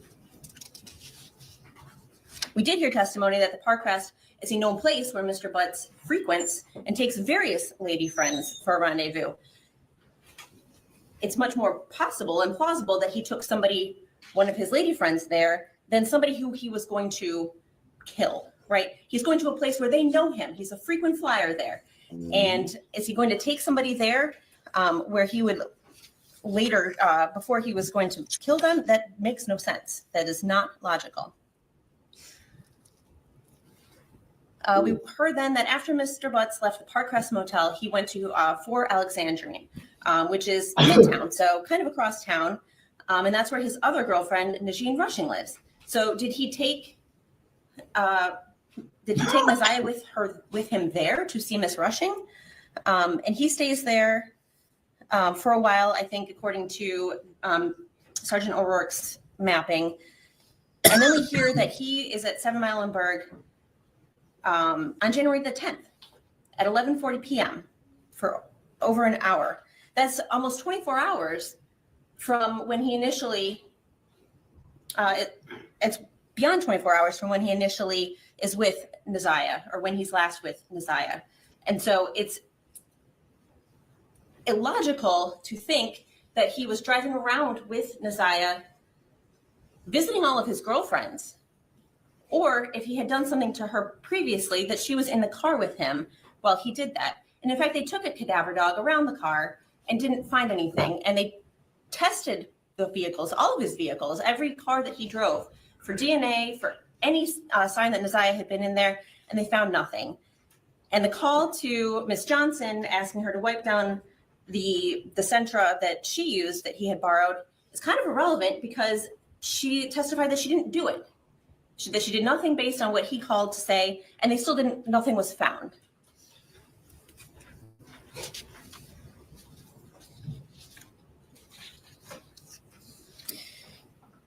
We heard about a pink jumpsuit that was found. We didn't hear any testimony that anybody saw Ziyah wearing this pink jumpsuit. She's not seen wearing it in any video. I don't believe that anybody even identified it as being hers. I don't believe there was any testimony from either Annette Harris or Shannon Harris stating, yes, we recognize that pink jumpsuit. That's something that Ziyah wears. When did she have it? Right. Let's go now. There was one blood stain on that jumpsuit. And the testimony from the forensic analyst, Rion Green, was that it was such a small stain that she was afraid she would consume it if she did additional testing. She tested it once and couldn't do any follow-up testing or confirmatory testing because she was afraid they were going to consume the sample. Wow. There was also no statistically significant support for finding Mr. Butt's DNA on that stain sample from the pink jumpsuit. And there was no statistically significant probability that his DNA was on the jumpsuit at all, that he had any contact with the jumpsuit. HoneyBook completely changed how I do business. This I'm a is photographer deep, and independent business. I didn't watch It's a fact. but Running your own business is hard. Yeah, Don't make it harder than it has to. When I said Get let me HoneyBook. play, HoneyBook brings my entire client flow under. I didn't with watch the the jumpsuit. closing argument, And they took a lot of swabs of that jumpsuit. but I see what she I believe doing. the number was that forensic analyst Anderson testified to, that it was 24 trillion times more likely to have originated from two unrelated unknown contributors than Jarvis Butts. And we heard about the black hoodie. And that black hoodie was significantly more weathered than the pink jumpsuit. We heard about that from the Border Patrol agent Barnes and other folks that came into contact with that sweatshirt, that it looked like it had been out in the weather much longer. And we don't have an explanation for that. But those appear to be tears in the top of the hood. They don't appear to be stab wounds, and they certainly don't appear to be bullet holes. Right. There's weak support for conclusion that Mr. Butts was a contributor to the stain in the swabs of the black hoodie. The only real support for any DNA on the black hoodie was on the non-stained part. And there's testimony that Ms. Harris was wearing that hoodie on the 9th, that she was in Mr. Butts' Escalade when he and Mr. Wright picked her up after seeing her walking down Harper, that they were in the car driving in up to Ypsilanti. Mm-hmm. And so the possibility that his DNA got on this non-stained part of the black hoodie is not evidence of premeditated murder in the context of all of the ways that we heard somebody's DNA can get on a piece of clothing. Okay.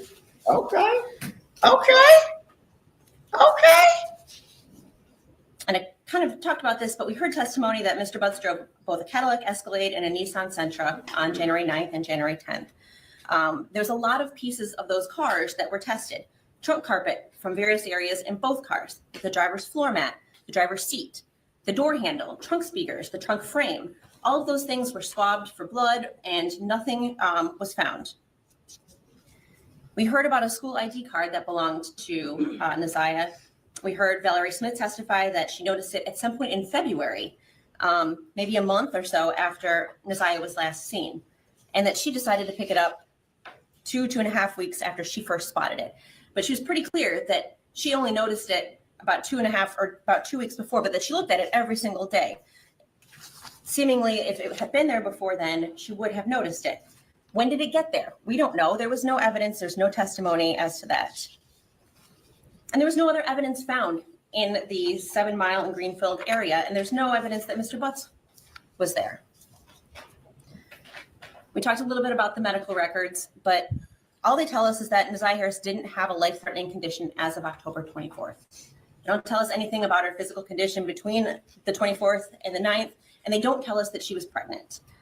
They're just not relevant, except for the fact, I guess, that they don't tell us that she was pregnant, and she was there on September the 27th, according to her text messages. Let her cook.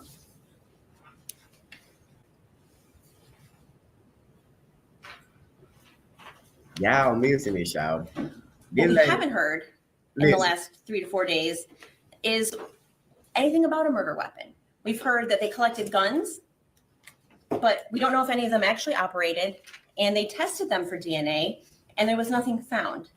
When do those guns get taken from a house? When did they get put back, if any of them had been used?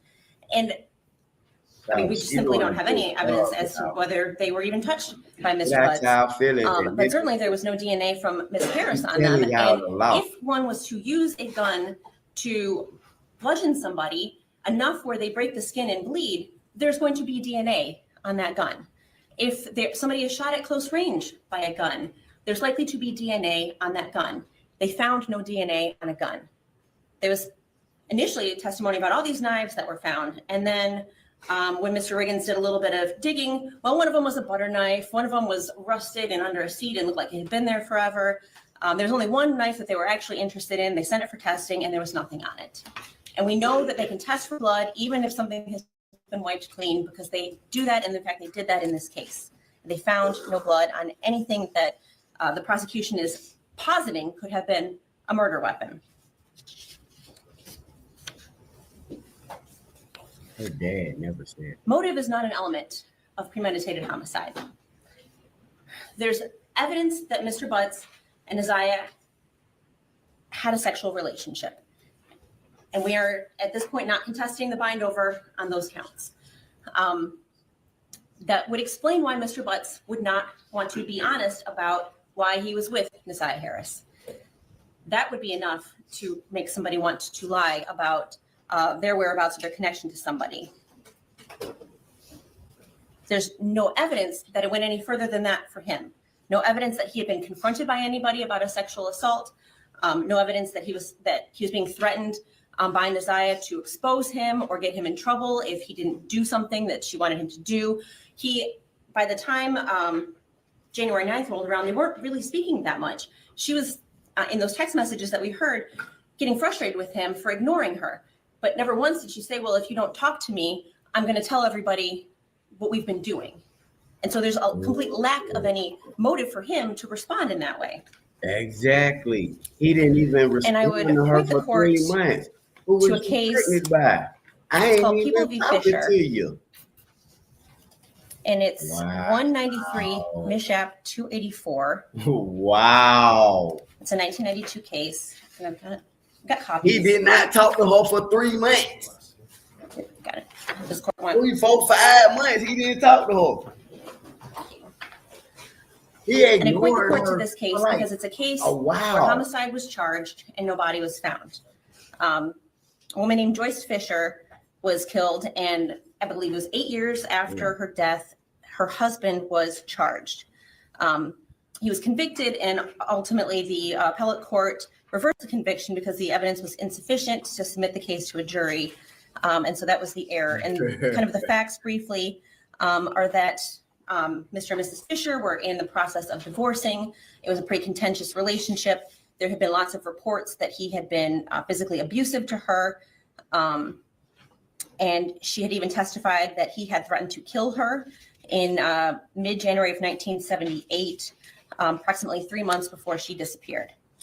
In April of 1978, apparently they were out together, they had lunch, and he was the last person to see her. After that, she disappeared.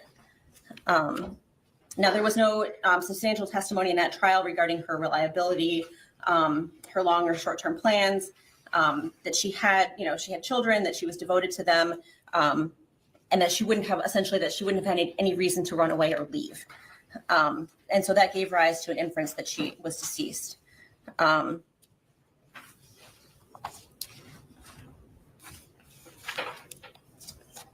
prosecutor in that case offered no evidence of an act that resulted in Joyce Fisher's death.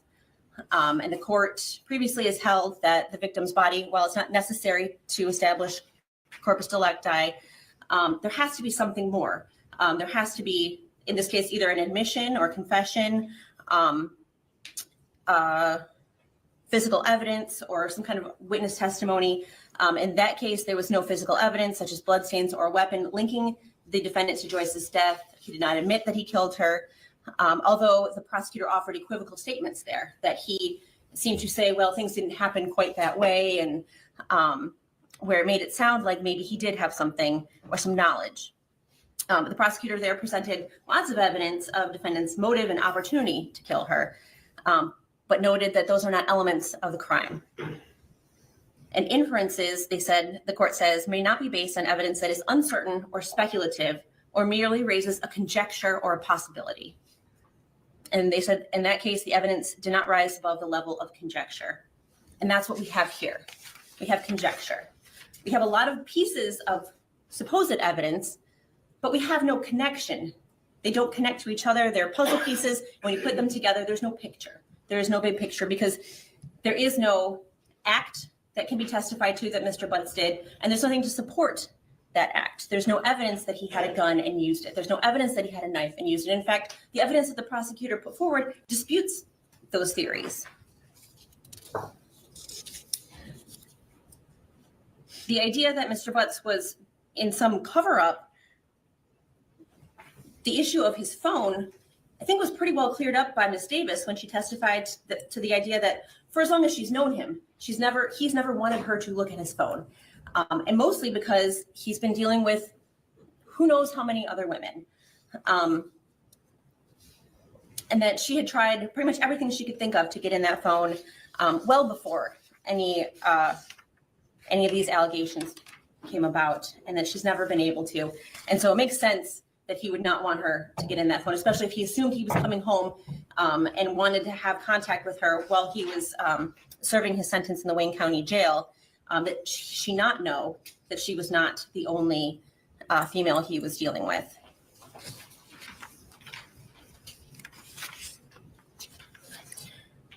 We acknowledge that probable cause is a low standard, but it isn't just limited to whether the prosecution has presented significant or sufficient evidence on each element of the offense, which we submit they have not.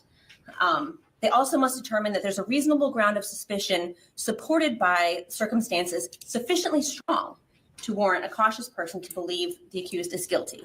That definition of probable cause, or that characterization, comes from People v. Carter, which is 250 Mishap 510. And so you have to have both elements of the crime met, and also those elements have to be met by evidence that is sufficiently strong to believe that it is relevant, that it actually proves what it is saying that it proves. And here we have conjecture, we have speculation, we have supposition, and we have somebody who he did have something to hide. But there's no evidence that he did anything about that. He didn't threaten her. He didn't ask her, or say if anybody finds out that, I will go to jail, or you could go to jail, or you could be hurt. There was nothing like that in any of those conversations that we saw.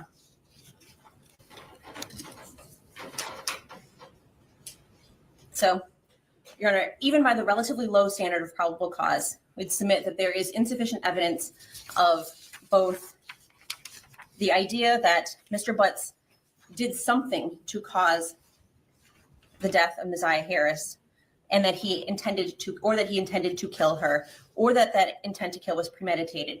We don't know what happened when she left his shop on January the 9th around 9 o'clock. But I think it's safe to say we know she didn't go to his house where Angel Leonard was, or Angel Leonard would probably be here in court and telling us what a weird interaction she had with him and why it was strange that he wouldn't come inside the house, or why he wouldn't let her out by the car where he was. We don't have any evidence that she went with him to the Park Rest Motel.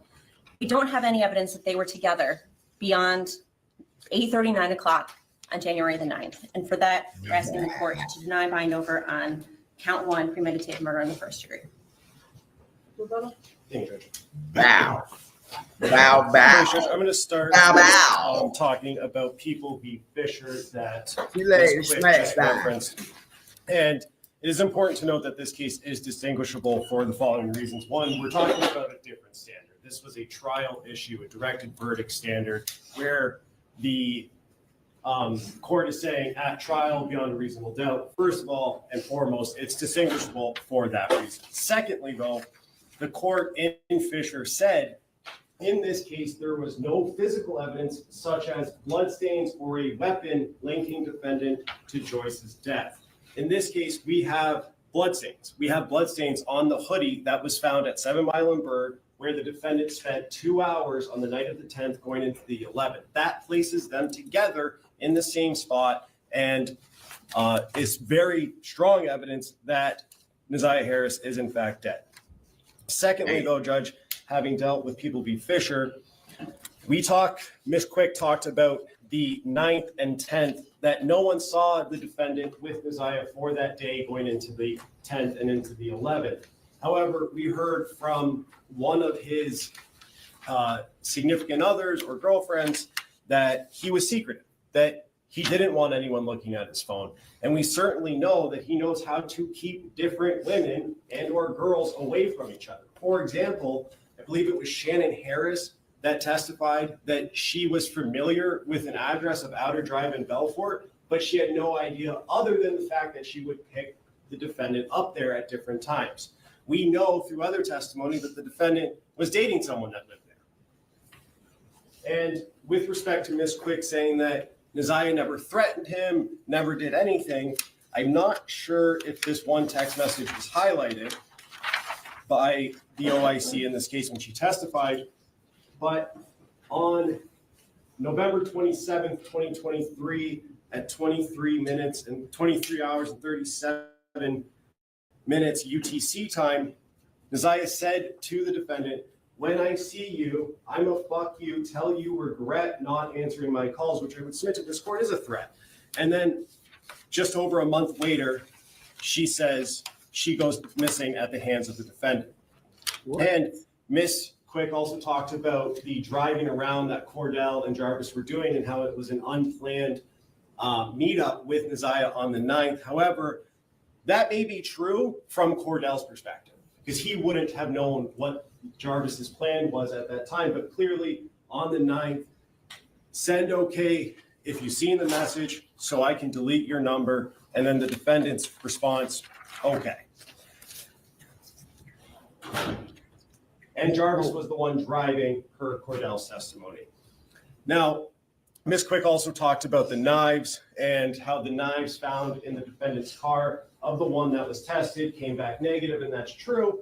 We cannot dispute that. However, we know that that was more than a month after, giving the defendant plenty of time to clean it. But beyond that, Judge, this case is one where the defendant thought to, and successfully did, hide the body. And it's a common sense inference that if he thought to hide the body, he would also think to get rid of the murder weapon at the same time.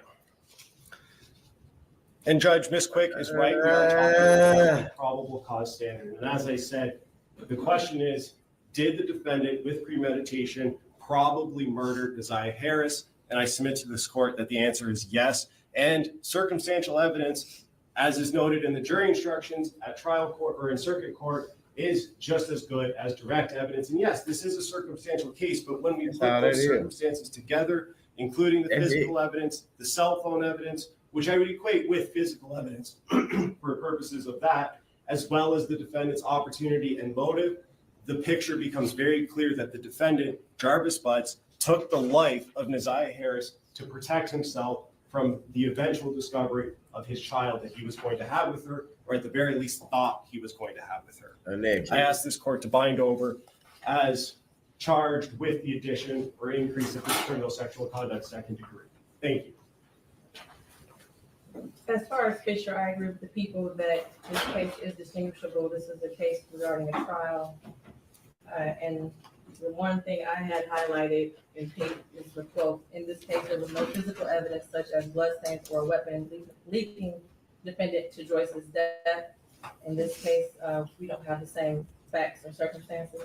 I do agree, this is a circumstantial case, and circumstantial evidence is sufficient for a bind over and even conviction.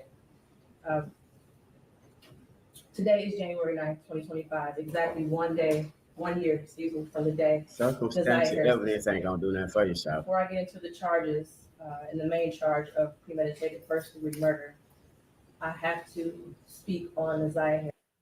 I'm gonna pause off for a second because we heard her say that the other day. I'm telling y'all something, y'all. When you break it down to the court of law, I'm telling y'all some real stuff, y'all. That circumstantial evidence, this straight up, that circumstantial evidence is only enough for probable cause. That probable cause, the key word in probable is probable. You feel me? Probably. All you got to prove is that this probably could have happened. That don't mean nothing. You can't take that. Why you think this man saying he finna go to trial? You can't go in there and prove this. See, when you put 12 jurors up there on it in that stand, and you can't prove beyond reasonable doubt that this happened. Now, mind you, you gotta prove beyond reasonable doubt that this happened, that he unalived Ziyah Harris, and that he assaulted her, and that she would. You can't prove that. You cannot prove it without a body. You can't prove that she was pregnant. Period. You can't prove it. Let's just let me play devil's advocate for a second here and have a conversation with you. Okay. I see where they're coming from when you talking legally, when you talking about a law. You have no proof that she was pregnant. Them saying that she was pregnant by him was going to prove the assault. Okay. That was going on. They were going to say it was SA because we can prove that you impregnated her. But right now, you don't have a body to show a fetus to show that she was even pregnant. You don't have any substantial evidence. Okay? I'm just playing devil's advocate here, y'all, one life. You feel me? I'm not here to make anybody mad. I'm just here talking to you. You know what I'm saying? We're just talking. Oh, the panel here, the panel can pull up too. Hold on, wait a minute. Let me get in with now, wait a minute. Y'all hold up that. But play devil advocate for a second. You have no proof. See, okay, so for example, right? The only person who can say that Jarvis, listen to me, y'all. I know y'all gonna call me a but whatever. You can say this, right? Jarvis Butts S.A. Ziyah Harris. Okay.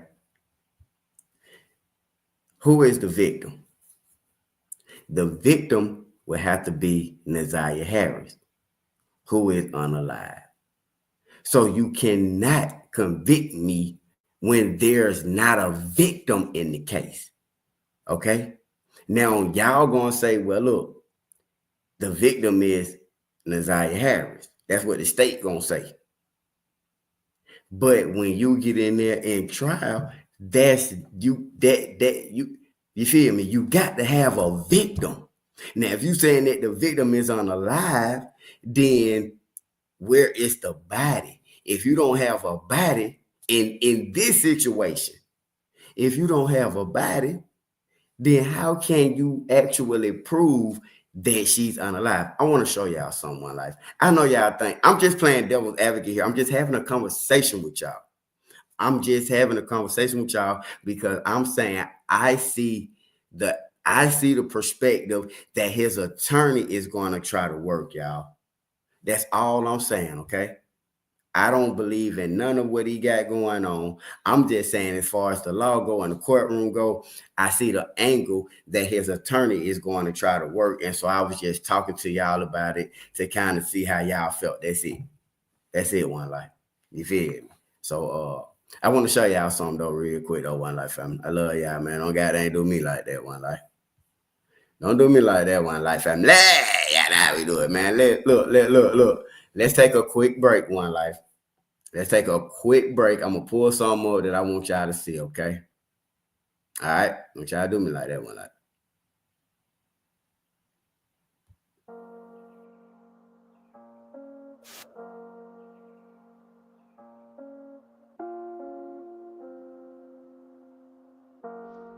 You know, it's an old saying, sometimes you can't see the forest for the trees.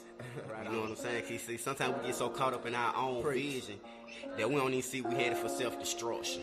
One life. I get so tired of the bullshit, I want to blow out my brains. I ask the Lord to forgive. I ain't even gonna lie, one life. I forgot what I was finna show y'all, so. Yeah. You were supposed to be bringing up something, Star. I don't know what you're looking for. You were saying about the evidence, circumstantial, and you said, hold up, let me show y'all something. So I don't know. I forgot to. You didn't say. I need to start saying. But yeah, you got it. Yeah, I got it, man. Look, my bad. Let me bring everybody back up. Thank you for tapping in like that right there, though. What y'all think about what's going on? Amy, go first. Go first. I lost complete track. I think that, like the lady was saying, we can say anything we want to say, but what can you prove? Mm-hmm. Because that's what matters. It don't matter what you know, what you feel. Yeah, we know. Duh, we know. But if you can't prove it, that's all that matters. Especially with everything coming out about Shannon and everything like that. Even we're sitting here saying, Jarvis didn't do it. Shannon did it. And then Jarvis helping her cover up for it. So we're even bringing up how they can, we don't know if whenever they really go to court, they can point the finger at Shannon to get it off him. That way, that casts all the reasonable doubt out the window. I agree. Yeah. And I'm stuck on the fact that, okay, this is another thing that I didn't say earlier, but it just keeps coming up. Why did that girl feel like that day she needed to talk to the counselor when she been going through this stuff this whole time? There was no threat from him at all. He wasn't threatening her. He wasn't even really talking to her. Right. But yet, that was a good point that she made. He talked to her for some months. Yeah. Right. And when she went to school, she laid out on the floor. She was in a crisis, like she needed help. And the only thing I could think of is her and Shannon got into it. That's it. She was worried about dealing with Shannon. I don't think it had nothing to do with him. I really don't. And that don't have nothing to do with what he did to her all these years. That's a separate right. It don't separate that, but he wasn't trying to hurt her. He wasn't trying to hurt. He wasn't trying to unalive her, child. He wasn't with that one now. I don't think. He's a monster in his own way. That's what I was gonna say. I ain't even gonna lie. I ain't even gonna say that, child. Well, the first thing I heard you say when I first started listening to your channel is he's a sicko, but he's not an unaliver. Right. I feel like that. You know what I'm saying? But now that I'm looking, but you know what? This is what made me feel different. When I heard the police chief of Detroit yesterday say, when the journalist said that the police chief can't give them a number of how many people are missing, that was different. I was like, he said every day, they said it should be alarming how many people they have missing in the city of Detroit. Yeah, it's sickening. That's sad. And that's why I'm saying this is deeper than what we think. And that's why what the defense attorney said was true. They did not say, even the girlfriends, nobody has said that he was with Ziyah all night. How do we not know that he didn't drop her back off at the house? Because we already see that Shannon and the grandmama didn't do nothing about it until the next morning. So how do we know that he didn't drop her off? Because that's why they didn't do nothing to the next day, because they was the last ones to see her. Yeah, it don't make sense. Something is missing. Something is missing. No, I'm not talking. Okay, I'm not talking about when she got off the school bus. I'm talking in the chat. I'm not talking about when she got off the school bus, because you got to remember later that night when she was with him, they dropped the Jag off, went back to the shop. that other period of time is not accounted for. Huh? You What'd you talking say? after 9 o'clock. Right. It's time not accounted for, but think about this. These clothes, where did they come from? This girl didn't have all of that with her. But Look, her clothes like magically the appeared. attorney just said, you don't even got his DNA on the goddamn clothes. Facts. That's different. No, she said his DNA is on there, but that's because she was in the truck with him all day. But that could be Nah, she said argued on that against. pink stuff, she said that DNA ain't on there. It could be argued against because if that's the case, she was with King too, so his DNA ain't nowhere on the hoodie neither. The unidentified DNA. Right. And that judge side-eyed all them women up on the stand. Like I said, he is an easy target in this case because we know what he's been doing, Jarvis. We know what he's been doing. We know the kind of person he is. He didn't do this. He didn't. But it's gonna take more. He didn't do what they trying to say he did. He was accessory after the fact. I believe so, and he that's dropped why he her off told her at to wipe home, that. and they flipped out. That's what, that's what he. Listen. Jarvis did what Jarvis always do, and you just said it. Drop her off at home. She might walk up the street. You feel me? But he always dropped her off at home. It was not a problem till that girl moved in that house and started monitoring the moves and watching the clock and doing all that. I'm talking about that. Right, you knew because you were pregnant. She got bigger and bigger every day in your face, and it made you mad, busted, and disgusted to see this young girl. I mean, it would make anybody sick, but it didn't make her sick for that reason. It made her sick for the reason that you couldn't control this man that you had 5 kids by. You didn't care about her being an adolescent. You didn't care about her being Brenda, the modern day Brenda that Tupac rapped about back when we were coming up. You feel? Right. You didn't care about that. Your mama cared about the chick. Go ahead, I'm sorry. No, I was just agreeing. Why would she? She's been pregnant like that too. Everybody around them been pregnant at 13, 14. The difference is you pregnant by my man, who I'm pregnant by too at the same time. That's And the I got woman 4 scorn. other And kids. everybody gonna find I done out. gave him everything in me. Yes. And how I'm gonna tell my kids, yo, baby got the same daddy they got. Come on now. How I'm gonna tell them this that? to my family. My family, I already know it, matter of fact. But and everybody already mad. But this is the thing. Everybody else is telling her, we've been doing this for years. Get out your feelings. Why you think you the one that's gonna come along and change what's been years of abuse? How about that, Paul? You thought you were finna change something? Cause you got 5 kids bound. Cause you got the most kids, huh? You feel like you finna change something. It don't work like that, baby girl. I could see it. I could see her being that mad at her. That's why she ran down there to that courthouse the next day and put him on the child support. Yes, because all of her actions after the fact. See, people got to think about it. Her actions do not go along with her losing a niece who's missing. They have no idea where she at, but you're not even concerned. Even today, if you listen to these up-to-date interviews she done had, she's still talking reckless. She don't care nothing about her niece. That don't matter. When you look at all the parents on the news that kids come up missing and then they end up finding out that the parents did it, or the husbands that kill their wives and they end up finding out that the husbands did it. Every interview they have, they're always unemotional, each and every one of them. And then boom, here it come. We found out they did it. So of course they was always unemotional about everything all the time because they already knew they did. They already knew they did it. Plus they've been like this. They've been unemotional for a year. So they really stone cold now. Yeah. Because I mean, I just don't see him changing.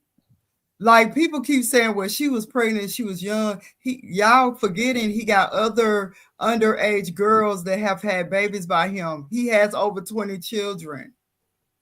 This wasn't the first time he done been through this. So why would it be her What you over think all about the rest him of having a them? baby with his mama? What you think about that? That's crazy. But that could explain why he's like that. Because they said on, you know, I don't know how you feel about Kels, but when I heard the story about him wanting to drink the coffee after his mama so he could taste her lipstick, that was kind of suspect to me.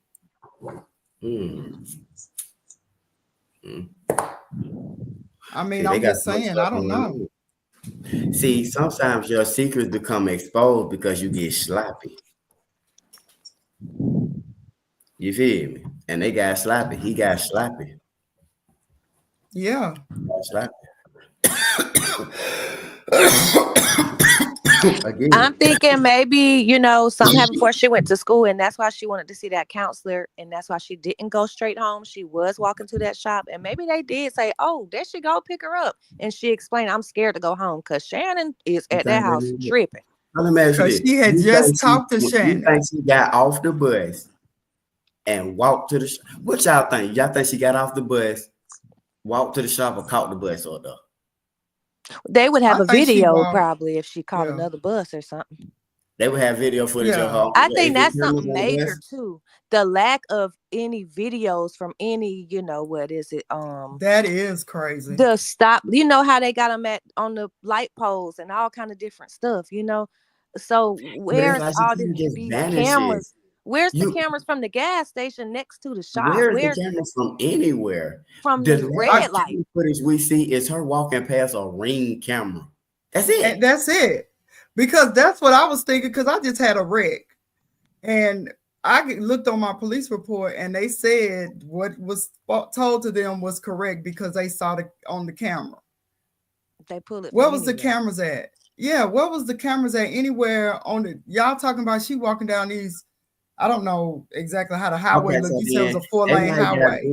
They might got video footage, camera footage that they just gonna bring out and try later on. Yeah, maybe so. And that's another thing that we gotta be understanding of.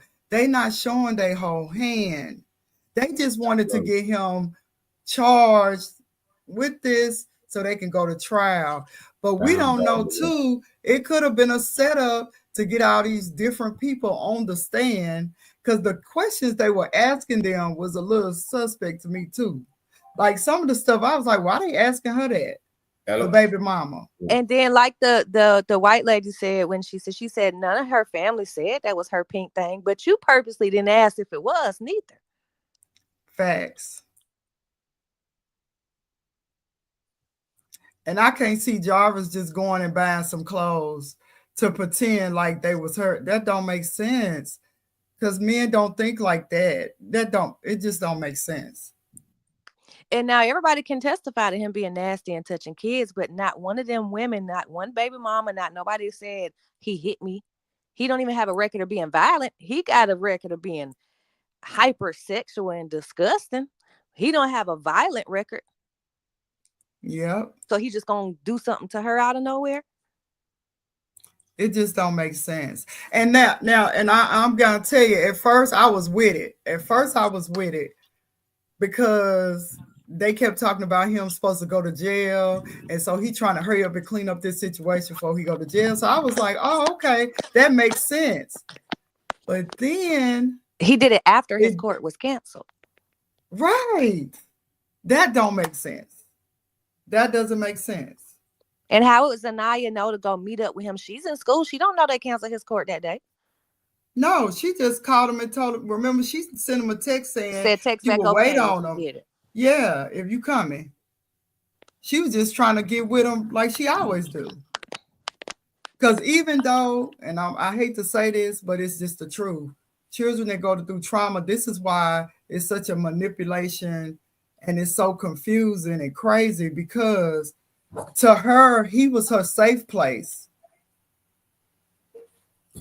from outside that crazy house, toxic house, because he wasn't beating on her and dogging her out like her own grandma and uncle was doing. He wasn't doing. That's why I said, because I think you took your headphones off. That's why I said he was known to be nasty and disgusting, but nobody sat there and said he ever smacked me, thumped me in my head, nothing. Nobody ever accused him of being abusive. They just knew he was nasty as hell. Yeah, he was just Right. yeah. And then she's And looking that's at this why I man. say he I'm sorry. He accepted what he was. You feel And what they he did is, too. and they did too. So there was They no did reason too. for him to unalive her because he's been doing this. She And was not Shannon know doing he what he been been doing it doing. to her. She thought that she was going to change him. And I think we all Right. know as women, if we know a man is cheating, that's one thing. But if you go through that man's phone and you see them text for yourself, that's what makes you blow up. It ain't We And it can was know what it. she was I can doing it saying with easily a too. know it. child. A woman can even call you and tell you, hey, you know your man was just over here. But if you see No, it in that phone, it was with a child, Shawty. The way the child was talking about her, that's what I'm Yeah. saying to y'all. This Go girl get her. look Go at get her them. phone so she'll leave you alone. You mean to tell me Yes, you got she that's was just like, signing her. She yeah, was that's just signing like how us her. women do. And we'll be like, okay, call me when your girl go to work. That's the same thing. But Go what I'm get her. saying Come Yes. on is up. you a grown woman saying that this is a child. Exactly. And that's what hurt her. That's that what hurt. hurt. Because That she's so worried hurt. about Nazaya. Nazaya not worried about you. She And texting him. hold She on, wait a told him minute, to go do it. Wait a minute. And she's pregnant. Pregnant Yes. in a house with the refrigerator locked, so I'm pregnant and hungry, can't eat. I'm gonna go to this But get man's wait, shop because She he ain't gonna worried send me to about, the gas station listen, to she's eat. not worried about that refrigerator being locked because Jarvis making sure she eat. When she come to the gas station. Right. Jarvis make sure she eat every day. She And had then Jarvis what was he had gonna a take her hold on at? Jarvis that Shannon never could have. Because he didn't really want Shannon. He never wanted He Shannon. just couldn't And get that's rid why of she her. said child support, because you ain't taking care of my kids, but you want to take care of Nazaya. It wasn't even about taking care of the kids. It was about you got her pregnant. Yeah, I'm gonna show you. He could have been a not shit ass nigga the rest of his life, but you got her niece pregnant. You feel me? You didn't, you know what I'm saying? You dogging her out. She done had 5 kids by you. You got her niece pregnant not once but twice, nigga. Cause she not mad that you just got another girl pregnant because her baby is 2 Oh yeah, years old then you and getting my these little baby men is on the 1. shop pregnant. You getting all them pregnant. So Yeah. What's gonna be bad, really, really bad, is if they do find her and then it's found out that they did this to her and she really was not even pregnant, and that's the whole reason they took her out. Yeah, the that's whole gonna point be is they bad. can't prove that she was even pregnant without a body. Right, but I'm saying if they ever find the body, which I'm praying they do, and I feel like they will. I feel it in my Okay, heart that they will. listen to me. Why you think he filed for a speedy trial? He'll go to So they trial. can't find the body. Come on now. Yeah, he want a speedy trial because you ain't found it in a year. Hurry up with my trial so you don't find it now neither. You feel me? He gonna go to trial. But I don't even think he thinking it like that. I think he thinking like they ain't got no evidence against me, so They we're gonna don't do have a no speedy evidence. trial They and you don't have ain't gonna enough be able to evidence show to convict nothing. him before 90 days. And the No. whole world is pointing at Shannon now. So they listening to The our world videos is and watching looking people at it. TikToks and Listen, everything. the world is looking at it emotionally. Legally, they don't have what they need to. They in 90 days they cannot come up with enough evidence to goddamn, you feel me, to put together a solid case against him in 90 days. They already 30 days in the hole. Right. That's what they banking on anyway. The defense You feel attorneys me? are now, and don't get me wrong. Look, he needs to go to jail. He don't need to ever get out. That's besides the point. I'm He not know even the saying system. that. He know, listen, Yeah, he he know know the what it system is. for the stuff that he do. He studied it. He studied it. He know how to, Yeah. he know how to work in 1s and 2s. This is what he do. He know the law. He know how to win. He know, you know what I'm saying? And that's what he doing. Okay, boom, boom. I'm gonna file for a speedy trial. Who the fuck really go in there and say I'm gonna file for a speedy trial through a public On murder. Oh, excuse me. On Right. unaliving. Right. You feel me? He know And what I he do. understand with the judge, she was emotional because it was sickening just listening to all of that. But I'm telling y'all, she was not happy with them girls either. She was not happy with the grandmama testimony. She was not happy with the aunt's testimony or the baby mama. She was side-eyeing them the whole time they the whole time. Because she know they part of the problem. Matter of fact, they are the problem. She feel like y'all put the battery in his back. Because y'all allow him to do this to y'all kids. I don't see how people that slow. That's so slow. That's so slow. That's so slow. Yeah. That's so slow. Y'all think they say people thinking emotionally. Pay attention to how the court of law work.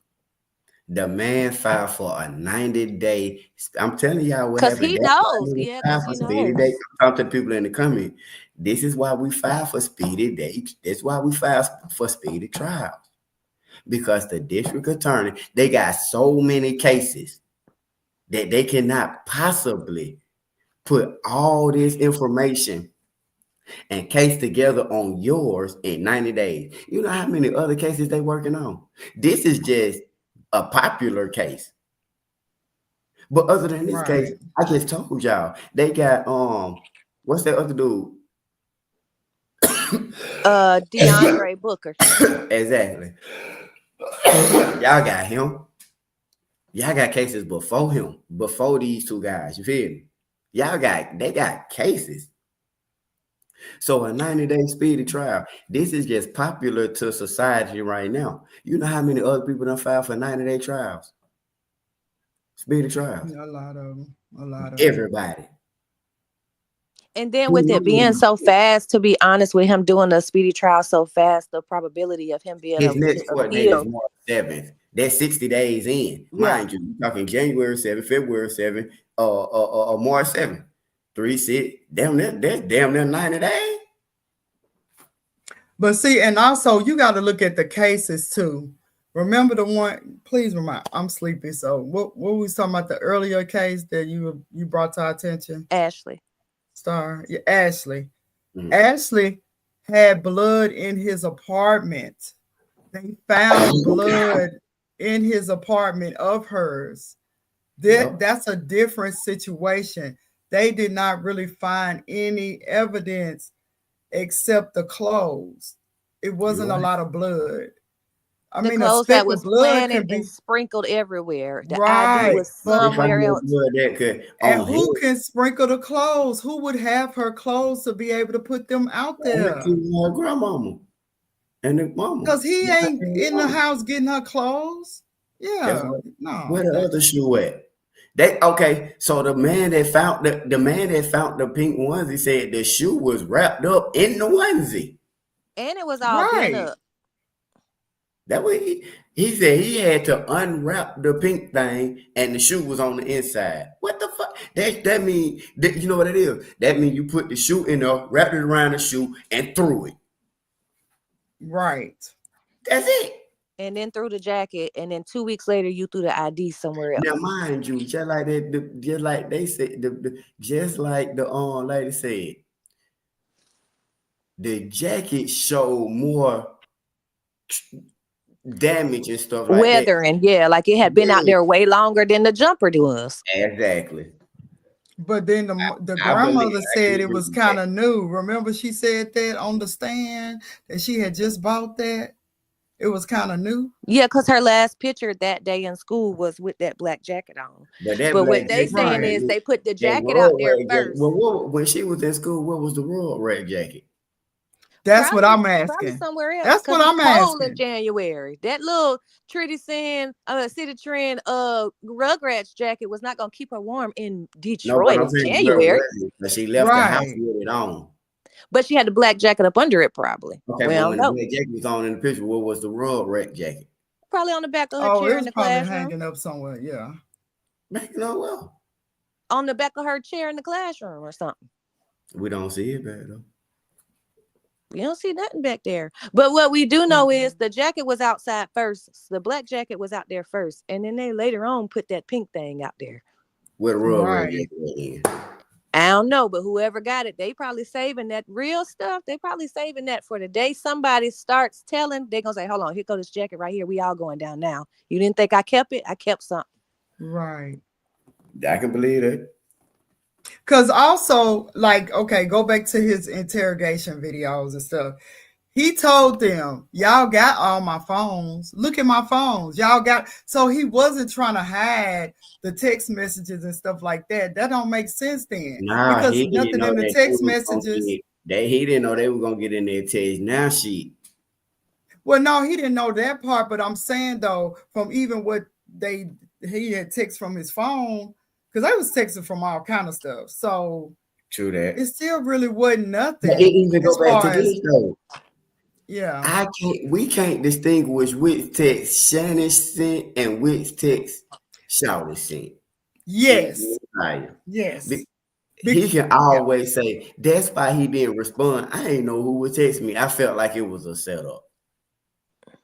Yes. I felt like it was set up. I ain't know who was texting.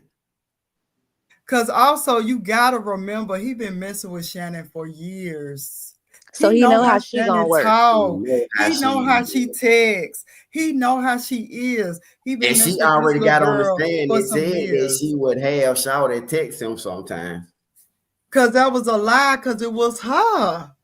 Exactly. It was she covering her tracks. I'm telling you, she covering her tracks. Exactly. Because in our reality, I got 5 kids by this man. Instead of telling my kids to text him, I'm gonna tell her to text him.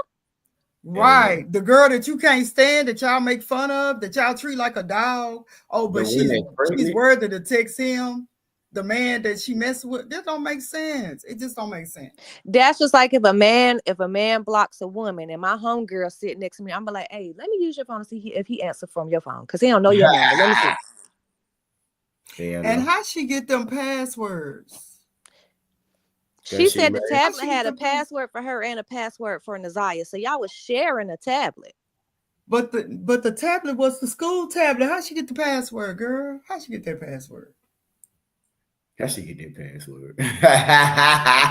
Ziyah ain't giving up no password because she hiding her relationship, remember? She's hiding it. They calling each other, texting at 1 and 2 o'clock in the morning, 11 o'clock.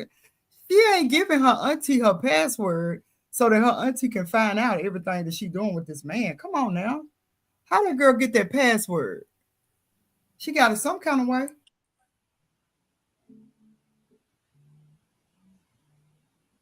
She knew, and 90s baby, right. How did she know it was 2 different passwords on it? I'm telling y'all, this is a long, drawn-out thing that's been going on. It just came to a head for a reason on January the 9th, 2023. After we need to find out what happened.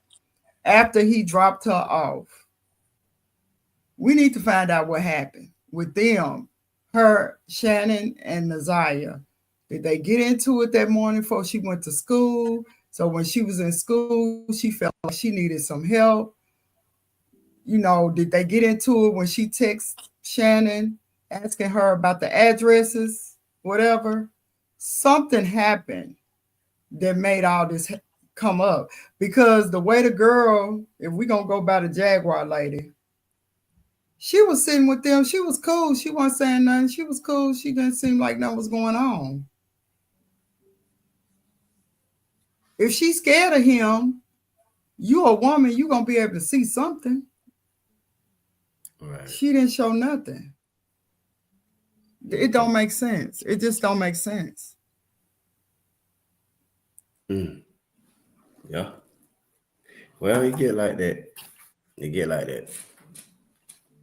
There's so much that goddamn go on behind the scenes, man, but we have been able to really put it together. We see what's really going on. And what's really going on, man, nobody see. Ziyah Harris became a product of her environment. Like I was saying earlier, man, with all due respect, Tupac made a song, man, and it was called Brenda Got a Baby.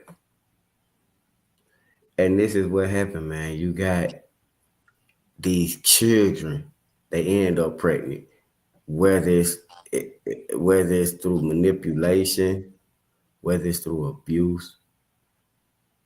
However it ends up happening, it's never right. There's no kind of way that you can explain getting a child pregnant, whoever you are. You feel me? And that's what we seeing with Ziyah Harris. You know what I'm saying? She was a product of her environment. Her mother was abused by her mother's father, allegedly, and had her. She never really stood a chance because she was always that black sheep. She was going to always be treated differently because she was always going to be special and shine a little bit harder than the rest. And they could see that going for Ziyah, and they couldn't stand it. You know what I'm saying? And the reason why I say that is because overall, this was just hate. It was just hate, and it was just wrong, and it was just a situation. You know what I'm saying? To where nobody really spoke up for her. I like Janelle said. I really like Janelle because Janelle, I can't remember what relation she got to her, but she said, it ain't like nobody wouldn't took Ziyah. People wanted to get Ziyah out of the situation that she was in, and we have to really understand that Ziyah was a child. We only know what we know about Ziyah and Jarvis starting at 11. Imagine what she went through before 11. You know, what Shannon may have put her through, what Annette may have put her through before 11, only if she was here to tell us, Not these people that's making up stories or people that's trying to get recognition, clout, anything of that nature, you know what I'm saying? But somebody who really would have, which was nobody. There's not one person who's been able to speak out. I haven't heard one. No, I'm not gonna. I've heard from Janelle and that other lady. I heard from Kawana. You saying Kawana? I believe it, and that's it.